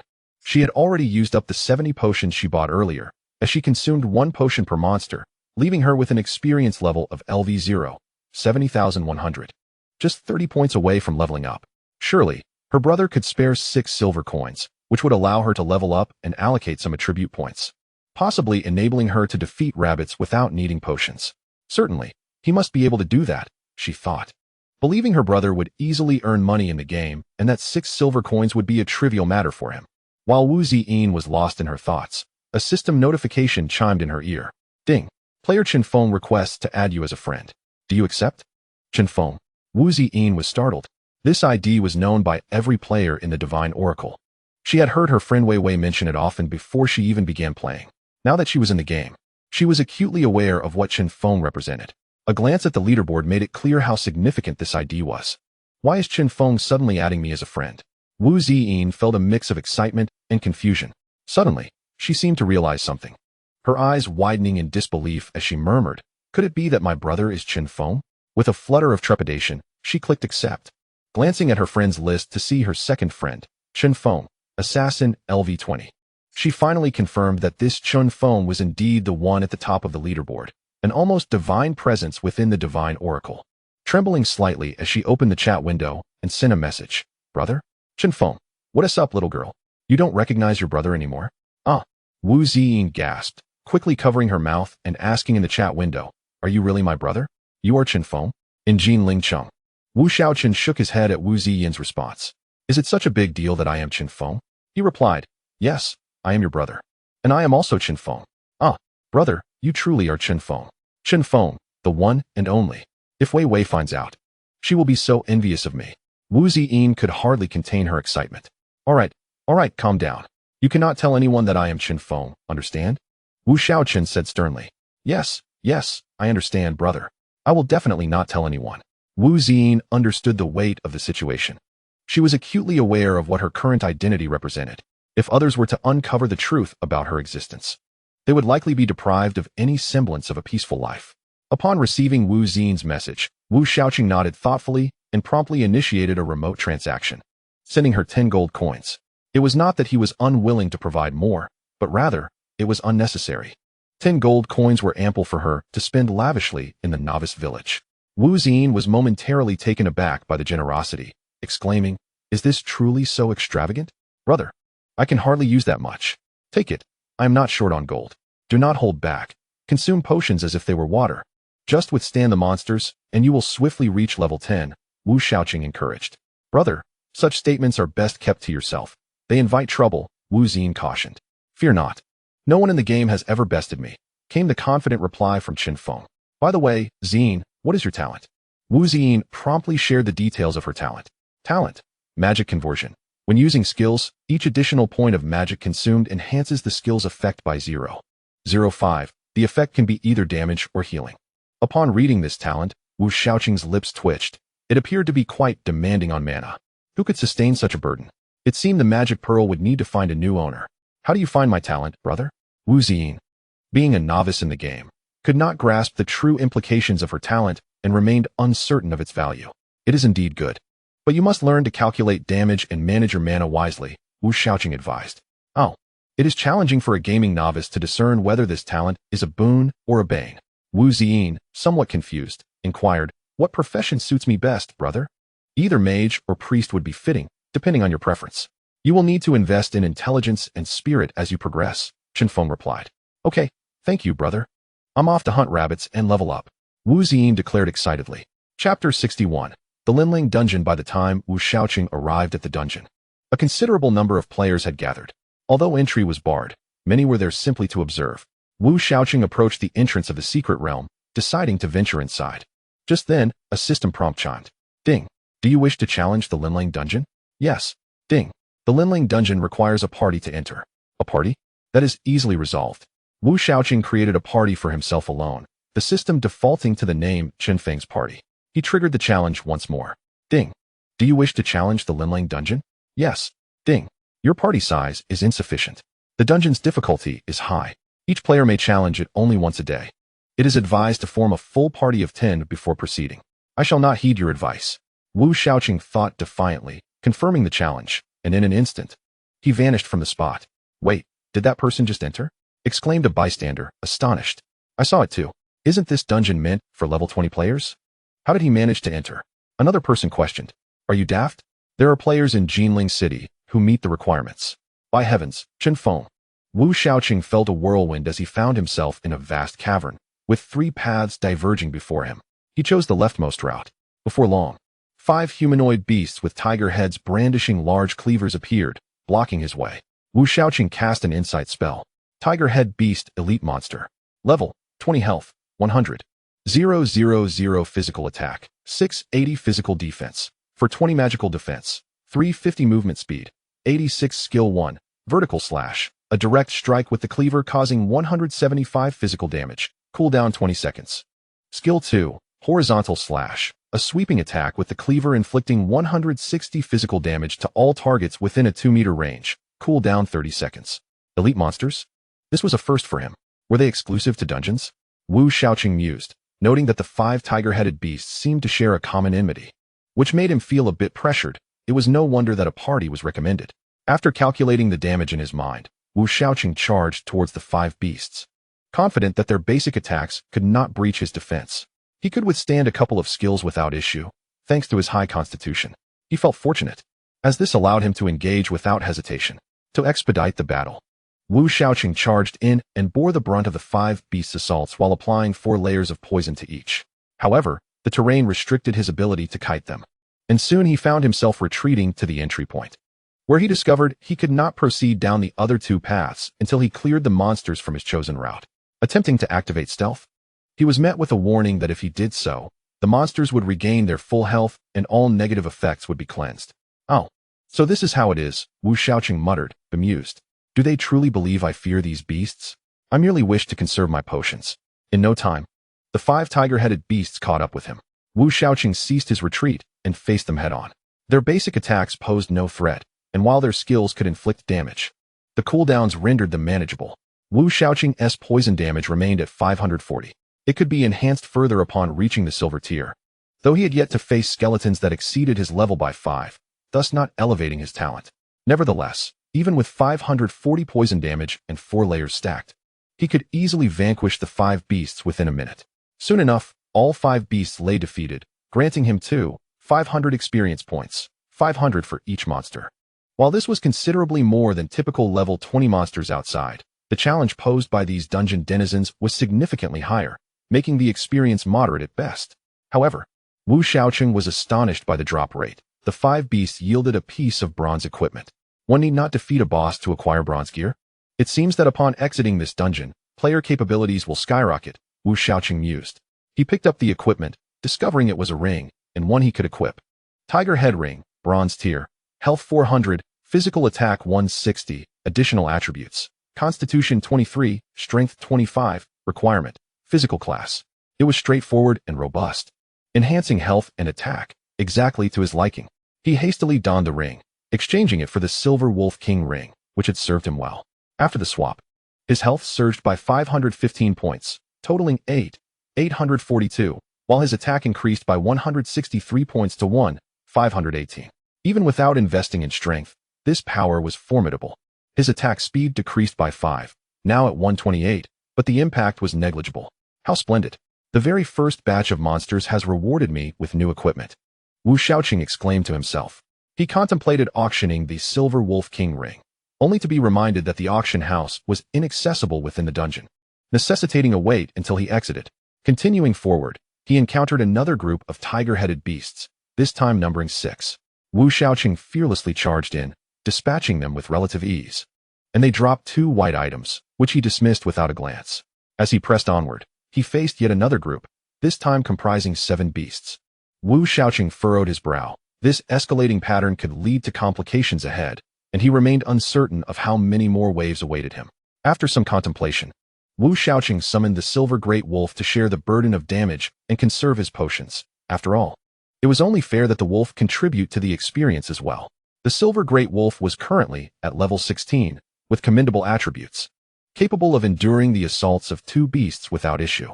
Yin Tai Lang, pet quality, a level, 16 life, 23, 200 magic value, 1. 700 physical attack, 560 physical defense, for 20 magic defense, 210 movement speed. 90 Wu Shaochen charged forward with Yin Tai Lang, who withstood the attacks of 2 opponents, allowing Wu Shaochen to effortlessly defeat 7 who 2 run, thus acquiring a piece of black iron equipment. Goodness, the drop rate for this equipment is truly high, Wu Shaochen mused. He continued onward, and soon encountered another group, this time consisting of 8 foes, which he dispatched with ease. Advancing further, he faced 9, consuming 2 medium red potions to triumph, and then confronted 10, using 3 medium red potions to emerge victorious again, looting yet another piece of black iron equipment. As he pressed on, he finally reached the end of the passage, where an imposing Hu-Tu Rin, significantly larger than the others, awaited him. Phew! Finally, Wu Shaochen exhaled, relieved that the onslaught had ceased. It was no wonder this dungeon allowed for a party of 10. Indeed, the maximum was 10. Observing this exceptionally large Hu-Tu Rin, Wu Shaochen cast an insight spell. Hu-Tu Rin Chief, dungeon boss level, 20 life, 450, 000 physical attack, 1. 150 physical defense, 700 magic defense, 650 movement speed, 135 skill 1, vertical slash, a powerful swing of the large blade that inflicts 175 physical damage, cooldown 20 seconds. Skill 2, horizontal slash, a sweeping attack with the large blade that deals 160 physical damage to all targets within a 2-meter range, cooldown 30 seconds. Skill 3, frenzy, a roar that increases its own attack power by 50 for 30 seconds, cooldown 2 minutes. Although its attributes were somewhat lower than those of the primary Hu Feng Zhai, The fact that it was merely designated a dungeon boss without any indication of its realm hinted that it might be a pseudo-silver entity. Wu Shaochen contemplated that it should be capable of dropping silver equipment. Chapter 62, Relentless Advance. The challenge of defeating this creature was not particularly daunting, Wu Shaochen reasoned. He instructed Yin Tai Lang to fall back slightly and activated his speed boost, charging forward. He unleashed a flurry of skills to momentarily daze it, then landed a strike with 4 layers of poison applied, retreating gracefully. Although the passage limited his mobility, he could still maneuver from one end to the other. There was no need for a direct confrontation. Should this creature activate its frenzy, each basic attack could take away over 900 of his health, combined with skill damage. He would be unable to endure for long.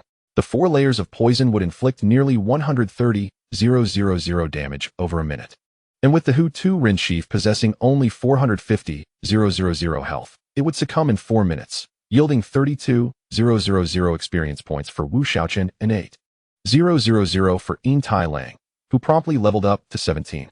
Collecting all the loot, he found 1 piece of silver, 1 piece of bronze, and 2 pieces of black iron, yet nothing else remained. Is it truly only equipment that drops? Wu Shaochen pondered, bemused. Was it not customary for boss encounters to yield additional items beyond mere equipment? He decided not to dwell on it. Glancing at the singular silver item, a helmet, he noted it was inferior to his current Hu Feng helmet, deeming it unnecessary to replace. Perhaps he could sell it later. But would this not count as aiding his enemies? What if Aoshi Tianxiao purchased it to use against him? Then I shall defeat it once more and sell it. Wu Shaochen resolved, retracing his steps to the fork in the path. This time, he opted for the right passage, quickly encountering the creatures within, the leopard-headed beings. Possessing attributes comparable to the Hu Tu Rin, yet these were archers. Their 2 skills were ranged, but that mattered little. He would confront them directly. After all, basic attacks would not penetrate his defenses. Wu Shaochen pressed forward, defeating foes until he reached the end, acquiring a piece of bronze and 2 pieces of black iron equipment, none of which were useful to him. Casting an insight spell on the leopard-headed chief at the conclusion of the passage, he observed, Leopard-headed chief, dungeon boss level, 20 life, 400,000 physical attack, 1. 200 physical defense, 650 magic defense, 600 attack speed, 50 critical hit rate, 10 movement speed, 165 skill 1. Armor-piercing arrow, inflicts 165 physical damage to the target. Ignoring 50 armor, cooldown 30 seconds. Skill 2. Piercing strike, deals 160 physical damage to all targets in a straight line, cooldown 30 seconds. Skill 3. Speed boost, increases movement and attack speed by 50 for 30 seconds, cooldown 2 minutes. Upon seeing this boss, Wu Shaochen felt a twinge of apprehension. Engaging this foe would be taxing. In the dungeon, ranged monsters could not be evaded, as their attack and aggro ranges were identical. Exiting the attack range would mean losing aggro, resulting in full health restoration and the clearing of poison, a rather vexing mechanic. With no option to evade, he would have to confront it head-on. His current attack power exceeded 1,500, enabling him to inflict over 800 damage per basic attack, averaging 1,700 damage per second. Coupled with some potions, he could barely withstand the onslaught, though it would consume a significant amount of resources. The only uncertainty lay in the 10 critical hit rate. If he were to suffer multiple critical hits, he would surely be overwhelmed. Surely, I cannot be that unlucky, Wu Shaochen reassured himself, and resolved to proceed. Activating his speed boost, he charged forward, only to have the leopard-headed chief unleash a barrage of arrows, including an armor-piercing arrow that nearly drained 3,000 of his health before he could even reach it. Damn it, are you mocking my reach? Wu Shaochen cursed, hastily consuming a potion and finally closing the distance. Raising his dagger to strike, the leopard-headed creature, while attacking, began to retreat, only to realize its movement speed could not compete with that of a human. It resolved to stand its ground and engage Wu Shaochen in a fierce duel, both parties maximizing their attack speed. Wu Shaochen utilized skills whenever available, and resorted to basic attacks otherwise, ultimately gaining the upper hand through lifesteal and potions. Just as he began to feel triumphant, a critical hit from an armor-piercing arrow struck him, draining over 3,000 health, followed swiftly by another critical hit from a piercing strike, which further depleted over 2,000 health. Wu Shaochen was taken aback. Having opted for medium potions to conserve resources, his health had remained around 6,000, but these 2 strikes had nearly incapacitated him. Yin Tai Lang, cover me, Wu Shaochen shouted, activating his void form and darting behind Yin Tai Lang, who bravely stood in front, facing the leopard-headed chief. Each arrow fired could inflict 780 damage, but with over 20,000 health, Yin Tai Lang could endure for a time. Once Wu Shaochen's health recovered to over 5,000, he charged back into the fray, launching a series of strikes against the leopard-headed chief. The combination of substantial poison damage and his own formidable attacks caused the creature's health to plummet, and within 3 minutes, it fell to the ground, providing Wu Shaochen with another 32,000 experience points. He gathered the fallen loot: 1 piece of silver, 2 pieces of bronze, and 2 pieces of black iron equipment. Examining the silver item, a bracelet, which was indeed usable. Leopard King bracelet, silver grade, physical attack 180, attack speed 15, additional attributes, strength 24, agility 25, constitution 24. Wearing requirements: assassin, archer. Upon replacing the graphite bracelet, his attack increased by 52 points, bringing it to 1,570, while his attack speed rose by 10 to 138. His health, bolstered by the creatures he had slain and various enhancements, surged by 464 points, totaling 9,306. He was inching towards a 5-digit health total. Wu Shaochen, having discarded the remaining bronze and black iron into his backpack, decided to venture forth and sell them later. After vanquishing the leopard-headed chieftain, he returned to the fork in the road, now faced only with the central path. Clearing this section should surely lead to the completion of his quest. Without hesitation, Wu Shaochen strode into the central passage, soon encountering the creatures within, the lion-headed men, among whom was a particularly repugnant mage. However, Wu Shaochen's magical and physical defenses were now quite formidable, and the strength of these lion-headed men was comparable to those he had faced on the other 2 paths. He charged through, occasionally consuming potions, and if necessary, relied on Yin Tai Lang to absorb some damage. With a stroke of fortune, he advanced to the end of the path, having obtained 2 pieces of bronze and 1 piece of black iron. Upon facing the lion-headed chieftain at the passage's end, Wu Shaochen noted its power was on par with the silver battle god's phantom in the war goddess secret realm, and its skills were not particularly alarming. He boldly engaged, knowing that in a one-on-one battle, a mage typically lacked the upper hand, as their abilities depended heavily on cooldowns. Even the quickest fireball spell required 3 seconds to recharge, a duration sufficient for Wu Shaochen to recover 400 to 500 health points. Ultimately, the lion-headed chieftain succumbed in under 3 minutes, dropping a silver item, 2 bronze pieces, and 1 black iron, all suitable for mages and priests. After defeating the lion-headed chieftain, Wu Shaochen anticipated a system prompt signaling the conclusion of his endeavor. Instead, he was met with a sudden tremor in the ground. What was happening? Was the structure about to collapse? He quickly steadied himself against the wall to avoid falling. Soon, the quaking ceased, revealing that the area where he had slain the lion-headed chieftain had collapsed, creating a vast chasm from which a colossal creature emerged. This monstrous being boasted wings, horns, a bovine head, a tiger's body, and a lion's tail, leaving Wu Shaochen momentarily dumbfounded. Chapter 63. Linlang Guardian. What on earth was this hideous creature? Wu Shaochen lamented, promptly casting an insight spell to assess it. Linlang Guardian, Dungeon Guardian boss level, 20 health, 700, 000 physical attack, 1. 800 physical defense, 900 magical defense, 800 movement speed, 320 skill 1. Rapid charge. The creature swiftly charges at its target with its wings, dealing 180 physical damage and applying armor reduction of 30 for 10 seconds, with an attack range of 5 meters and a cooldown of 30 seconds. Skill 2. Whip strike. It lashes out with its tail, inflicting 185 physical damage, with a cooldown of 30 seconds. Skill 3. Stomp. It stomps the ground, causing 170 physical damage to targets within a 2-meter radius and stunning them for 1 second, with a cooldown of 2 minutes. Skill 4. Force field suppression. It suppresses all targets within a 10-meter radius, reducing their attack power, attack speed, and movement speed by 20, lasting 1 minute, with a cooldown of 5 minutes. Seriously, main brain? Wu Shaochen muttered, aghast at the creature's attributes. This had to be a golden level boss, even if it fell short. It was certainly close. For a level 20 dungeon, to introduce such a formidable foe was truly diabolical. Nevertheless, for him, it was still manageable, given that it was a melee fighter and slower than him, with over 9,000 health and 700 defense. Even absorbing all 3 of its skills would not be fatal. Thus, evading it posed little difficulty, and he could easily maneuver through the 3 paths. Resolute, Wu Shaochen charged forward, determined not to allow such an unsightly creature to linger and spoil his appetite. Yet, as he entered its aggro range, he was unexpectedly struck by its horn, losing over 2,300 health and suffering a 30-point defense reduction. The speed of the rapid charge was indeed remarkable. He barely had time to react before being rammed. Just as he prepared to consume a potion, the creature executed a stomp, causing him to lose nearly 2,400 health and stunning him for a second. In quick succession, its tail swung toward him. But Wu Shaochen swiftly activated his void ability, dispelling the stun and evading the tail lash. Damn, did its skills synergize that well? Wu Shaochen grumbled, teeth gritting in frustration. He retaliated with 4 swift strikes, applying poison before retreating. The boss activated its force field suppression, reducing Wu Shaochen's movement speed by 20. However, his speed was so exceptional that even with the reduction, the Linling Guardian could not keep pace. As he moved and consumed potions, Wu Shaochen refused to skimp on healing. In no time, his health was fully restored.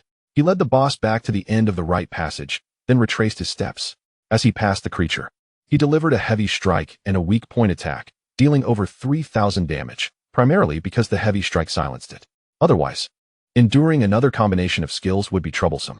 While it might not be able to kill him, the pain was still significant at a level 10 sensation. Thus, Wu Shaochen danced around, and after more than 5 minutes of this strategy, he finally defeated the boss. Observing the massive form collapse, he gained 56,000 experience points. Excited, he rubbed his hands together and glanced eagerly at the ground, where a golden glimmer caught his eye. Huh, golden equipment, Wu Shaochen exclaimed joyfully, knowing that golden gear came with skills, unlike the silver and bronze items. He hurriedly collected the fallen treasures, 1 golden piece, 2 silver, 2 bronze, and a skill book. Just as he finished gathering the items, and before he could examine them, a system prompt chimed. Ding! Congratulations on clearing the dungeon. You have received a silver treasure chest. As you are the first player to clear the Linling secret realm, the chest quality has been upgraded 1 tier. Congratulations on receiving a golden treasure chest.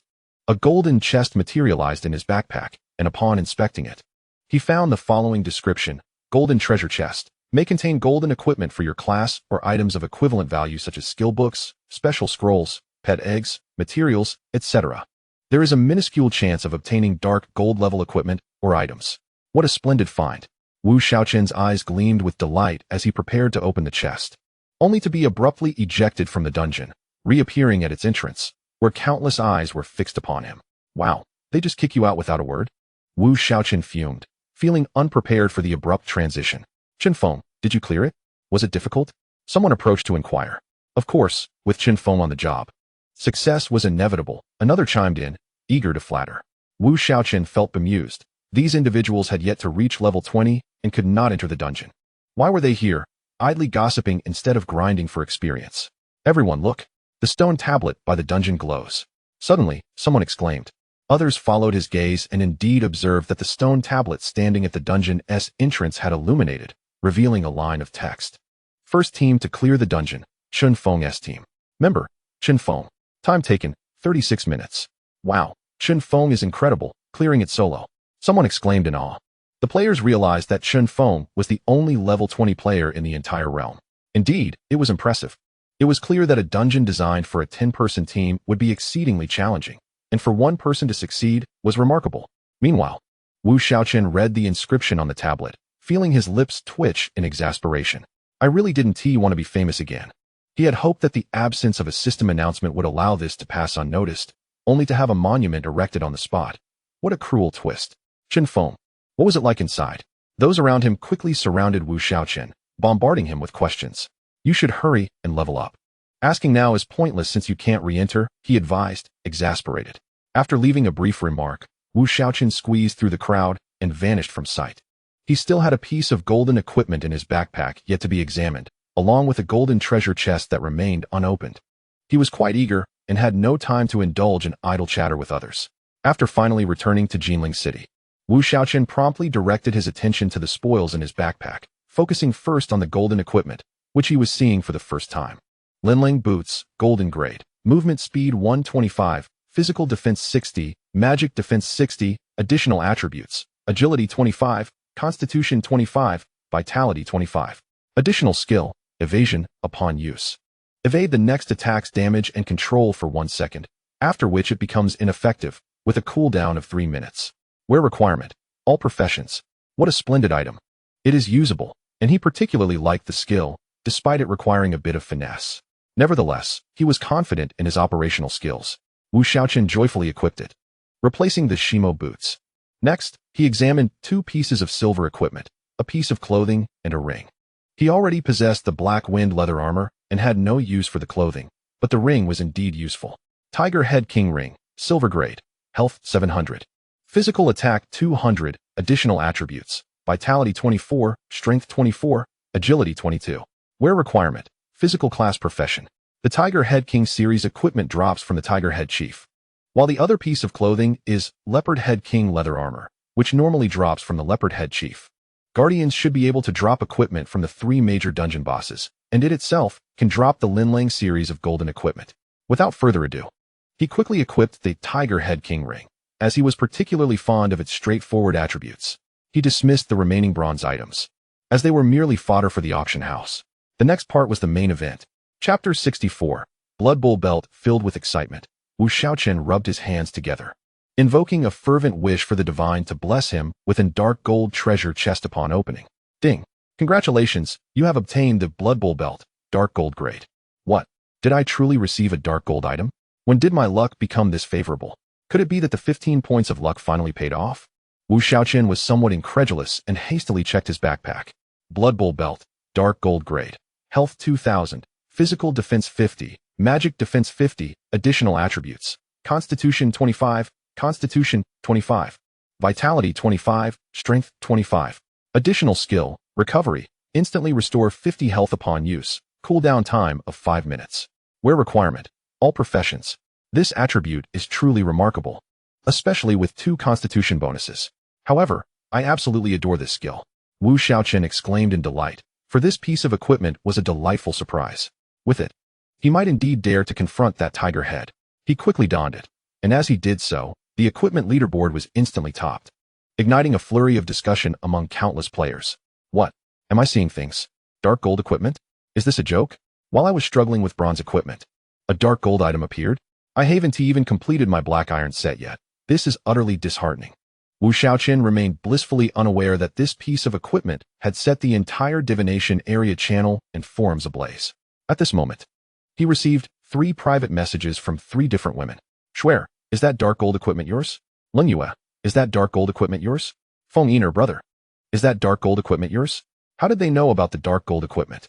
Wu Shaochen was perplexed, but suddenly recalled something important and quickly opened the equipment leaderboard. Seeing the Blood Bowl belt prominently displayed at the top, Wu Shaochen buried his face in his hands, lamenting, "Dear system, could you please grant me a modicum of privacy?" He responded uniformly, "No." The result was 3 replies. Shuer, I find that hard to believe. Lin Yue, I don't believe it. Feng Yiner, I refuse to believe it. Who else could obtain dark gold equipment besides you? Wu Shaochen scratched his nose, pondering, what does it matter if you believe me or not? He then turned his attention to a skill book in his backpack, momentarily stunned by its sudden appearance. Force field suppression. Consumes 200 magic points, suppressing all targets within a 10-meter radius, reducing their attack power, attack speed, and movement speed by 20 for 1 minute, with a cooldown of 5 minutes. Usage requirement, melee class profession. Did I step in something lucky? Otherwise, how could I be this fortunate? Opening a treasure chest to receive dark gold and obtaining a skill from a boss as well? Should I learn it? Wu Shaochen found himself in a quandary. This skill is undoubtedly a game changer in team battles. If utilized in a guild war, its impact would be substantial. Selling it would yield a significant profit. But he genuinely wished to learn it himself. Although it seemed somewhat wasteful, he was about to face that formidable tiger, and its overwhelming attack power was still fresh in his memory. If he could reduce its attack power by 20, it might indeed prove decisive. Ah, what a dilemma. Money isn't everything. Encountering a skill that I can learn is rare. I'll learn it first, and say that investing in myself will yield greater returns.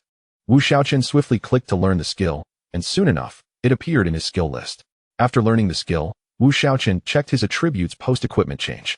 His health had surged significantly, reaching a total of 358 points. Physical attack stood at 712 points. Physical defense at 836 points. Magic defense at 825 points. Movement speed at 683 points, and attack speed at 159. Experience points, LV 20, 219, 570, 300, He still had 20 unallocated attribute points. His health had surpassed 10,000. It seemed time to test his mettle against that tiger. Wu Shaochen mused, but before that, he needed to manage his equipment, as his backpack was brimming with items, all of which were money. He had 3 pieces of silver equipment remaining. A Tiger Head King helmet, for melee professions. A Leopard Head King leather armor, for archers and assassins, and a Lion Head King bracelet, for mages and priests. Including the bronze equipment he had exchanged, there were as many as 15 items. Aside from this Silver Wolf King ring, which was rather lackluster, the rest were dropped by level 20 monsters and boasted commendable attributes. He also had a total of 10 pieces of black iron equipment. This dungeon had truly filled Wu Shaochen's backpack to the brim, with a total of 28 pieces of equipment. He also had a magic pearl, a treasure map, a medicinal vial occupying 1 slot, a large health potion taking another, 3 different scrolls occupying 3 slots, and a bloodline potion, which altogether filled 8 slots. If he were to find more equipment, he would have no space left. It seemed he needed to expand his backpack. After reviewing the auction house's transaction records, most black iron equipment sold for just a few thousand, while bronze equipment prices had begun to decline, generally ranging between 80,000 to 100,000. Silver equipment was still in demand, but only his piece had a record of 260,000. He placed 10 pieces of black iron equipment for sale at 8,000 each. And since he could only list 10 items at a time, he had to wait for them to sell before listing more. Fortunately, the equipment had good attributes and sold out quickly. He then listed another 10 pieces of bronze equipment, pricing the Silver Wolf King ring at 10,000 and the others at 100,000, as his equipment was worth that price. As for the Silver Wolf King ring, its attributes were comparable to black iron equipment dropped by level 20 monsters, so he could only list it at 10,000. A few minutes later, all the equipment sold out once more, and Wu Shaochen listed the remaining 5 pieces at 100,000 each. In the Jinling City regional channel, someone remarked, "Who is so extravagant, buying bronze equipment in bulk? Need I ask? It must be the legendary Chen Feng. They already have dark gold equipment. Is it a stretch to buy bronze in bulk? That does seem plausible." The 5 bronze items sold out again, leaving only 3 pieces of silver. Wu Shaochen contemplated whether to list them all at once. Doing so would undoubtedly attract animosity. Upon randomly opening the friend list, I sent Bao To Wang Pijia to Ling Yue and Shi To Wang Shoujua to Xue Air, simultaneously messaging both. "How about it? Want it?" Sumu Xue almost instantaneously replied. The silver equipment was undoubtedly a divine artifact at this stage. Who wouldn't desire such a treasure? Xue Air, what is your offer? Ling Yue, though I yearn for it, my finances are limited. I can only offer 220,000 at most. This equipment, if placed in the auction house, would surely fetch no less than the Qinglin armor, which I cannot afford. Wu Shaochen, upon reading Ling Yue's response, contemplated trading with her. Although the Qinglin armor had sold for 260,000, he only netted 221,000 after deductions. Given their friendship, it seemed only fair to extend her a privilege. Meanwhile, Ling Yue, engrossed in monster hunting, felt a pang of reluctance. This piece of equipment was truly significant to her, yet her available funds were insufficient to procure it. "Should I ask Dad for some money?" Cold Wind, standing nearby, remarked sympathetically. "No," Ling Yue replied coldly. "All right, what a pity," Cold Wind murmured. As Ling Yue cast one last longing glance at the chat window screenshot, she prepared to close it when suddenly a remote trade request appeared. The coveted equipment laid bare before her. Ling Yue was momentarily stunned and quickly sent a message. "What do you mean?" "Chen Feng, take it for 220,000. At that moment, Ling Yue was at a loss. How could this equipment possibly be worth only 220,000? Why was he selling it to her at such a meager price? "Quickly trade," urged Cold Wind beside her. Okay. Flustered, Ling Yue input all 220,000 remaining in her bound account and clicked confirm, watching the equipment settle quietly in her inventory, confirming its authenticity. She hurriedly messaged back, "Thank you." Chapter 65. Still unable to win after completing the transaction with Ling Yue, I casually replied in Xue Air's chat, 250,000. The attributes of clothing and weapons generally surpass those of other equipment. Although this bracelet was dropped by a level 20 monster, its attributes were somewhat inferior to the Qinglin armor, making 250,000 a reasonable price. Having interacted with Wu Shaochen multiple times, Xue Air had made it clear she had wealth and a certain pride. There was no need to spare her expenses. Indeed, she promptly sent a remote trade request. Entering 250,000, Wu Shaochen placed the bracelet up for trade, and the transaction was soon completed. With only the Hutou Wang Toku remaining, Wu Shaochen decided to put it up for auction in bidding mode for 30 minutes. Once sold, this round would net him nearly 2 million. Arriving at the apothecary, he sold off the remaining 70-odd medium red potions and directly purchased 50 large red potions. With over 10,000 health points, the medium potions were no longer sufficient. He needed to stock up for the impending challenge. After acquiring the potions, he visited the general store to buy 10 return scrolls. The last 2 he purchased had already been used, and it was wise to keep a good stock. Running out of scrolls while far from home would spell trouble. Though he was quick, he preferred not to run. After purchasing the return scrolls, Wu Shaochen went to the warehouse. Finding the old man there, and spending 20 gold coins to expand his backpack to 60 slots, costing 1 coin per slot. It truly felt exorbitant. He could confidently say that apart from him, no one in the entire Xinyu had ever expanded their backpack. Had it not been for the near insufficiency during the recent dungeon run, he would never have spent such money. Once everything was ready, Wu Shaochen set off towards Shaochen. The journey was quiet. Recently, the boastful players seemed to have gone into hiding, leaving him without any trouble to contend with, which grew rather dull. Ding. Your item listed in the auction house has been purchased by a player for 260,000. After deducting a fee of 39,000, the remaining 221,000 has been transferred to your bound bank account. Wonderful. Another 20,000 credited to his account. This dungeon run had netted him 2 million. At this rate, a house would soon be within his grasp. Wu Shaochen thought joyfully. Once again entering Shaochen, Wu Shaochen proceeded cautiously deeper into the forest. The jungle tigers he had previously cleared had respawned, but he was too apathetic to clear them again. This time, his objective was to assess the attributes of the Tiger King and determine whether he could defeat it. Finally arriving at the deepest part without encountering the Tiger King, he wondered where that creature had frolicked off to. After delving deeper for a few minutes, a massive cave came into view. This must be its lair, Wu Shaochen mused. He lingered at the cave entrance for 2 minutes before finally steeling himself to enter. Having come this far, he was determined to take a look inside. The cave was dark, yet not entirely devoid of visibility. It was merely dim. Wu Shaochen cautiously made his way in. The cave was spacious. Given the tiger's considerable size, it couldn't be too small, or it would not fit.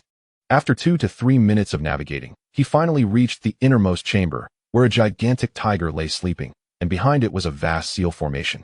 Tendrils of dark magic seeping from the array. Wu Shaochen's entry startled the jungle Tiger King, which immediately sprang to its feet. Upon recognizing the human before it, the creature lunged without hesitation. Whoa, what's with the aggression? I just came to take a look. Can't we avoid fighting? Wu Shaochen cast a detection spell and turned to flee. The tiger was not playing fair. It attacked on sight, but fortunately, he was significantly faster than the beast. Magic Jungle Tiger King, Golden Boss level, 30 health, 2,000,000 physical attack, 4,200 physical defense, 2,400 magical defense, 2,200 movement speed, 500 skill 1, pounce, leaps at the target, dealing 190 physical damage, capable of knocking down targets with lower attack power within a 5-meter range. Cooldown, 30 seconds. Skill 2, bite, bites the target, inflicting 200 physical damage and restoring 50 health points based on the damage dealt. Cooldown, 10 seconds. Skill 3, tail swipe, swings its tail at the target, causing 190 physical damage and knocking them back, with a 2-meter attack range. Cooldown, 30 seconds. Skill 4, tiger roar, emits a mighty roar, dealing 150 physical damage to all targets within a 30-meter radius, stunning them for 3 seconds. Cooldown, 5 minutes. Damn it. How on earth can I defeat this? Wu Shaochen cursed as he ran, not daring to look back. He quickly exited the cave and fled to a distance. This boss was simply unbeatable. A single set of skills could send him to his doom. He had previously experienced the pounce skill and knew to keep his distance to avoid it, but the tail swipe was particularly troublesome. It was obviously a strong control skill. If he got knocked back and followed up with a pounce, he would surely be finished. Moreover, both skills shared the same cooldown, indicating a combination skill. Damn it. Do golden bosses really possess combination skills? The guardians in the Linlong secret realm had not reached golden level yet. Yet their combination skills had already given him a hard time, and this Tiger King's combination skills were even more vexing. Wu Shaochen felt a headache coming on. He couldn't abandon this quest, but taking on a level 30 golden boss as a level 20 player was indeed daunting. The main issue was that this boss had 3 control skills. The tail swipe could knock him back, rendering him immobile. And the opponent could then follow up with a pounce, effectively finishing him off. After such a combo, who could withstand it? The Tiger Roar, with its extended stun duration, could be countered since its cooldown was the same as the Void skill, allowing him to perfectly evade it. Alas, if only the evasion skill from his shoes didn't have a 3-minute cooldown, he might have a chance. Additionally, the Heavy Strike skill had too short a range. He would be knocked back before he could even approach. Forget it, there is still more than a day left. I will first max out my talents and increase my health. Tomorrow, I will venture into the dungeon once more, striving to enhance my strength as much as possible. Perhaps there is still a glimmer of hope. With this thought, Wu Shaochen departed from Hushao Forest, preparing to head to the abandoned mine once again. Although he had promised himself not to engage with skeletons today, the encounter with the Jungle Tiger King had shaken him, compelling him to continue improving his abilities. The most effective way to do so was to farm talents and the immortal body, making the abandoned mine the optimal choice due to the abundance and suitability of monsters there. The abandoned mine lies in the opposite direction of Hushao Forest. So Wu Shaochen used a return scroll to promptly return to Jinling City before hastening towards the abandoned mine. Chapter 66. Frenzied farming of passives. Upon arriving at the abandoned mine, Wu Shaochen navigated effortlessly to the area he had not fully cleared last time, where there remained 400 to 500 skeleton warriors. Although he could not farm talents, acquiring health from these numerous foes was still a worthwhile endeavor, and finishing them off would likely bring him closer to leveling up. Summoning Yin Tai Lang to stand in the corridor to share experience, he rushed forward to lure the monsters. The skeleton warriors employed ranged attacks that dealt over 100 damage, necessitating a careful approach to lure and defeat them in batches. Even with his attributes significantly enhanced, he could not withstand too many at once. However, dealing with 10 or more simultaneously was manageable. As Wu Shaochen diligently engaged the skeletons, a current of unrest began to stir in the major cities, with each secondary city housing millions of players. Naturally, countless ambitious individuals sought to achieve greatness within the game, leading to a surge of new guilds. The major cities began to exhibit a competitive landscape. It was worth noting that the top 10 guilds, being well established, still thrived, with nearly all major cities outside of Jinling City developing under their influence. Jinling City also saw the emergence of numerous guilds, some with thousands of members and others with a few hundred, although none had yet surpassed Ao Shikun Xiong. The latter's reputation had suffered significantly due to their repeated defeats against Wu Shaochen, severely limiting their growth. At this moment, in a private room of an inn within Jinling City, the core players of Ao Shikun Xiong gathered. Ao Tian Xia sat at the head of the table, rhythmically tapping his fingers. Once everyone had arrived, he inquired about the number of players in their guild whose attack power exceeded 1,000. There are over 3,000 with an attack exceeding 1,000, all equipped with full sets of black iron gear, and some even possess 1 or 2 pieces of bronze, reported Ao Shifangyu. Excellent. We've been quiet for so long that the people of Jinling City must think Ao Shikun Xiong has fallen. It is time to let them know who truly rules Jinling City, Ao Tian Xia proclaimed. Boss, are you suggesting we take action against those emerging forces? Asked Ao Shiju Qing. No. There is no point in dealing with those insignificant ants. If we are to strike, we must first clear away a certain stumbling block, Ao Tian Xia replied. Boss, do we really have to confront Shin Feng? Ao Gu Feng asked, swallowing hard. Until I see him return to the novice village, I cannot swallow this grievance, Ao Tian Xia coldly retorted. Ao Gu Feng opened his mouth, but ultimately chose to remain silent. Based on their previous encounters, Chun Feng's defenses were around 700, with health exceeding 6,000 and an attack power of roughly 1,500. It was evident that a rogue relying on tanking was doomed to fail. Previously, they had struggled to break through his defenses due to their team's lackluster equipment and strength, but with over 3,000 members boasting attacks above 1,000, they could easily dispatch him. However, boss, that was before. His strength must have increased faster than ours, and he possesses dark gold equipment now. That piece of golden gear should also belong to him. Additionally, Zihao mentioned that his talent is likely poison. We must not underestimate him, Ao Gu Feng cautioned. Poison? Merely a talent from the early stages. When he faced us previously, he showed no signs of it. I suppose that talent has become obsolete. Even if his poison is indeed potent, with so many of us, how many can he poison? As for the equipment, it is perfect for us to loot. I have a keen interest in that dark gold belt, Ao Tian Xia declared, evidently resolute in confronting Wu Shaochen.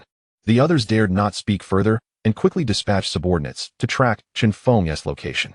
At the abandoned mine, Wu Shaochen spent less than an hour clearing the remaining 465 skeleton warriors, earning 143, 220 experience points, which elevated his level to LV21, 6, 279, 040, 000. He gained 80 health points, 40 mana points, 4 agility points, and 20 free attribute points. Yin Tai Lang also leveled up to 18.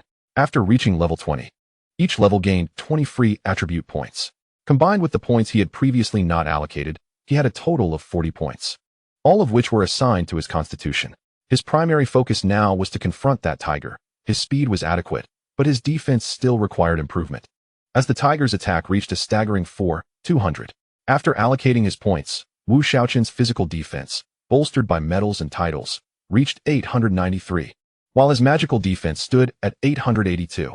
His health, increased by the immortal body and the 80 points from leveling up, rose by a total of 545 points, bringing his total health to 12,957. He sold 3 pieces of black iron equipment at the auction house for 8,000 each before continuing his journey. Traversing a lengthy corridor, he encountered another section of the mine, filled once again with a multitude of skeletons. Level 22 skeleton archers with 580 attack and 48,000 health points. Wielding the skill armor-piercing arrow, which ignores 30 defense and inflicts 165 physical damage with a cooldown of just 10 seconds. They dealt over 300 damage to him. But as long as he didn't T-lure too many at once, he would be fine. Wu Shaochen was not overly concerned. This time he primarily aimed to farm passives and boost his health. If he could withstand one set of the tiger's skills, he would be able to fight back. Considering trying a new skill, he ultimately decided against it, realizing that the skill's wide range would likely attract more than half of the skeleton archers, leading to certain defeat. He opted for a more cautious approach, gradually taking them down. It took him over 2 hours to eliminate all 578 skeleton archers in the entire mine. He earned 203, 456 experience points, with the immortal body granting him an additional 578 health points. Yin Tai Lang leveled up again, reaching 19, unlocking the second skill upon reaching level 20, hoping it would be powerful and not merely a support role. After clearing this section of the mine, Wu Shaochen advanced further, soon entering another area inhabited by level 23 skeleton mages. With 640 magical attack and 54,000 health points, their skills included fireball and lightning, the latter inflicting 180 damage and causing paralysis for 1 second, with a cooldown of just 10 seconds. Wu Shaochen pondered momentarily before deciding against engaging them. If he accidentally attracted over 10, he would be in serious trouble. Activating stealth, he attempted to circumvent the mages to reach the next area. However, their dense numbers made it impossible to navigate without confrontation. It seems I have no choice but to clear you out, Wu Shaochen sighed, observing the positioning of the skeleton mages. No matter how he lured them, their dense formation would guarantee at least 10 would respond. Glancing at Yin Tai Lang trailing behind him, Wu Shaochen smiled, realizing it was time for his companion to prove his worth. With 38,000 health points, a level 19 Yin Tai Lang could withstand a wave of lightning spells without issue. With this thought, Wu Shaochen commanded Yin Tai Lang to advance. As soon as they entered the aggro range, the 13 outermost skeleton mages reacted, unleashing a barrage of lightning and fireball spells toward Yin Tai Lang. Observing the immobilized Yin Tai Lang, ensnared by the paralyzing effects of the spells, it stood there under a relentless barrage of fireballs and lightning strikes, its health depleting rapidly. After a series of skill attacks, over 16,000 health points were lost. Wu Shaochen hastily commanded Yin Tai Lang to retreat. Fortunately, these skeletal mages lacked coordination. Had they unleashed their lightning spells one by one, the creature could have succumbed to paralysis and perished. As Yin Tai Lang successfully lured the mages away, Wu Shaochen rushed to replace it, allowing it to recuperate in safety. Given the mages' inability to synchronize their attacks, there was little to fear. Chapter 67. Yin Tai Lang levels up after diligently battling through the skeletal mages until past noon, and with his stomach growling in protest. Wu Shaochen finally cleared the area of 542 skeletal mages, elevating his level to LV22, 9203, 850, 0000. He was rewarded with an increase of 80 health points, 40 mana points, 4 agility points, and 20 attribute points. He also acquired 3 pieces of black iron equipment, which he promptly sold at the auction house. His immortal body skill improved by 542 points, bringing his total health to 14, 277 points. The pace of leveling up and enhancing his immortal body was indeed swift here. However, the talent acquisition remained stagnant. That formidable tiger boasted an impressive 200,000 health points, with his current toxin damage of 540 points. Applying 4 layers of poison would only result in less than 130,000 health points lost in a minute. Given such insufficient damage output, defeating the tiger would require nearly 20 minutes, a rather lengthy endeavor. Wu Shaochen muttered to himself, deciding to log off for a meal, hoping to return and tackle monsters at level 27. Once offline, he removed his helmet and instinctively checked his bank balance. Upon seeing a substantial 7 million yuan, his eyes sparkled with the symbol of currency. In SZ, such an amount could nearly secure a decent apartment. Should he consider house hunting? Perhaps not. He resolved to focus on leveling up for the next few days and only contemplate real estate after vanquishing the tiger, allowing him to choose leisurely when the time came.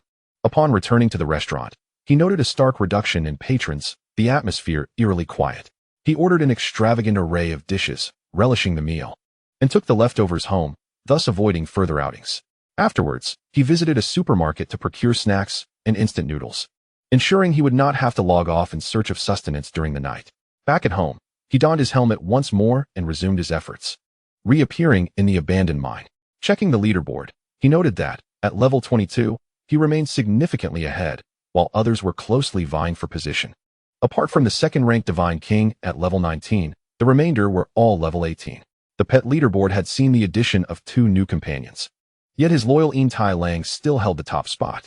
Continuing his exploration, he emerged into a vast, empty space devoid of skeletal foes.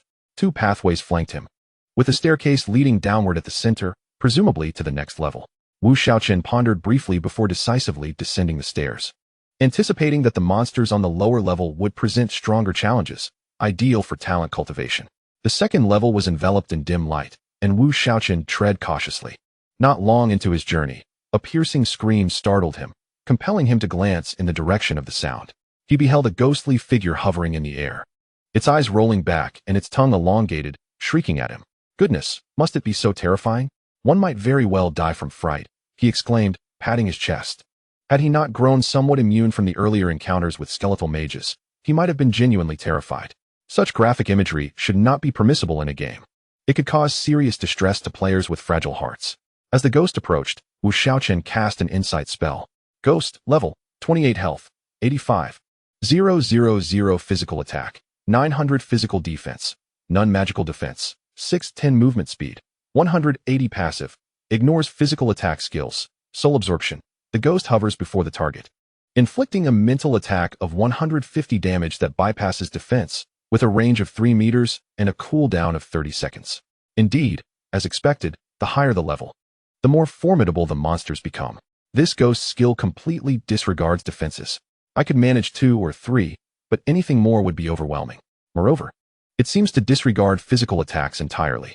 I wonder if toxin attacks can bypass its defenses, Wu Shaochen mused, stroking his chin. Faced with a solitary ghost, he felt little trepidation. He struck swiftly, delivering 4 consecutive blows. Immunity, immunity, immunity, immunity. 2160 damage appeared above the ghost's head, followed by 4 layers of toxin damage. Upon witnessing the toxin damage take effect, Wu Shaochen felt a wave of relief. Had the toxin also been rendered ineffective, he would have found himself at a loss. Typically, he would not shy away from engaging smaller foes directly, relying on lifesteal to sustain himself. But this ghost required a different approach, as attacking it yielded no health loss. Soon, the ghost succumbed to the poison. Ding! You have slain Ghost and gained 896 experience points.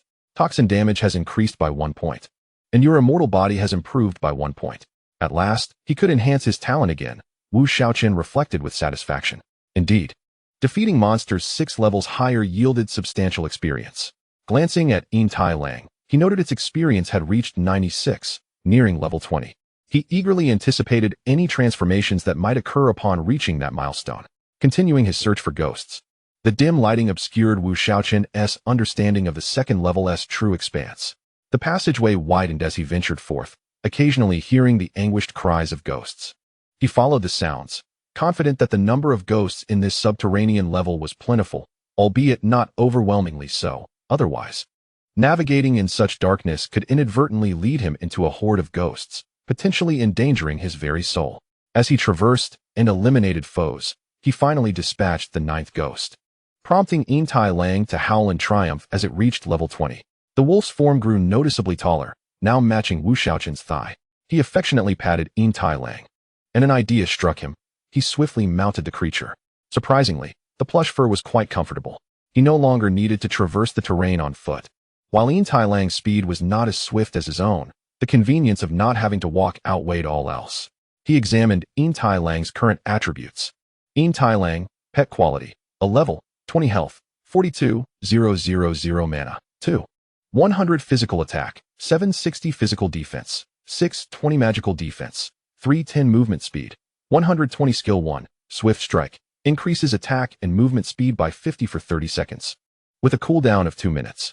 Skill 2, rallying roar. With a mighty roar, it boosts its own and allies' damage and defense by 20 for 30 seconds, with a cooldown of 2 minutes. Remarkable. Has it grown embarrassed about relying on me for sustenance, thus acquiring a useful skill? Wu Shaochen's eyes gleamed. This skill was indeed impressive. It not only benefited Yin Tai Lang, but also enhanced the entire team. Initially contemplating abandoning the creature, he now felt reluctant to part ways, recognizing its earnest efforts to grow stronger. However, as an A-grade talent, it seemed somewhat unworthy of his aspirations. After deliberation, Wu Shaochen retrieved a vial of bloodline potion from his inventory, its origins tied to the azure-scaled giant python, his thoughts rife with conflict. The potion explicitly stated that success rates increased with compatibility. Given that Yin Tai Lang bore no relation to the python, the compatibility was likely negligible. Should he administer it to Yin Tai Lang, the failure rate would undoubtedly exceed 90. However, neglecting to use it would necessitate selling it, as the potion could only elevate a creature's quality to S grade, and with Yin Tai Lang currently at A grade, any potential new pet would need to surpass that. Thus, the potion's fate lay in either being sold or consumed by Yin Tai Lang.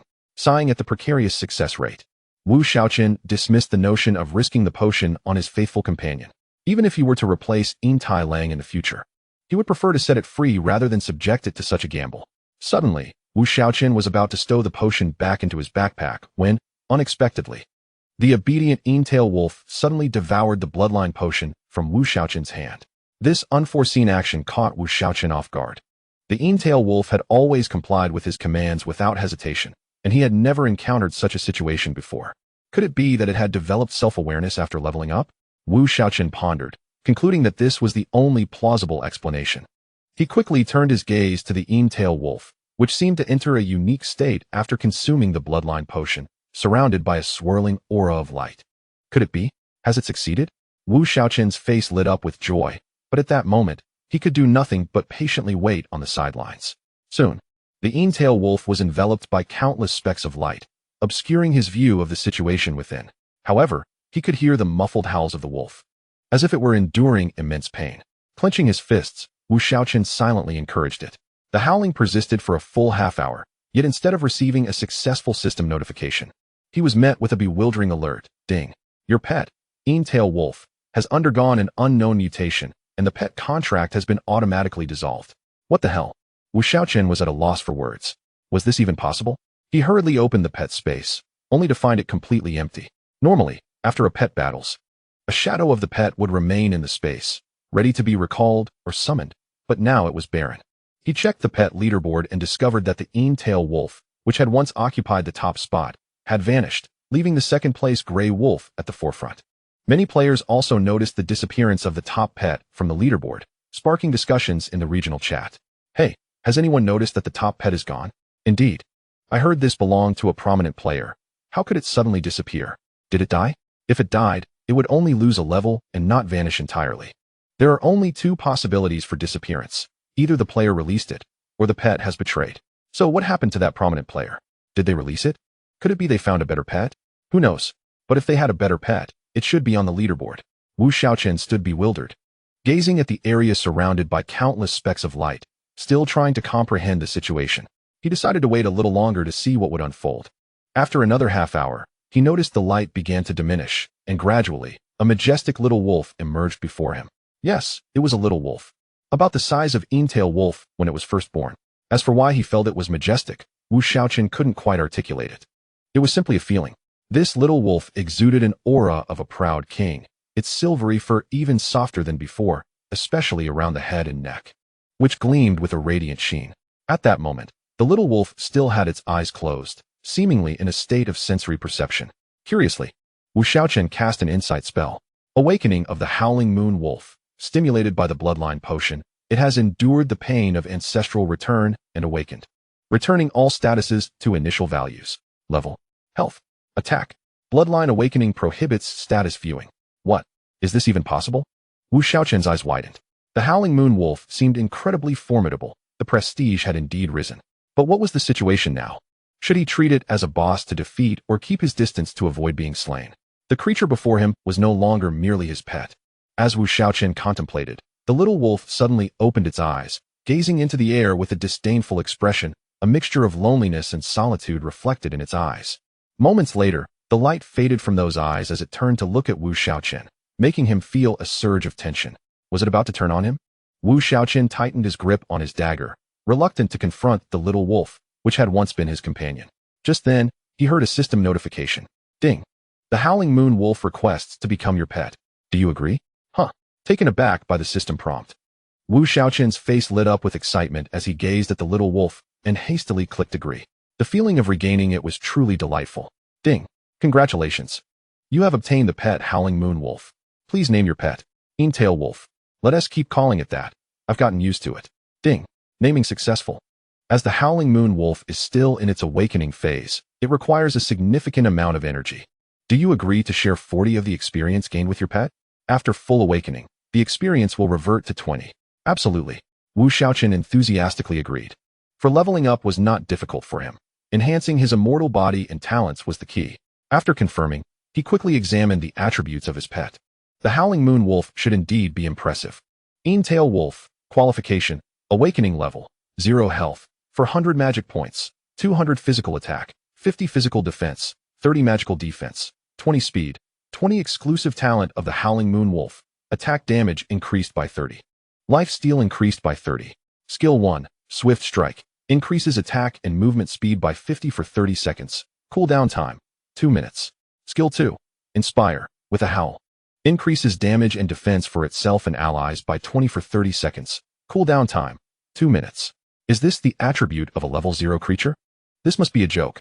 With these attributes, it's undeniably a boss. If it were to camp at the entrance of a novice village, it could easily eliminate anyone. Shaochen was stunned. The initial attributes were significantly stronger than those of the previous Tail Wolf, and it came equipped with 2 skills and a talent, making it quite fearsome.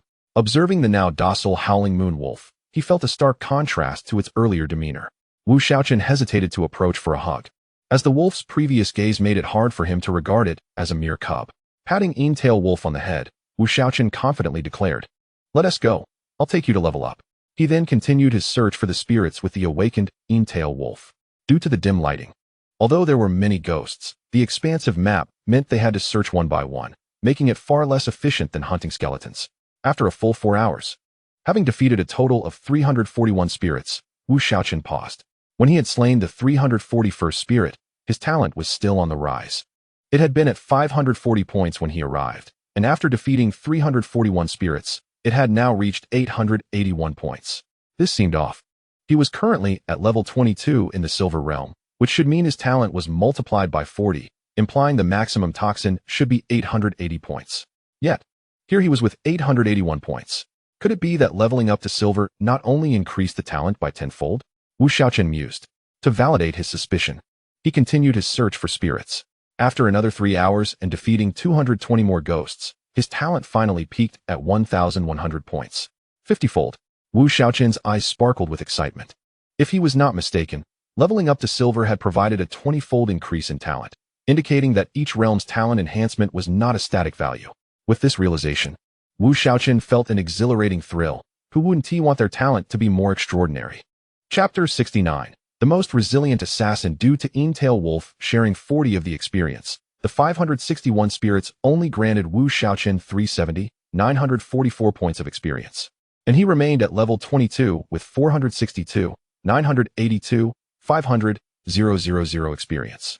Had it not been for the shared experience, he would have leveled up long ago. Nevertheless, Shaochen was unconcerned. Experience was abundant, and what truly mattered to him was that Despite the enormous experience, Tail Wolf had only reached level 10. However, its growth in power could only be described as terrifying. Tai Long, qualification, awakening in progress level, 10 health, 40, 400 magic points, 200 physical attack, 550 physical defense, 330 magic defense, 220 speed, 220. The attributes at level 10 have significantly surpassed those of the previous Tai Long. And since the qualification is still awakening, it is likely to improve further. Most notably, the speed of Tai Long has increased dramatically, reaching 220 at level 10, allowing for better synergy in battling bosses. Previously, the hesitation to deploy Tai Long for damage absorption was due to its lower speed compared to the boss, making it nearly impossible to return once released. Although a pet can be summoned again after an hour of death, resulting in a level loss, repeated deaths would diminish loyalty. Should loyalty drop too low, the pet may rebel, which is why Shaochen never considered sacrificing Tai Long. Perhaps this is why Tai Long remains willing to be his companion after awakening. At level 10, Tai Long has grown considerably, though it still only reaches up to his calf. Now that the talent has reached its peak, it is time to return to the previous level to grind health. As the efficiency here is rather low, he will first log off to have a meal, then return to grind until midnight, aiming to enhance his strength significantly by tackling the dungeon afterward, finding a safe spot devoid of monsters to log off. He reheats the meal he packed earlier and opens his phone to browse the forum. The most discussed topic remains that elusive dark gold equipment. At this stage, it is virtually impossible to encounter dark gold level gear, nor could anyone contend with dark gold level bosses. Later, someone revealed that the dark gold equipment only appears after emerging from a dungeon, igniting everyone's enthusiasm. Countless players are grinding tirelessly to reach level 20 and enter the dungeon as soon as possible. Shaochen chuckles to himself, dismissing their hopes for dark gold equipment. Successfully challenging a standard dungeon will only reward a silver chest, and obtaining a single piece of gold gear is already a cause for celebration. After finishing his meal, Shaochen logs back in, leading Tai Long to the first level, heading towards the left passage. Grinding health on the first level is the most gratifying experience. Upon reaching the end of the passage, he indeed encounters a densely populated mining area filled with monsters. These creatures are level 24 skeletons wielding bone shields, possessing 68,000 health, 620 defense, and slightly lower attack at 610, weaker than the level 23 skeleton mages. However, their skill, Shield Bash, poses a significant challenge. While the damage is only 150, the force stun for 1 second is quite bothersome. Reflecting on it, Shaochen realizes that the skeleton warriors in the first mining area were much easier to deal with. Nevertheless, he must confront these foes to increase his health, while simultaneously leveling up Tai Long, striving to defeat that tiger within 2 days, which would undoubtedly enhance his strength considerably. Following that, he plans to conquer the Golden Grade War God's secret realm, which would be quite splendid. Shaochen embarks on the arduous journey of grinding monsters once more. The shield bash from these skeletal sentinels proves to be quite frustrating. He can only lure 4 or 5 at a time, as the shield bash has a mere 10-second cooldown, and attracting too many would lead to being stunned excessively. In Julu City, Ao Tian Xiao inquires, "Have you found where Chinfeng is?" "No. It seems he hasn't appeared in Julu City for quite some time. He is likely out battling monsters, and the places he visits usually have higher level creatures. Our people cannot venture there," replied Ao Fengyu. "Humph, I wonder how long he can hide," Ao Tian Xiao scoffed. "Let them continue searching. We must expedite our efforts to reach level 20 today and tackle the dungeon." In Julu City, a flash of golden light signifying a level-up streaked across. As the guild leader of Xinhuang Gao, Xinhuang, with the assistance of other experts, finally became the first to reach level 20 after Chinfeng. "Xinhuang, shall we venture into the dungeon?" asked Shinji's Washo beside him. "I'll take a look first. You probably won't reach level 20 today. I'll enter solo to gauge the difficulty. Since Chinfeng managed to clear it alone, it shouldn't be too challenging.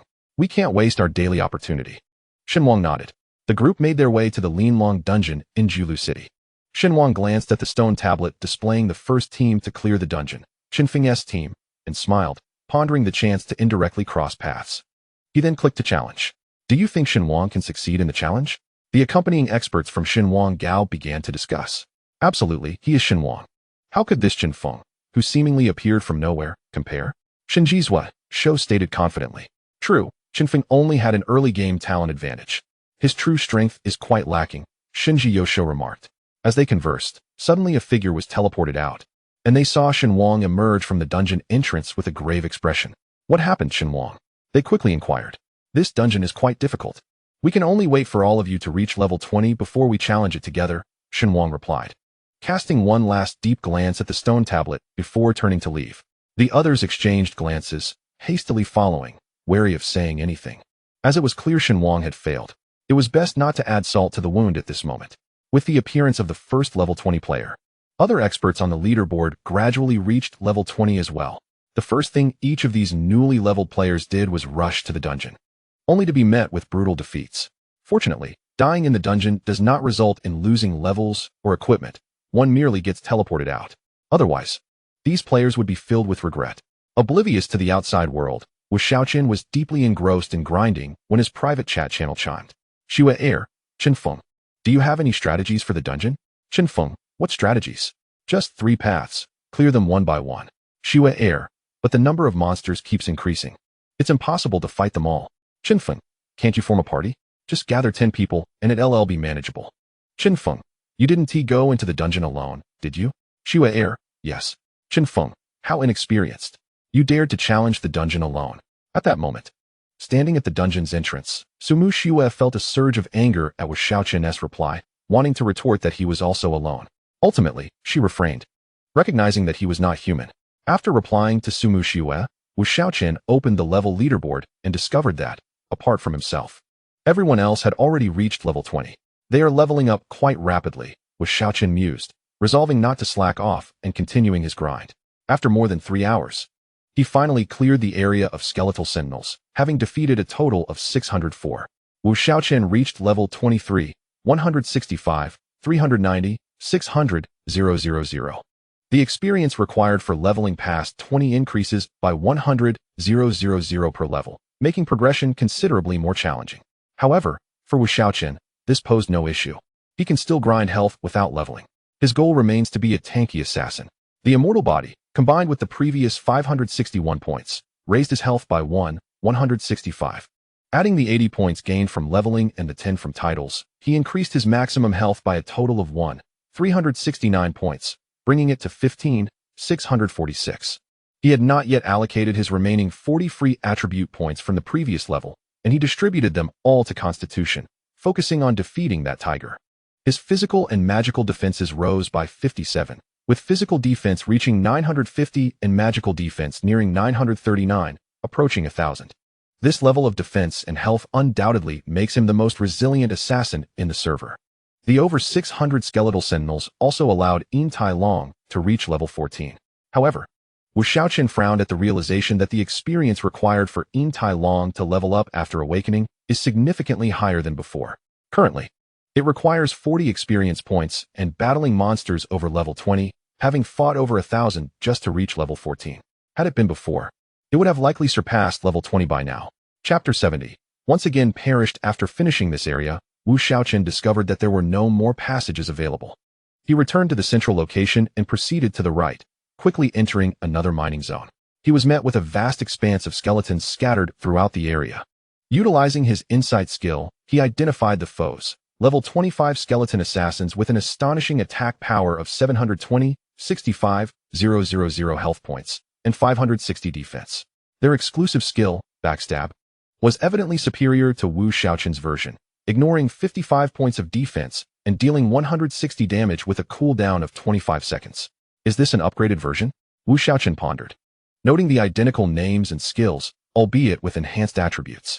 Can skills be upgraded? Yet, I don't see any upgrade button. He decided to set aside his confusion, recognizing that these assassins lacked control skills.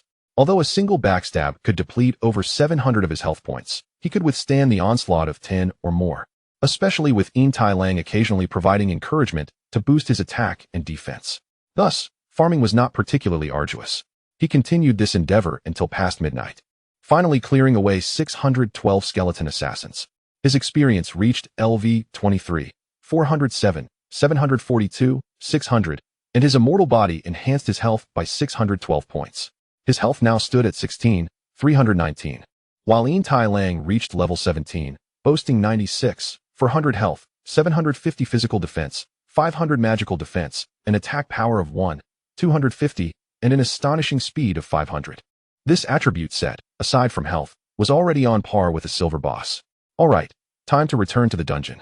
I should be able to farm another piece of golden equipment, Wu Shaochen thought, promptly using a return scroll to teleport back to Jinling City.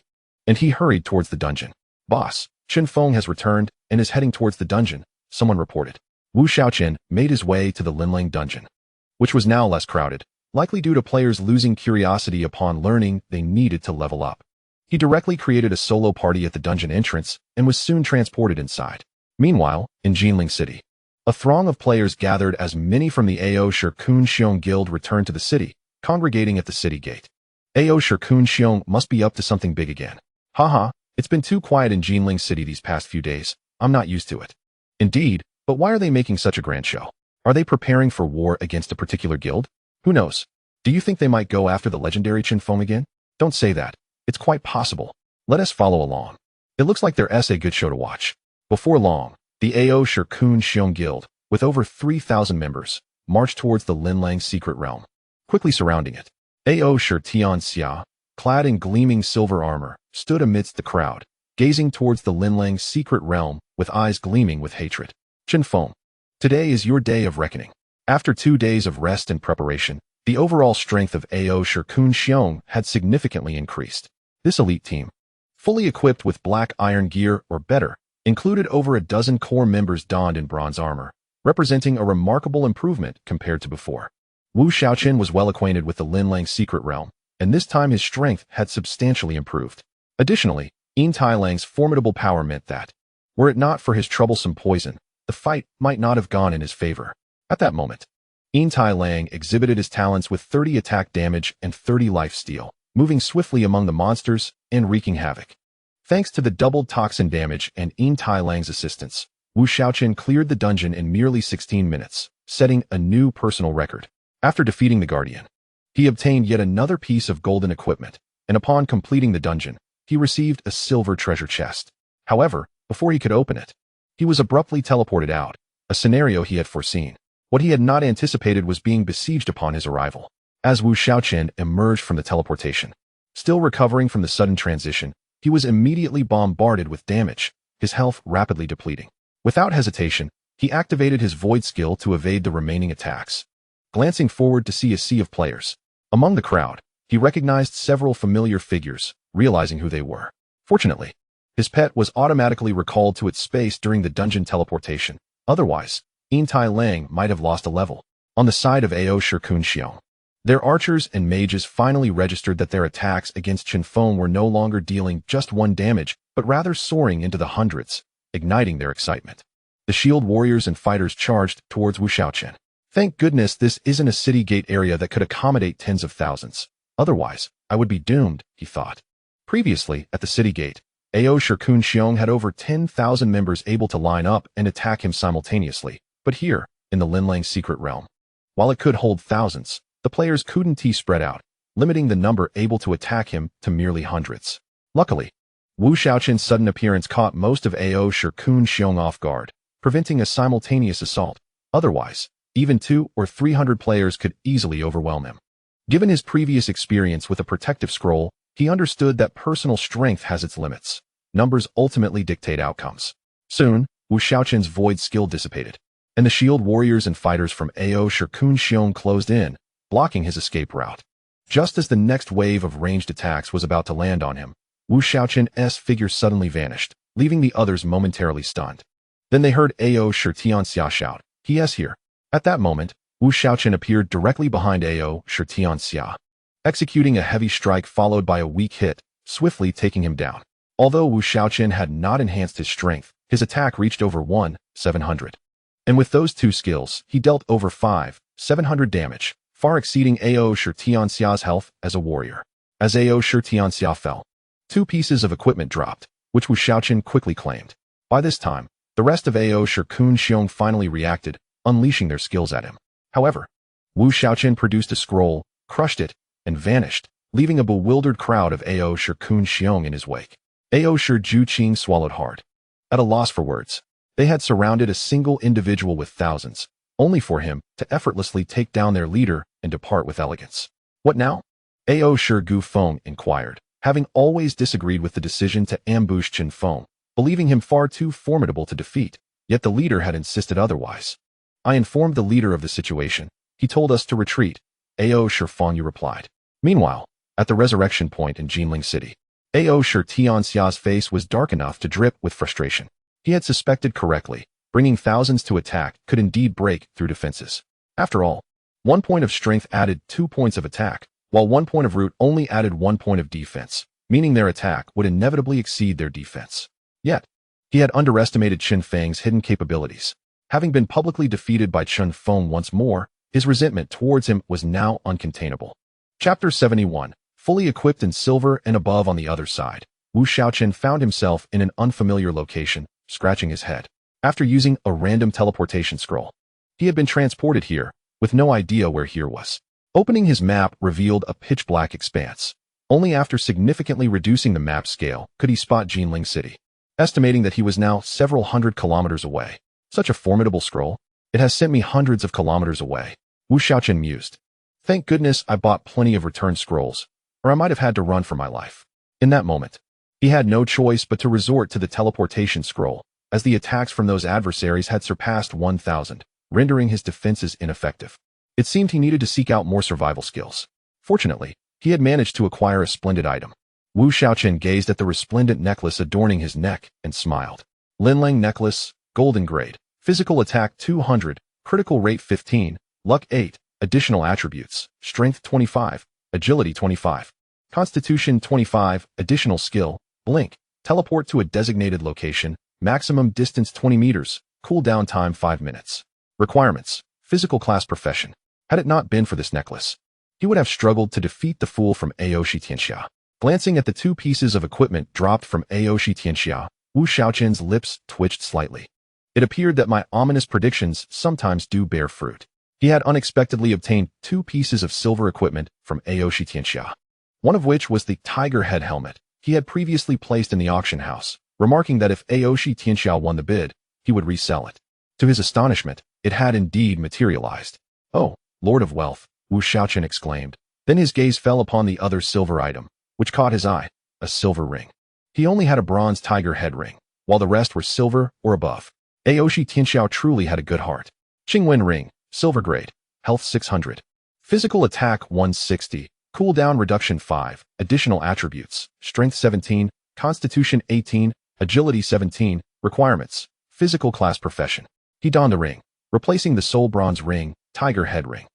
The power boost was not substantial since both were accessories enhancing attack, but for Wu Shaochen, the increase was marginal. Moreover, now that he had reached level 23, he could not trigger the immortal body against level 20 monsters in dungeons, hence the attributes saw only a slight enhancement. Health, 16467, attack, 1765, physical defense, 983, magical defense, 972, movement speed, 724, attack speed, 167, critical rate, 15, luck, 18, experience points, 562242600000. Everything else remained unchanged. In this dungeon, he had actually acquired 5 pieces of silver equipment. It seemed that the 3 dungeon bosses were guaranteed to drop silver. Additionally, the Linlang Guardian had dropped 2 pieces. Yet none of the 5 silver items were of any use to him. Once again opening his backpack, only 1 silver treasure chest remained. Wu Shaochen rubbed his hands together. Although it was a silver chest, it could still potentially yield golden equipment. While the odds were slim, he had previously opened a golden chest that contained dark gold. Indicating his fortune, he clicked to open it. Ding! Congratulations on acquiring the skill Chisel Strike. Ah, a skill? This is promising. The treasures from the chest are always relevant to the profession of the opener, and since the skill must belong to an assassin. Wu Shaochen initially did not harbor high hopes for a silver chest, expecting silver equipment instead. To his delight, it was indeed a skill, which brought him immense joy. Chisel Strike consumes 50 mana points, dealing 150 physical attack damage to the target and stunning them for 2 seconds. Cooldown time 30 seconds. Usage requirement, Assassin. A skill that can stun is indeed a valuable asset. The more skills, the better. He hurriedly learned the skill. After mastering the skill, Wu Shaochen surveyed his backpack, which still contained 6 pieces of silver, 9 pieces of bronze, and 16 pieces of black iron equipment, including those dropped by the skeleton shield guard and skeleton assassin. He had been too lazy to sort through them earlier, but now was the perfect time to do so. He placed the equipment in the auction house for processing. The black iron equipment sold for 5,000 each, totaling 72,000 yuan. The bronze equipment had also decreased in price, selling for 80,000 each, amounting to 648,000. Of the 6 pieces of silver, 2 were mage equipment, which he decided to keep for his sister, who was likely about to emerge from the novice village. The other 4 pieces he placed in bidding mode for 30 minutes. After handling these matters, Wu Shaochen glanced around. The location resembled a valley, the scenery quite beautiful. Since he was here, he might as well explore, he thought to himself, and then ventured inward. Along the way, he encountered no monsters, the silence unnerving. After walking for quite a while, he reached the valley's end, where he spotted a pool at the base of the cliffs. The water was not clear, but rather a milky white liquid, with faint steam rising from above. A hot spring? Wu Shaochen blinked in surprise. There was even a hot spring in the game. He cautiously approached the pool, preparing to dip his hand in to test the water's temperature, when he suddenly noticed a dark shadow beneath the surface. The milky water made the shadow distinctly visible, and his curiosity was instantly piqued. He intended to use an insight spell, but realized he was too far away. Should I go into the water? Wu Shaochen mused. The outline of the shadow resembled a human figure. He wondered if it was a living being. If it was alive, he would be in danger. But if it were not, it might be a treasure. Overcome by curiosity, he felt an irresistible urge akin to a cat's itch. Finally, he gritted his teeth and thought, what the heck, if I die, I'll just lose a level. It's not like I'll truly perish.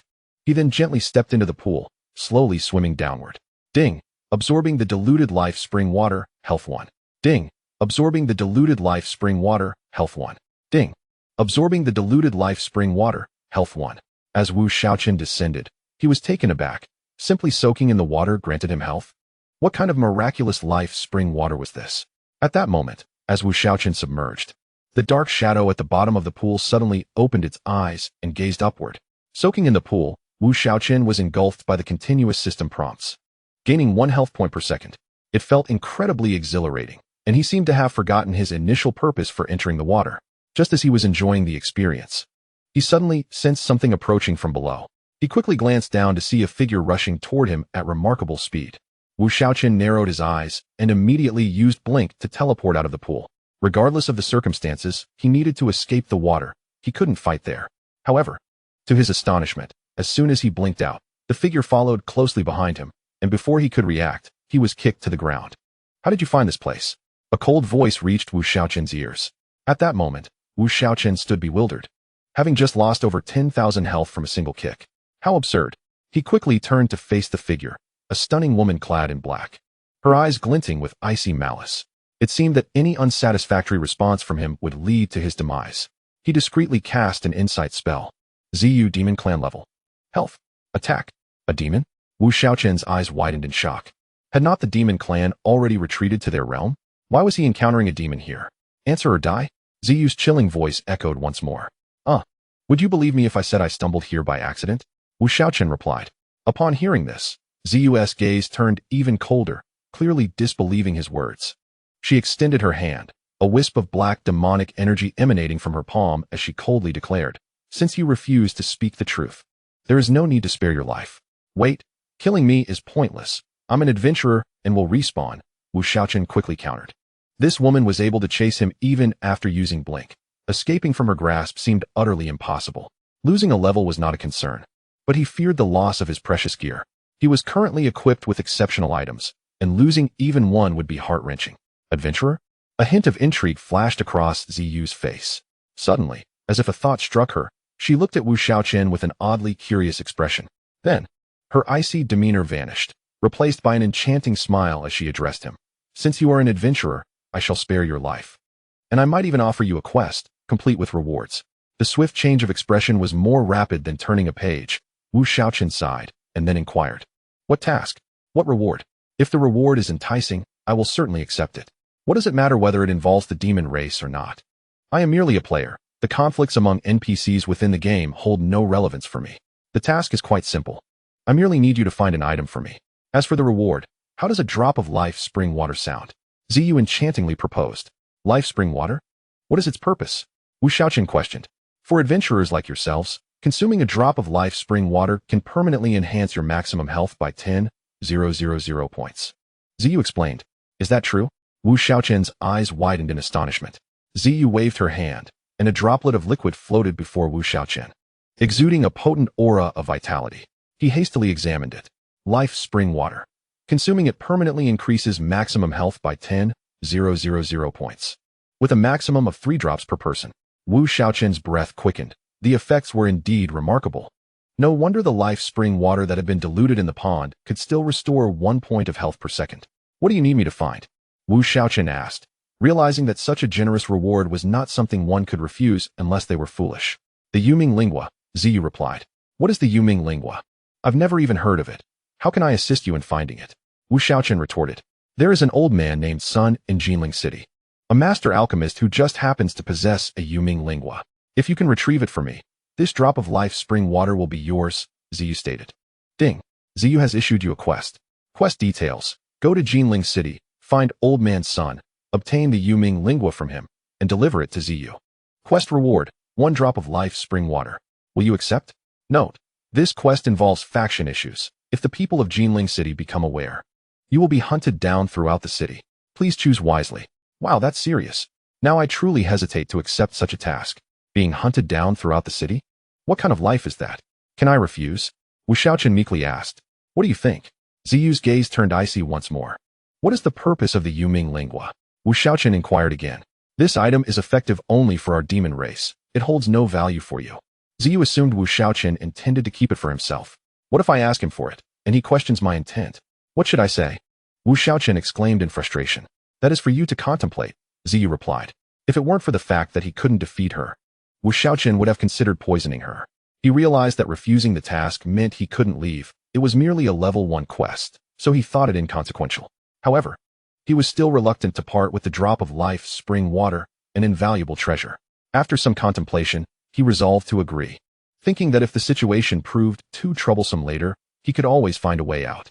Fine, I accept your request, Wu Shaochen declared. A wise choice. However, to prevent any betrayal, I must place a mark on you, Ziyu said. With a series of intricate hand seals, she waved her hand, and a dark light shot towards Wu Shaochen's forehead, forming a pattern that quickly faded from sight. What did you do to me? Wu Shaochen exclaimed in shock, touching his forehead but feeling no immediate difference, though he sensed that something had indeed entered him. Nothing much, just a special secret technique of our demon race. As long as you do not speak out of turn, you shall be fine. However, should you utter words you should not, this demonic mark will strike you down instantly. Even if you die and are revived, it will be of no use. The mark is inscribed upon your soul, unless I personally remove it. No matter how many times you are revived, it will remain. Ziyu smiled. You've got to be kidding me. Wu Shaochen felt a surge of anger. Was his very life no longer his own? He regretted his curiosity that led him to approach her instead of simply returning to the city. All right, you may return. I shall grant you 5 days. Should you fail to procure the item within that time, I will activate the mark to kill you once a day, Ziyu smiled, then vanished before Wu Shaochen's eyes. At that moment, Wu Shaochen felt utterly despondent, regretting his earlier foolishness in wanting to see her. Well, I must return and devise a plan, he thought, then took out the return scroll, only to hear a notification. Ding. You are currently in a special map. The return scroll cannot be used.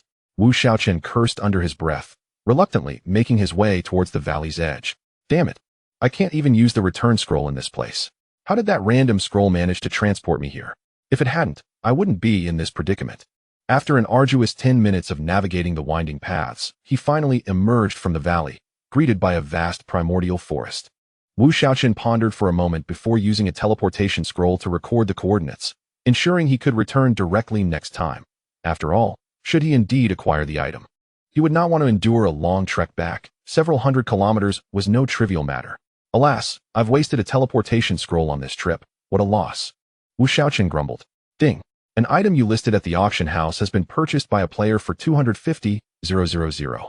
After deducting the handling fee of 37,500. Your remaining balance of 125,000 has been transferred to your linked bank account. Ding, ding, ding. A series of 4 system notifications rang out, finally lifting Wu Shaochen's spirits slightly. He had sold 4 silver items, 2 for 250,000, 1 for 260,000, and 1 for 240,000, totaling 1 million, netting him 850,000 after fees. With newfound wealth, Wu Shaochen felt less despondent. He took out the return scroll and used it, quickly finding himself back in Jinling City. It was already quite late, so he logged off directly, removing his headset and collapsing onto his bed, after setting an alarm for 6 hours. He hoped not to have nightmares that night, having battled skeletons all day and encountered a terrifying woman in the end. Chapter 73. Are you still human? When Wu Shaochen was awakened by the alarm, he felt far from refreshed. As he had anticipated, he had indeed experienced a nightmare. Touching his forehead, he sensed something additional. And with a self-deprecating smile, he realized he must have been frightened by that woman. How had he allowed himself to conflate the game with reality?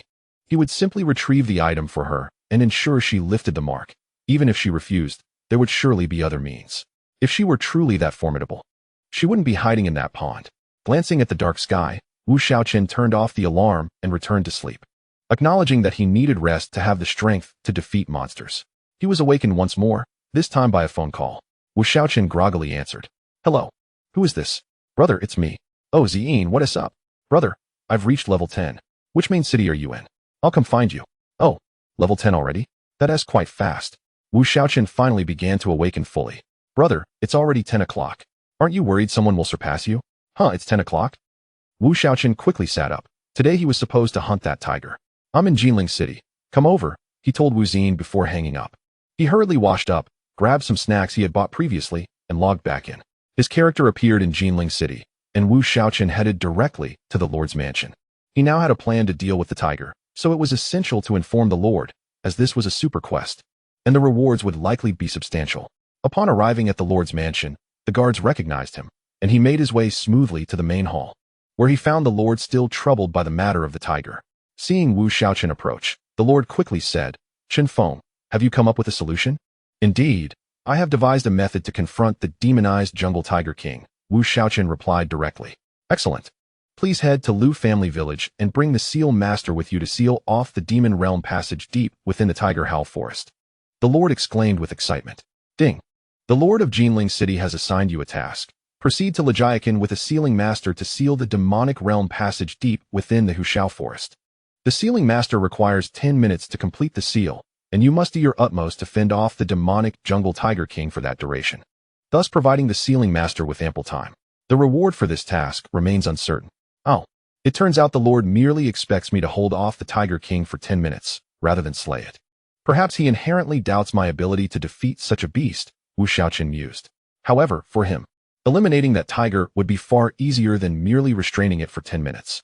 Upon accepting the task, Wu Shaochen had just stepped out of the city gate when he received a private message from Wu Ziyin. Feng Yinger, brother, I've completed my class transition. Where are you? Please wait for me at the class transition hall. I will be there shortly, Wu Shaochen replied as he made his way toward the hall. Upon arriving, he quickly spotted a young girl dressed in novice village white gear, looking around curiously. The class transition hall was rather empty, with few remaining who had yet to transition. Wu Shaochen approached Wu Ziyin, who was still scanning her surroundings, and remarked, What are you looking at? You don't even recognize me standing right in front of you. Startled, Wu Ziyin exclaimed, Brother, how would anyone recognize you with that mask on? So, you've transitioned to a priest? Wu Shaochen inquired. As a profession could not be concealed and was easily discernible. Yes, brother. Didn't you say my talents would suit either a mage or a priest? Being a mage requires great skill, and given my lack of experience, it would be a waste. As a priest, I can simply heal from the back. But brother, you must take me along. Otherwise, I won't be able to level up, Wu Ziyin pleaded with a pitiful expression. Very well, Wu Shaochen nodded. Wu Ziyin had this commendable trait of self-awareness. If he were to accompany her, a priest would indeed be more fitting than a mage. Moreover, the priest's automatic attribute points were allocated to intelligence and spirit, making it more suitable for Wu Ziyin. Wu Shaochen then handed her the 2 pieces of silver gear he had kept, a robe and a ring. He had sold the rest of his equipment, leaving only these 2, but acquiring a full set of silver gear for Wu Ziyin would not pose much of a challenge. Wow, silver gear! Wu Ziyin exclaimed excitedly.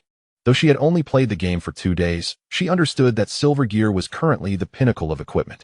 Brother, why don't we sell these 2 pieces? I've heard a single piece of silver gear can fetch over 200,000. If we sell them, we could buy a house back home, Wu Ziyin said, her eyes sparkling with ambition. Wear them, do you think I lack such money? Wu Shaochen replied with mild annoyance. True, brother, you are indeed a renowned figure. Wu Ziyin said, gazing at him with admiration. All right, hurry and equip the gear. I'll take you on a grand adventure, he said. Oh great. Wu Ziyin's eyes gleamed with excitement.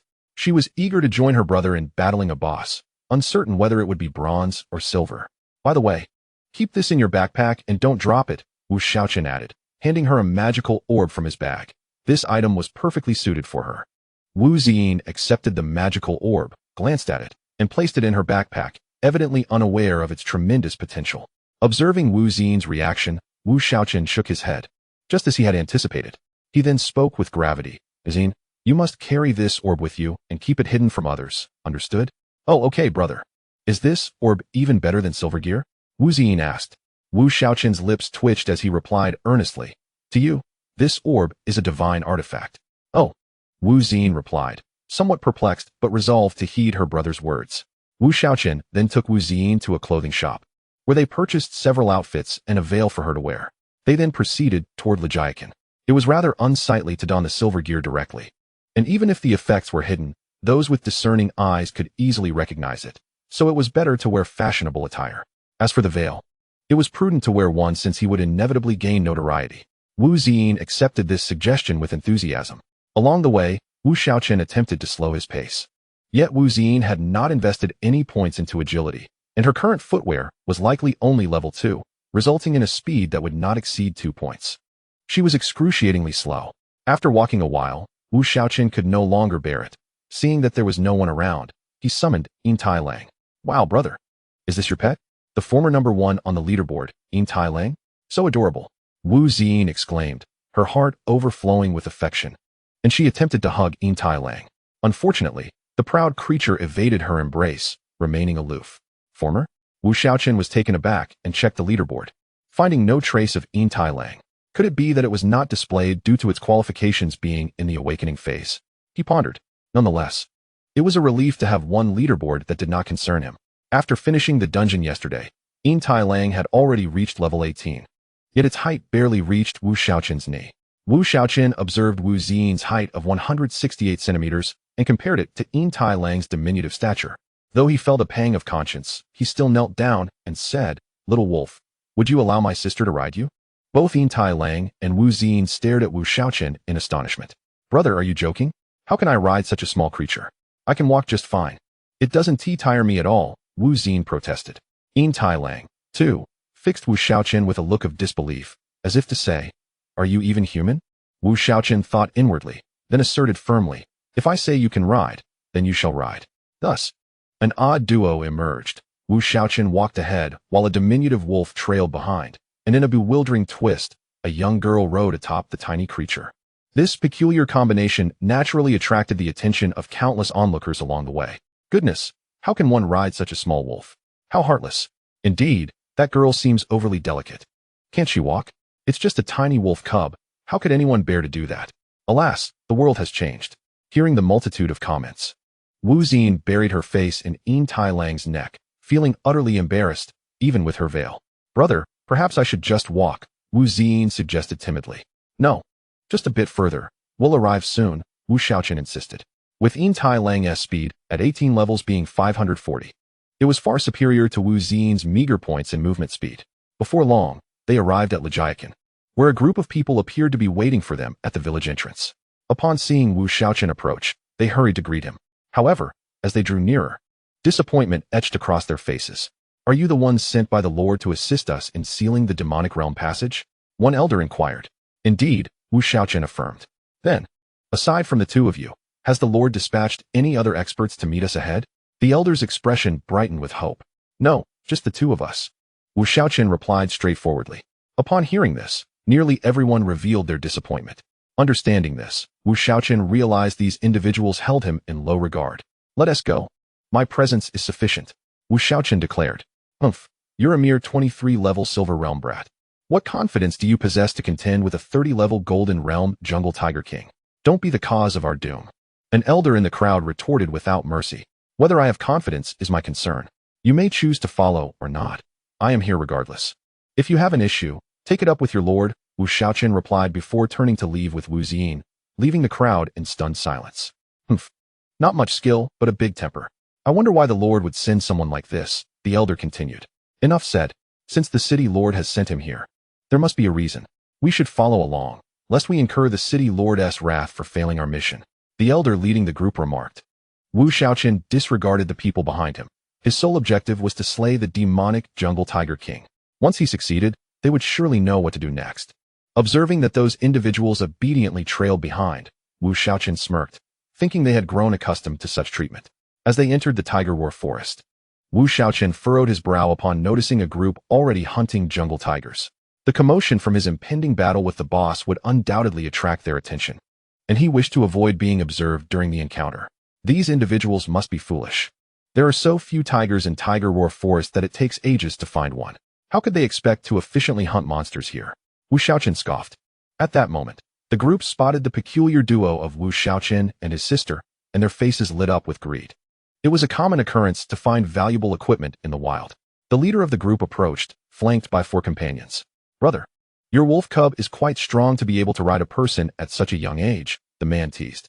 "Not bad," Wu Shaochen replied with a smile, though his heart harbored scorn for their audacity. "Would it be possible to trade it? I offer 1 copper coin." Laughter erupted from the man and his companions. Wu Shaochen joined in the laughter and turned to Wu Xin, saying, "Xin, you may as well get down. If these gentlemen desire the wolf cub, let them have it." Although Wu Xin looked puzzled, she obediently dismounted from the silver wolf. The opposing group was taken aback by her compliance. Upon seeing Wu Xin on the ground, Wu Shaochen addressed the silver wolf. "They claim you are worth but 1 copper coin. Can you tolerate such an insult?" The silver wolf seemed to comprehend Wu Shaochen's words and immediately activated its speed, launching itself forward. Such disrespect towards a wolf was intolerable. "Damn it! They're toying with us. Attack! Let us take down this wolf cub," the man shouted. Yet, they soon experienced the despair of facing the silver wolf's incredible speed, terrifying damage, and extraordinary health. "What do you mean this is a pet? It's more ferocious than a boss," one of the shield bearers exclaimed. "Brother, we've bitten off more than we can chew this time. Let us retreat." "Withdraw," the leader commanded decisively. Unfortunately, their speed was no match for the silver wolf, and they were swiftly sent back to town. Wu Xin was left dumbfounded. She had never anticipated that the small wolf cub she rode upon was so formidable. Wu Shaochen walked over to collect the equipment that had fallen to the ground: 5 pieces of black iron and 2 pieces of bronze. These individuals had decent gear, which explained their audacity to hunt tigers. He handed Wu Xin 2 pieces of black iron equipment suitable for her, while the rest he would sell at the auction house. All the gear was of low level, so Wu Shaochen offered them at a bargain price, knowing they were essentially free. 3 pieces of black iron for 3,000. 2 pieces of bronze for 50,000. This was their true market value. "All settled. Let us continue our journey. You should get back on," Wu Shaochen suggested to Wu Xin. She shook her head vigorously, terrified by the ferocity of the silver wolf. Not wanting to pressure her further, Wu Shaochen decided to wait until she adjusted. After all, they were not far from their destination. The silver wolf, finally relieved, lightened its stride. Although Wu Xin was not heavy, it was still a challenge for such a small creature. After walking for a few more minutes, Wu Shaochen halted. Venturing further could lead them to encounter the tiger at any moment. They stood waiting for a while until they saw the sealers and the soldiers guarding them approach. "Stay here while I deal with that large tiger. You can enter once I have subdued it. Xin, you wait here as well. When the tiger is nearly defeated, I will call you in to share the experience," Wu Shaochen instructed. "Okay," Wu Xin replied obediently, then inquired, "Are you going to fight a boss? What level is it? Can I assist you? I can heal you. It's a golden boss. Your current gear is too weak. The healing you provide would be negligible. Wait until I can equip you with a full set of silver or better gear, and then you can truly assist me," Wu Shaochen explained. "A golden boss? Brother, can you really defeat a golden boss?" Wu Xin asked in astonishment. "I should manage. I'll create quite a stir when I engage the boss. If anyone approaches, have these soldiers prevent them from interfering with my fight, understood?" Wu Shaochen reiterated, mindful that they were in an area populated by level 21 monsters. While the average player level had reached around 18, with the more skilled players being at levels 19 or 20. He could not guarantee that there wouldn't be other foolish individuals drawn to Tiger Roar Forest for monster hunting.